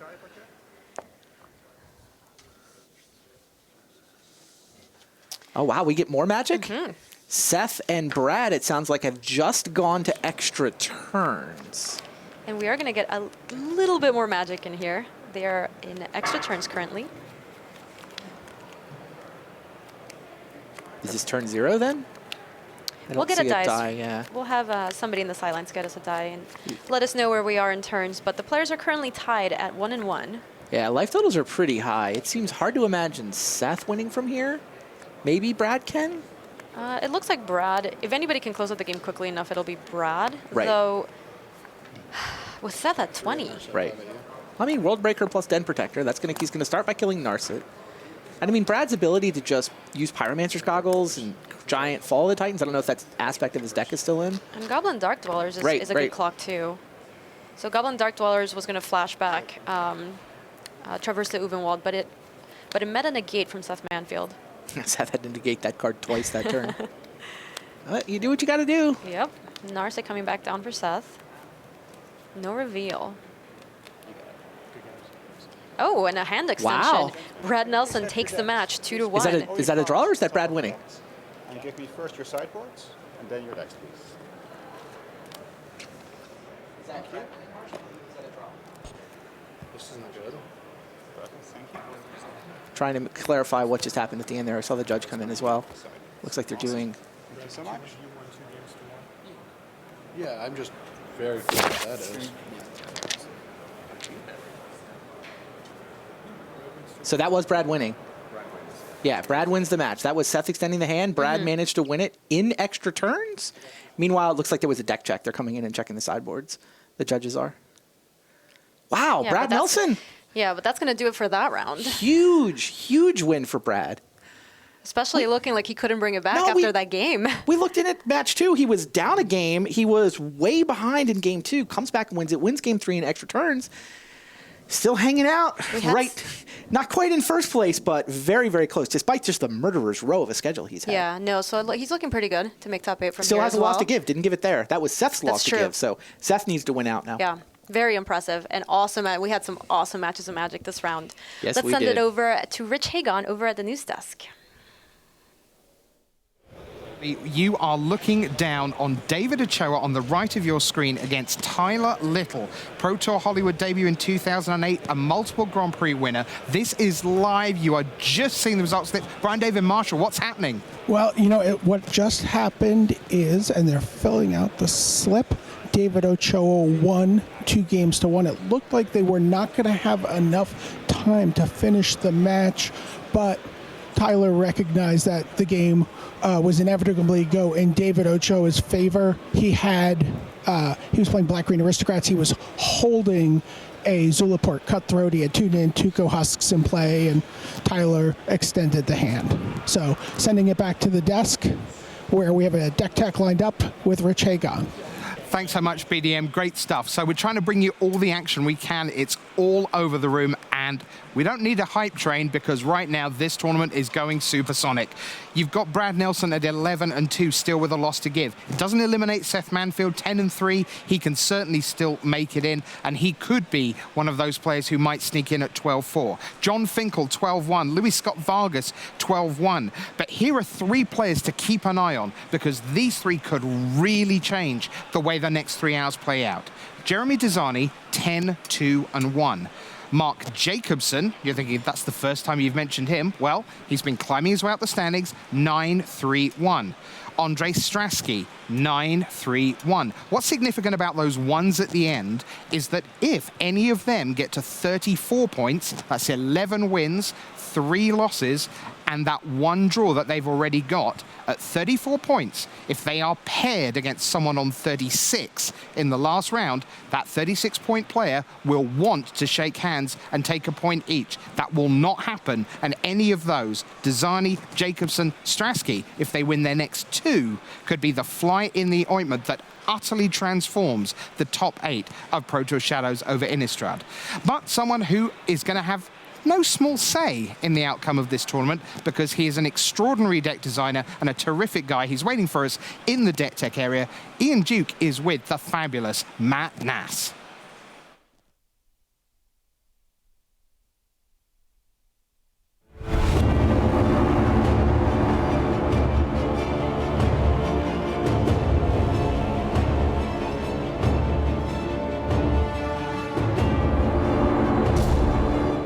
Welcome to the Tournament Center here at Pro Tour Shadows over Innistrad. I'm Ian Duke. With me is special guest Matt Nass from Team Channel Fireball, and we're here with a very special deck tech for one of the breakout decks this weekend, Black-Green Sacrifice, or Black-Green Aristocrats, if you will. Matt, I'm told you are the creator of this deck. Can you tell us a little bit about how it works? Yeah, so it's the core strategy is to kind of like old school Rally, Rally the Ancestors combo, use Nantuko Husk and Zulaport Cutthroat to either kill your opponent by attacking with Husk and pumping it, or just drain them out with the Zulaport. But you don't have Rally anymore, unfortunately. So if your creatures die, they're dead forever, barring a Liliana. Barring a Liliana, right? I was going to say. But it still actually works pretty well.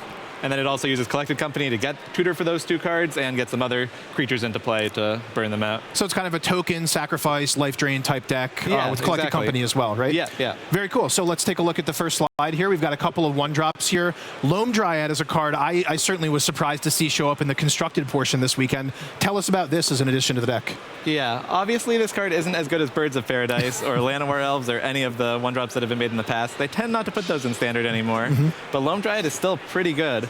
You usually have a 1-drop or a 2-drop to play, and this deck isn't really about attacking, so it works pretty well. And Blister Pod, of course, a creature that works great with sacrifice effects, as I'm sure we'll see later on, right? Yeah.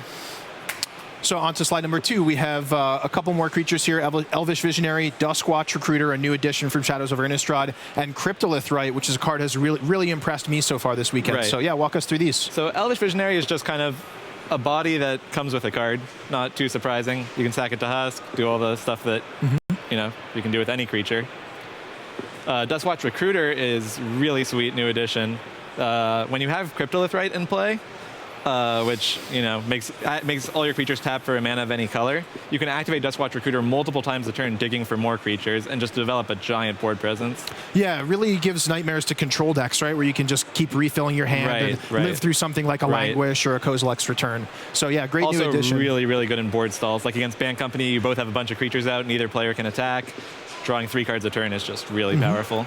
And yeah, talk to me about Cryptolith Rite. This was a card that was pretty scary for us from an R&D standpoint. Just its open-ended mana generation can lead to really explosive draws. How did you find this card? How did it work its way into the deck in testing? Sam Black was actually playing a bunch of decks with this card since we were testing with Team Ultra Pro.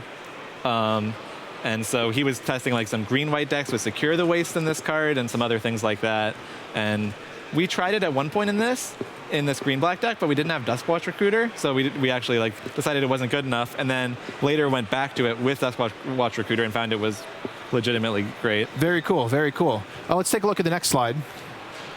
So here we've got Zulaport Cutthroat. This is a staple in these kind of sacrifice decks, a card we've seen before in Rally. Catacomb Sifter, great at making tokens. Nantuko Husk, this is a card that we saw in the Rally deck earlier, but it's just so important to this deck, it really bears talking a little bit more about. Tell us about how important Nantuko Husk is to the deck. Yeah, so Nantuko Husk lets you sacrifice a creature at any time, which is unbelievable. You can, sack to Zulaport. If you have enough creatures in play, you can just sack all your creatures to Zulaport and drain them out at once. It flips Liliana over there.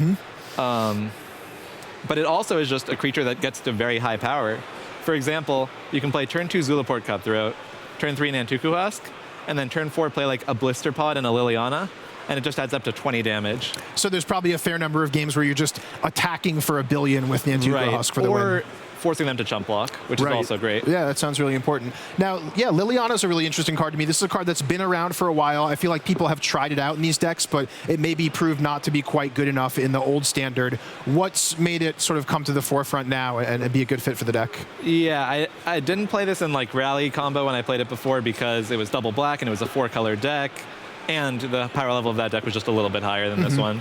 So Liliana is really sweet. A little bit about the rotation, sort of lowering the power level of standard in some places and letting this one rise up. Also, the way this deck plays is a little bit different. It has more it's really good with Blister Pod to just return it for only 1 loyalty. And yeah, just the games play out a little bit differently. Awesome. So yeah, let's take a look at what's coming up next. So Collected Company, of course, a card we've seen tons of this weekend. Yeah. Seems awesome in this deck. Yeah, this is the best card in the deck. I think this deck has more company decks than the average company deck even. The only misses are company and Cryptolith Rites. Wow. So, and Husk, Liliana, Catacomb Sifter, Zulaport, all the good cards. Yeah, it seems like there's a lot of potential for blowout, just finding an extra Zulaport Cutthroat or an Antuco Husk or something like that when your opponent's not expecting it. This is the best card in the deck. Awesome card. I'm sure we'll see more of it this standard season. What do we have coming up next? Westvale Abbey. So here's another breakout card from Shadows over Innistrad. It's been really impressive so far in this deck. We watched Luis on camera earlier today.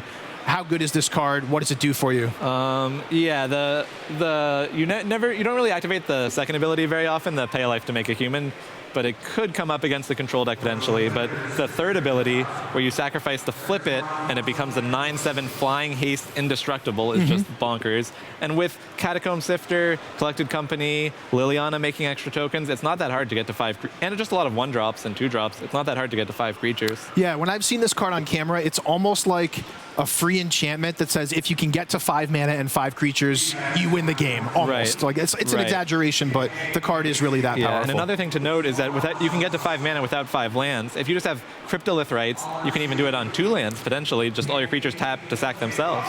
That's awesome. Next slide. So here's just going through your mana base real quick. Looks pretty straightforward, just a 2-color deck, a nice break from what we had in the previous standard, right? Yeah. Any comments on the mana base here? I guess Hissing Quagmire is a pretty interesting creature. I have to give a lot of credit to Sam Black for the mana base. When we were testing the deck in the past, we had a lot more tap lands, like Foul Orchard, or we tried Evolving Wilds at some point, which is, unless you're playing Tireless Tracker, just a worse Foul Orchard. But it turns out that this deck just wants to be fast and play its cards as early as possible. It doesn't want to take a turn off, and so just playing Hissing Quagmire is a must because it's also counts as a creature sometimes, which is relevant, and you still need a little bit of fixing. But I like the low tap land count. And I imagine having a card like Loam Dryad can really help you go down on total number of lands and up on untapped lands as well. Loam Dryad and Cryptolith Rites both make any color. So awesome. So there you have it. That's the Black-Green Sacrifice deck, as we're calling it, designed by Matt Nass and Team Channel Fireball. Thanks for joining us. I'm Ian Duke with Matt Nass, signing off from the Tournament Center.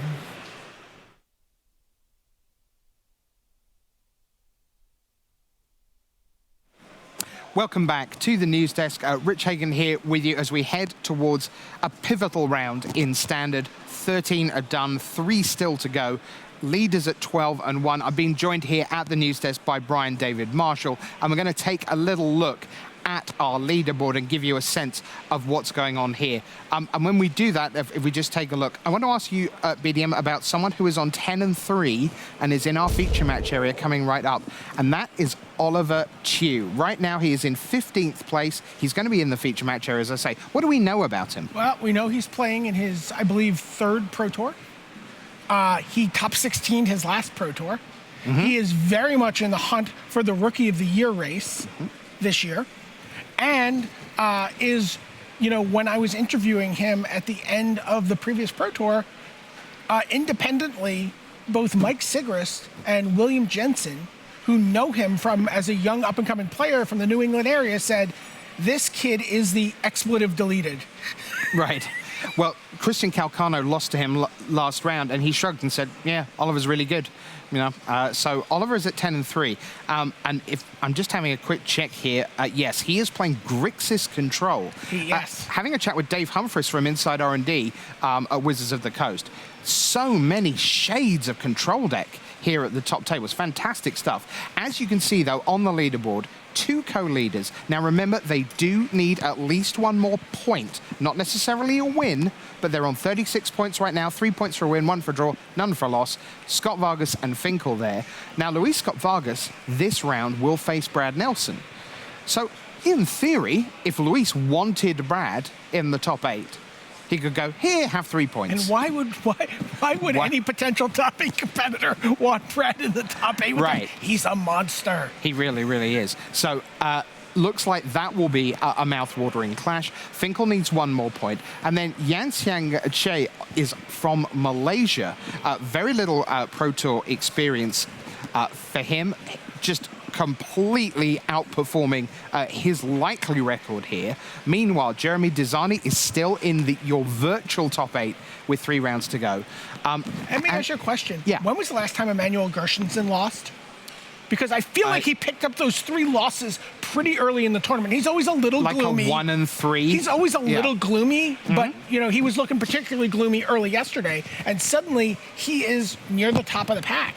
Yeah, multiple Grand Prix wins for him in the last 18 One of the Team Eureka months. members we talked to this weekend. Yeah, now I mentioned about Andre Strasky and Shota Yasuoka and Mark Jacobson and Jeremy Desani as the players with draws who can really mess the math up in terms of the top 8. And Riku Kumagai is the one that I did not register as being at 9-3-1. I think he won late in round 13 there for us. So right now, everyone from 19 up can pave their own destiny. They win 3 times in the case of Jacobson, Kumagai, Yasuoka, and Strasky, or 2. For the 10 and 3s, they win twice and then look to ID. And then for your 11 ones, they obviously, Desani's looking 2 wins. That's him in. He's already got his draw. So he's a straight win 2 out of 3. We barely touched on it as we headed into that round. 8 decks in the feature match area with 3 rounds to go is an extraordinary testament to not just how good Standard is, but if you looked at Standard from 6 weeks ago, obviously it's entirely different because of the rotation. You look at Standard of last week, it's entirely different. Yeah. And that's because of the best players in the world. I was just going to say, the caliber getting of players that you see at the Pro Tour, these guys have had a week to analyze metagame, just go, okay, what do I have to do to beat Bad Company? What do I have to do to tune Bad Company? What do I have to do to beat the decks that are going to beat Bad Company? Come to these conclusions, and interestingly, everyone's come to these different conclusions, but it's not just holding serve. It's breaking serve. Here. Right, and you would think that a lot of those here are our answers to the deck, whatever that is. This case, it's Bad Company. That quite a lot of those would not succeed. We often have a narrative with 5 Bad Company decks. In this case, it would be in the top 8, 2 of a secondary deck that did actually beat it, and then 1 rogue deck. And then an affinity deck. Right, and our top 8 list right now is going to look nothing like that. It is the Bad Company deck. You could absolutely sleeve it up. You could sleeve it up today and have great success with it, because Collected Company is an amazing card. Right. But yeah, we're seeing Collected Company even in some of the new decks, but they look very different than the previous ones. All right, well, we are gearing up for round 14. The players are ready. I told you about Oliver Chu. You're going to see him live in action. Grixis Control against the Jun deck of Lucas Blahon. Here's round 14 of Pro Tour SOI.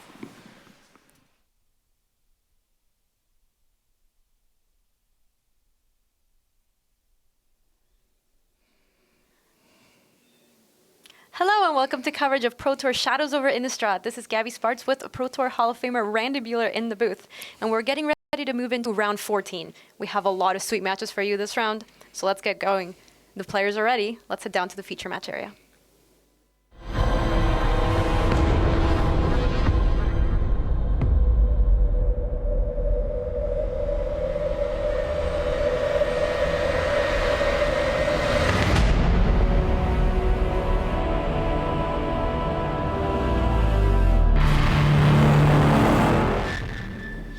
Hello and welcome back to coverage of Pro Tour Shadows over Innistrad. This is Gabby Spartz with Pro Tour Hall of Famer Randy Buehler in the booth. And we are getting ready to watch round 14. Now, our main match is going to be against Lucas Chow versus Lucas Bohan. Oh, Bohan? Excuse me, Lucas Bohan versus Tim Oliver. And these decks, Randy, these decks are sweet. What is going on? This is Jund versus Grixis? Yeah, there you get a good look at Lucas Blohan. He's got 4 main deck Goblin Dark Dwellers, Den Protector, Sylvan Advocate, Kalatas, Chandra, Jund Value, and he's paired against Oliver Tew. Oliver has got the Grixis Life. Also 4 main deck Goblin Dark Dwellers. That's 8 Goblin Dark Dwellers between the 2 of these guys in the main. What format are we playing, Gabby? It's called the Value format, which is a lot of formats. Okay. It's a lot of formats. Wandering Fumarole to start out for Oliver. Yeah, Blohan's got 5 Grand Prix top 8s, including a win. He's got 1 Pro Tour top 8. He's a gold level pro, been around, doing reasonably well for a number of years. Oliver, to you, we talk about up-and-comers a lot, and it's normally like, oh, yeah, this guy's in his 7th Pro Tour, he's done well in the Grand Prix. Oliver's in Pro Tour number 3. He's gone 9-7, then 12-4. He just wants to keep getting better. He just keeps doing better. 12-4 for top 16 at the last PT, not good enough. And yeah, this is a guy that, you heard Brian talking about this. Everyone who's playing at the top of the game, everyone who's kind of hanging out on the top tables, they know who this guy is. And they're tired of losing to him. They're like, where did you come from? 18 years old. That is so impressive. Randy, tell us a little bit about what this match means for these 2 players right now. It's basically an elimination match for top 8. Like maybe with a 4th loss, they could sneak in on tiebreakers, but picking the 4th loss up this early, I think these guys know if they pick up a 4th loss now, they're not going to make top 8. They can still make plenty of money, plenty of pro points, but the winner sort of sets themselves up for a win-in next round, or at least they hope. These guys basically want to go win, handshake, and come back tomorrow. And we're starting to get a little taste of the value life we see here from Oliver. Read the bones into draw a lot of cards into Kalidas. It's a nice start for him. Indeed. This is a treat. We haven't seen it. We haven't seen this deck in the feature match area today. No, I haven't seen either of these decks. Neither really. of them. Yeah. So Randy, tell me a little bit about Oliver's deck. Oliver's deck it's Grixis value. It's Dark Dwellers to flashback spells like Kolaghan's Command, Fiery Impulse, Read the Bones. You've got Jace that can also fuel just that inevitability and that incremental value. Kalitas you see in play right now. It's a bunch of removal spells, some Planeswalkers, there's some Chandras too. And I think you're seeing a lot of these sort of control decks, for lack of a better description. I mean, it used to be thought of control decks as decks having counter spells. That's just not really where control is in Standard right now. We've seen, John Finkel's playing a black-green control deck. Well, Oliver's saying, how about just a different set of colors, a different set of details. Yeah, but it's a pure control deck. Absolutely. I mean, wow, Goblin Dark Dwellers is maybe having its breakout moment. And on the other side of the battlefield, tell us about Lucas's deck. It's a little more creature-focused.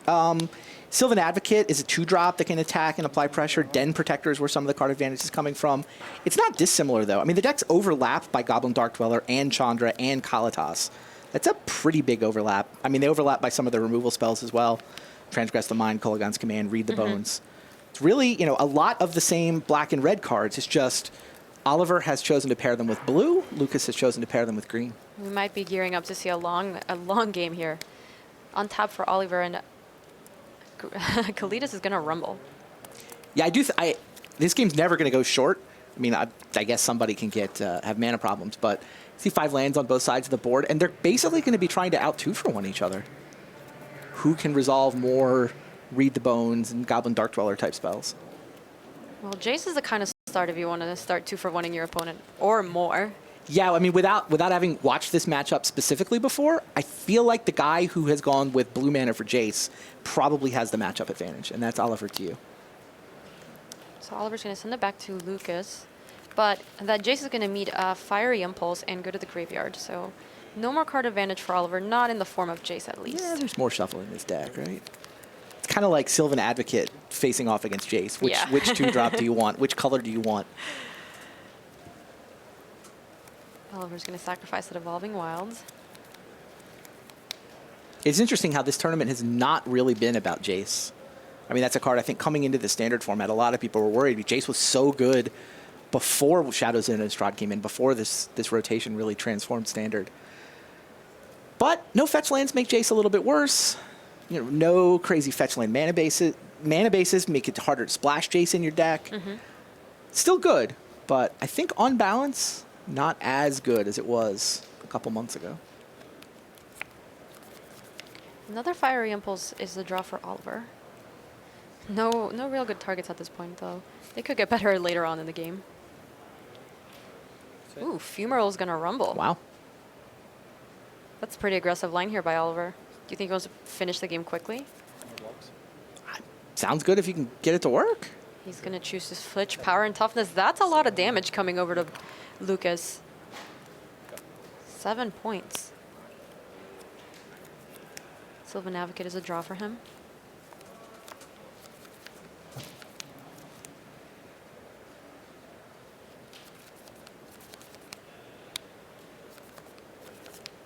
Blohan has 5 GP top 8s. He was most recently the champion of GP Brussels in 2015. It's a very recent win. He also top 8'd Pro Tour Honolulu in 2012. Sylvan Advocate is a play for Blohan. It's so shiny. I mean, good card. So many removal spells in Oliver's deck, though. Feels like I'd be surprised if that can take over the game. Yeah, and Fiery Impulse is also going to be able to take down on Spells Masteries Online, which it seems like it might be soon.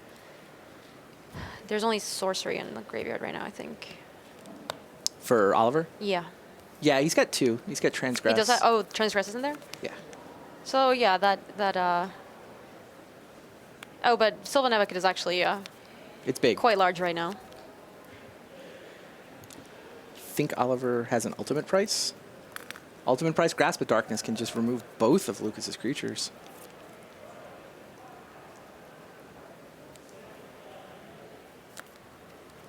Yeah, get the so Kalitas first. Grasp of Darkness takes care of Kalitas. Get a zombie.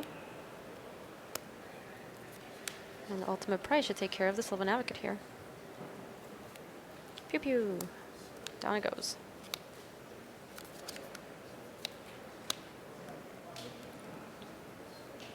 How relevant is it? Oh, it is relevant that these creatures are getting exiled due to Kalitas right now, as Lucas plays copies of Den Protector in his deck. Sure. Yeah, the zombies are probably the more relevant Mm-hmm. offshoot, but yeah. Wow, Transgress the mind and... Take a peek so I have more information for next game, and then scoop them up. And then no, sir. And that's going to do it for Game 1 here from Pro Tour Shadows over Innistrad. We'll be back after these messages. Unravel the madness.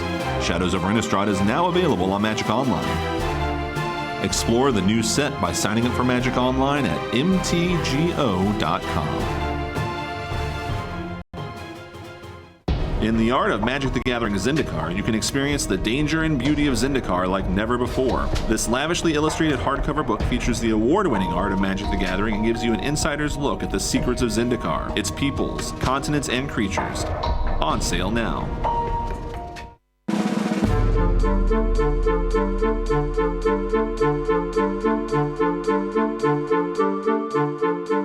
Magic is kind of the only thing in my life that I ever wanted to be good at, that I ever dedicated my time to, and I just haven't really stopped.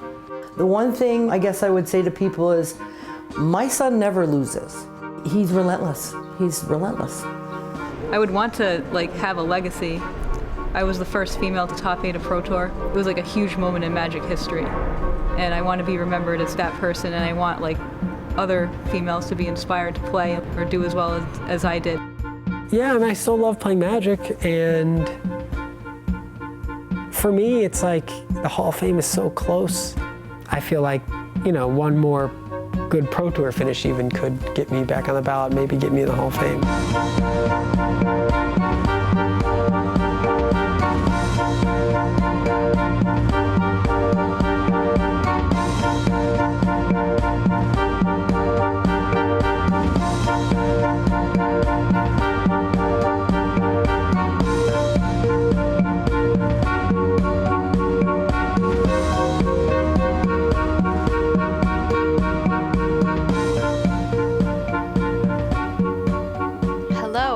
Coverage of Pro Tour Shadows over Innistrad. This is Gabby Sparts with Randy Bueller in the booth, and we're taking a look at one of our back matches.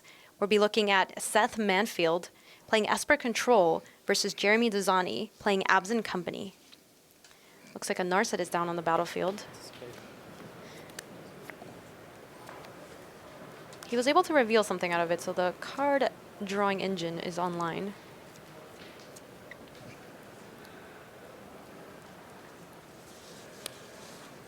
Obnixilis is the play for Seth. Taking down that Sylvan Advocate. And pass back to Jeremy. Seth lost that crazy long match against Brad Nelson last round, so he's out of losses to give, sitting on 10-3. Jeremy's at 10-2-1, so could still lose and run up a top 8. Sylvan Advocate and Matter Reshaper for Jeremy, though. Staring at that Obnixilis is going to be difficult to battle through. Wow, sounds like John Finkel is up a game over on the King of the Hill table. Playing against Chayan Sang from Malaysia. Mono White Humans player who's on 11-2 and could clinch, could get that magic 12th win if he can beat John Finkel. No big deal. Just beat John Finkel. Guy only has like 580 more pro points than you do.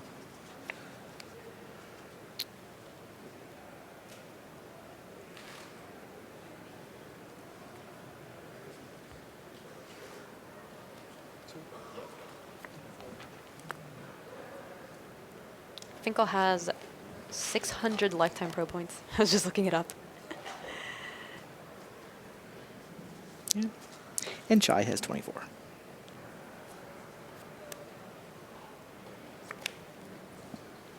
So Swamp is a draw for Seth.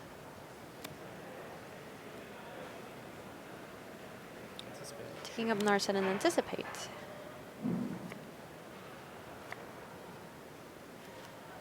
What do you make of this, what do we want to call it? Esper Control. I like Friends? Esper Super Friends is fine too. What do you make of this deck? It looks good. I mean, it looks cool. It looks like a deck I would enjoy playing. It does look like it can potentially be run over, but we haven't seen a lot of aggro. Like, we keep seeing these value decks or control decks in the top 8, and I think that because Bant Company was the target that everyone wanted to beat, people have played slower decks, more control-ish decks that they think can beat Bant Company. Now, the question is, can an aggro deck show up and just crush everyone? Wow, sounds like Brad Nelson has won his first game against Luis Scott-Vargas. Brad playing a win-in. He's also on 11-2. So he gets the Magic 12th win if he can beat Luis. And I mean, Luis still needs at least a draw. Right, we're calling 12 the magic number, assuming that these guys are going to manage to get the draw they need. But yeah, I mean, they're clearly playing, right? Luis still needs that point, and he'll take 3 points. And wow, tragic arrogance. Tragic arrogance. And this is the same board state that Seth Manfield had assembled just one round ago. Though this time, he's only going to get to keep one of those Planeswalkers. Tragic arrogance to kill 2 Planeswalkers. I will say that's never a mode that I've seen on Tragic Arrogance before. Me neither. Yeah, we should go back to the front table. Yeah, I agree. We'll be moving back to our front table, and we'll get updates on how Jeremy Dezani and Seth Manfield are doing later on in this match.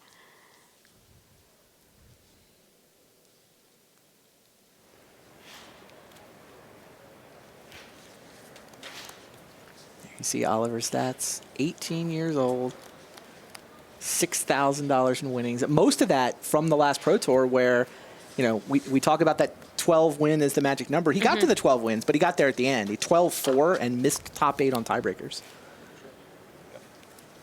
Trying just to do a point better. Taking a look at his hand. Smoldering Marsh, Swamp, Fiery Impulse, Grasp of Darkness, Kulagon's Command, and Evolving Wilds. He's a little flooded. Jace can fix that if it survives. What's Lucas got going on? Looking at these decks post-board, Randy, they are very clearly trying to grind each other out in many ways. What do you think, or who do you think this favors once they go post-board? Lucas has a bunch of ways to attack Oliver's hand. He's got 3 Duress, 2 Transgress.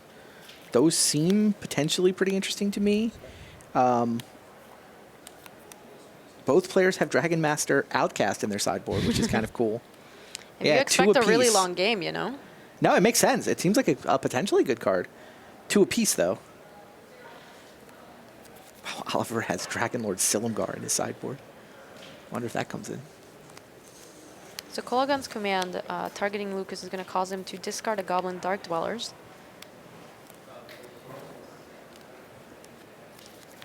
Game Trail is a draw for the turn. Pass back to Oliver.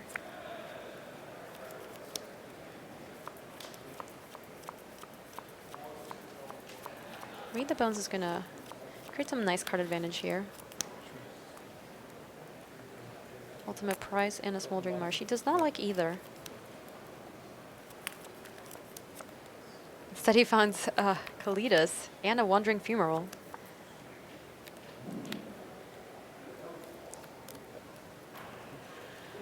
2 more mana, another Jace that is yet again going down.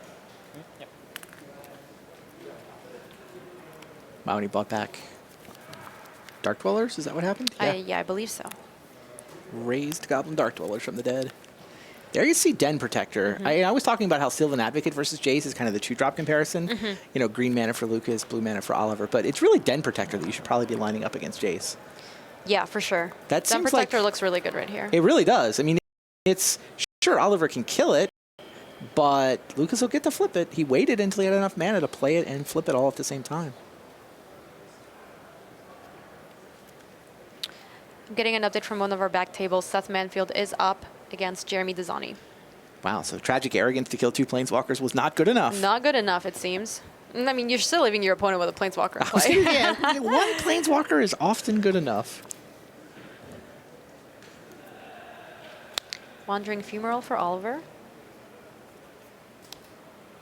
Kalidas hits the red zone. Well, not the red zone quite just yet. Does hit the battlefield.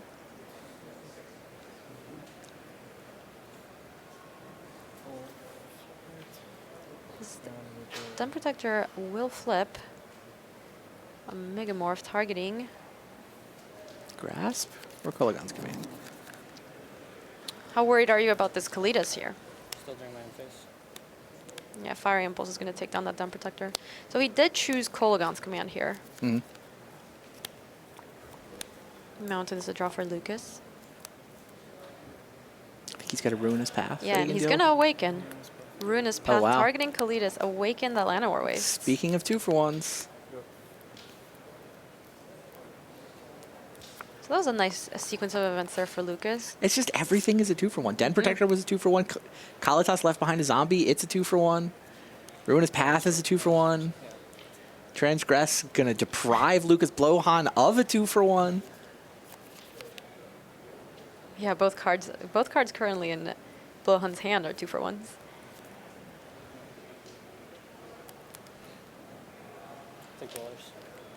Interestingly enough, Oliver has a Grasp of Darkness in hand, so taking the Dark Dwellers isn't necessarily the immediate play, isn't necessarily obvious to be the thing he wants to take. Though But that is what he settled on. That is ultimately what he settled on. He takes the Goblin Dark Dwellers and lets Lucas keep that Kolaghan's Command.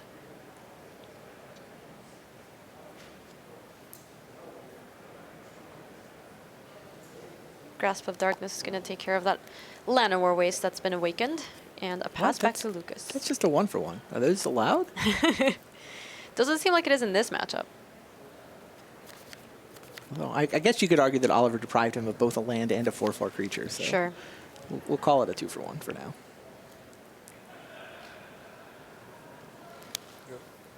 Smoldering Marsh for Lucas and a pass back to Oliver. He still has that Kolaghan's Command in hand that can take care of that zombie, though. Oliver has a grip full of hands at this point. Or a grip full of cards at this point. Yeah, it does feel like Oliver has somehow maneuvered this better. To his advantage. Getting the Goblin Dark Dwellers exiled is particularly nice in that you can't get it back with Kolaghan's Command. Or Den Protector. Right.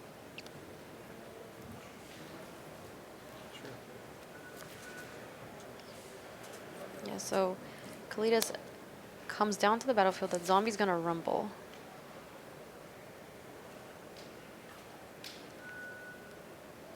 Kolaghan's Command, having him discard a card. He sacrifices it to Kalidas to grow it. Very nice play. And discarding Jace. Unfortunately, Lucas only found a land off the top of his deck. I'm even more impressed by Oliver too. I mean, I kind of heard. I watched him a little bit when he was in top 8 contention in Atlanta, and you could tell he was good. You can tell people were, starting to take note of him. Yeah. He looks even better now that I watch him here. Wandering Fumarole is going to rumble here. Do you think there's a reason why? Oh, there's a Hissing Quagmire on Lucas' side of the battlefield. I was wondering why he wasn't attacking with Kalidas.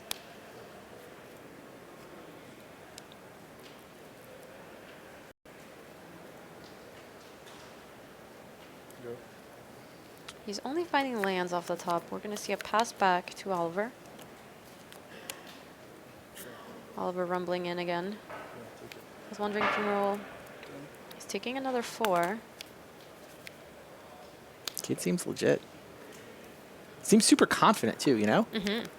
He knows his deck. He understands what he needs to accomplish with it. Was that Dark Petition in Lucas's hand? Yes. I think it is.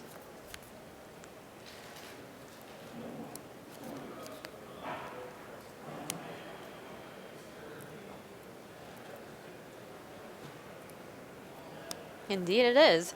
Dark Petition for Lucas. Gets to tutor up any card in this deck at this point. Add yet another archetype to the list of places Dark Petition has shown up this weekend. Dark Petition has honestly been a breakout card this weekend. It really has. Yep.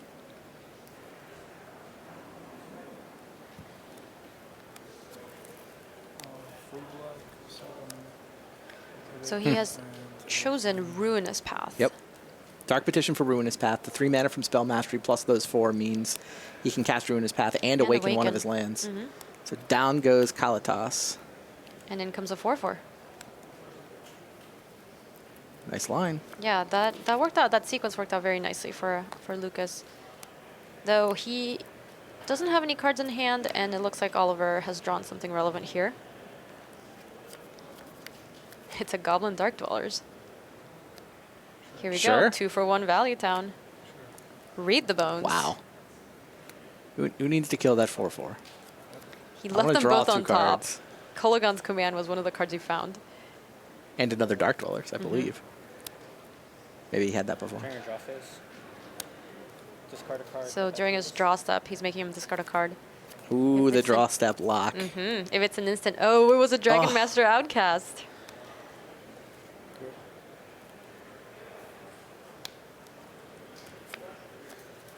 Smoldering Marsh is the draw for Oliver.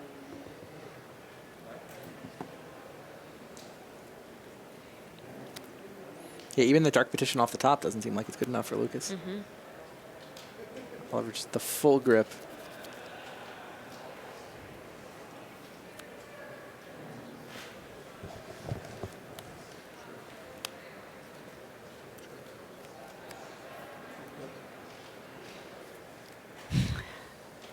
I just got a very sweet update from one of our back tables. Brad Nelson won his match 2-0 versus Luis.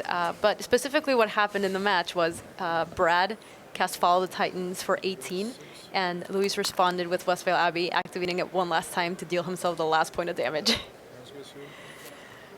Goblin Dark Dwellers. Oh, and there's a hand extension. Yeah, Lucas Oliver too. Yeah. Lucas takes another peek, knows he can't win this game, and Oliver to you moves to 11-3. So Oliver will get a winning in next round. Very nicely navigated. That seemed like one of those matchups where you just have to somehow end up in cards, and every card is a 2-for-1, and he managed to do that.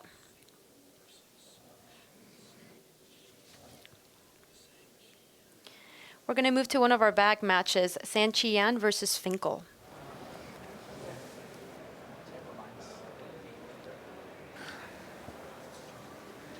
Chai is what he goes by, apparently. Chai is down a game to John Finkel. Like Brad Nelson, he can get the Magic 12th win if he wins this round. Wow, congrats to Brad, by the way. How's his top 8 shaping up? Right now, on 12 wins, we have John Finkel, Luis Scott-Vargas, and Brad Nelson. Yeah. That seems like an okay 1, 2, 3. Just okay. It is.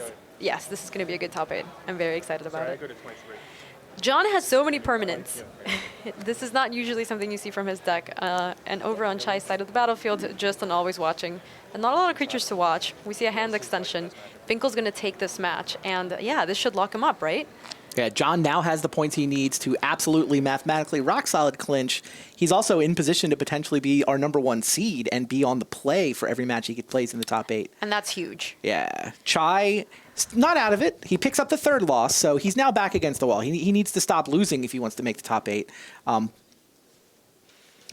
going to move to one of our other back matches. We have more Magic here for you. It is Jeremy Dizani versus Seth Manfield.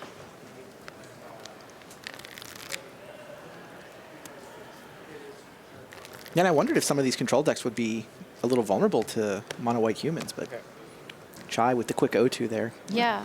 See how he does next round, I'm sure. How good did humans do just this weekend in general? It advanced from day 1 to day 2 quite well. Okay. It was like 70%. It was well above par. Do we know how well it's doing running deeper into the tournament? Well, I mean, we'll see, right? We're watching all the people play for top 8. That's the first one we've seen in a couple rounds. I know Mm-hmm. Yu Watanabe is also in contention with mono white humans. So there are a couple running around. I'm really struck by the diversity here at the Yes. top. This is shaping up to be a very cool standard format. So there is an Avacyn, Archangel Avacyn in Jeremy's hand, which is going to make these Interesting. attacks. Yeah, it's going to make it's going to put a serious clock on Seth as well. Wow, so this was end step collected company, untap. I've got Avacyn and I'm attacking into you. Mm-hmm. Indeed. It's not where you want to be. Seth is going to animate that Shambling Vent. And looks like it's getting ready to block. Jeremy could take it out from blocking contention if he wants to, but he could also cast Avacyn. Really, it's his choice. They're all looking pretty good.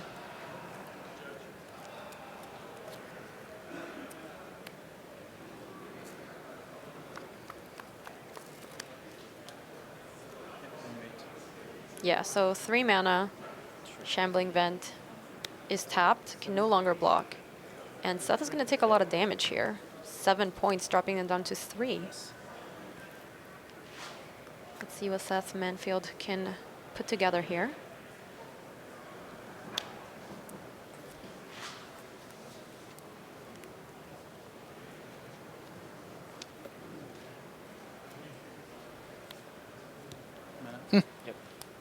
Languish, not bad. Though Jeremy could hit something interesting here off of that Matter Reshaper. Transgress the Mind. He's going to go ahead and draw that. Yeah, not nothing. Archangel Avacyn flashes in. Oh. He sacked Scion as a response to Mhm. Languish, I guess. That was the 5th mana. And Avacyn will get it done. That's going to be the match. Well, that's on to game 3. Oh, no, sorry. Excuse me. You're completely correct. Wow. Yeah, Jeremy ties it up. We're going to see more Magic. Interesting. Yeah, Jeremy, he's been the collected company player we've seen the most in the future match area for sure. There's some of the Bant flavor running around. His Obzon, I think, has just done a little better. Mhm. He's been able to brawl with some of the grindier decks that were built to beat Bant Company. While our players finish shuffling and move on to a game 3, let's pan out and take a look at the players playing in the main area. Here we go. We are here in beautiful Madrid, Spain. Oh, Raptor versus Wesco down there. Mm-hmm. It's a good match. I see Pascal. Oh, he's not playing anymore, though, but you can see Pascal Maynard over there in the corner. It looks like they're done. Looks like they have finished their match. And we are approaching the end of this round, but we still have a lot of matches that are still finishing up. Yeah, these are huge matches. I mean, we obviously focus on top 8 and, the players that are trying to get to come back on Sunday. Mm-hmm. But I mean, the matches happening off camera I mean, there's so much money and in particular, so many pro points on the line. The Mhm. difference between hitting gold or hitting silver, that 10, do I get 10 points or do I get 15 points match happens Mhm. off camera a lot in the final round. Those are just world spots being determined, who gets to fly around the world next year being determined. And this is a really cool thing if you ever get a chance to either play or even visit a pro tour is you walk around and you take a look at these matches, and they could all be feature matches. You can see a lot of these in a GP, and these would be feature matches. And you see the way the Pipe and Drape is set up too. They do a great job of making it so you can basically watch whatever match you want to watch. If you do come to the Pro Tour. I mean, there aren't big side events, but that's because you should be watching the main event.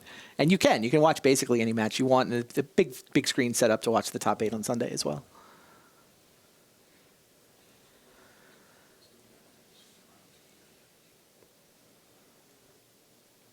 Yeah, Seth and Jeremy busily shuffling up.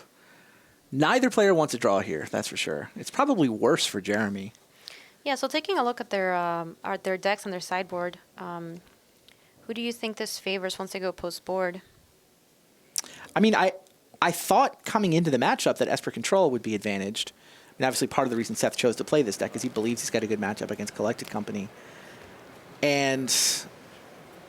But, I mean, the results seem to say that Jeremy's sideboard was pretty good.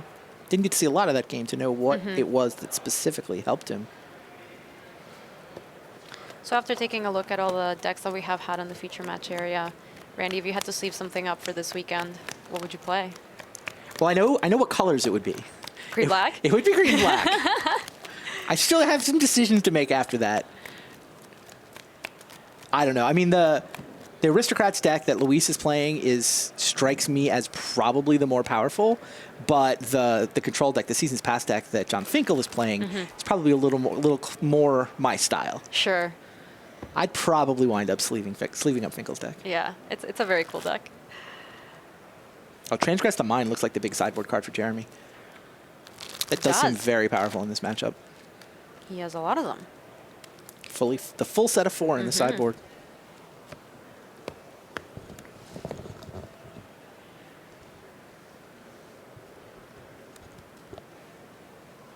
Should still have a fair amount of time left in this match, right? It's still fully 15 minutes, it sounds like. And that's in the main event. These guys probably have another 5 beyond that. So 20 minutes. They've used less than 2/3 of the time in the round for those first 2 games. And these do look like games that could go potentially pretty long. They could, and Jeremy did pick up a draw against, I believe it was against Shota Yasaoka, who's on Esper Dragons, yesterday, last round. So he's in that weird spot where, since he's already got a draw, he can't ID his way in. At the same time, though, he actually still has a loss to give. He's on X2-1, I guess 10-2-1. Yeah. So he needs to win 2 of the next 3, but he can lose 1 of them. And he's not looking for a draw. He's looking for 2 Ws. Oh, he's gonna claw his way into this top 8. At least that's his plan. So he's gonna have to fight the honest fight. I mean, keep talking about how people can get draws, though, but you think about it, John has no reason to draw with anybody. He's locked. He just wants the 1 seed. And Luis is also sitting at the top of the standings, but those guys can't play. They've already played each other. So you can sometimes get this weird thing where the people at the top of the Swiss have all been paired against each other already, and they keep getting paired down. They keep grabbing, players that are in win-and-ins rather than players who can intentionally draw. That could be an issue for Brad in particular, who's, because Brad, John, and Luis have been at the top of the standings the whole time, there aren't any pairings left amongst that trio. They've all happened. And Seth Manfield is on a mulligan to 6 right here. Evolving Wilds is the play for Jeremy.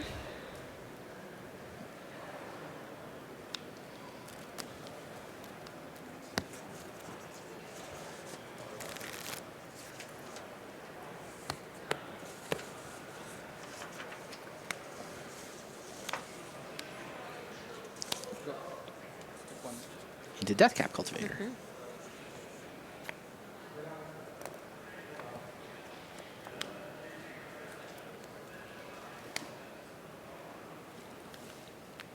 Here you see Deathcap Cultivator, 2 mana. Add a green or black to your mana pool. I'm trying to make sense of Jeremy's deck and sort of how it actually works. It looks like, the more I look at this list, the more it looks like it's kind of halfway between the Aristocrats deck and the Bant Company deck. He's got 2 Nantuko Husks. He's got 4 Catacomb Sifters. Being black instead of blue gives him access to those cards. But he's also got, the 4 Archangel Avacins. Honestly, it looks like Abzan good stuffs. It really does. Is what I would use to describe right, this deck. There's a black-white control deck that's been running around. Black-white, I guess, mid-range, black-white value with, Eileys, and this is close to that, too. Right, because you have things like, you're splashing for things like Matter Reshaper, and that's a 2-for-1, and, Collected Company hits a lot of the creatures in here, but then you also have Archangel Avacyn, which is obviously incredibly powerful card. And then random copies of Tragic Arrogance just to reset the board every now and then. And there we see those sideboard transgresses doing good work, taking a Narset out of Seth's hand. Yeah, it's almost like he's got elements of 3 or 4 different archetypes all shuffled together, which, sometimes that can make a deck inconsistent, but what it always does is make your deck really hard to play against. Right, you just never know what your opponent might have. Could be a 2-for-1. Oh, no. Could be an incredibly powerful creature like Avacyn. Suddenly there's Eldrazi Displacer shenanigans going on.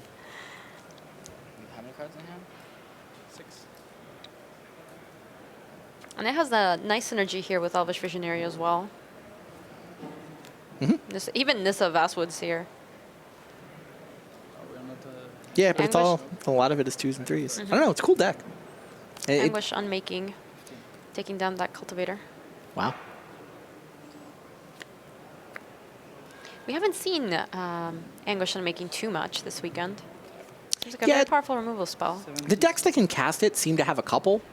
I mean, it's 3 mana and life makes it kind of a... It's not a great 1-for-1 removal spell, but I mean, it is... The flexibility is obviously great. I mean, you can kill Planeswalkers, you can kill almost whatever that troublesome permanent is. I mean, sometimes you just need to kill a 2-1, which is what Seth concluded he needed to do here.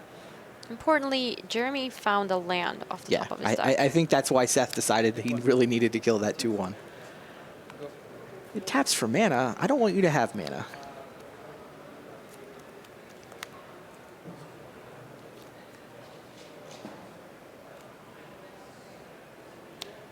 Can Seth punish him, though? Yeah, so Jeremy's falling behind here in this game, and it's possible that Seth could punish him, but though he does have not a lot of pressure right now. Not even a little bit of pressure. His hand is all removal, right? Grasp, Ruinous Path, Languish.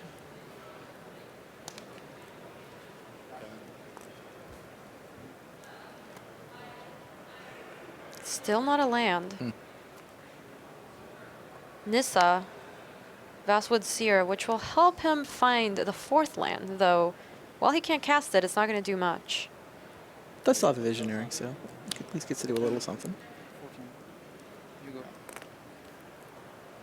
Oh, that was Sylvan Advocate. My bad, my bad. I thought that was Elvish Visionary. He does run many copies of Elvish Visionary in his deck.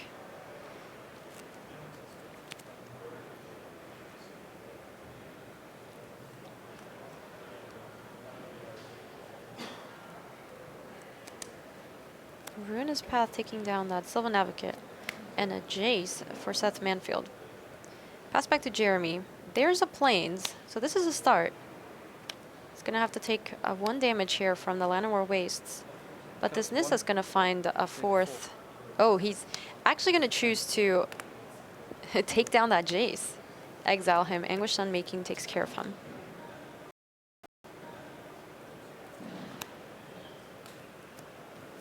It's 19. Shambling Vents attacks. Seth doing his best to attack Jeremy while he's still stumbling on mana. Pick one.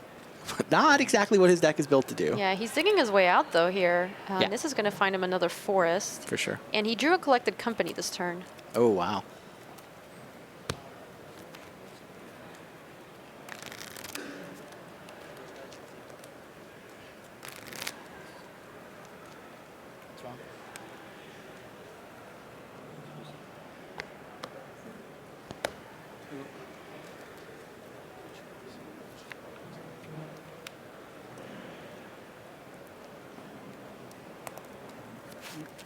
Shambling Vents keeps coming over. Getting in there. It also... I mean, the Llanowar Waste is doing good work for Seth, too.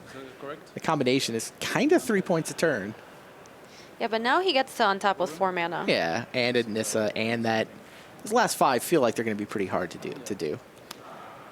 Yeah, so the Deathcap Cultivator was exiled due to that Anguish Dunmaking from earlier. But now, Jeremy gets to untap with 4 mana. That Shambling Vent isn't going to be enough to continue pinging him down. He has that 5 life, though. He's just going to pass back to Seth.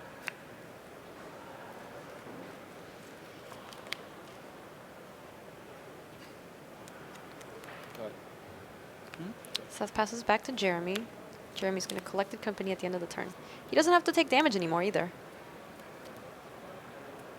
Basic Forest. Eldrazi Displacer and Sylvan Advocate for Jeremy. Not bad. Yeah, and the Shambling Vent can't attack anymore, so Seth's going to have to find a different win condition here. Llanowar Waste makes colorless mana, of course. Displacer can start flipping Nissa if Jeremy just wants more lands. That's a very cool interaction. Does have an Elvish Visionary as well. Here's Transgress. So let's take a look at Seth's hand. Obnixilis, Planner Outburst, Grasp of Darkness, and Ultimate Price.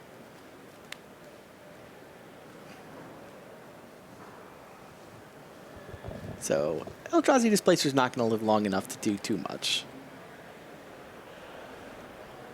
Jeremy takes note of what he's going to have to play around for the rest of this game. So taking a look at his hand, at this point he has to basically sculpt a way to win this game. Right. Given what he sees in his hand. What would you choose, given what's going on the battlefield right now? Yeah, I mean, it's a question of which is going to be harder to play around, Obnixilis or Planar Outburst? Gets rid of the Obnixilis. Decides that it's Obnixilis, leaving Seth with Planar Outburst, Ultimate Price, and Grasp of Darkness.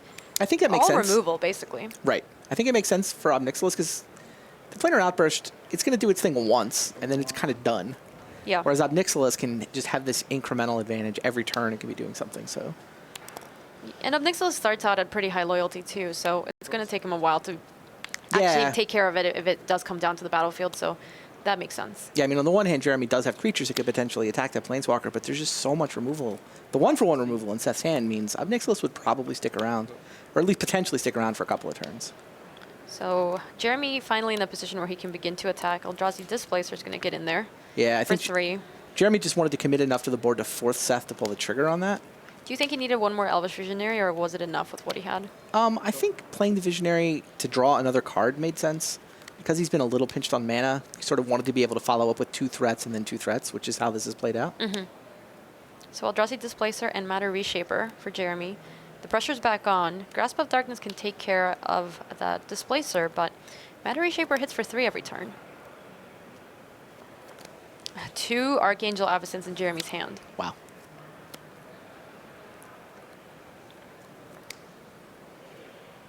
Got 2.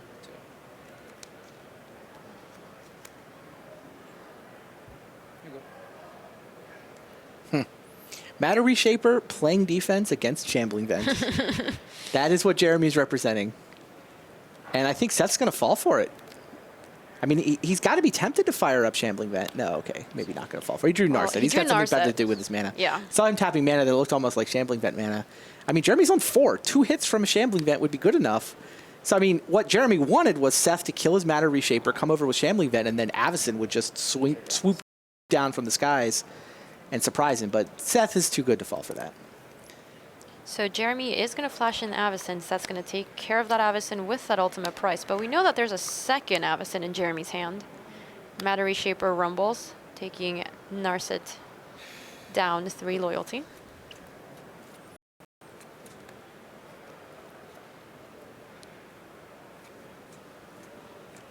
Sure. Narset takes up, reveals Grasp of Darkness. Wow. That's pretty good. Yeah, if this Narset keeps hitting, it's not going to matter how many Avacyns Jeremy draws. Kalidas comes down on the battlefield.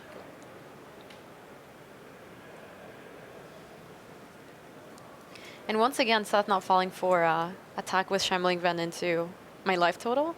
Right. Because Avacyn would have been pretty good right there. Though, does Seth have enough mana to also cast? Yeah, he would have had enough mana. Yeah, he would have been able to grasp.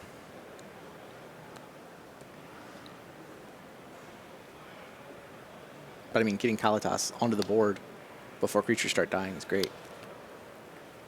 So in comes Avacyn. Jeremy does go. Yeah, he kind of has to run Seth out of stuff and hope that he draws better than Seth from here.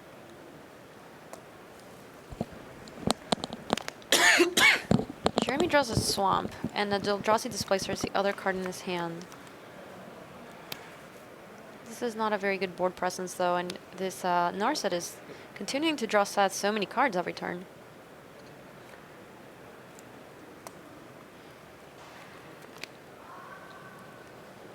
Feels like Seth is stabilized. Mm-hmm.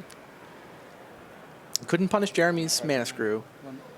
Jeremy was able to deploy his hand, but Seth just has had enough to withstand that. And now Jeremy's out of stuff, and Seth's still on 16.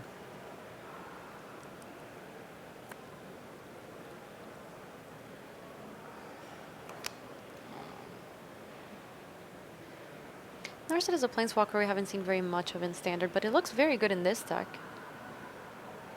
Yeah, I've seen Andrew Cuneo try it in a couple of blue-white builds. Mm-hmm. It's never looked great, though. I agree with you. It has looked better here than I've seen it Yeah. look before. It just this deck just has a lot of things it can hit, and I think that's one of the biggest drawbacks with Narset is just, you know, she starts out at a very high loyalty, but then if she doesn't draw you very many cards, what do you do? Mm-hmm. Grasp of Darkness. Which has been rebounded by Narset. Displacer's going to kill a zombie before it goes away. Zombie comes back thanks to Kalatas and attack. Shambling Vent's going to get in there too. So Matter Reshaper getting in front of that Shambling Vent. So that's going to gain 2 life. And Jeremy's going to get to see 1 card off the top of his deck. Oh. Now that's... Seth Manfield, ladies and gentlemen. Seth will take this match 2-1 over Jeremy Desani. Where does this put Seth now? 11-3. He'll probably be in the feature match area next round. He'll definitely be playing to get that magic 12th win. If he can win next round, he hopes to draw the last round. Or honestly, in Seth's case, he's been at the top of the standings so long, his tiebreakers might be good enough to sneak in on 12-4.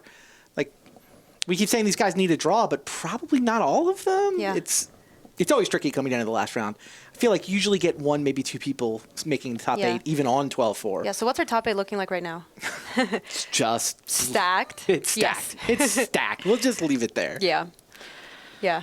Wow. It's going to be good. We have 2 more rounds of Standard here at Pro Tour Shadows over Innistrad. You have lots of Magic coming your way. And we'll see. We'll see who takes down Standard this weekend. It's time for us to send it to Rich over at the news desk. Gabby, Randy, thank you so much. You are looking down at Brian David Marshall, Dave Humphries on the left there from Inside R&D. And the team there is round a match between Gregor Kowalski of Poland with his Sultai control deck against Luis Salvato, an RPTQ winner from Argentina with red-white goggles. Both these players on 10 wins right now, and that means at 10-3, here they are still in round 14. Both these players are still playing for top 8. Brian David Marshall, you're right there. What's happening? Well, the key, you said 10-3, but the key number here is 6. That's how much life Kowalski has left. He found a virulent plague with Dark Petition just in time to take out a lethal army of tokens. Salvato slammed a Chandra into play before realizing that those tokens were going to die. And I'm just trying to keep an eye on this. A Thought-Knot Seer took out... Yeah, the Thought-Knot Seer goes away, BDM, because of To the Slaughter. Oh, there we go. Sacrificing a clue. In case you don't recognize these players, I can confirm Kowalski's on the right. Guess how I know? It's on his jersey. Correct. Okay. An attack from Needle Spires drops Kowalski to 2. He has to find something this turn. Oh, there's a Pick the Brain on the right-hand side there. Looks like there's an Ob Nixilis reignited there, BDM. It is Pick the Brain. Let's have a look over there. Sees Magmatic Insight, Secure the Waste, and Thought-Knot Seer. How thoughtful of turning those towards the camera. The winner here will go to 11-3, and we'll know that with 2 wins, or even 1 win and a potential draw in the final round, they will be in. So worth noting, Rich, the match is past time, but there was a 5-minute extension on this round. It looks like there are 11 matches outstanding on the floor right now. For those of you desperate to get your hands on the latest deck technology, I can tell you that at the end of this match, we'll be going back to the news desk, and Ian Duke is waiting for us with Pierre Dajon with the red-green goggle ramp deck. So that's coming right up live here at the Home of Magic for you.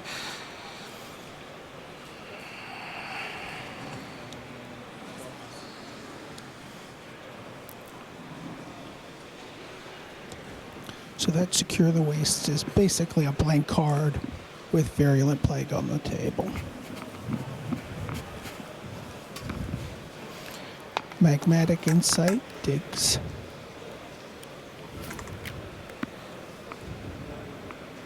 Animate Needle Spires. It trades. Oh, he did have a Hissing Quagmire in there. Mm-hmm. Kowalski playing by far his best Pro Tour so far, BDM. It's his 5th Pro Tour, 54% win rate so far. Well, 10-3 is rather better than that by my calculation.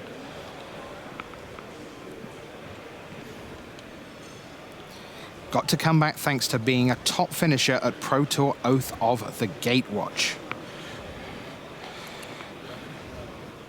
He's looking on course for that kind of finish here again.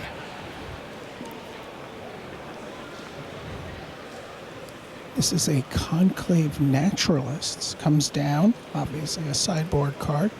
I believe the judge was checking that he didn't have to kill his own enchantment. You see Lightning Axe discarding that blank. Secure the Wastes, clears the way. Here comes Needle Spires, and that's the match. There Luis Salvato. The Argentinian RPTQ winner gets the job done, and he is on the brink. He's 11-3. Dan Ward, you see there, coming in. Wow, that's a fantastic performance by the Argentinian. He's still very much alive in this tournament. BDM, that was fantastic stuff. There you see Salvato. He will play next round to see if he can get to 12-3 and then potentially handshake with a Hall of Famer to see if he can get into the top 8 of what is turning into one of the great top 8s here at Pro Tour SOI. We're going to take you back inside the studio, and it is time for Deck Tech as promised. Here comes Red-Green Goggle Ramp with Pierre Dajon.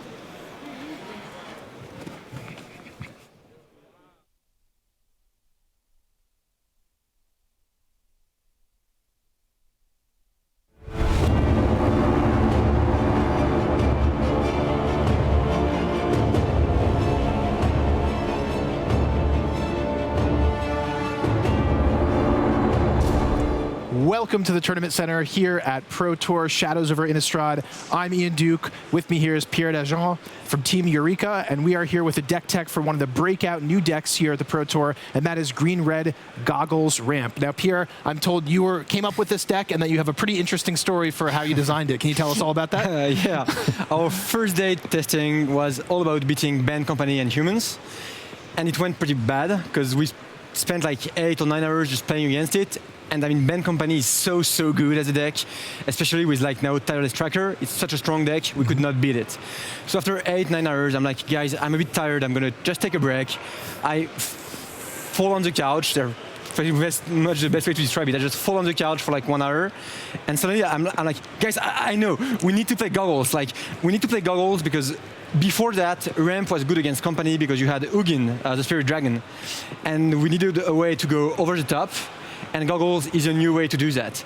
So I built a deck. I play like 10 games with Magnus Lento playing Band Company. We go like 8-2, so we tell the other guys, okay, maybe we have something. So Brad is like, oh, you're beating Band Company. Yeah, okay, play me. So I play him, and I think the first game, I fireball him for 20. And he's like, okay, I'm on board, guys. I'll just play your deck. That sounds awesome. And that's how we like get started on the deck. That's great. So you just like went into hibernation, thought about it for a while, and then came out with a eureka moment of your own. I'll call it meditation. Okay, but it could be hibernation as well. Yeah. Yeah, sure. Sounds great. So yeah, let's take a look at the deck card by card here.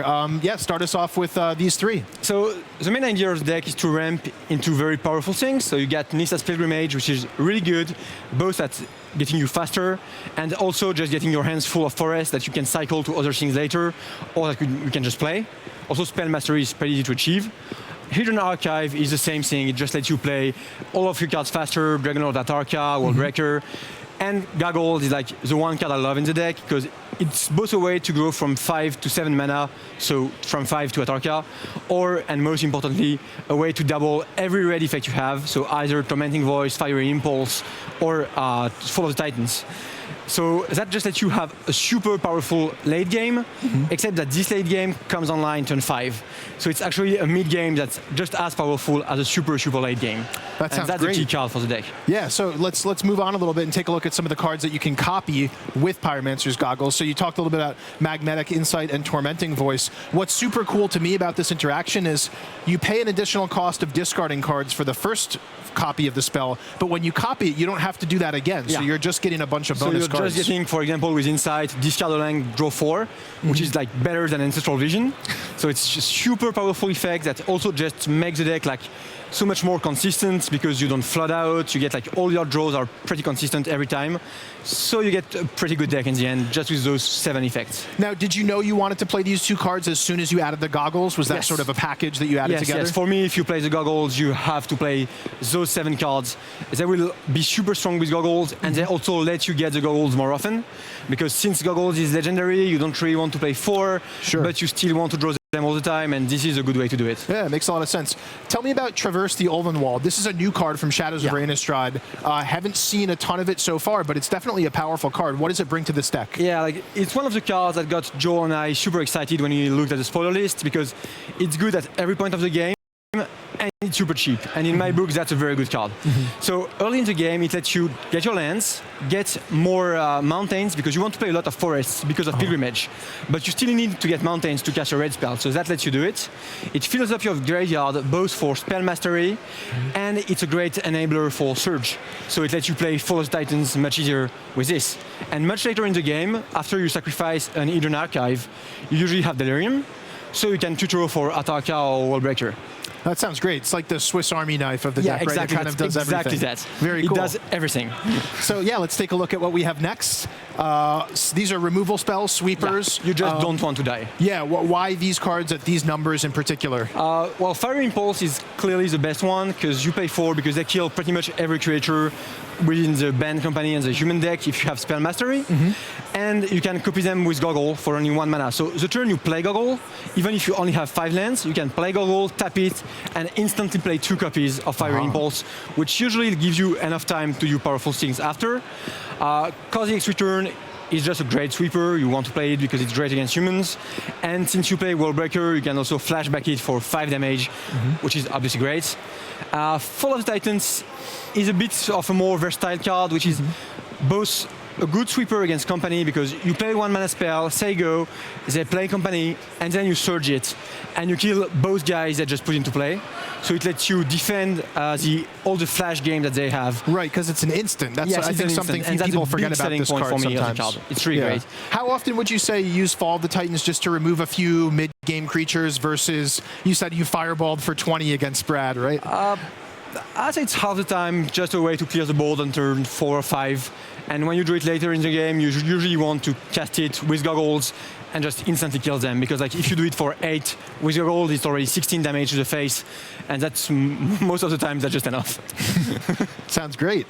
Let's take a look at the next slide. So here we have some of the big threats in the deck, right? You mentioned Worldbreaker before. Just been a staple in ramp decks. It's awesome at flashing back Kozilek's Return. And it also got much better with the new land, Drowned Temple, which lets you rebuy it infinitely. You can sacrifice Temple, return it to your hand, return the Temple into play, return, and so on and so forth. And that works just great. Dragon Lord Atarka, this is, just a powerful card. Exactly. Why only 1 copy? You don't want too many 7 drops, and you have Traverse the Elden Wall to get it if you need to. Okay. So 1 was fine. We have a second one in the board, but 1 was pretty much fine. And then, coming into the tournament early in this season, Chandra Flamecallers, it feels like a card that's picked up a lot of steam. Yeah. Tell us about this. It's both a good way to sweep the board against company and humans. Once again, they had like the big target, so we want to beat them. A way to kill your opponent, and especially this deck kind of have a hard time against Planeswalkers, and Chandra is a great way to get them. Okay, so she's like the Planeswalker that's good at killing other exactly. Planeswalkers? She's the Planeswalker that kills Planeswalker. And also you have like your hands full of forests because of Pilgrimage, so the 0 ability, like discard and draw, usually lets you cycle like 2 or 3 forests into 4 active spells, which is great later in the game. Very nice. Let's take a look at what we have next.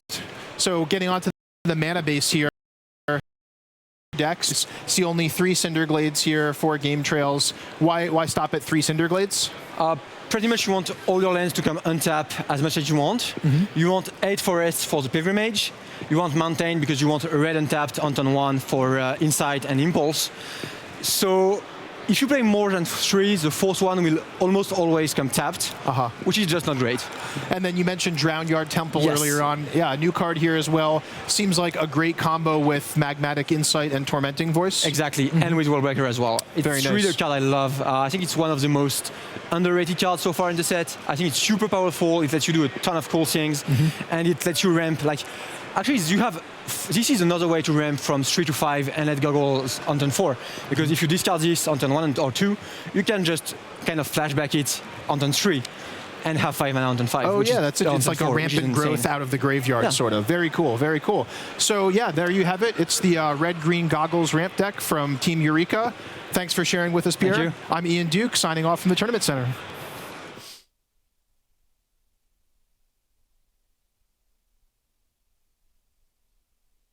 Thanks very much to Ian Duke and to Pierre Dajon with that deck take red-green goggle ramp. Let me goggle that for you, as someone once said. So we're 2 rounds away. Just a little triangle to share with you. Now, I've got some notes here. I'm going to have to check this very carefully. John Finkel, who is in the top 8, he's on 13-1, so he's lost once. That loss was to Luis Scott-Vargas. Now, Luis Scott-Vargas, who's on 12-2, has therefore lost twice. Both of those losses were to Brad Nelson. Follow the chain. Brad Nelson, who's on 12-2, obviously, he's lost twice. Both of them to John Finkel. Between them, the 2010-2011 Player of the Year, Brad Nelson, the Hall of Famer and Pro Tour Berlin champion, Luis Scott-Vargas, the Hall of Famer, Pro Tour champion of, well, almost everywhere, John Finkel, have only lost to each other. This is utterly historic magic we're watching in an amazing format. I know that Dave Humphries and Ian Duke here from R&D, they've got to be pleased with what they're seeing. What a terrific standard format. What a skill testing standard format. And as you saw just a moment ago out on the floor with BDM, Luis Salvato, you see what it means to still be alive with 2 rounds to go for a top 8 in, as I say, what could be one of the great top 8s we have ever seen. But Brian David Marshall, when things were a little bit calmer earlier in the week, got to spend a ton of time with Team Eureka.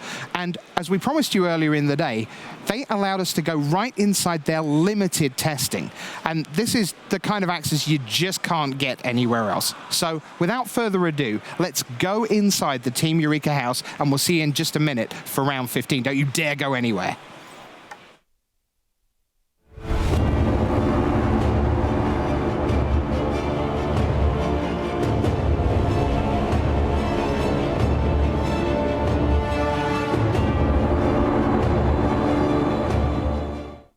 Typically, we start the limited preparation a few weeks before we meet up.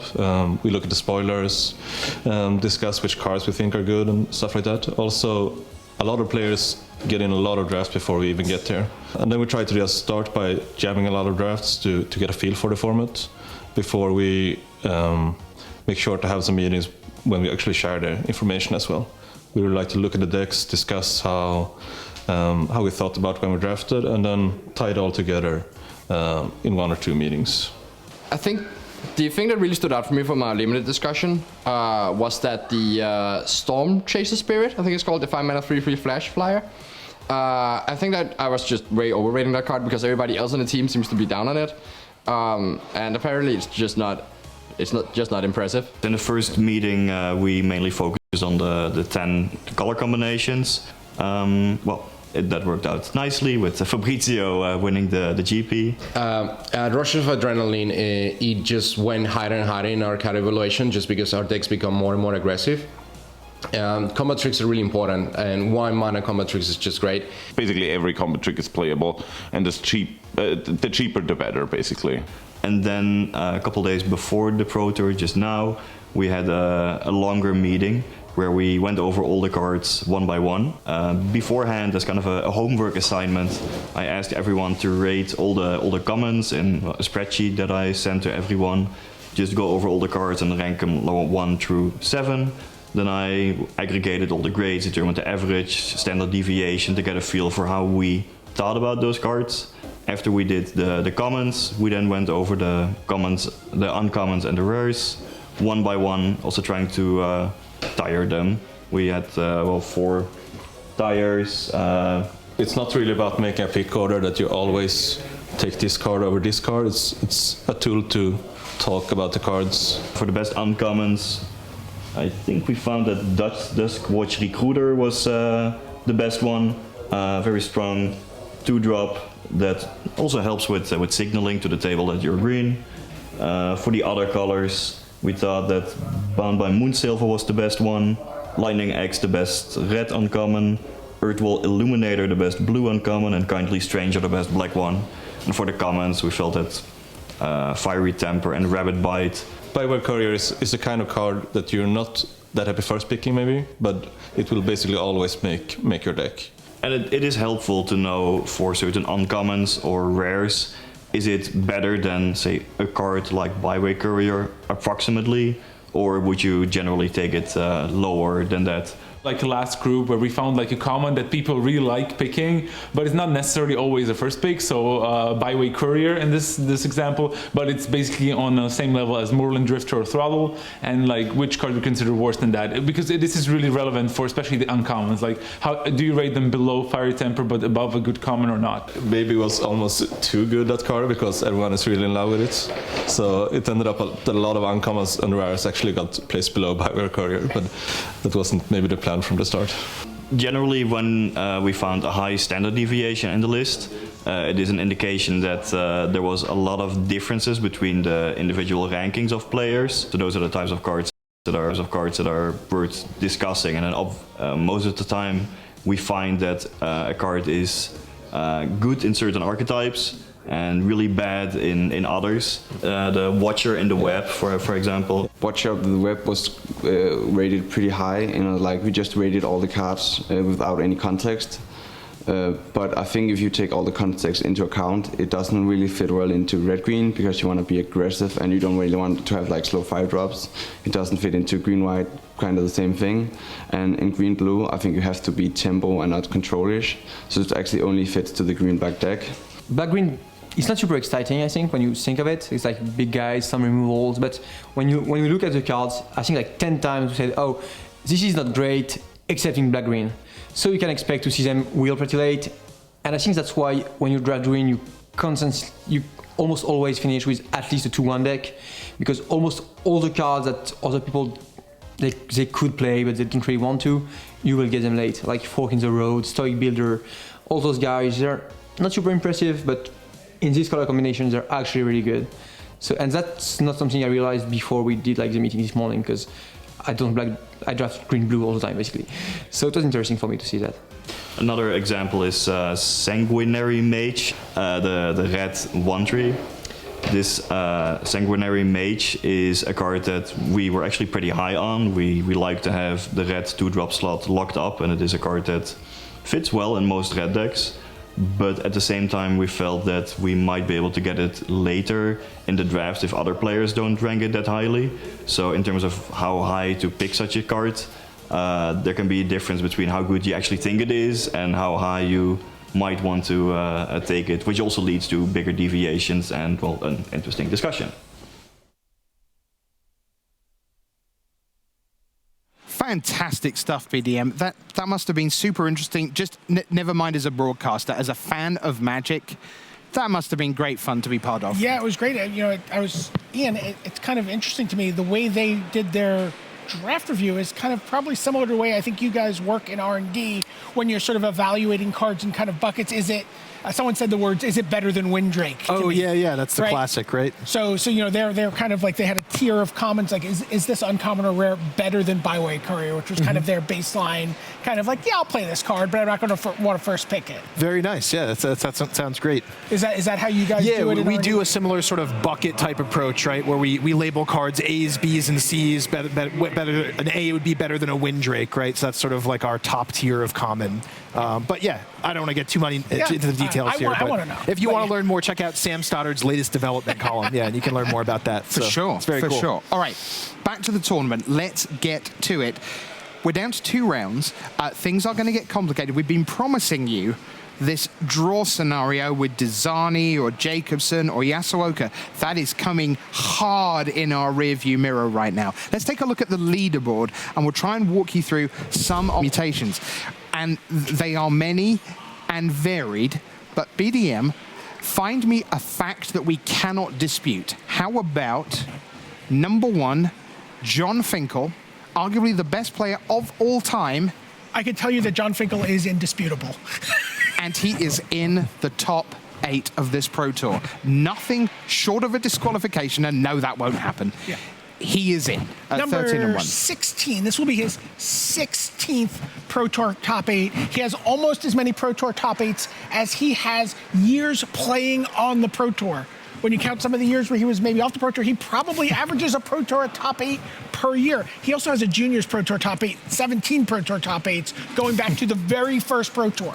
So he will have top 8'd the first and most recent Pro Tours over a 20-year span. Wow. Back to the scoreboard, please, because there's a lot of information to give out. In fact, just leave it up there so everyone at home can see where their favorites are going. All those 10 and 4s until the end of the next round, forget them. That it is not their responsibility whether they make it in or not. It's all about tie breaks for them. But from Shota Yasuoka upwards, Andre Strasky and Jeremy Dezani, if any of them win twice, they will be in on 37 points.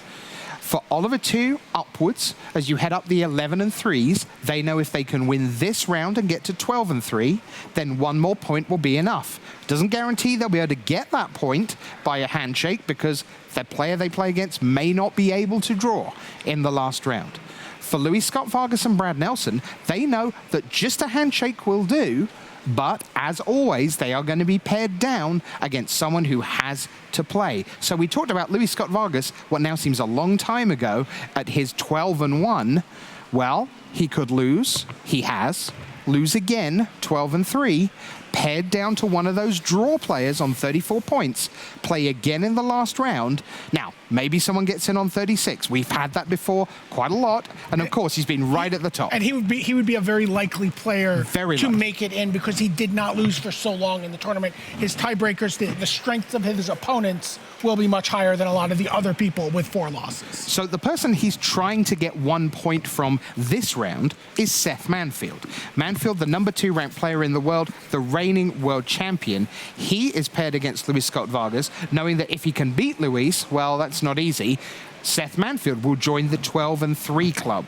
Also in the feature match area, we have Oliver 2 at 11 and 3 against Shota Yasuoka, 10, 3 and 1. The winner of that would be right in contention for the top 8. And also, Steve Rubin at 11 and 3 is up against, searching for his 4th Pro Tour top 8, Yuya Watanabe. Rubin, Watanabe, epic magic coming your way. It's the best out at every Pro Tour. Here comes the penultimate round of Swiss at Pro Tour Shadows over Innistrad.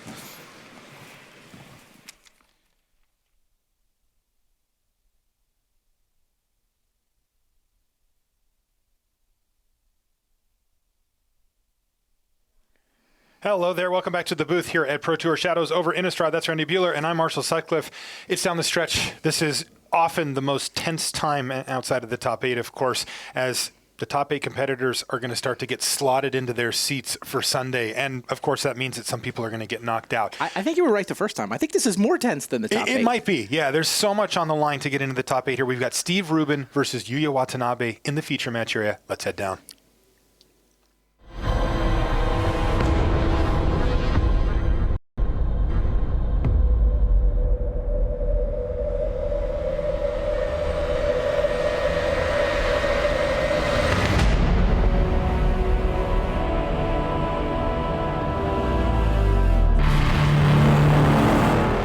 Hello and welcome to coverage of Pro Tour Shadows over Innistrad. I'm Marshall Sutcliffe in the booth with Randy Buehler, and we are underway in round number 15. Of course, this is where things get real tense down in the feature match area because we start to play win-and-ins. We start to play matches that will determine who makes it in to the top 8, and then sometimes who doesn't. Oftentimes they'll get another shot at it. But right now we've got Steve Rubin from the United States, and he is sitting on an 11 and 3 record, as is his opponent, Yuya Watanabe, also on 11 and 3 from Japan.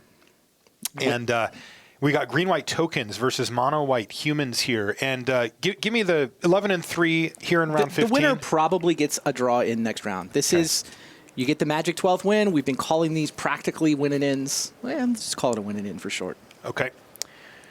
Looks like we're underway here. An Oath of Nissa to kick things off for Steve Rubin. Now, Steve was Man, that match against Luis Scott-Vargas, So- I know people have been talking about that. And you were down in the feature match area, right? I think that's worth talking about to set the stage Yeah. here as Steve plays, not a Hall of Famer, but a shoe-in future Hall of Famer. Yeah, so he was sitting across from Luis Scott-Vargas in the feature match area, and Steve Rubin actually found himself in a scenario where he would win the game.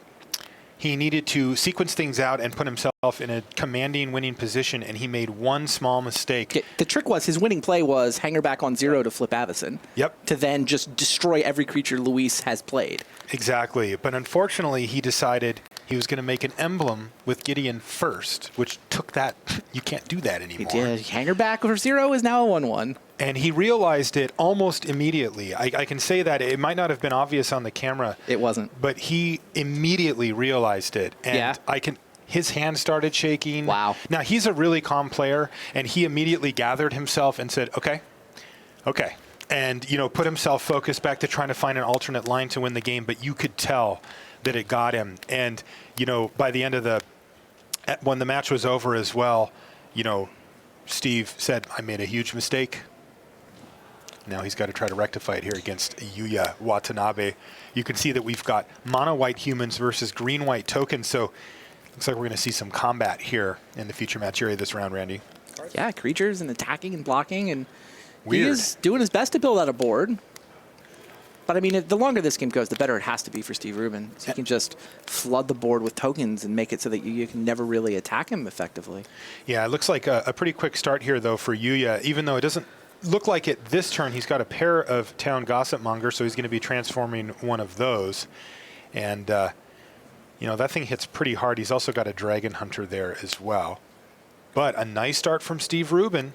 He's got a Hanger Back Walker. He's left that 1 mana available to put an extra counter on it if he'd like. And he even follows it up with a Sylvan Advocate. Nice little 2-3 on defense here. And Yuya's trying to decide how he wants to progress. Yeah, you pretty much always wind up transforming. Indeed. Sure, The must only attack. downside here is that Insighted Rabble must attack, right? Right. That's the only consideration. And you always wind up pausing and thinking, do I really want to make this into a must attacker? And then you always end up saying yes. Yes. Okay, land number 3 here for Yuya. I know he's got an Always Watching in his hand. Maybe we can get a look at it here. Yeah, he does. He's got an Always Watching, a Thalia's Lieutenant, and a Declaration in Stone. Take a look at what Always Watching does there as well. Non-token creatures you control get +1/+1 and have Vigilance, and he's going to play it here. Yeah. Sure. Now this is kind of a cool trick that this deck has at its disposal. He can attack with the Town Gossip Monger.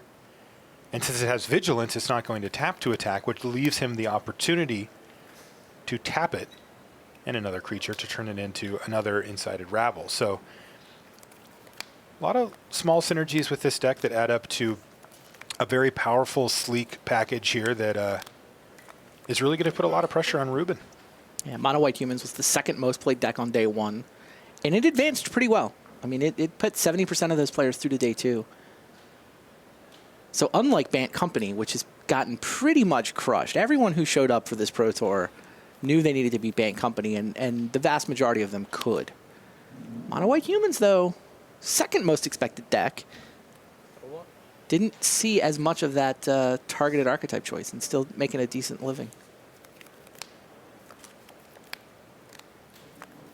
Kind of crazy here as well, just from an experience standpoint. Steve Rubin, not bad. This is his 10th Pro Tour play. This is Yuya's 40th. 4 times as much Pro Tour experience on the side of Yuya Watanabe here. 17. All right, so after the dust is going to settle here, we do have an additional counter on the Hangerback Walker, and it's still alive. Incited Rabble is going to trade for a Sylvan Advocate. And Steve Rubin's going to take 3 damage. So Yuya is going to pass the turn back. And while there is pressure, I tend to agree with you, Randy. It does feel like this is this hasn't been the super explosive start from Yuya, and Steve Rubin is already starting to kind of get his sea legs under him here in this game. And if it goes into the mid to late part of the game, it certainly favors Ruben. Yeah, I mean, you spend all his mana every turn, right? He went 1 drop, 2 1-drops, and then always watching. Right. But his opponent had also played a 1-drop, played a 2-drop, played another 2-drop. Put a counter on Hangerback Walker. Like, Steve's playing to the board almost as quickly. It's only taking a little bit of damage. I mean, we'll see. This next turn or two is really, I think, going to decide this game. Yeah, I think we're going to see a Dromica's Command here. Okay, so Hangerback is a 3/3 first.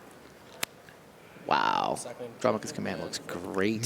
He's going to fight, and I'm assuming have you sacrifice an enchantment, so always watching is going to hit the bin. Super clean 2 for 1. What a nasty swing there for Steve Rubin. I mean, he's left Yuya Watanabe with just the lone 2/1 Dragon Hunter. Does not look very good, though. I will say, Yuya's got 4 cards in hand, so we're not done here yet. Yeah, I mean, often you see white weenie decks over the years can sort of survive 1 Wrath of God, right? You dump your hand, they Wrath once, you refill. This was a 2-mana Wrath of God. Super efficient.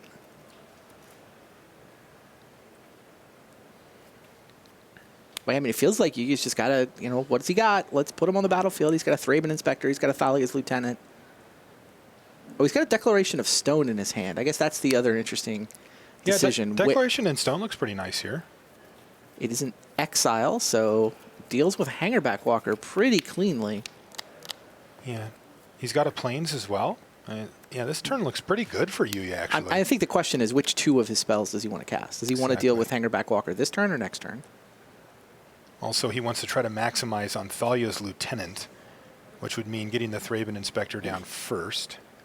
But Declaration in Stone on the Hangerback Walker's a very clean answer. He's going to go for Thalia's Lieutenant.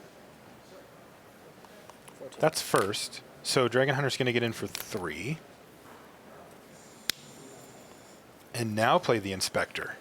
So what he's assuming here is that Steve Rubin has no way to get rid of his own Hangerback Walker. Right. And so Yuya can build out his board first, assuming that Steve Rubin is going to maybe leave 1 mana up for his Hangerback, and for sure just leave the Hangerback back on defense itself, and then he can really get him.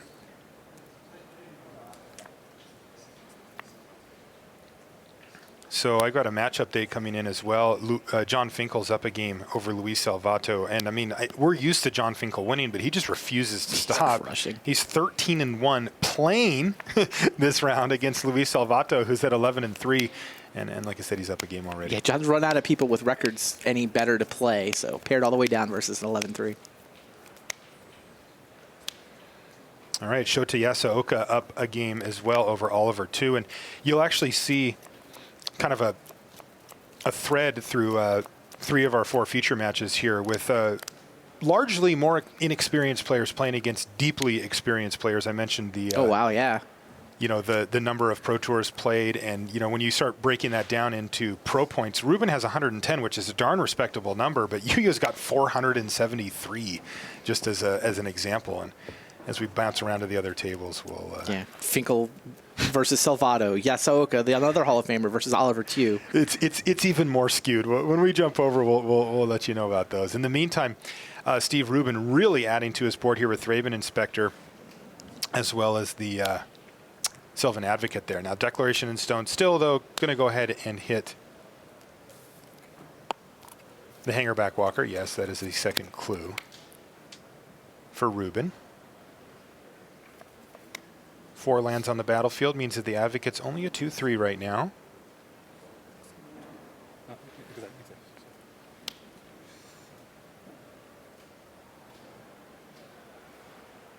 Not a lot of wiggle room with these mono-white humans lists.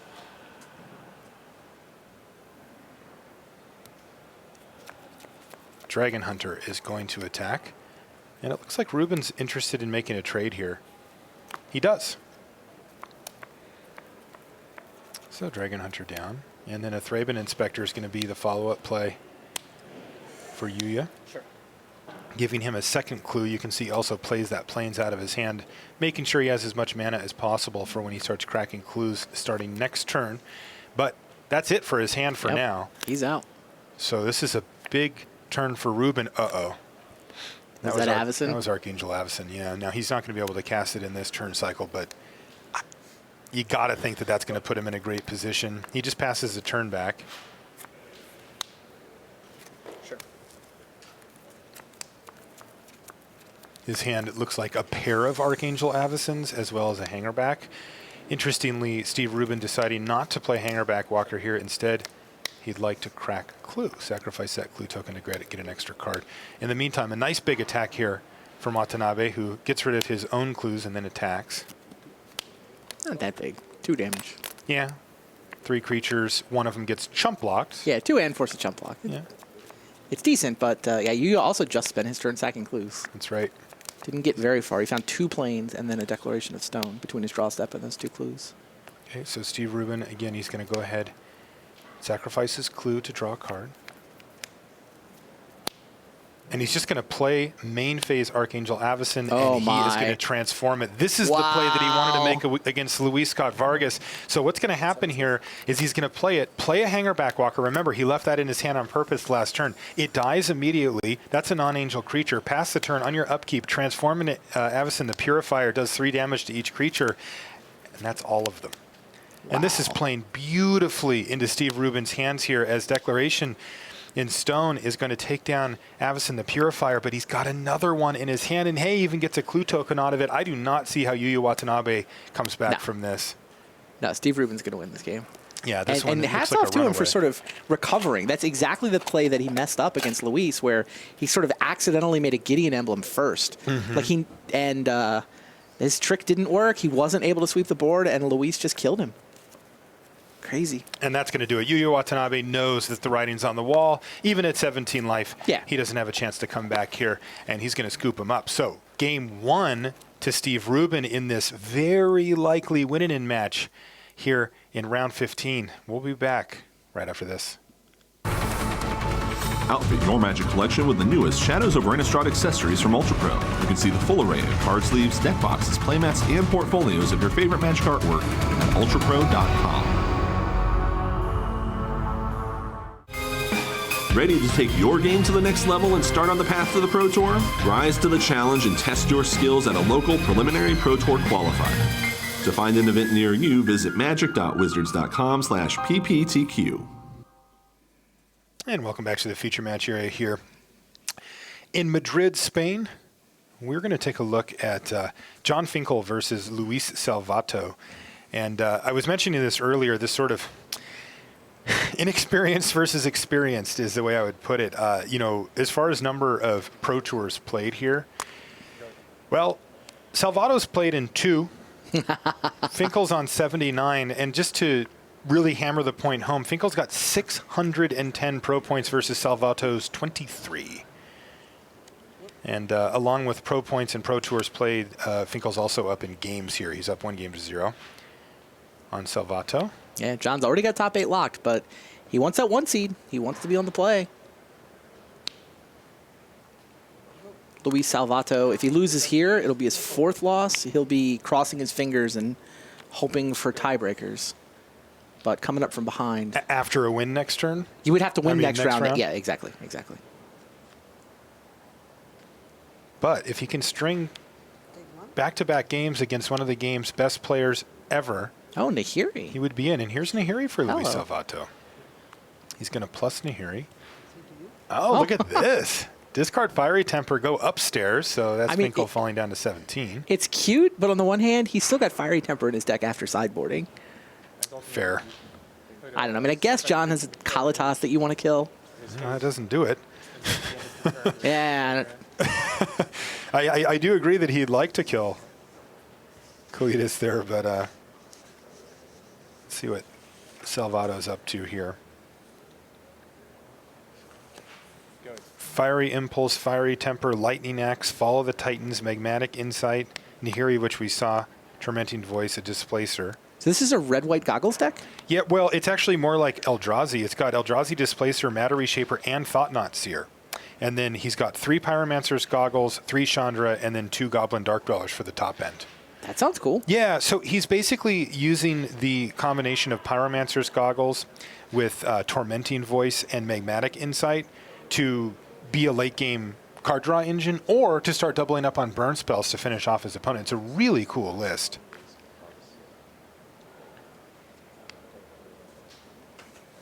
Looks like a Thought Not Seer is what Luis is casting here.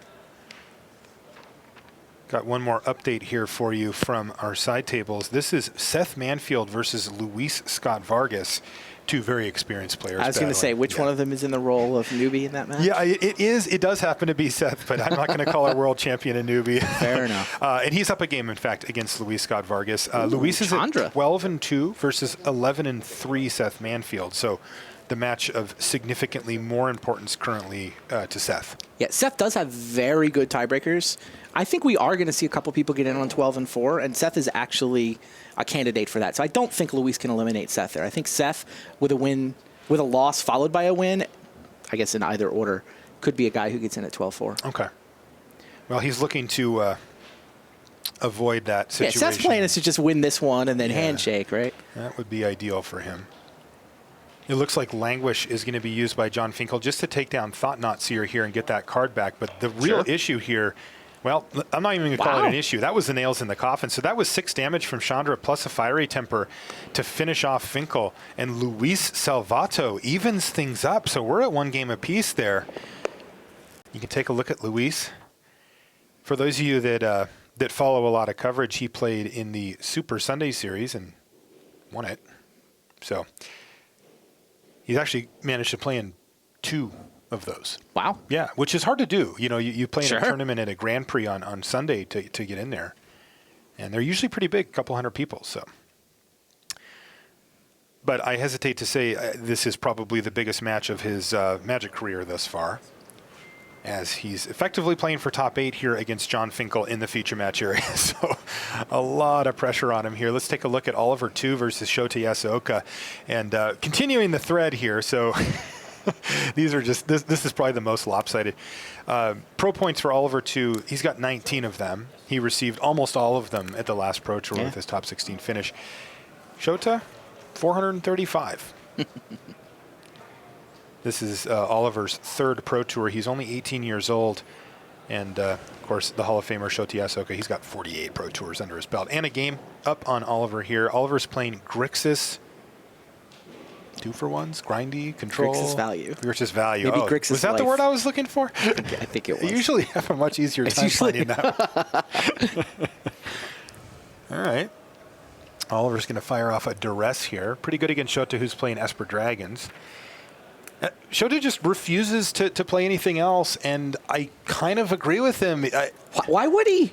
I feel like if I was Shota Yasuoka, I would also play Esper Dragons because he just seems to crush with it at all times. Advance straight to the round 15 feature match.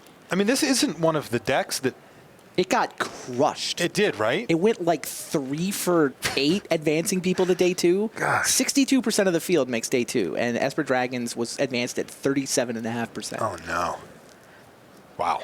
Yeah, no, it got crushed. Wow. Yeah, and I know that this isn't currently part of many of the gauntlets that the teams were testing against, you know.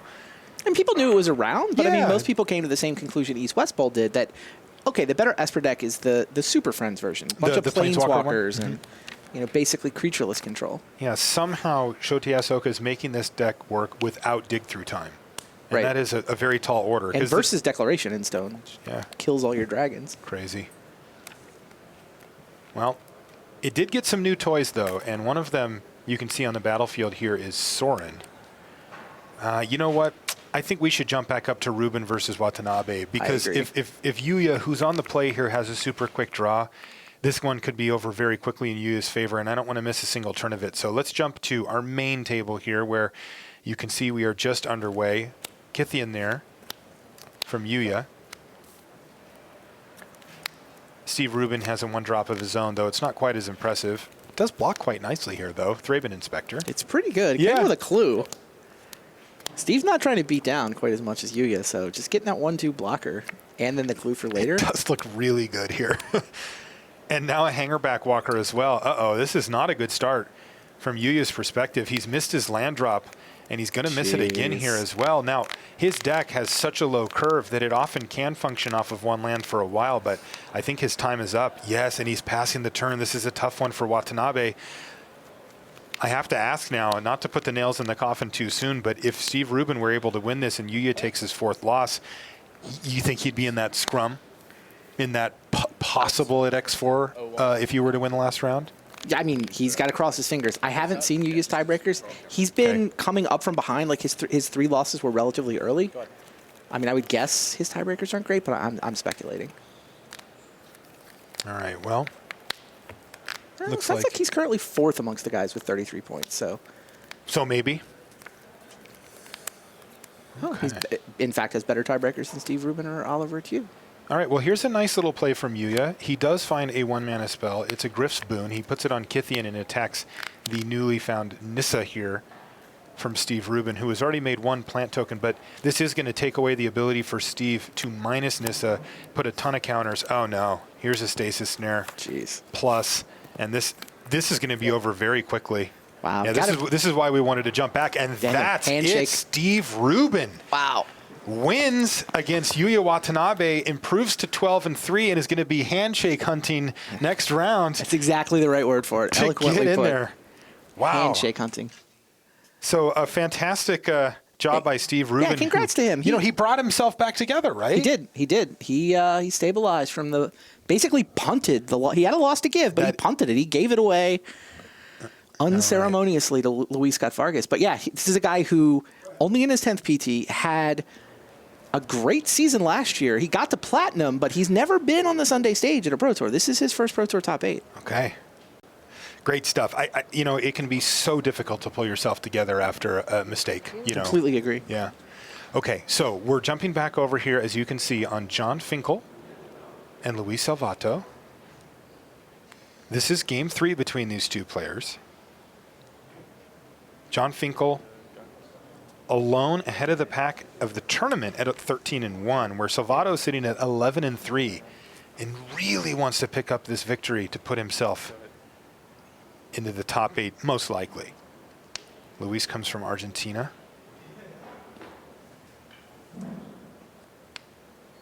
Again, he's only played in 2 Pro Tours. This would be absolutely huge for Luis's Magic career here, if he can beat John Finkel and put himself in top 8 contention. I mean, this is the kind of thing where, you hadn't heard of Luis Salvato, and then he wins this match, puts himself into the top 8, and next thing you know, he's a face that you recognize, and I'm gold again, and he's somebody that you see around for the next few years. If he loses the match, it could be a long time. Maybe he has to grind it out, find a PTQ to play in, get back on the train, do that whole thing again. So you can feel happy with his strong finish here, kind of no matter what, getting to playing another Pro Tour, but man, winning this match is just the kind of thing that kickstarts a career in Magic. Of course, it's never easy. You know what, though? With 11 wins, he's got a Pro Tour invite. Yeah, he's going to get a chance to play again. 11-5. Yeah, he should feel happy with that, but not content. He needs to focus here. He knows it. Things are not looking great for him, though. I got to say, Nissa's renewal here for John Finkel is putting him at a massive mana advantage, and also gaining a lot of life. And when your game plan is to fire a bunch of fiery tempers at your opponent's face to try to kill them from 20 life, gaining 7's a big swing. Just the Thought Knot Seer there for Salvato.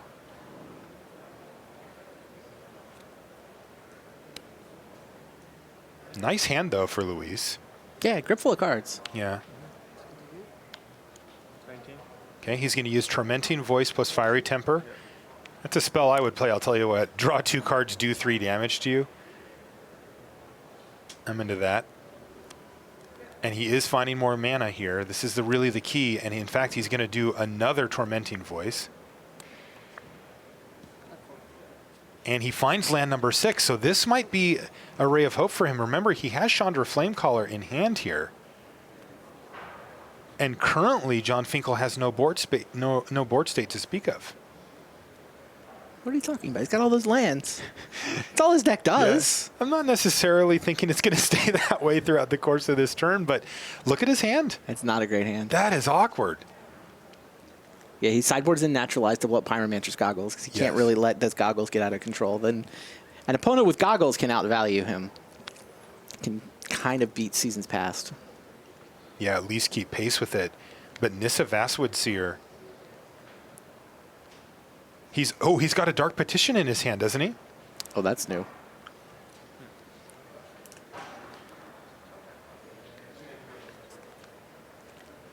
Okay, I do have an exciting update from one of our side tables. That was Seth Manfield defeating Luis Scott-Vargas and moving to 12-3, also putting Luis at 12-3. Wow. And they're going to be looking for that handshake next round. So Seth Manfield's going to make this top 8 too? It looks like it. This top 8 is shaping up really nicely. So this is huge. This is Dark Petition now for John Finkel. That was quite the draw. That was his draw for the turn. That's an insane draw. I'm guessing it's Seasons Past to start the loop, but we'll see. I mean, it doesn't feel like he's under imminent threat of, I need to do something immediately to stave off death. Yeah, I think the question here is, if he does get Seasons Past, does he have a way to deal with Chandra? Does he have a Ruinous Path in his graveyard or something that he can do to get rid of Chandra? He has a Dark Petition. Oh, he just goes Ruinous Path. Ruinous Path, but he used the extra 3 mana to make a 4/4. And he gets a card, obviously. Right, because it happened to be a Thought-Knot Seer. But this is a big turn. Yeah, John's hand is not great. With him on Naturalize, I'm a little bit surprised that all he went. I mean, obviously it's, what did he draw off the Thought-Knot Seer? If you tell me I'm going to draw Seasons Past off the Thought-Knot Seer, then I love this line of play. All right, it looks like he's picked up a Transgress here as well. Oh, so then he must have already had the Seasons Past? Don't know. I've lost track of the hand viewer. He must have already had the Seasons Past if he's now got a Transgress as well. That all makes sense. Man, this is a huge turn, or a huge hand here for Salvato. Look at that hand. He's one Pyromancer's Goggles away from Fall of the Titans nonsense, but even as it sits, Chandra Flamecaller does a lot of work. Salvato's pretty deep in the tank. This is a critical turn for him. He really needs to make some big things happen this turn. Yeah, I mean, Dark Dwellers is a pretty good card as well. If John doesn't have Seasons Past to just thoroughly overwhelm the card advantage from Goblin Dark Dwellers. That's where he goes, though, which seems totally reasonable to me. If John has a 4/4 land. He's going to sort of force John to deal with both the Dark Dwellers. Forces John to deal with the Dark Dwellers, plus he got to draw 2 cards for the spell that he flashed back. Yeah, I got to say, though, John's going to be pretty happy to get a no Chandra turn here. Agreed. Yeah, John with Seasons Past, Seasons Past is the trump in this matchup. Absolutely. That is just the trump card. Luis scooped game 1 as soon as John played it to give himself time to win game 2 and 3. And now here in game 3, John's got it again. Wow. And this is big. So here's Transgress the Mind.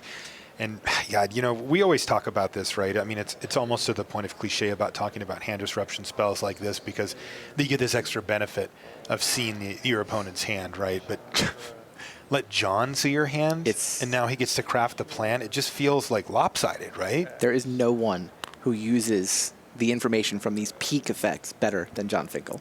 Period. He's going to take away his Thought-Knot Seer. Not the Chandra. That's interesting. Were you expecting Chandra?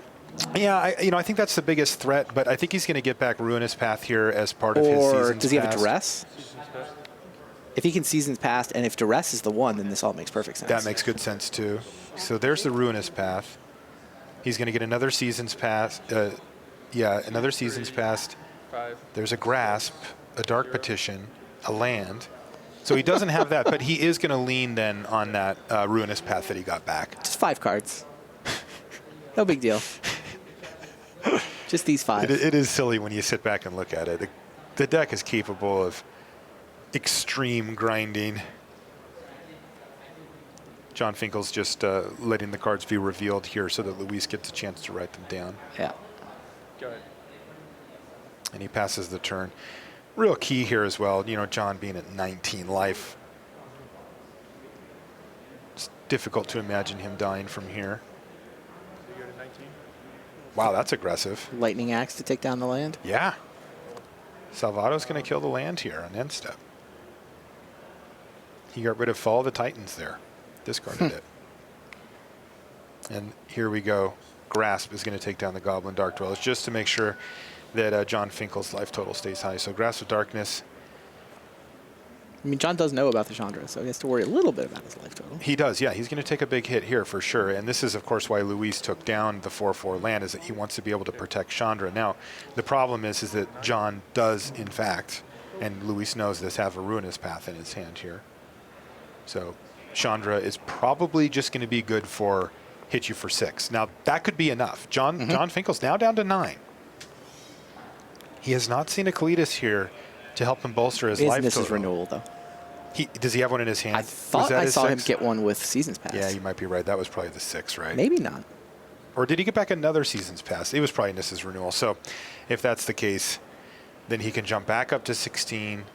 Maybe not make the creature, though. Yeah. And yeah, it is fun to watch John work. It's just fun to, try to predict some, like when I'm down there in the feature match area walking, I'm like, I'd probably take this, and he takes something else. I'm like, okay, I was wrong. When I get it right, I pat myself on the back. Here's Mrs. Renewal. Gain 7. Such a master. He's the greatest. He's the best to ever play. He really and still is. By the end of this weekend, he could be both leading the Draft Master standings and also leading the Constructed Master standings. I refuse to believe that. He is leading the Draft Master standings. I've seen that stat. I believe. I'm pretty sure he was in in the top 10 for Constructed Master coming in, and it's not like he's losing. 6-0 in Limited. I mean, he's just Grandmaster forever if he wins both, right? There should be some special thing if you win both. If there's any special things, give them to him. I'm fine with that. You don't need to run it by me. I'm in for John getting those. Unbelievable. People ask sometimes what the difference is between Grand Prix, the Grand Prix level and the Pro Tour level. Mm-hmm. John doesn't play Grand Prix. Yeah, he barely ever does. Every once in a while when it's convenient. Unbelievable. Salvato just passes a turn back here to Finkel. Finkel at 16 life. I believe he's gained 14 this game, right? Yeah. That's an important card. The life gain off Mrs. Renewal is actually quite important to how this deck works. Massively important. If he didn't have access to that type of card, if they'd gone for a cheaper ramp spell or something along those lines, Salvato would win this easily. And I mean, the 3 lands are also very relevant. You just get so much land in play, and suddenly you can Seasons Pass and do things. Right. That's the crazy part too, right? Is that he actually has the ability to use all of this mana.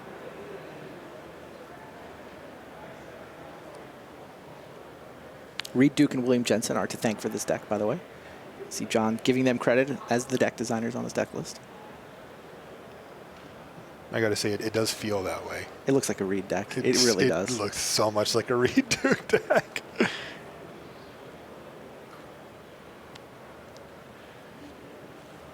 It's so far off of anything else that's been running around, too. Okay, so this is plan A here for Luis Salvato. He's firing off Secure the Waste. He's getting 7 1/1s. This is in response to Duress. So if there's a Languish for Finkel, he can just take care of all these right now. And it's going to be a Dark Petition. We've seen John sequence this out many times where he's basically forced his opponent's hand so that he can use sorcery speed answers to deal with whatever threat his opponent And he's has. done it in both directions, like kill the Den Protector, follow up with a Duress for the thing you got back, or in this case, Duress and follow up with the Sweeper for all the tokens. Exactly. And, I mean, Luis knows. I feel bad for the guy. His deck looks super sweet. I hope this is in the Pro Tour Gauntlet. I want to play with this deck. Yeah, I do too. I just don't want to play against the Seasons Past with it.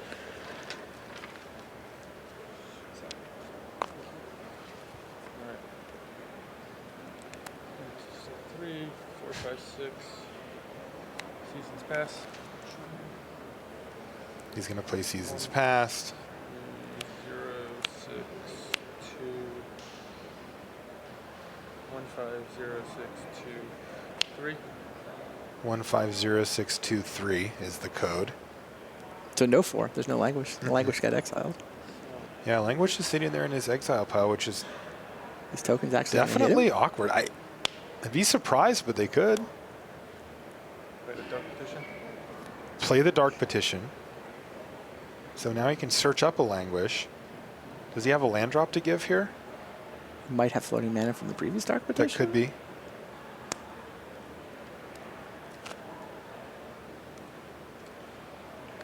Where are all of his win conditions? What win conditions? Oh, sorry, I have to discard. John up to 8 cards in hand. Okay, so yeah, John actually had 8 cards in hand and had to discard, but no, he didn't play anything that turn, so he is going to get hit. Tormenting Voice, this is big. And Salvato, you know, that is actually pretty good. He found a Thought Knot Seer. He doesn't know what John got. Interesting.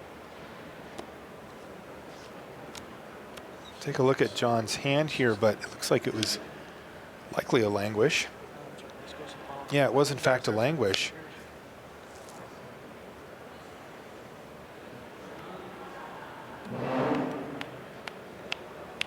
He saves it for last, but Salvato can take the Languish. Is this... How many does John play? This is getting interesting. Yeah, that's the question. I'm going to look that up. 2 exiled by Thought Knot Seers. He's obviously got a Dark Petition still in his hand. Or does he? There's not one on our hand viewer, but I thought he did. His hand's on the table there if you can... Let's see here. Languish. 4. Yeah. Main. I'm assuming that he would have left those in here, so... Unless he's trimmed on Languish, you will have access. There's a Cletus off the top. John Finkel took a pretty big hit, though. I think he's at 9 life here rather than 16. Salvato has a ray of hope here.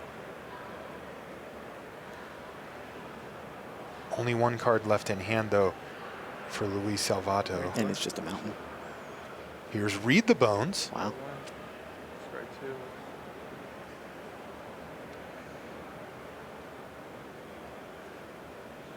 This is getting close.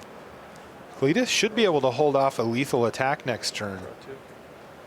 But I think John would much prefer to find a Languish here first. He's found himself a Grasp of Darkness off of the Read the Bones, and I believe he has an additional one in his hand as well. So he can kill the Thought Knot Seer, get a card. He can even play Cletus if he'd like. It depends on if he wants to try to dig for Languish or if he just wants to start making some zombies. He can throw Innistrad Renewal in too and gain some life. There you go. Buffer his life total. God, it just... So many options. It just feels like it's kind of like teasing, right? Like he maybe doesn't have the exact thing right now, but how does John lose from this position with having drawn this many extra cards? So insane. You know, interestingly here, Salvato also has a Westvale Abbey. Look in the middle row of his lands. Oh, that's a good point. I wonder if that can do anything here as well. There's Cletus. Sorry, can I check something real quick? Okay. Everything's fine, thank you. Okay. Good. Looking at John's sideboard, he's got... Well, he's got 1 Clip Wings in the sideboard. To answer Ormondal? I would assume for Ormondal / the Dragons match, you know, maybe just as a nod to that. I mean, it certainly kills Avacyn, you know, as kind of the primary target, but...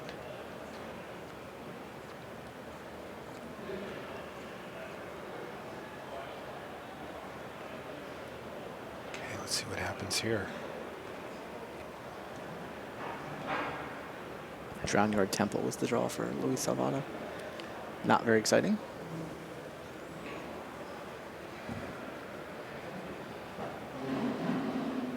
Are we going to see Ormondal show up? 2 Grasp of Darkness can kill Ormondal. It's true. And he's got them too. Yeah. Yeah, John saw that. The problem is the attack is not lethal for Salvato on the ground, even if John has no cards in hand, thanks to Cletus. Right, but Ormondal would be a lethal attack. Indeed. Just Ormondal would be lethal. Just Ormondal, yeah. I mean, I think Salvato knows about 1 of the Grasp of Darkness, which also he's would gonna make go for it. Ormondal not lethal. It is. This seems totally reasonable for Luis Salvato. I agree. Transform this, but it is not going to work. It is not going to work. John Finkel has the answer. Now this one Salvato knows about. This one he does not. This is the bad news. Ouch. Ormondal Profane Prince is going to hit the graveyard here. Indestructible, not relevant against 2 Grasp of Darkness. And John, of course, gets a zombie out of the deal as well. So brutal for Salvato here.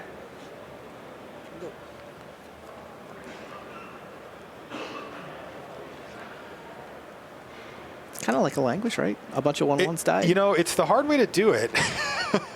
I mean, there's still 2 soldiers, I suppose. But Yeah, he got Salvato to sacrifice most of his board. And then he killed it. And here's a duress going to reveal 2 lands from Salvato, and John Finkel knows that the way is clear now. Cletus is going to attack. Remember, Cletus has an activated ability here.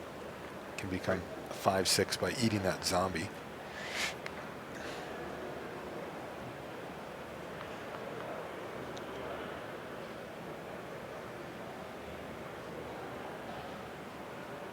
John's hand's not great here. It's just it is not. Nissa's Renewal Naturalize. And Evolving Wilds. Sure. 1, 2, 3. 5, 6. Get another zombie back. Kills the Thought Seer and gets a card. 14. John totally content with that. He just, the more cards he can draw, the more likely he is to find Seasons Past, Dark Petition into Seasons Past, whatever. You start to write down life difference, I think, from the plan never. But the read the bones. Oh, you're right. You're right. My bad. Yeah, so John went from 9 down Sure, I draw. One card. Yeah, for the. to 7, and then, yes, just gained 5. So 12 looks right to me.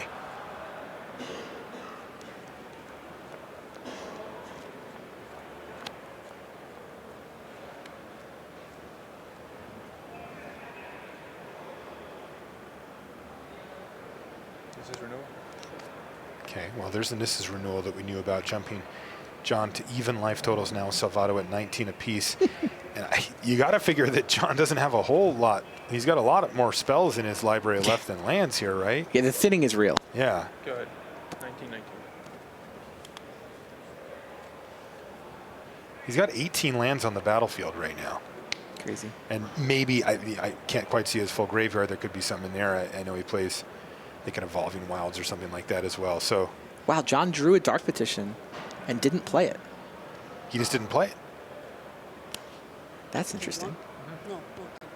All right. Is he waiting to see what threat he needs to answer, I guess?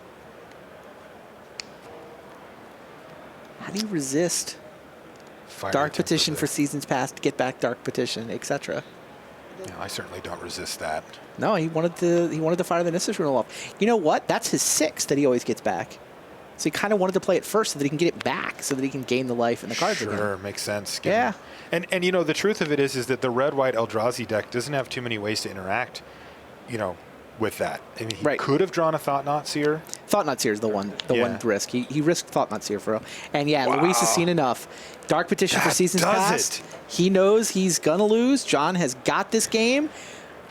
I think John has clinched the 1 seed at this point. Probably, I mean, he's now 14-1. 14-1. We already had the exciting, he made the top 8 thing a few rounds ago. Now he's just in lawnmower mode. Well, he's king of the hill. Yeah, he's comfortable. King of the hill, running over everybody. And that, in fact, is our last match from the feature match area here for round 15. Wow, this is an incredible top 8 that we're shaping up here as well, Randy. Yes. It's not set in stone. Right. We're still figuring out a few of the things. There's going to be some tie-break situations. Depends on who gets matched up in this next round.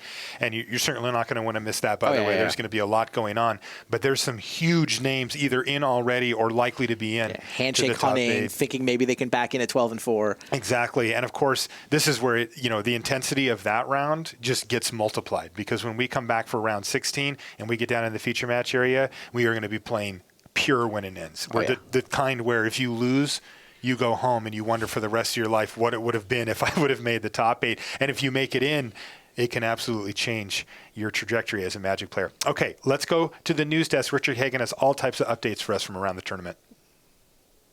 Marshall, Randy, great job. There's the floor. There's Brian David Marshall. Match is still happening. Matches that matter for the top 8. BDM, where are you? Who you got? Okay, I am watching Michael Bondi versus Brett Sinclair. Michael Bondi has a steep hill to climb here. He thinks he has the best breakers among everybody with X and 4. He's in game 3 against Brett Sinclair. He's at 6, but he's had a Dragon Master Outcast in his Jund deck, producing tokens for him for the last couple turns against a flipped Jace and a flipped Nissa. A Tireless Tracker's just entered the board. Brian, this is looking utterly ferocious. There are far too many dice on that side of the table from the point of view of Michael Bonda of Denmark. Yeah, and his opponent is still at 20. Brett Sinclair still at 20. So we see Chandra Flamecaller in Bonda's hand there on screen as he reaches out and says... Yeah, that's a Grasp of Darkness he reached out with. Mm-hmm. Sinclair made the top 8 of Grand Prix Oakland. He's played only 2 Grand Prix lifetime. This is his first Pro Tour. If he wins this one, he could still be playing for at least what, as you refer to it, BDM, a virtual top 8 mountain to climb, though, in terms of tie breaks. We'll see what happens. Okay, Bondi's just flipped up Den Protector to get back Grasp of Darkness. Another dragon enters the battlefield. Yeah, Dragon Master Outcast we see there on the left of screen, down at the bottom there. Here comes Chandra.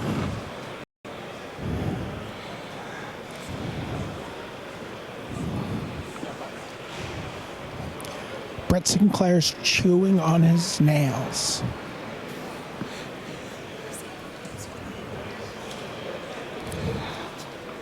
We're watching Michael Bonda.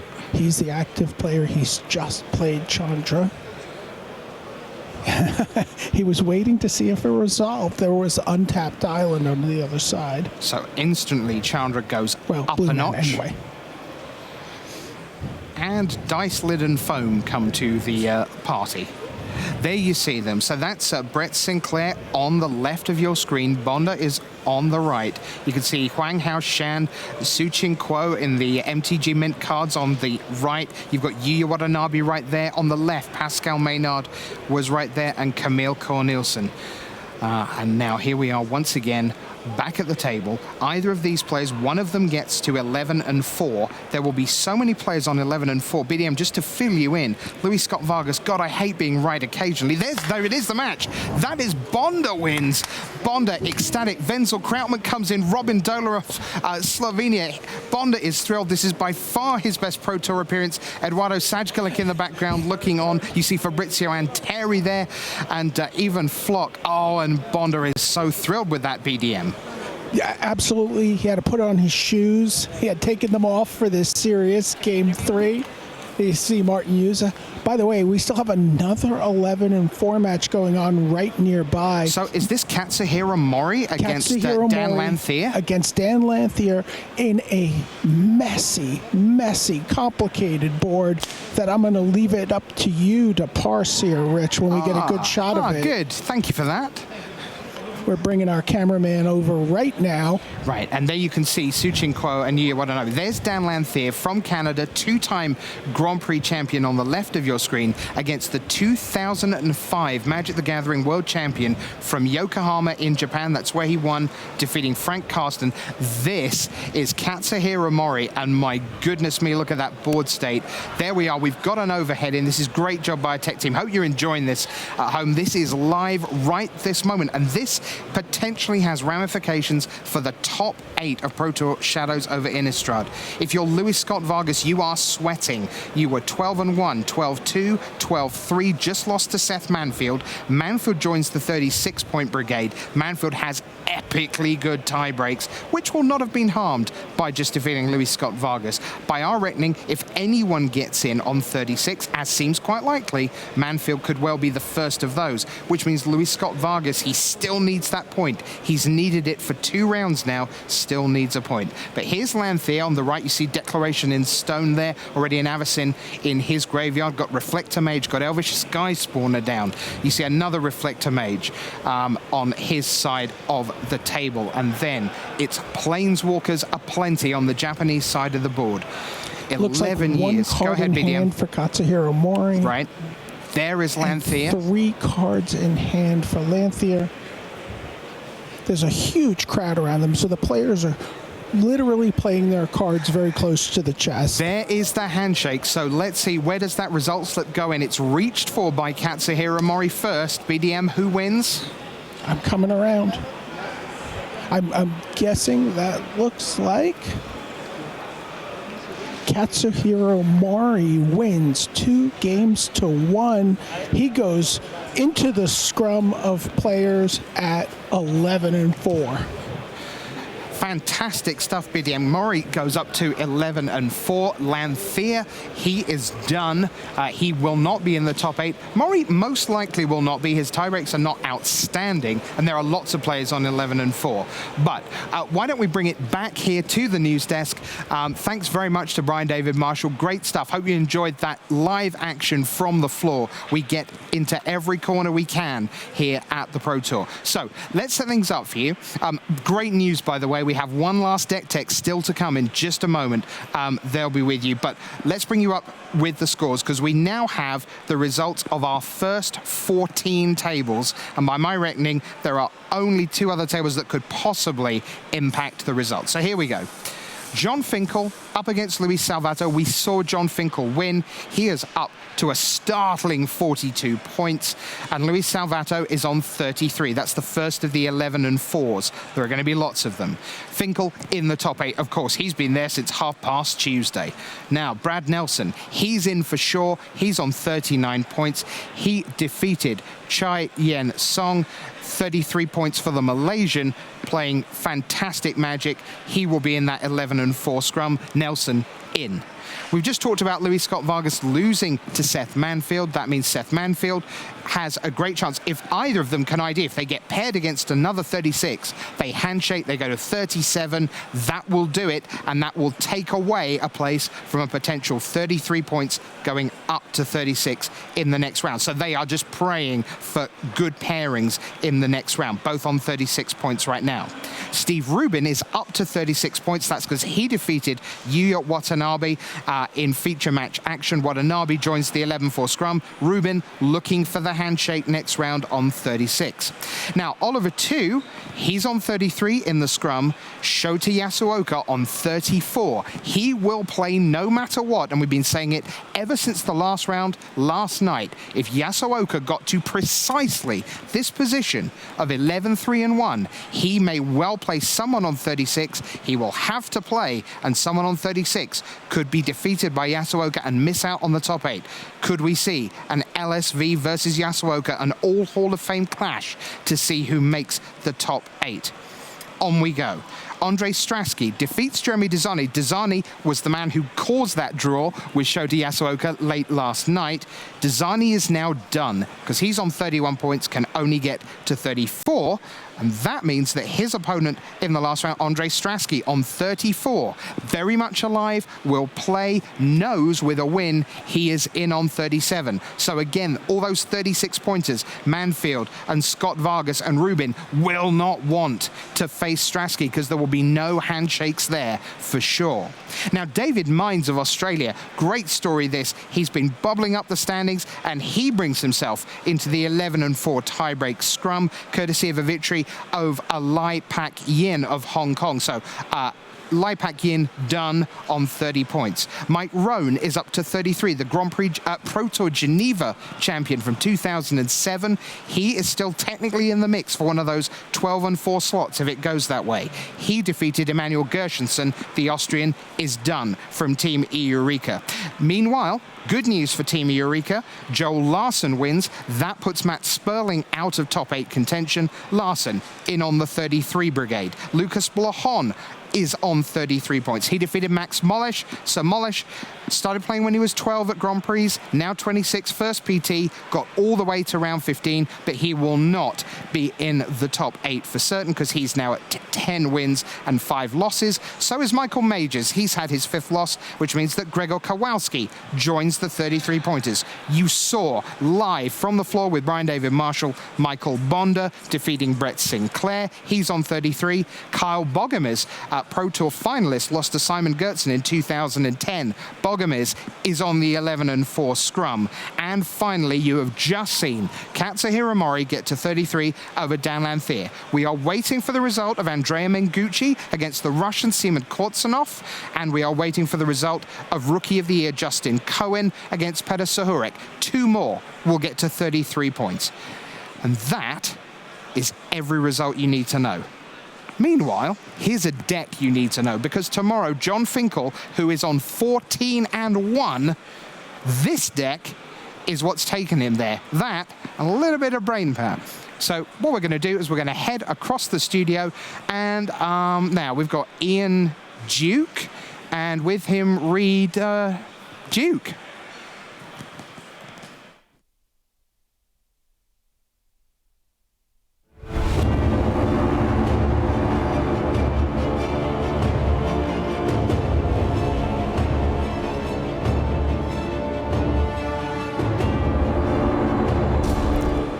Welcome to the Tournament Center here at Pro Tour Shadows over Innistrad. I'm Ian Duke, and with me is a very special guest here who also happens to be my brother, Reed Duke. Welcome to the Tournament Center.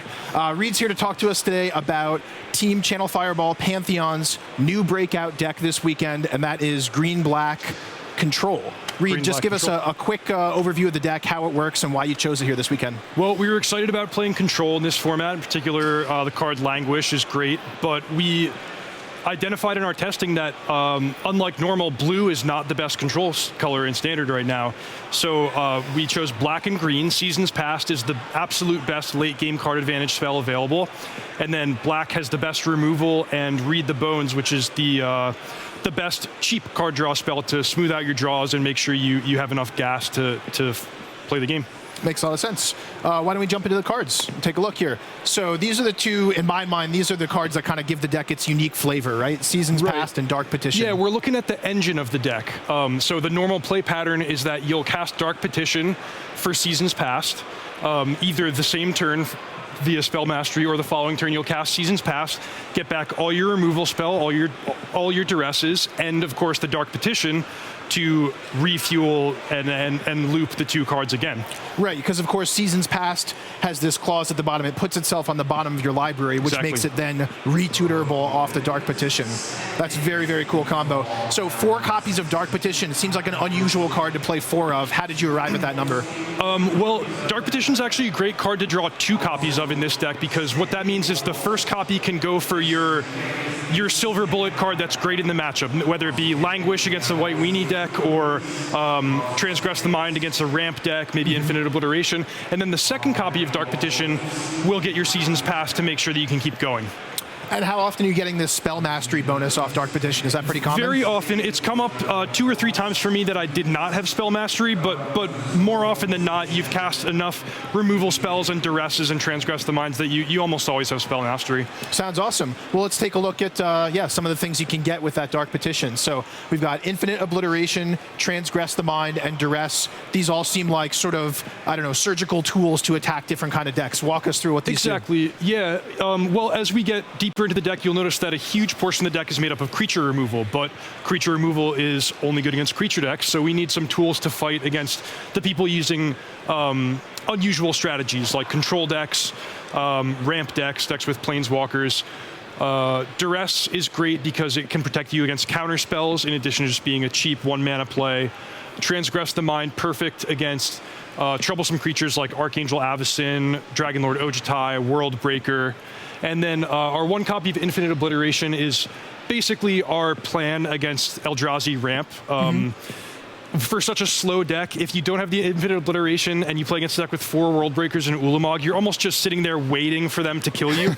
But the Infinite Obliteration gives you a proactive plan. You cast it once, you name whatever you're worried about, maybe World Breaker, then pretty quickly you can just start recycling it with Seasons Past, getting all of their threats out of their library, and eventually just beating them at your convenience. I'm curious, does your team expect a lot of the traditional green-red Eldrazi ramp decks or green Eldrazi decks? We expected it to be a noticeable portion of the field. Certainly not one of the most important decks, but we had access to a single card that was going to dramatically change the matchup, so we figured why not.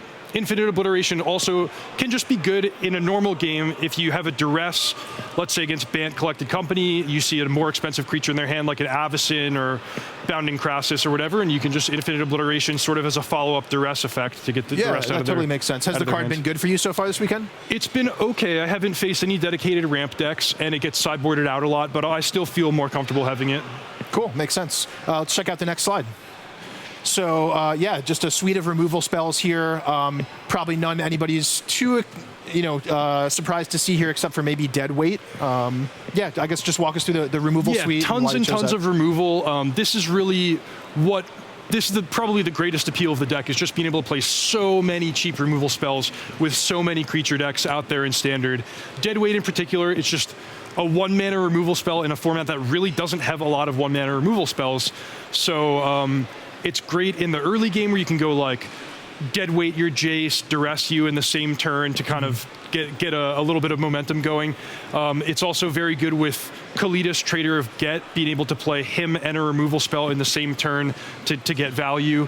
But basically, it's just the most important card to keep pace against the fast decks like White Weenie. Yeah, makes a lot of sense. And you said it's important that it's 1 mana. That's also for seasons past, right? Absolutely, yeah. So did you guys give a lot of consideration to varying up the casting costs in your deck to make that work? We did. We almost went through systematically and took each mana cost on its own to decide, well, what are the best options? How many do we want in our main deck? What about our sideboard plans against varying decks? And the one Deadweight's great.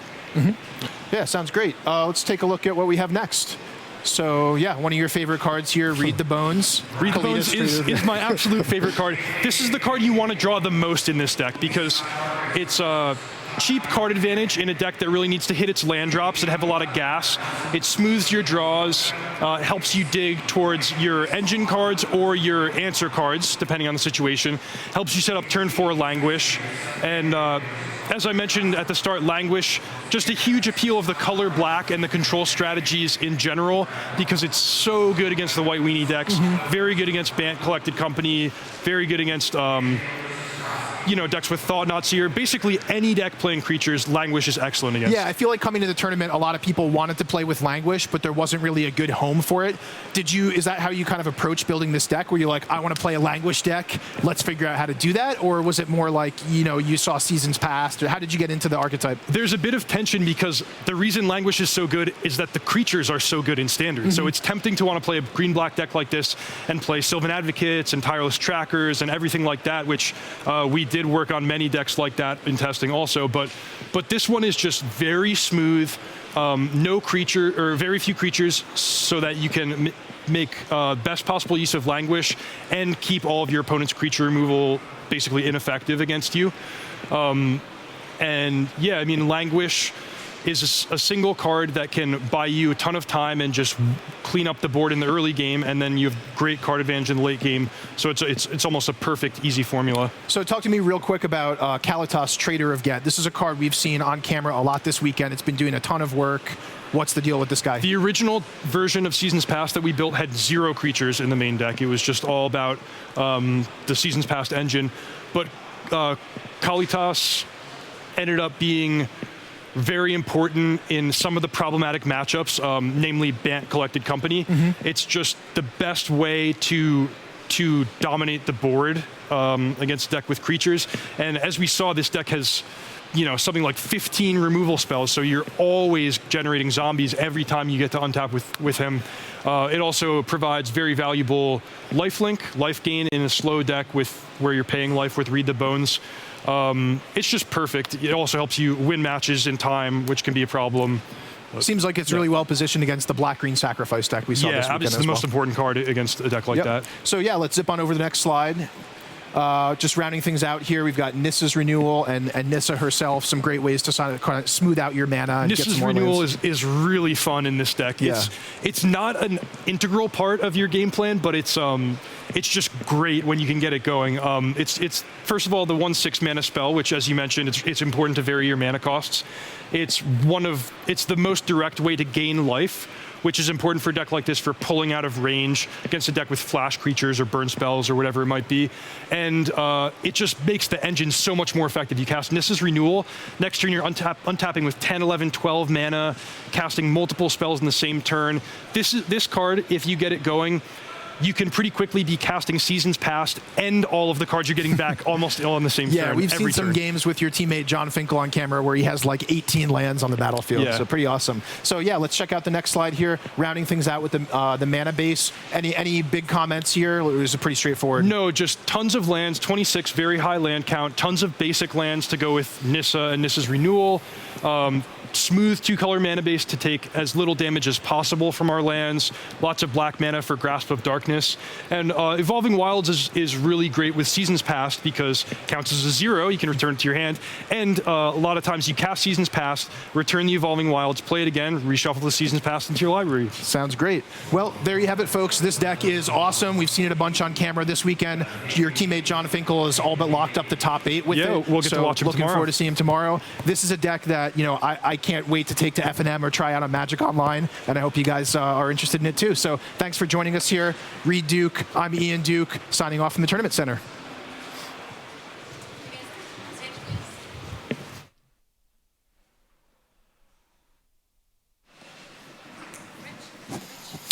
Welcome back to the news desk. Rich Hagan and Brian David Marshall here with you. So BDM, here we are once again on the eve of a top 8. But I have never seen such convoluted standings going into the last round. It is just an extraordinary collection. All I can promise you is that there are 2 people in the top 8. Only 2 for certain. And that is John Finkel and Brad Nelson. They're in, no matter what, nothing stops that. You have a Player of the Year title, you're allowed to be in the top 8. Right, so all good, for sure, sorted. At that point, things get very, very messy. John Finkel is playing Steve Rubin, so Steve Rubin needs a point. He's on 36. I'll tell you what, why don't we put the leaderboard up while we try... I was going to say explain it, but I'm going to go for try to explain it. So Steve Rubin's on 36 points. He has been paired against John Finkel.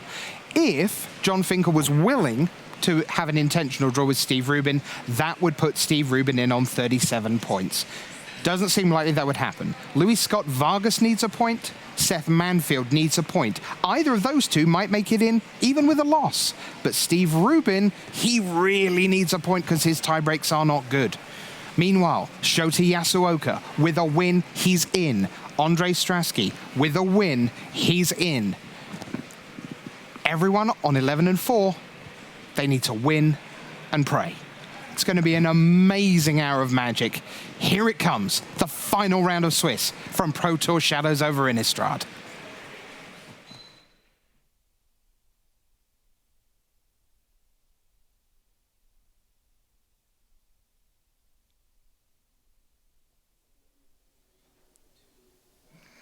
Hello there, welcome back to the booth here in Madrid. That's Randy Buehler and I'm Marshall Sutcliffe. We have reached the last round of Swiss and wow, these pairings are jumbled up. It's a mess. It's anybody's game down in the feature match area. 0 intentional draws. Nobody's sitting down to draw. Not one. Nobody got paired such that they could draw. None of the 36ers are playing each other. We could have anywhere between 2 and 5 people get in on 4 losses. This is going to be an insane final round. We're going to keep you up to date. Right now, though, we have Luis Scott-Vargas versus Yang Sang Chai down in the feature match area, playing and winning in for top 8. Let's head down right now.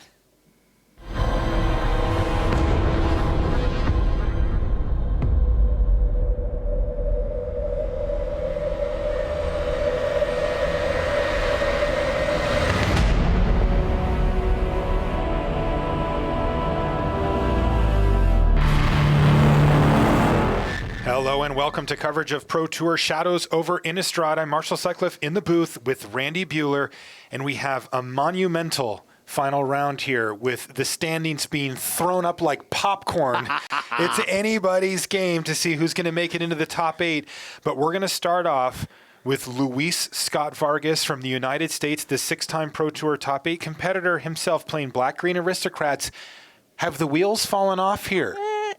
A little. He got to 12 and 1, but he's gone loss. He's been unable to get the draw that would have clinched it. He might be able to back into the top 8 with a loss here, but there is no guarantee. If he wants to play tomorrow, if he wants to make sure he gets to play tomorrow, he needs to win this match right here, right now. His opponent on the other side of the table from Malaysia, Chai Yen Sang. Now, Chai's already at 11 and 4. Right. And so, but you know what? Must win. His breakers are better than Luis's. Wow. If he wins this match, he probably leapfrogs Luis in the standings. Okay, well, let's get underway here and see who is going to make it in. This is just crazy. And this is not the only match, of course, in the feature match where we have a lot going on. Now, let's talk about the matchup. It's mono white humans for Chai here. This is the deck that we've seen as one of the format staples. It's had a good amount of success. You know, it starts City Games tournaments leading up here to the Pro Tour. And it is the fastest deck in Standard. On the other side of the table, we've got Black-Green Aristocrats here from Luis Scott-Vargas, a deck that they came up with on the Team Channel Fireball and Team Ultra Pro testing squad. And it's been a deck that Matt really Nass impressive. came up with, of course. Exactly. Obviously, Matt Nass came up with this. He's known to come up with these kind of crazy decks, and here we go. A good start from both players. Town Gossip Monger becomes Incited Rabble. There's also Thalia's Lieutenant putting a counter on it. Luis, on the other side, though, has played multiple spells already himself with a Blister Pod and a Loam Dryad. Yeah, base level strategy here for Chai is pretty straightforward. Just dump your hand on the board, turn them all sideways, and attack. Wow, and this is a big turn for him as well. He plays Knight of the White Orchid. He's not going to get the bonus of a land here, but it is going to get a +1/+1 counter on Thalia's Lieutenant. It's a human. Yeah, and he's going to follow up also with a Dragon Hunter, which does the same.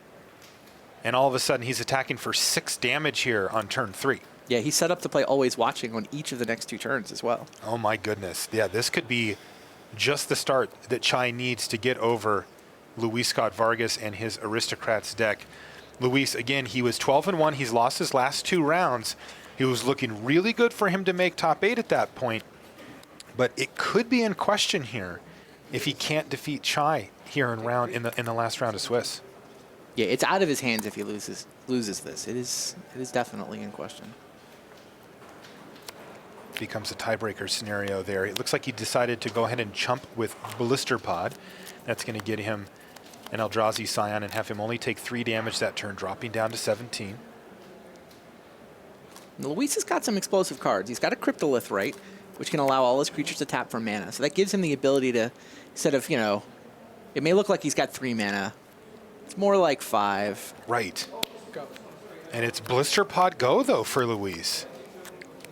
He does have 3 mana available. In fact, he actually has 4 mana available here. What could this deck pop 4 mana? I'm thinking Collected Company. You would be correct. And that is what he's going to do. Spin the wheel. Yep. Collected Company before blocks, but in the meantime, we saw that Chai did play one of those Always Watchings that you mentioned a minute ago, Randy, and he's just jammed with the team. Okay, this is huge. Bad. 2 of his main combo pieces here, Nantuko Husk and Zulaport Cutthroat. This is how Luis wins the game when he wins the game. He also can just attack for a ton of damage. So that Thalia's Lieutenant is 3/3. It looks like Luis's plan is to block with Husk, chump with Blister Pod, eat the Blister Pod so that the Husk can take down, the creature of his choice. And that Lieutenant may look like it's 3/3, but Always Watching makes it a 4/4. Decides he's going to eat the 3/3 Knight instead. Yeah, that's the difference here, and that's why Luis decided to eat what looks like the smaller creature, because it is, but it would mean sacrificing 2 creatures to his Husk to be able to take out the Lieutenant, and he can sacrifice just the Blister Pod and minimize the amount of damage. Yeah, he managed to only take a hit from 1 creature there. Yeah, he's down to 11. Pretty big hit. Oh, and the 2 creatures instead of the 4. The Dragon Hunter as well, yeah, so Cryptolith right now for Scott Vargas. A lot of mana. He's got mana. He needs action here, and it looks like he's going to try to find some. Oh, this is pretty nice for him, a Catacomb Sifter. This is effectively going to give him more mana as well.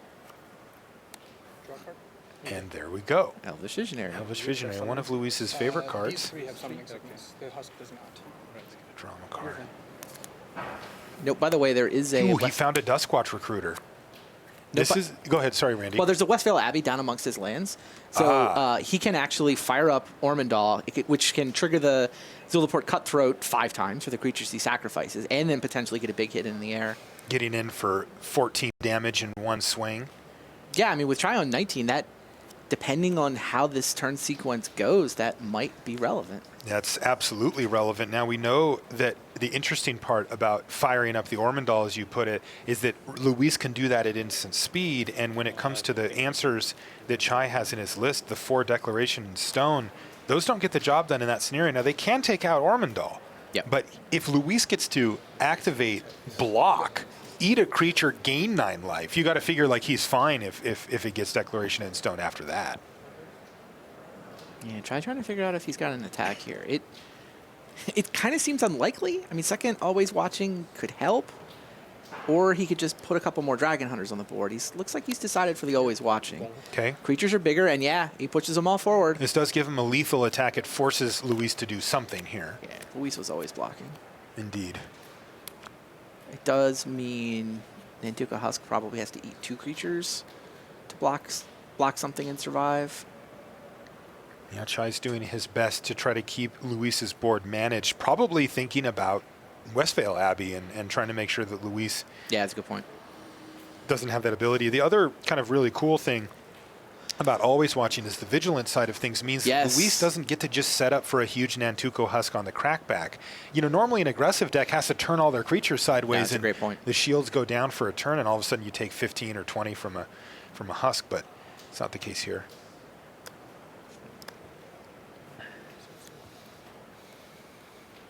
Now, the good news from Luis Scott-Vargas' standpoint is that the information is no, right? Like, even if Chai has land plus spell, there's really nothing in the format that matters. So he's not going to die this turn. And looks like Luis is going to take a big hit here and fall to 2.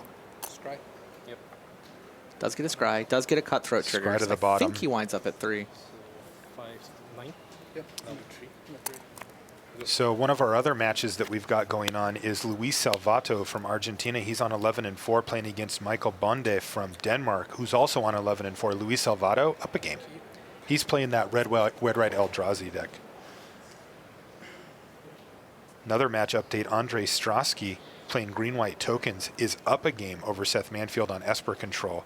Now that one is the one clean winning in, yeah. Okay.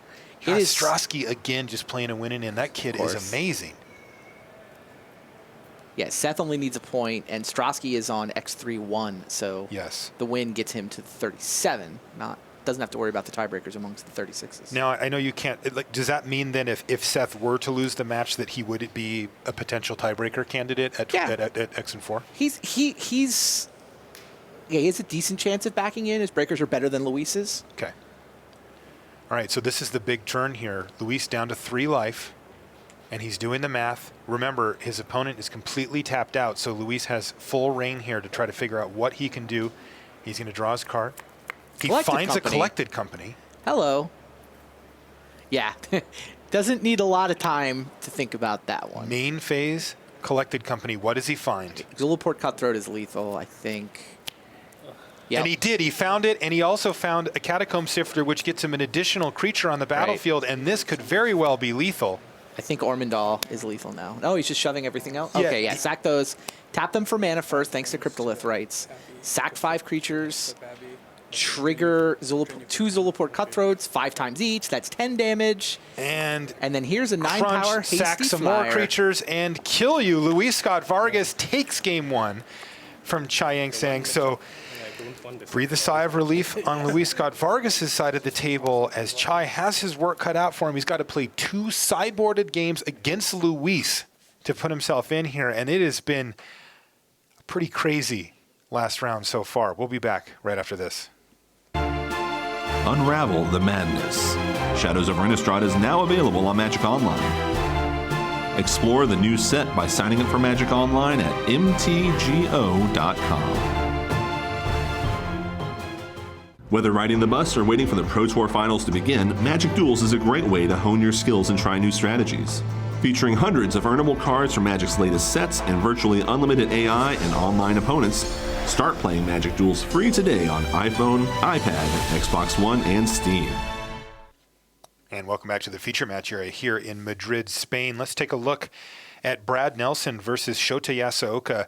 Brad is on 13-2. Yeah, he's in. He's in. He's one of the 2 people who've completely locked. He would like to be the 2 seed. Shota Yasuoka needs a win. He needs a win. Yeah. He's on 11-3-1 and is trying to finish off Brad here. Brad looks like he's fighting the fight here, though. He's got a World Breaker and he's got a Pyromancer's Goggles on the battlefield, though on the other side of the table, I do see Ob Nixilis reignited there. And World Breaker no longer alive, bumping Shota Yasuoka back up to 20 life, thanks to a Foul Tongue Invocation. So it looks like a close game here, actually. Yeah, we've seen Brad win a lot of these late games. He just ultimated Ob Nixilis. Hello. Oh, that's amazing. So whenever anybody draws a card, Brad's going to lose 2 life, and that's up very, very quickly.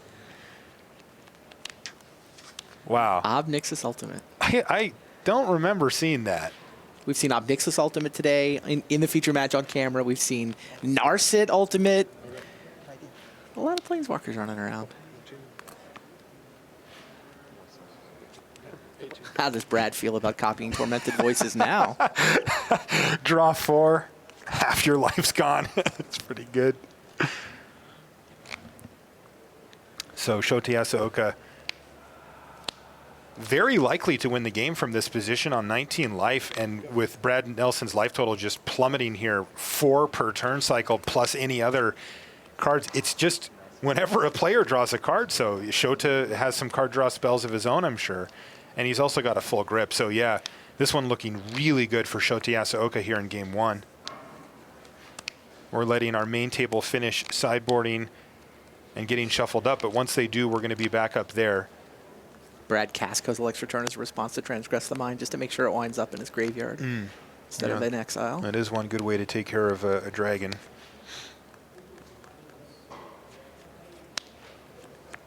Dragon Lord Ojutai is going to attack, but it looks like Pyromancer's Goggles is going to copy Fiery Impulse. Sure. And that is enough to kill Dragon Lord Ojutai. Still, this sort of passive clock that Yasuoka has set up is going to be so tough for Brad to beat, because he's going to have to come up with 19 damage out of nowhere. Now, I can't think of one way that his deck can do that, Randy. Well, he's got the Worldbreaker recursion thing going on too, right? It's He's not got bad. a Drownyard Temple to sack as well, so it comes back immediately. It's not even sacrificing a land, really. He's just spending 3 extra mana. Yeah, you know, the Fall of the Titans has been the biggest flurry finish that we've seen from Brad Nelson's deck, and it is capable of doing huge amounts of damage. True story. Here's Worldbreaker again, but nothing really great to hit. It's going to exile a land, but you can see Shota's already got 11 lands on the battlefield, so it's not exactly a blowout here. Brad Nelson down to 14 life thanks to that emblem. Looks like Clash of Wills here from Yasuoka. Oh, he's just countering the Worldbreaker. Yeah, he's just going to counter it. Sure. I mean, the one thing, the one problem Brad could have with this Fall of the Titans plan is Shota's got the one deck in the format that actually has counterspells in it. Silumgar Scorn is UU counter target spell. Haven't seen much of that. I mean, we heard Reed Duke in the deck tech we just said say blue isn't the best color for control decks right now, but Shota still thinks it is. Yeah. Clash of Wills is also an excellent tool against, you know, big X spells that are trying to spend a ton of mana at once. Brad's down to 10 now. There's a Jace on the battlefield for Yasuoka.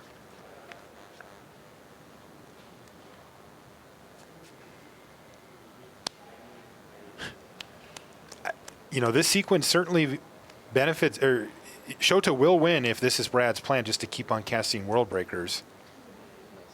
Trigger on... Yeah, that plan doesn't seem like it races the Obnixilis emblem. Not at all. Though I will say that the Jace would have been pretty insane. Right? I mean, tap, you lose 2 life. It's pretty good. Worldbreakers. Got Cast ability works, but the creature does not come into play. Yeah. It's counterspell. And that means that Yasuoka's life total is quite comfy here at 19 and unlikely to change in the near future. Brad's looking at the board saying and thinking, how do I get through this emblem? He's just going to have to pass the turn back. Yasuoka draws a card that's going to drop Nelson down to 8. Yasuoka passes the turn back, which is going to have Brad draw a card, drop him down to 6. Tick-tock. Just feel like Obnixilis is standing behind Brad with his arms folded, just shaking his head back there.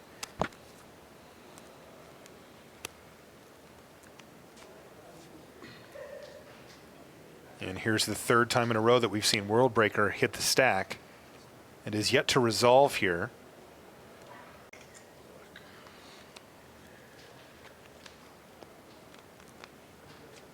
It's been whittling away at Shota's lands, though. It has. That said, he still has 9.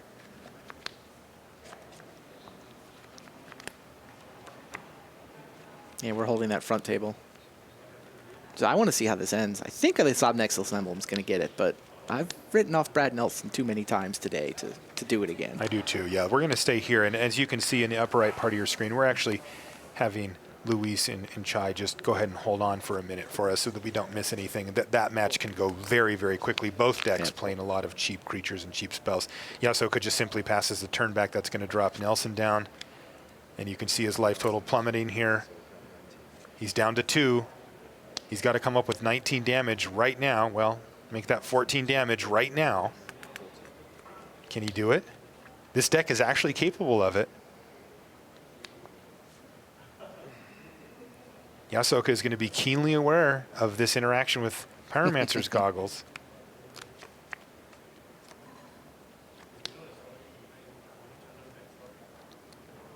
Brad's going to need to cast a spell to get Surge, which is exactly what he's going to do. You see he fires off Fiery Impulse to do a couple of damage, and here we go. Yasuoka just has to show him a counter spell, and he's got it. In fact, he's got 2 to counter the copy as well, and that will do it for game 1. Shota, Yasuoka takes that game against Brad Nelson. Of course, that game means a lot more to Shota than it does to Brad. Brad is in already and playing for seed. But we need another Hall of Famer in our top 8, don't we? Yeah, I think we do. I'll take as many as I can get. Now, I'm sure that Chai disagrees with me on that one. As you know, Chai, this is his 3rd Pro Tour. He actually qualified via Magic Online. Nice. Yeah. And he's looking to take down Luis and try to force a game 3 here. He's got a nice start as well with a Dragon Hunter and a Consul's Lieutenant. Cryptolith Right, not explosive yet for Luis Scott-Vargas. It does make his Blister Pod able to tap for mana, but as the board sits, any type of augmentation or removal spell is going to get a nice little hit in for Chai. But if he doesn't, the Blister Pod's actually holding back the Dragon Hunter quite cleanly here. Consul's Lieutenant too. It's got First Strike, so he can rumble with that. Guessing he's not going to connect with Luis. I'm with you on that one. Yeah, he doesn't want to let it get renowned. Is this going to be, is this a Griff Spoon? It is. Oh, this is one of his 2 copies of Griff Spoon. Luis cannot chump block quickly enough, but he is going to take 3 from the Dragon Hunter. Yeah, I mean, Chai had to decide whether he wanted to send potentially the Consul's Lieutenant to the air so that he could get the Renown trigger, but... That is a big deal. He decided to diversify his threats out a little bit and get in for sure damage and force a chump block, because really Luis does not want to let Consul's Lieutenant get Renown. Once it gets Renown, it gets a +1/+1 counter. And it also has the ability that whenever it attacks, if it's Renowned, other attacking creatures you control get +1/+1 until end of turn. So it just really feeds into this swarm mentality that this deck has. This is a really good start for Chai here. And a fairly slow one for Scott-Vargas, though we have seen before that he's got 4 mana, and there it is, Collected Company. This is huge for Luis. He needs to hit some good ones here. The Town Gossip Monger looks like it's ready to transform into an Incited Rabble there for next turn, so Luis has to hit well. That is the one thing about this mono-white human deck, is that it gives you no breathing room. Luis nods his head, presumably lamenting his luck. There's a couple of Visionaries in there. I can't tell what else. Okay. Looks like he's already got an Antuco Husk in his hand. And what Luis is doing is he's comparing his hand to the options that he has and trying to plan out the next few turns. Who needs Elvish Visionary? What did he hit? Liliana plus Zulaport Cutthroat. Okay, not bad at all. He's got a Cutthroat in his hand as well, by the way. Okay. Wow. Okay, that's explosive. The second Cutthroat's a really big deal. Now, it and probably... an Antuco Husk? And a Husk. He's got a husk in his hand as well. Yeah, it might not matter immediately. He might even wait on it so it doesn't get Declaration in stone. You know, if he gets 2 of his Cutthroats taken. Although, now that I say that, if he can get the Husk down, he can protect from that. Yeah. But in any case... There is a Declaration of Stone in Chai's hand. Oh, jeez. That is a thing Luis has to guard against. His mana's a little tight. Does have the Cryptolith, right? Yeah. Okay. Yeah, I'll block. Yeah, mana. Chai says block. Chai says I block. Awesome. That's pretty great. That's really impressive. I'm very impressed that Chai's able to, you know, still have some fun with it down there. Like, I would be shaking nervous playing against Luis in this high pressure scenario for my first Pro Tour top 8. Are you kidding me? So Luis sacks a Cutthroat because he Okay. wants to flip Liliana, who can, of course, bring the Cutthroat back. Right, which I'm assuming is his primary plan here. It also gets him, of course, a zombie token. Cutthroat is back, and the Nantuko Husk is on the battlefield here. That's really key to keep that declaration in stone at bay. I mean, it can still kill one, but it's a huge difference. Also, the difference between one of these being in the graveyard and being exiled can be big, too. Yeah, not nearly as big as it was back when Rally the Ancestors was in the format. Totally. It's only Liliana who can resurrect dead things.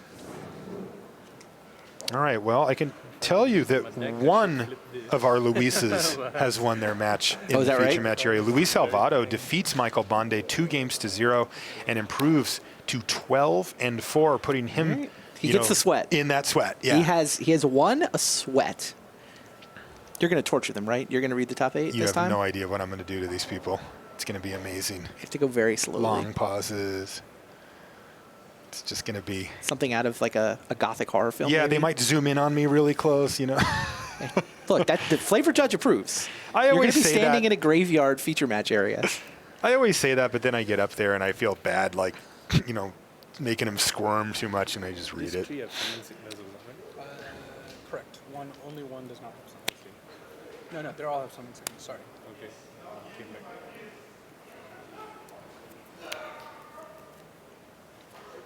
16 to 18 are the life totals here, and here is that declaration in stone. Yeah, he's going to go for the Husk. Yeah, it makes a lot of sense. I agree. And Luis is going to let it get exiled because he wants the clue token. He wants the clue, and he's got the Cryptolith right. I think those creatures all have summoning sickness, though, so he can't actually use it right now. No. Correct. I'm glad I didn't.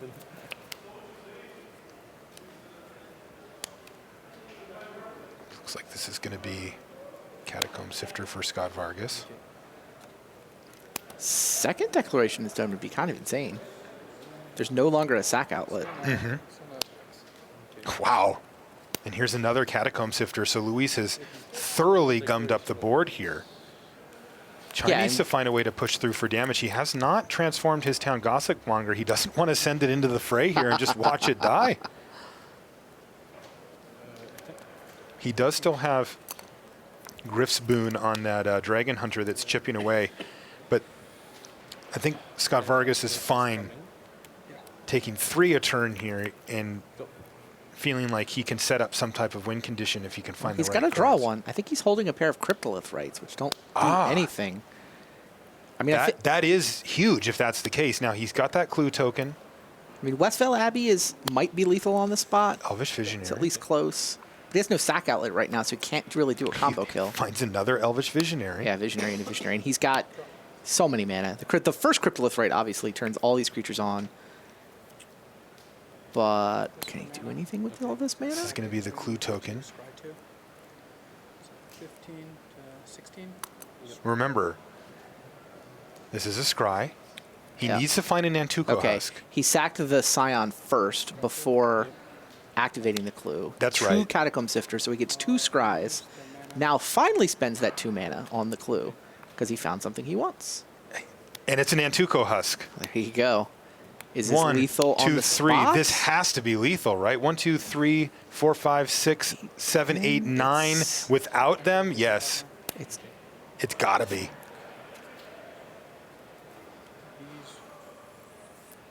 Chai's at 16 life. Luis Scott-Vargas into the top 8 with the win here. So that was 10? 5 creatures and a bunch of scries?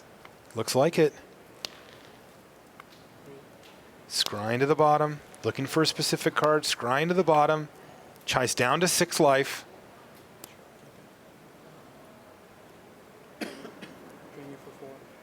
Sack. You go down to 4. I may not chain me. I got 40. What? You go down to 2, you go down to 1, and you go down to 0. Luis Scott-Vargas is into the top 8. That's back-to-back Pro Tour top 8s. Number 7 for Luis Scott-Vargas. Congratulations to him, and I have to say, fantastic run there by Chai. I still can't believe how composed he was in that match. True. Unbelievable stuff from him, and we will be seeing him again. Yep, he's 11-5. He probably falls out of the top 16, but he does get a Pro Tour invite. Yeah, so we'll see you in Australia. Maybe even not that far for him. Maybe he's from Malaysia. It's true. Sydney is not the exotic trip that it is for a lot of us. All right, another super important match here for Shota Yasuoka. It's not as important for Brad. Brad's actually already in the top 8. Brad Nelson on the left side of your screen there. But Shota Yasuoka is not. He needs to win this to get in. He's sitting at 11-3-1 on his life total and up a game here. He's playing Transgress the Mind, and once again we see Ob Nixilis reignited sitting on the battlefield here. But if Shota can win this game, you mentioned it. How many Hall of Famers can we pack into one top 8 here? This is crazy. We've already got Finkel, LSV. Yeah, Baby Shota. I think it's a testament to this standard, too. I mean, a lot of these Hall of Famers, a lot of these, the best players in Standard, Brad Nelson is, Hall of Fame quality player, especially in Standard. They're doing better than their other teammates, even with the same decks. Yeah, you're right. Like, Shota's the only guy winning with Esper Dragons. Finkel's by far the most successful Pantheon player this weekend. And Luis out ahead of the pack as well, right? Yeah. With the black-green I think the format is quite skill testing.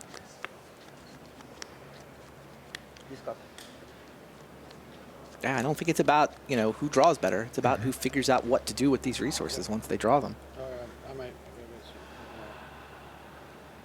Big graveyard there for Brad Nelson.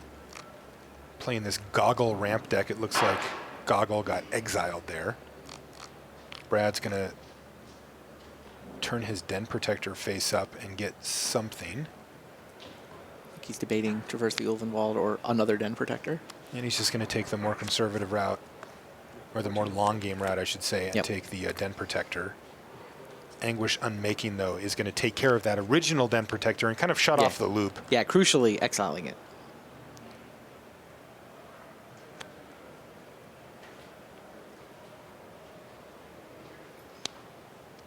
Okay, Hedron Archive now for Nelson. Shota's deciding if he wants to negate this or not, and he does. But wait, there's more. Tormenting Voice here for Brad Nelson.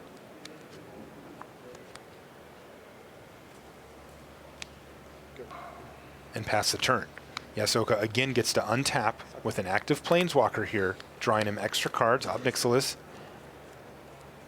and bolstering his position against Brad Nelson. Also, for control players watching, it's absolutely absurd to watch how quickly Shota Yasuoka plays.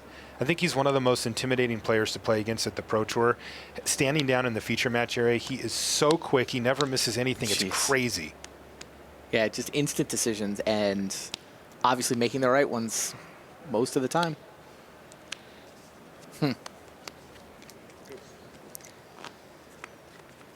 All right, another match update. Seth Manfield versus Andre Strosky. That's going to game 3. Oh, wow. Yeah, we'll be keeping an eye on that one. That's another Esper control in the hands of Seth Manfield. Andre is on green-white tokens, and I'm not surprised to hear that they're going to 3. The green-white deck probably has a pretty good game 1, but Esper against a bunch of small creatures is probably not the best case scenario for Strosky, so we're going to get a game 3 there, end of the post-board games.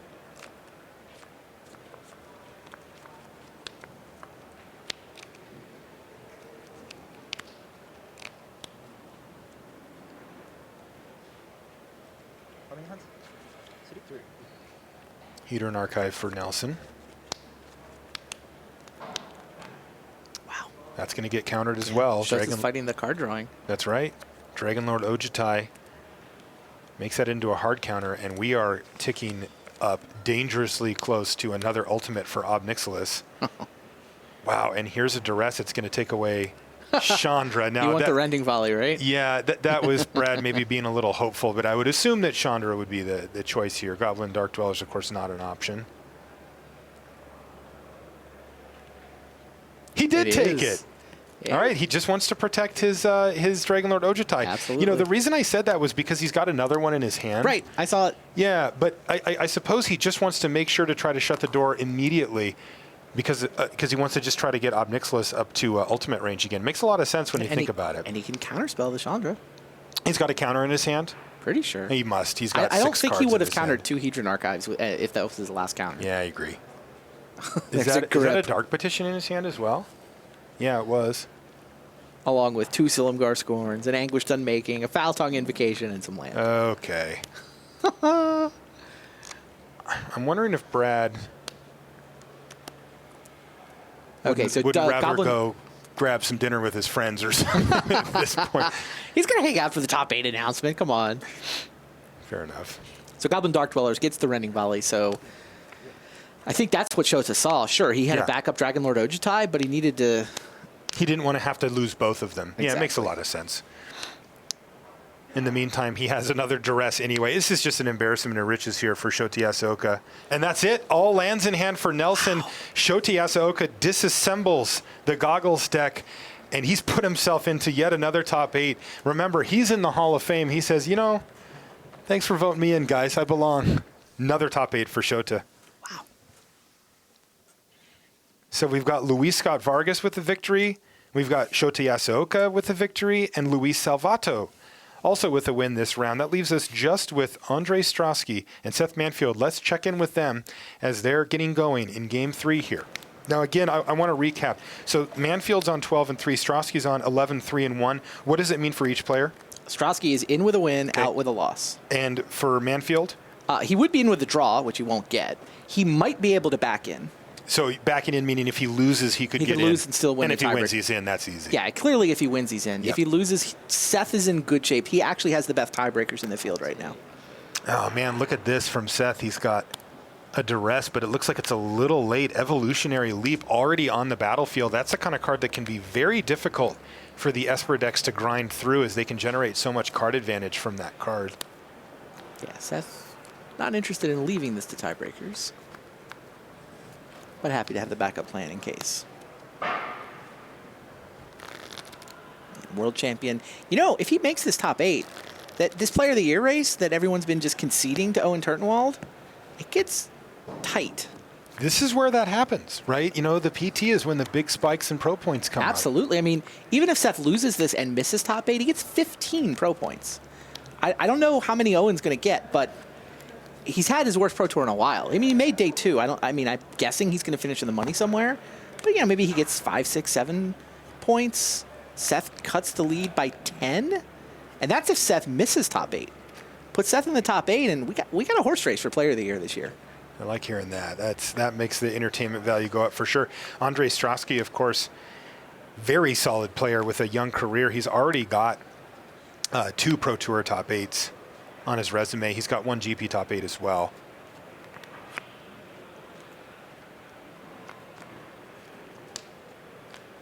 Been testing with face-to-face games now. The last couple events. Interesting.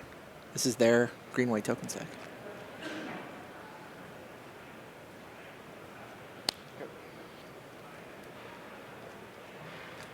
Looks like Andre a little short on mana here, but still able to develop his board pretty cleanly.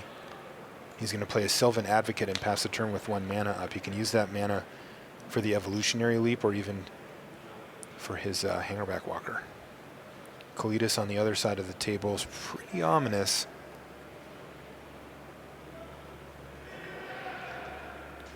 And it's attacking. No block from Strosky. He doesn't want to take the risk with 4 mana open. There's so many things that can go horribly wrong for him with a block there, as he'd have to double block to actually kill Kalidas.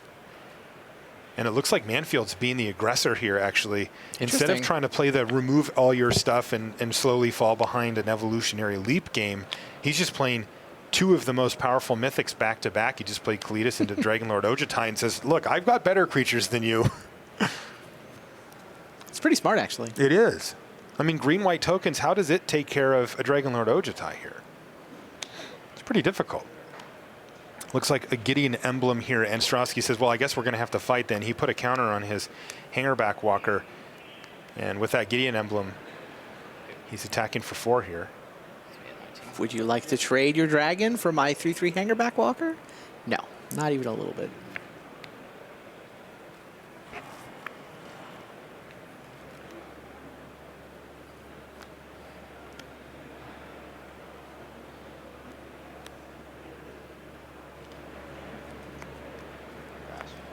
Oh, here's Grasp of Darkness to take down the Sylvan Advocate and clear the way for an 8-point hit. also 3 going back to Manfield here. And this one could get away from Strosky pretty quickly, as he just doesn't seem well set up to have answers for the threats from Manfield, which isn't normally how you'd think this type of matchup would play out. But and look how well this sequencing has worked out for Seth. He got Strosky, he put him under enough pressure that he has to tap out, and now he can kill things while there's no mana for Evolutionary Leap. Insane. Super well played by Seth. Yeah, I love this. And now look at this. And look at this. Strosky gives up. He just doesn't have it. And Seth Manfield wins the match. 2 games to 1. Strosky is going to have to settle for a 12-3-1, which is going to put him top 16. Top 16 is like a really solid Pro Tour finish. But I'll tell you what, nobody is as hard on himself as Strosky is. He is going to be very devastated about this. That said, Seth Manfield, congratulations. You're in to the top 8 here at X3. Wow. Yeah, I wonder if we're going to get this green-white tokens deck in. It's done quite well for the Face It Games crew. There's actually, you know, in addition to Andre Strosky, Steve Rubin has tested with them for this event for the first time and is on that green-white tokens deck. And not in the feature match area. He's kind of off-camera paired against John Finkel. So we could have seen 2 of that deck in the top 8. I have no idea what the Finkel result is. John deciding to play. Sure. Why not? There's he a likes match. playing Magic. You know, I'll show up and play it. But I got to say, doesn't have any reason to, you know, let Steve Rubin in the top 8 versus whoever would get in with for sure. Steve. So yeah, this top 8 is shaping up to be an all-timer here, though. I mean, we've got Hall of Famers. We've got some really big names. I mean, our world champion just won his win-in match to get to the top 8 to add his Hello list. Player of the Year race. I bet he's ahead of Owen by the end. Do of you this. think so? By the end of it, it's either going to be like super close or edge Seth Manfield, depending on where he finishes. And I mean, that kind just of losing in the quarters might be enough to leapfrog Owen. I'm kind of trying to remember the math in my head. Feels like Owen's lead was 10, 15 points. Okay. Wow. So that's another new thing that we've added to the table here as well. We needed more drama for Sydney. Yeah, that's what we needed, right? And of course, you know, we're going to be bringing you updates of all the action from around the floor as well about who's making it into the top 8. Let's head to the news desk in Rich Hagan. Okay, you are looking live at 3 matches that could determine top 8 places. I can tell you that 6 places in the top 8 are now known. Here they are. John Finkel is in on 43 points. 43, you ask? He was on 42. That's because he intentionally drew at 1 game all. He decided not to play game 3, and that means that Steve Rubin is in on 37 points. Finkel in, Rubin in. Brad Nelson on 39 is in. Shodi Yasuoka on 37 is in. Yep, we hear you, Ryan. Seth Manfield is on 39 and is in. Luis Scott-Vargas is on 39 and is in. The only player who has 36 points already is Luis Salvato of Argentina, 62.2% tiebreak, and Joel Larsson of Sweden. But Joel is infinitely far back. But right there on screen, the matches that matter. Brian David Marshall, who's down there? What have you got? All right, we're watching a match between Andrea Mengucci and Katsuhiro Mori going to game 3, 75-card mirror match. Christian Calcano, you play tested with these guys. What happens here in the mirror? Well, I know that like our sideboard options were like a Tragic Arrogance and a Dispel, and at one point we were bringing in a 3rd Avacyn, but we don't have it anymore. So I assume that they're just keeping in Tragic and Dispel, and just, you know, hoping that one of them can get off a company first. Now that Mori's on the play, you know, I guess he's probably favored. But Mori is the main reason I feel that myself and Mengucci both played this deck, because like testing with him, like he played really, really well. But obviously, like Mengucci's a very strong player, and can't say he was going to win. They're both so good. All right, congratulations, Christian Calcano, by the way, on getting to 11-5 and securing gold. He plays on the Pro Tour all next year. All right, come on over here and let's see what we can watch here in Game 3. All right, thanks, BDM. So they're just gearing up for that. So to let you know, Luis Salvato is in prime position. I told you 6 are in already. Finkel, Nelson, Manfield, Scott-Vargas, Rubin, Yasuoka. Salvato already has his 12th win, and he has pretty decent tie breaks at 62 and a bit percent. That potentially would be the 7th player in your top 8.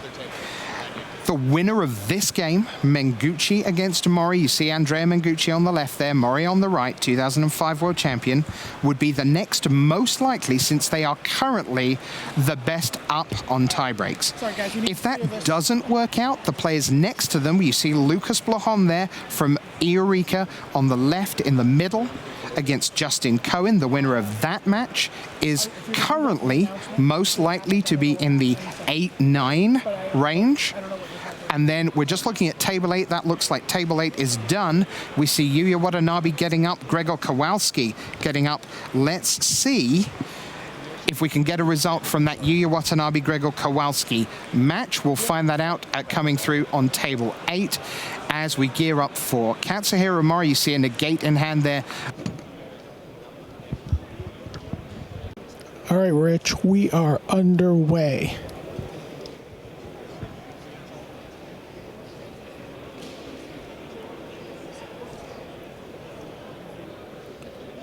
Both of these players playing at lightning speed.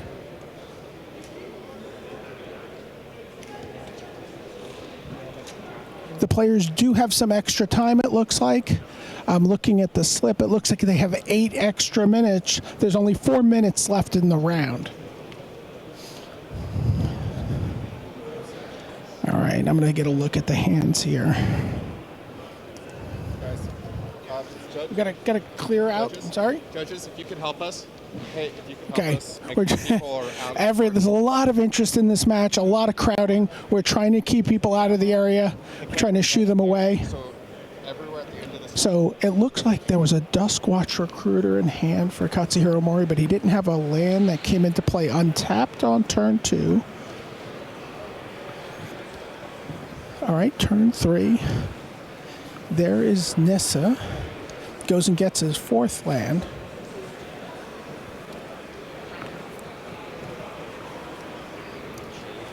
Okay, 3rd land. There you see the slap in the face for Mori. Something he's done for a long time. Passes the turn on turn 4. Bounding Krasis comes out down for Andrea Mengucci, and Mori uses that opportunity to cast Collected Company. All right, so there you get a look at Katsuhiro Mori. It looks like 2 there, and You're in the shot. You're in the shot. as you can tell, quite a lot of interest in what's going on here, which is no surprise. By our reckoning, the winner of this match could be 7, could be 8, could be 9. Similar applies to the winner of Justin Cohen and Lucas Blahon next door. There's Cohen, Rookie of the Year on the right. Blahon hiding out behind Andrea Mengucci. Table 8 is done. That's Yuya Watanabe against Gregor Kowalski. Still waiting to get confirmation on the result of that one. Kowalski won that match. Ah, right. Fantastic. So that means Yuya Watanabe is out, 11-5, the two-time player of the year. Gregor Kowalski, fantastic performance by the Polish player. Good at the GP level, but this is the first time he's been anywhere near this deep at the Pro Tour. Fantastic performance by him. Up to 36 points. He joins the scrum. Now, looking at his tiebreaks, he came in 15th place, 59%. There are a lot of people ahead of him. Both Cohen, Blahon, Mengucci, Mori, they're all ahead of him in the queue. And Salvato was at the top of that pile. Right now, remember, we have 6 slots known, 2 still remaining up for grabs. Salvato in pole position right now. Winner of this, most likely to be 7, 8, 9.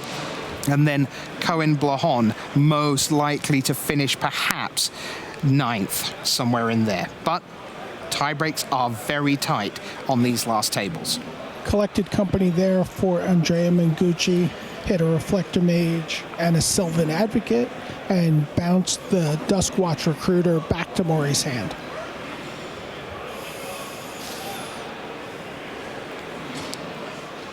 So both these players have titles to their name. Mengucci, of course, a World Magic Cup champion, part of Team Italy with Marco Camiluzzi. They were both in the feature match area earlier this afternoon, looking for an individual title now. Rich, looking at Mori's hand, he's holding Negate, Collected Company, Jace, and a pair of Duskwatch Recruiters. Yep, we see that BDM there. Nice, good shot there from the overhead. See Pro Tour Geneva champion Mike Rohn in the background on the right of your screen. Almost a decade ago, he was a limited Pro Tour champion.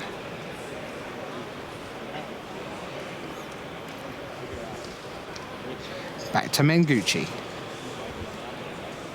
4 lands in play and a lot of cards in hand. This they is look not pretty heavy there. They really do. He's not liking this, so... They've just been trading collecting companies back and forth. Nissa and Duskwatch Recruiter for Mengucci. There's his 5th land. He puts it in his hand and then promptly plays it. You have to feel, if you are in Argentina watching us right now, look, we don't want to say it is good news, but it is certainly Luis Salvado came in pole position and he did everything asked of him. The Super Sunday Series champion from last year played again in the Super Sunday Series this year, and he is in pole position for 7th. These two in pole position, we think, for 8th. Justin Cohen waiting in the wings, as is Lucas Blajon. Now, you can probably just hear in the background, round 15 is over, they're saying.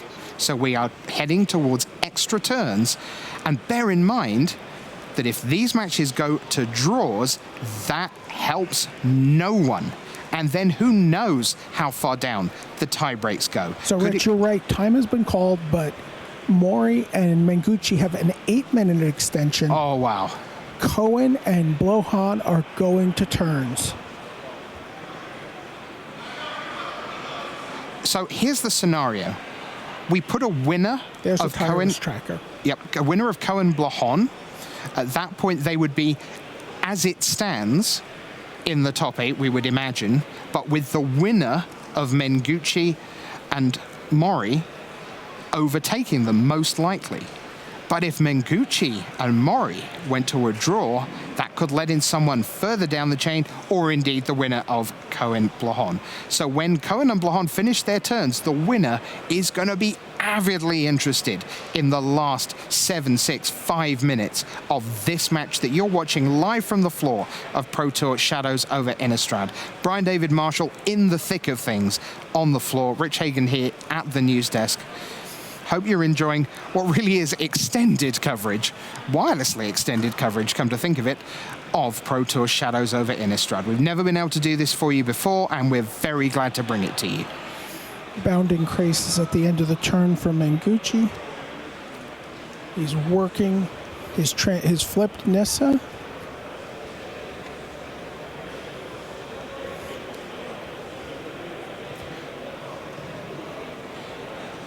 A little move it along, if you would, from Katsuhiro Mori. He understands how horrific a draw would be for either of them. Alexa Talarov, just at top left of your shot there from Serbia. He's had a good run again at this one.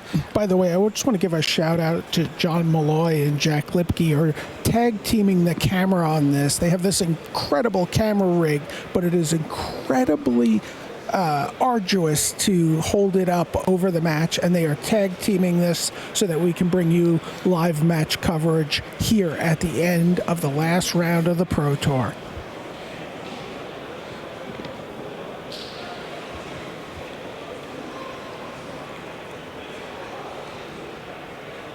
So 5 mana from Mengucci. For Tragic Arrogance. Which has been, BDM, one of the great cards of the weekend. We have seen that card do so much work. Right now, we're going to see a very, very empty board, at least almost empty board, as a result of Tragic Arrogance. Depending maybe on what Murray has to say about it.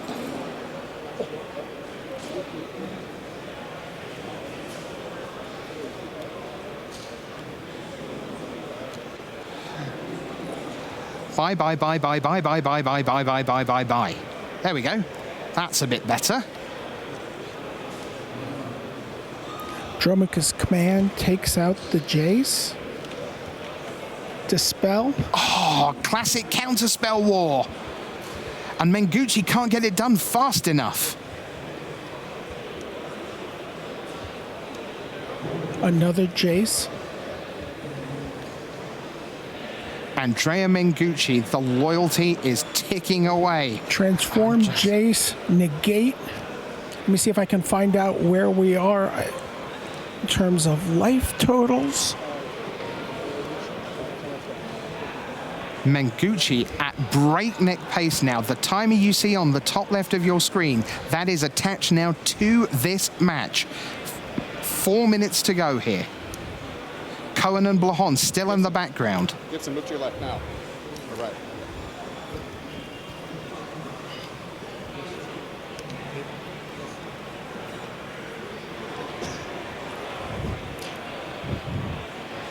Collected company here from Mori, world champion and former rookie of the year. Tireless Tracker, Bounding Crasis. These two could still draw. BDM, we need life totals if you can get them for us. I know it's very hard to actually find those bits of paper, but keep us up with the life totals, please. I've got a judge on it right now. It is 14 for Katsuhiro Mori and 20 for Andrea Mengucci. Oh, this has draw written all over it, BDM. We still have 3 minutes before turns are called here. Again, an 8-minute extension on the round. Meanwhile, Lucas Blahon and Justin Cohen are over. What was the result of that match? We need the result of Cohen and Blahon to see who is sweating on 7, 8, 9. So we see if we can get a word with Lucas Blahon and find out whether he won that match. Lucas, what happened? Tell us what happened here, Lucas. Well, I won. What do you mean, like last turn, or? Yeah, tell us what happened in the last turn of the game. Well, I mean, I attacked with my creatures with 1 too many, but he didn't have anything, so next turn I killed him with the attack. Okay, good luck during the top 8 announcement. Yeah, announcement being the important word in that sentence, because he could be 7, he could be 8, he could be 9. That's our best guess right now. Other matches still playing. We know Joel Larson is up to 36 points. We know Gregor Kowalski is up to 36 points, but without fantastic tie breaks. Blahon now on 36. The winner here will get to 36. Already there, Luis Salvato from Argentina.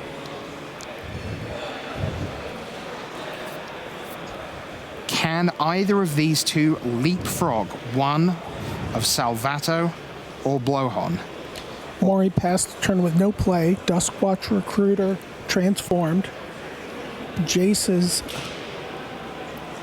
about to transform as well. Only 4 matches remain of the Swiss rounds of Pro Tour Shadows over Innistrad. Let me tell you, none of them are anywhere near the top tables. This is the only relevant match that still matters.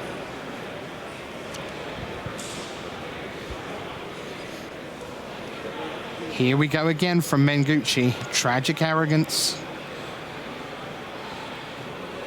And BDM, like the pressure that these two players are under right now as Mengucci tries to make his choices here. It's like, this, I think this, no, this, yes, this is what I'm doing. Immense. Less than a minute to go, plus 5 extra turns. Yeah, we're on 15 seconds here before extra turns. Okay.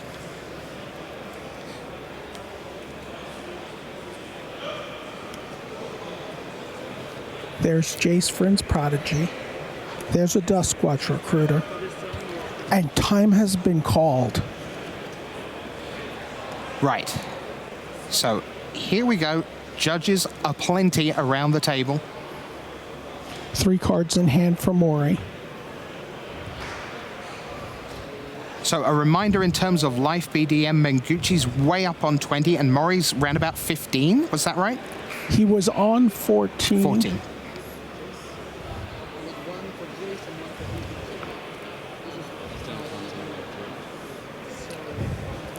Okay.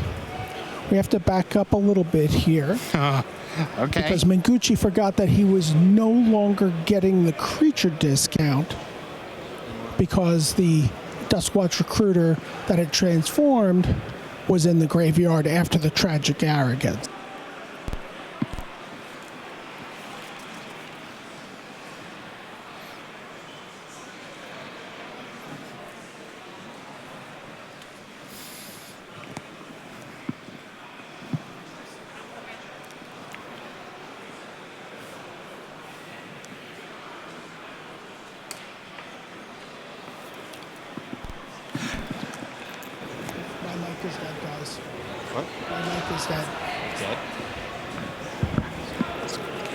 All right, so here comes Avacyn from Katsuhiro Mori. Watanabe watching his compatriot here. Suchin Kuo in the glasses. Eric Severson on the right there. Menguchi activates the Duskwatch Recruiter.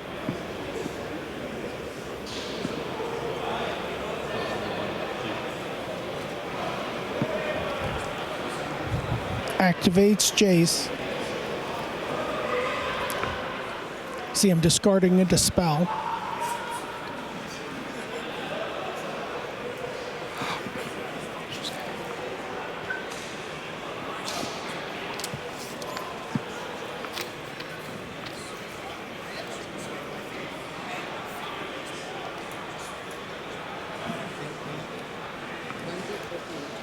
The score is still 20-14.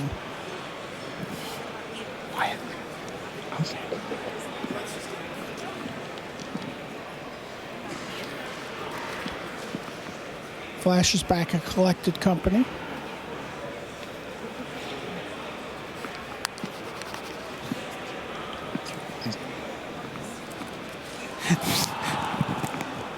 There's another Jace and a Reflectomage off the Collected Company.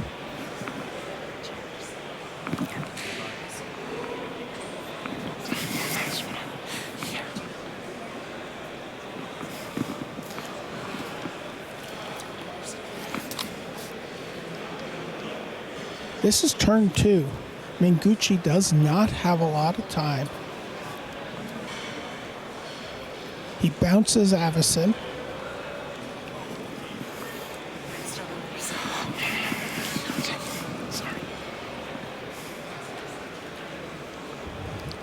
Plays Dragon Lord Dromoka.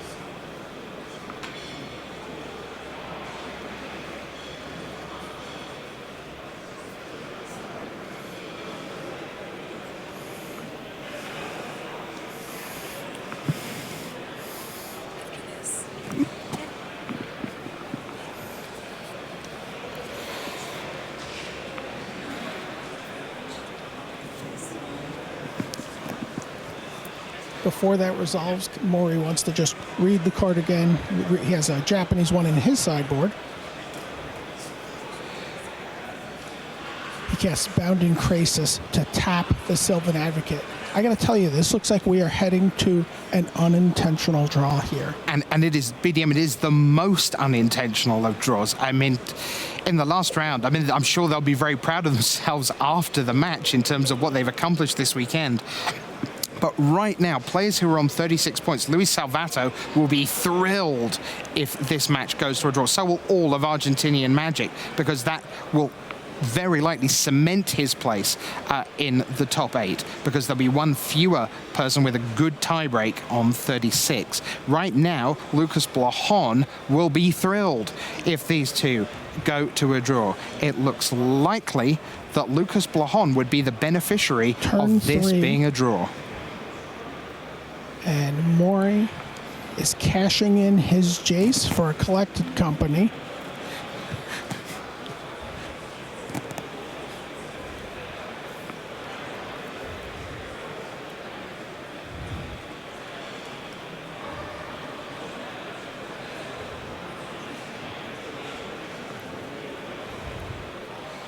Okay. What is he going to find?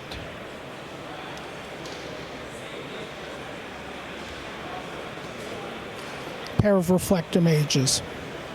And Reflective Mages right now, as we're down in the thick of the action in the final moments. Bounces the Dragon Lord.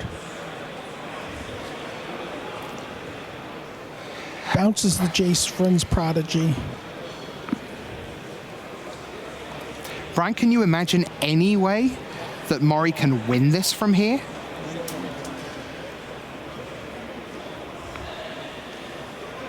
I can't see it.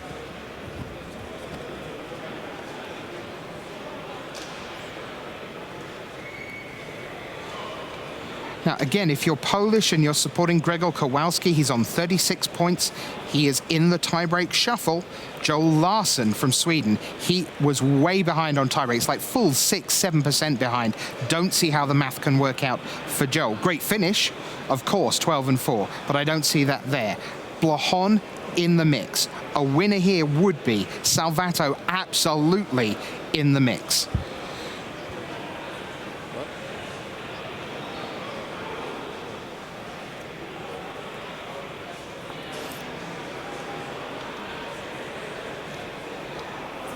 There's the line. You see Andrei Strasky there on the left. He just missed out. He finished on 34 points, losing to Seth Manfield in the last round. Remember, we know Finkel in, Nelson in, Manfield in, Scott-Vargas in, Rubin in, Yasuoka in. A top 8 for the ages. 2 more slots to fill. Who gets them?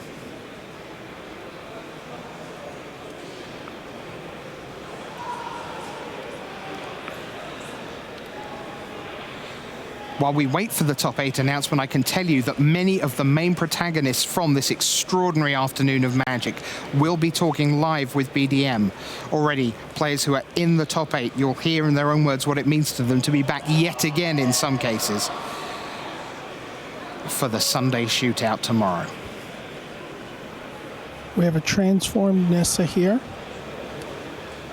An elemental token, and Andrea's board is quite whittled down at this point. Well, he is.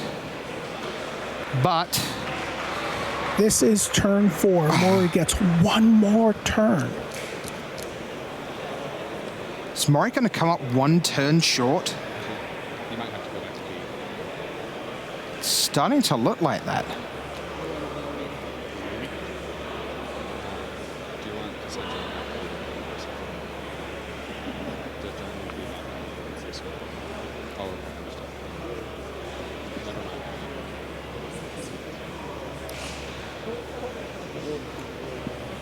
Right after this action, we have a couple Hall of Famers lined up. We're going to talk to them right here on the floor.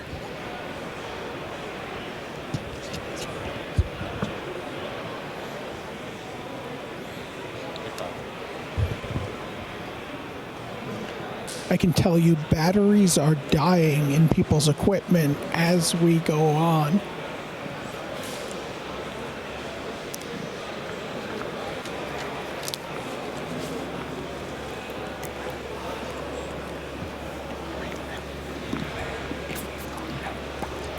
Just 1 more turn remains of the Swiss rounds.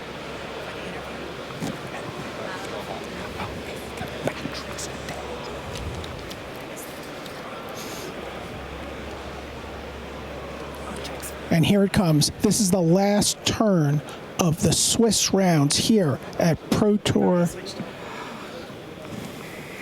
And Archangel Avacyn gets played by Mengucci.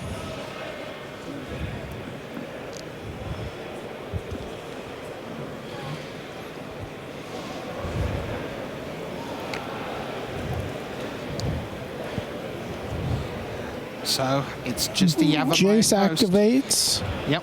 Yavimaya Coast. Over we go. Transformation. It's been a theme all weekend long, and we still don't know the shape of the top 8.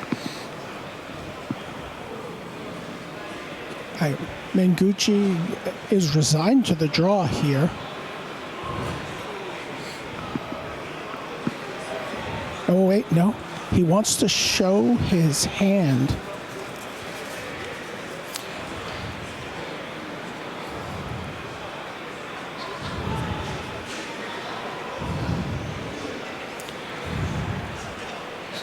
So, Mori shows a collected company, shows the Dragon Lord.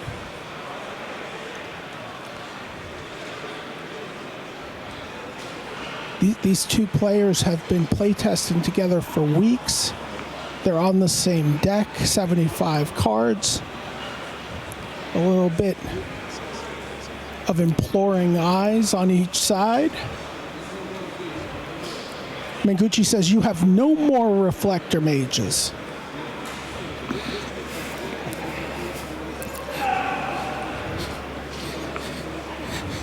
Extraordinarily, this is not even the last match of the Swiss. Right now, Kentaro Yamamoto and Paul Chion are in turn 5 of their extra turns. This is the tournament that will not die. It's kind of appropriate with all the zombies running around, I suppose. But we are moments away from knowing, are we about to see a draw?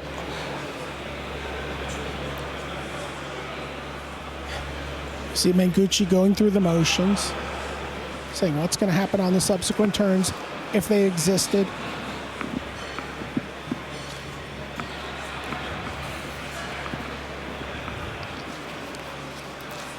Is it a draw or is it a concession?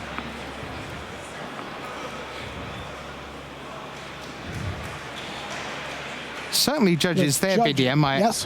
I assume that we're going to get a point where they are told to basically sweep up their permanents and shake hands. That's what's happening right now. Mm-hmm. Oh, Mengucci says, no, no, no. It's going to be a draw. No, please. And in the end, Mengucci, Mori's teammate, gets the concession. An emotional moment for Andrea Mengucci, World Magic Cup champion. He kisses his teammate, and Andrea Mengucci will be in the top 8 of Pro Tour Shadows over Innistrad, we think, because he goes to 36 points. Heartbreak for Mori, joy for Andrea Mengucci. Well, potential joy at the very least.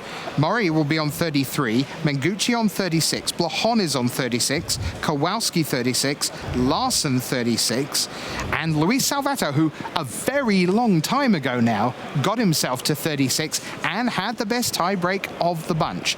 So, yeah, that was a little bit of MTG Mint Card special there for you at the very back end of Pro Tour Shadows over Innistrad. Now, of course, if you're John Finkel or Brad Nelson or Luis Scott-Vargas, well, you didn't have to wait quite so long to finally get yourself in. And it is worth reflecting already across social media, so many of you are saying this is shaping up to be one of the greatest Pro Tour top 8s ever. And it's hard to argue. John Finkel, remember, he is here in his 16th Pro Tour top 8. That's every Pro Tour for a stretch of 4 years, back to back to back to back to back, if you ran them together. Just quite absurd. He finishes on 43 points. He will be your #1 seed. Nothing that's still happening can possibly change that. Incidentally, welcome back to the news. Hope you enjoyed that very extensive coverage at the back end of round 16. Something we've wanted to do for a long time, and I'm very glad we were able to bring you that action. On 39 points, we have 3 players who are safely into the top 8. They are not sweating the top 8 announcement at all, and what a lineup they are. You have the 2010-2011 Player of the Year, Brad Nelson, the grinder, one of the all-time great online players, and a terrific standard player. He's proven it again. Seth Manfield and Luis Scott-Vargas. Right now, out on the floor is Brian David Marshall and Luis Scott-Vargas, who had to sweat it till the last round, but he's in again. His BDM, an LSV. I didn't think you were going to make it this interesting, Luis. Yeah, I tried. I was 12-1, lost my round to Brad, lost round to Seth Manfield, and then I ended up beating, I don't remember his exact name, so I'm not going to try to mangle it. A very nice guy from Malaysia playing White Winnie in the last round. That was Chayan Song. Yeah, he was awesome, dude. We able to have a fun conversation despite the fact that we were playing for top 8, and he must have lost a pretty tough match. So how do you like your deck going into the top 8? Do you feel like maybe it faltered a little on day 2, or was that just a little bit of variance catching up with you? It was a little bit of variance. There's a little bit of Kalidas. That card's very good. That's the one card we don't want to see. If that card's in play, it's very difficult for us to win. Not impossible, because Westvale Abbey is a big game, but basically I want to play against decks that don't have Kalidas. I really want to play against the white-green deck.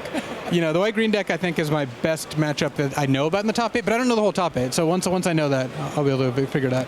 So every time you're sacrificing a creature, it's triggering their Kalidas? Is that the drama? Kalidas shuts off Zulaport Cutthroat. It shuts off Catacomb Sifter Scries. It gives them an army of zombies. It's a giant lifelinker. It starts eating those zombies. Can even tangle with Husk. It's just not a great card for us to see.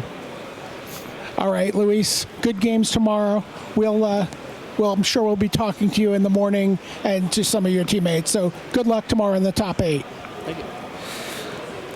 Thanks very much, BDM. So that is Luis Scott-Vargas successfully into the top 8, as we know. Brad Nelson on 39, Luis Scott-Vargas on 39. Now, the other player who got to 39 points, we weren't even sure he needed to be perfectly honest, is the reigning world champion and number 2 ranked player in the world, Seth Manfield. He made it in by winning over Andre Strasky. But right now, the number 1 seed, John Finkel, is out on the floor with our own Brian David Marshall. I'm here with John Finkel, who is going to be playing in his 16th Pro Tour Top 8 tomorrow. John, 20 years ago, playing in a Pro Tour Top 8. What is this career been like for you to just put up such unprecedented numbers? I don't really know. Obviously you don't see it coming. I didn't think the Pro Tours would be around for 16 Pro Tours. Much less 16 top 8s. Yeah. You have to get lucky to do well. I'm not saying I'm not good at Magic. I'm fine at Magic, you know what I mean? But, you still need to get a lot of positive variance. Our team did not do super well with the deck. I don't know, I'll see the final numbers. Maybe we did okay. I've got a lot of great teammates who I know were better prepared and better at these formats than I was. But for them, it broke their way at the Grand Prix last week, and for me, it broke my way at the Pro Tour. I'm pretty happy for that. I know you're a very numbers guy, very, very statistical, but do you get a feeling at a Pro Tour? Like, you obviously got off to such a great start. Do you start to feel like it's your event? Yeah, you do, and about whatever percentage of time you're supposed to, feel that way and have it not work out, it doesn't. Sometimes you feel like you're like, yeah, this is my event, I got this. And then, you lose a few rounds, you're like, oh, I guess totally not. And, of course, what happens is people like to talk about these narratives, so then after the fact, they remember when they're like, oh, yeah, it was my event, I told these people, and, I told you that it was your event. They don't remember all those times they're like, oh, yeah, I got this one in the bag. And then they just, stall and land or make a terrible misplay and, end up, in 73rd place. Okay, so what's the plan for tomorrow? I'd like to get some sleep. I woke up 4:15 a.m. this morning. I felt like a zombie pretty much all day. Actually, once I was locked for top 8, maybe because there was not as much stress, I felt slightly less zombie-like. Or maybe it was okay to feel like a zombie in this, in the Innistrad block. So I want to get enough sleep. I'm going to play some matches. I have some great teammates who will figure out the optimal sideboarding configurations that'll really help. And then, I'll show up tomorrow and hope that either I win the Pro Tour or I lose enough time to still make my flight. All right, John Finkel in his 3rd top 8 on the plane of Innistrad. He likes the zombies, even if he doesn't always like feeling like one. Thanks very much, Brian. Rich Hagan here at the news desk, joined by Ian Duke from Inside R&D. So just before, I want to talk to you a little bit about R&D in a moment, Ian, but let's just confirm the 6 people we know for sure: John Finkel, 43, Brad Nelson, 39, Luis Scott-Vargas, 39, Seth Manfield, 39. Then your 2 37-pointers, they knew they were in: Steve Rubin with the ID against John Finkel on 37, and Shota Yasuoka of Japan, 37. Then we are now waiting for the announcement that will tell us which of the 36s, Ian, will make it in. Could be Luis Salvato of Argentina, could be Andrea Mengucci of Italy, could be Lucas Borjon of the Czech Republic, Gregor Kowalski of Poland, Joe Larson of Sweden, I think almost certainly not. But those are the people in the mix. So we wait for an incredibly tense top 8 announcement. I think it's probably 2 out of 3. We'll see. R&D. Marks out of 10 for Pro Tour Shadows over Innistrad from an entirely R&D perspective thus far. I mean, 11? Yeah, 10 out of 10. Everything is looking great here. We had glowing reception from the players as far as the limited format. Constructed looks awesome, really healthy. We saw a bunch of new decks. Top 8 diversity looks good. Top table diversity was looking good all weekend. Yeah, just everything I could ask for from an R&D standpoint. Now, did you expect it? Because something that Mark Rosewater often says is that in the first hour of the pre-release, the world play tests more with the new set than R&D ever does. Yeah, it's absolutely true. It's hard to imagine, but I mean, there are millions of Magic players out there, right? And there's, you know, a couple dozen people in R&D. So yeah, after a few hours or, you know, a week of playtesting, the world knows more about our set than we do. So it's always full of surprises. But it's an awesome surprise, right? We're going to be right on some things, wrong on other things, and we build the game in such a way that it's robust and things will turn out well, even though, you know, we're going to be a little bit off here and there in our evaluations. So the Pro Tour comes a few weeks after the set comes out, and there are some big standard tournaments that get a lot of attention, not least from the 400 people playing here this weekend. You must have had a little nervousness when you saw just how strong the Bant Company decks seemed to be in those early weeks of data coming out. Yeah, absolutely. You know, from an R&D development standpoint, leading up to the tournament, we were a little hesitant, a little bit nervous seeing the results of the early tournaments, the Star City Opens, for example, where the White Weenie Humans decks and the Bant Company decks were doing really, really well, and people didn't seem to be maybe innovating as much as we thought they would be. But coming into this Pro Tour, it looks like people were prepared for those decks. They had targets on their head, and they were very beatable. You know, of course, we saw a Humans deck and the Bant deck still doing well throughout the tournament, but everyone here came with a plan for beating those decks, and it looks like there are a lot of different ways to do it. So for those of you who have been struggling at those against those decks out there at FNM or on Magic Online, you've got plenty of new ideas here this weekend as far as attacking the metagame. So that's great. So we've got a mountain of standard content coming your way tomorrow because, of course, the top 8 is standard all the way. Best 3 out of 5. Sideboards will only happen after Game 2. Ian, if this had been a Pro Tour with 2 or 3 top decks where everyone knew coming in what they were and had built their sideboards to target just 1 or 2 decks, like in the old days of I've got my 12 cards for Dredge or my 10 cards against Affinity, that change from Game 1 to Game 2 in sideboards could be really massive. My sense so far is that, and obviously we'll actually look at 8 deck lists before tomorrow, but my sense so far is that actually because the standard format is not super known, super developed, I don't think there are going to be many sideboards tomorrow that are going, if only I was in Game 2 because I've got these 8, 9, 10 cards to bring in. I think sideboards is going to be a really subtle thing tomorrow. Yeah, it is a lot more subtle in standard than in some other formats, for example. You know, in a format like this, sideboards they're less extreme, right? It's more about sort of tuning, tweaking your deck to be a little bit better against your opponent's deck. So yeah, I don't expect to see those kind of extreme swings that maybe you'll see in modern or some older formats. What is the correlation between complexity in a set and high-level play talent in a set? Because this is going to be one of the great Pro Tour top 8s we've ever seen. Now, is that because there is room in gameplay to be better? Is that because the cards are narrow enough in their power level from top to bottom that finding the best uses for cards is super hard? What is contributing to this astonishing lineup we have for tomorrow? Well, I mean, it's a combination of both the limited format and the constructed format. I think in limited, it's a very high synergy format, so there's a lot of room to sort of innovate and master a certain archetype, and I think we saw a lot of strong players doing that. And then, you know, with constructed, it's a brand new rotation where all the cons cards are out. It's a fresh new environment. So yeah, again, lots of room to innovate and succeed. All right. Well, the great news is it's time for the waiting to finish and to find out those final slots in the top 8 for Pro Tour Shadows over Innistrad. Take it away.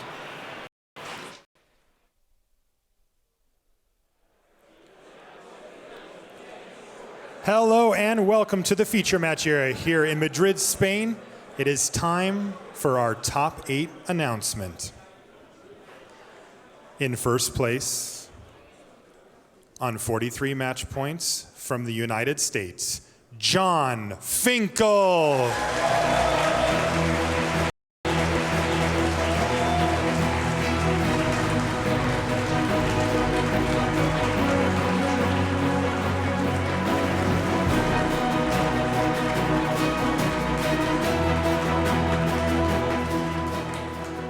And in second place, from the United States on 39 match points, Seth Manfield.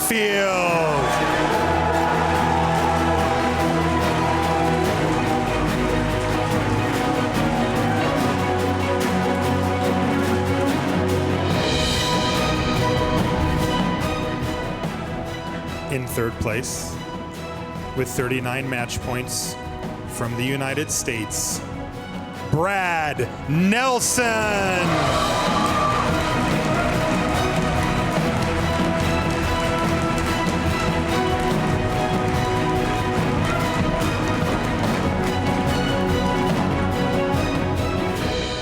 And in fourth place, also on 39 points, and also from the United States, Luis Scott-Vargas.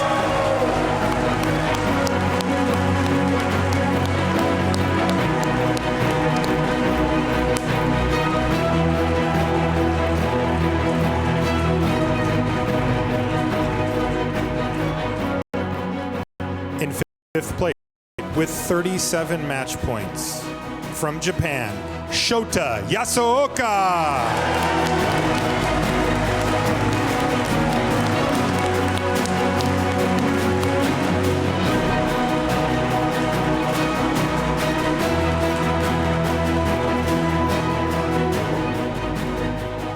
In sixth place, with 37 match points, from the United States, Steve Rubin.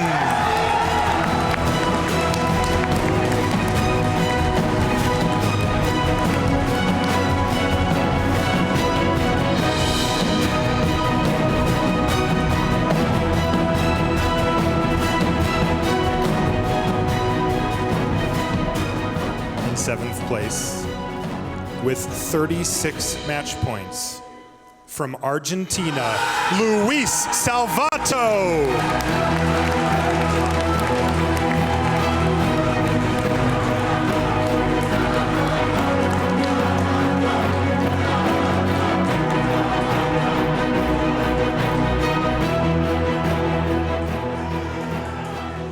In eighth place, with 36 match points, and 0.71% above the ninth place finisher, from Italy, Andrea Mengucci.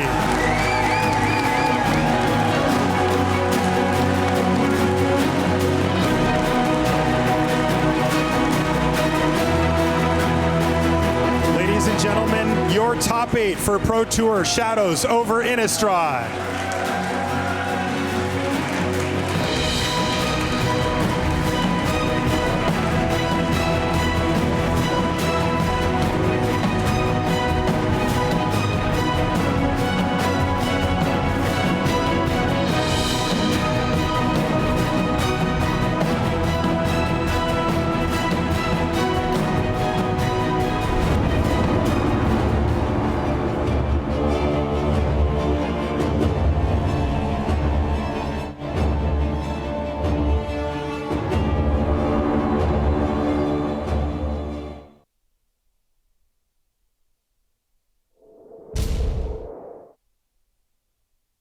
Tour top 8 ever.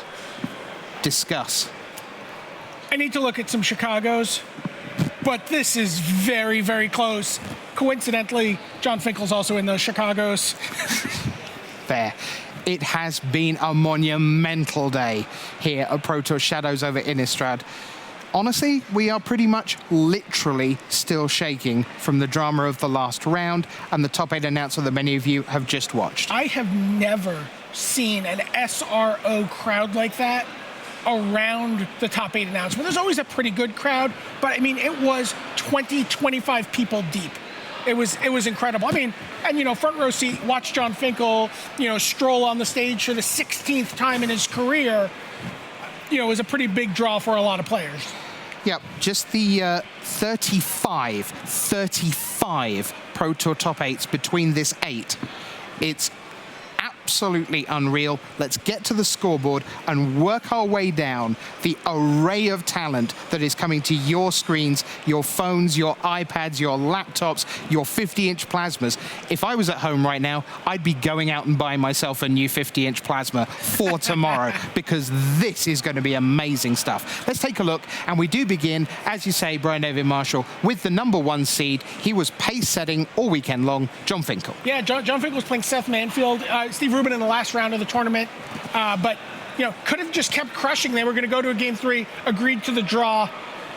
14-1-1. He dropped 1 match all weekend. He's very diplomatic about how good he is, and I ran well, and I had a greatest player to ever play the game.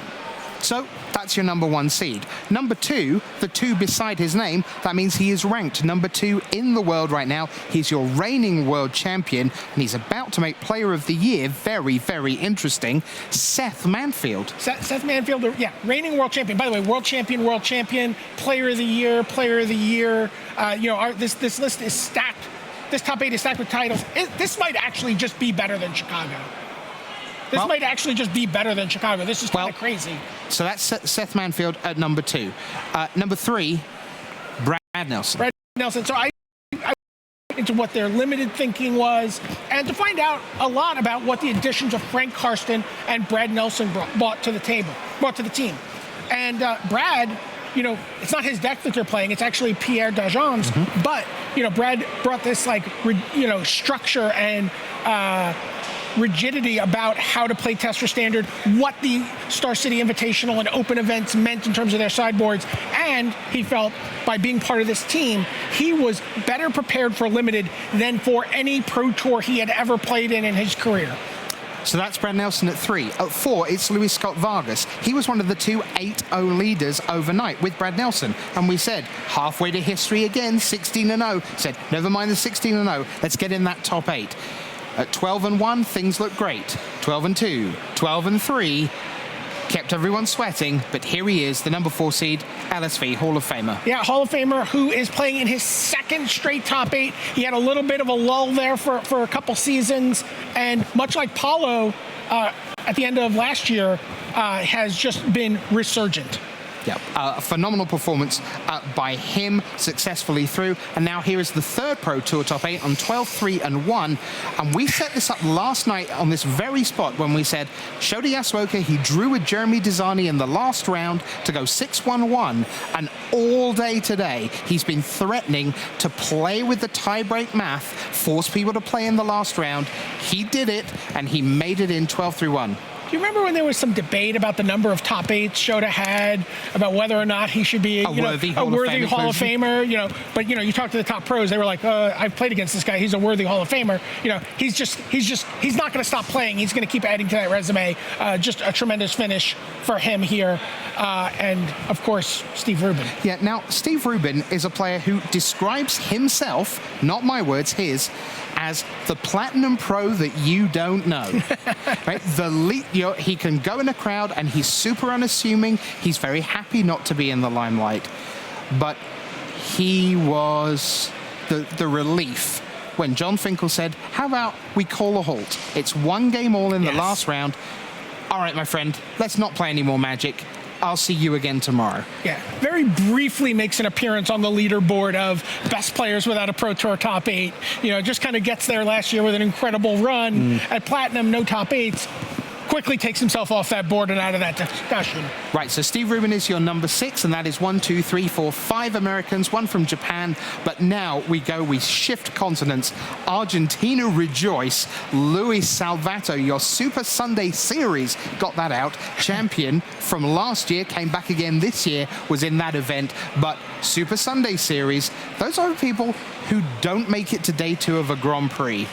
This is for people who make day 3 of a Pro Tour. Luis Salvato, fabulous. And we've seen a lot of Brazil in the top 8 at Pro Tours, but we have not seen an Argentinian player in the top 8 for a little while here. Right. So it's got to be a lot of joy in Argentina tonight. Yeah, fantastic stuff by him. And then we were able to see live out on the floor as it happened, in amongst the crush of judges and timekeepers and spotters and reporters and skycams. You were there for the moment when Andrea Mengucci and Katsuhiro Mori stared across the table at each other, teammates, friends. 75 card mirror, the Bant Company deck, the boogeyman of the format. Mori is the guy that whole team credits with really like boot camping them on the deck and how to play it perfectly. And it was just such a dramatic moment. Mengucci's like, I'm gonna win this game. You have no more reflector mages. What are and Mori's such a competitive person, just does not want to lose. He's willing to accept the draw, but Mengucci gave him the puppiest dog of eyes. Yeah.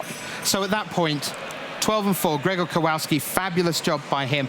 These are not in official scorecard order in terms of tie breaks. That's worth saying. We're going to crunch the maths. There may be a few little switches, but 1-8, that's locked in for sure. Blahon in 12th there. See Joe Larson, we knew he was going to get to 12-4, but wasn't going to make it in. I believe that locks him for platinum. That sounds about right. Yeah. So Mike Rohn is in the top 16. Oliver too, just a quick word for him. This is something we talked about at the opening of the show. We talked about some players to watch. He had a top 16 at the last Pro Tour. It was only his second Pro Tour. He's just played in the 3 Pro Tours this season. Okay, day 2 finish for the first one. Top 16 for the second one. Top 16 for this one. Has certainly catapulted himself into the lead in the Rookie of the Year race. I have to look at how some of the other players who were competing fared this weekend, but what a tremendous performance by him. Someone to keep your eye on next year on the Pro Tour, because this kid is for real. For sure. And then as you see the rest of the 12-4s, Rohn, Tew, then the draws, Strasky, Marcio Carvalho there, another good finish for him from Portugal. And then you start the 11-5s. Remember, everyone on 11-5, if we can just go past this top 20, everyone on 11-5 gets to come back again next time. So why don't we take a look one stage deeper into our standings if we can. Let's take a moment for Chai Yen Song. Right. Mm-hmm. Because at 11-5, he qualified for the Pro Tour. And he kind of stumbled down the end of the tournament with a couple of losses. Said, I came into the tournament hoping for 11-5. But your goals shift over the course of a Pro Tour. So while he is excited to have met his goals and to be playing in Sydney and with his friends, he was a little disappointed to not get there. So everyone here you see, many of them already top pros and locked in, but the likes of Rob Pisano, Brett Sinclair, Viren Horvat will be back. He's a Grand Prix champion. Great job. Hitoshi Tomomura, Eric English is successfully coming back again. And again, Lai Pak Yin, you see there, Ray Chung, Kamalutzi will be back. Patrick Dickman is back on the train. He is a gold pro once again, and we will have another year of seeing one of the great constructed players in action. So congratulations to all the 11-5s. But that's for another day. Tomorrow, one of the great days in Magic history will unfold. It couldn't not be, because the top 8 is just extraordinary. Just take a look here, Brian Avon Marshall. There's Mengucci going by. There you see Salvato, Steve Rubin, Yasuoka. There's LSV. There's Brad Nelson, Seth Manfield, your number 1, John Finkel. Just an utterly extraordinary lineup. And they will all be here to do battle in the best 3 out of 5 tomorrow. Do not miss a minute. You will hate yourself if you do.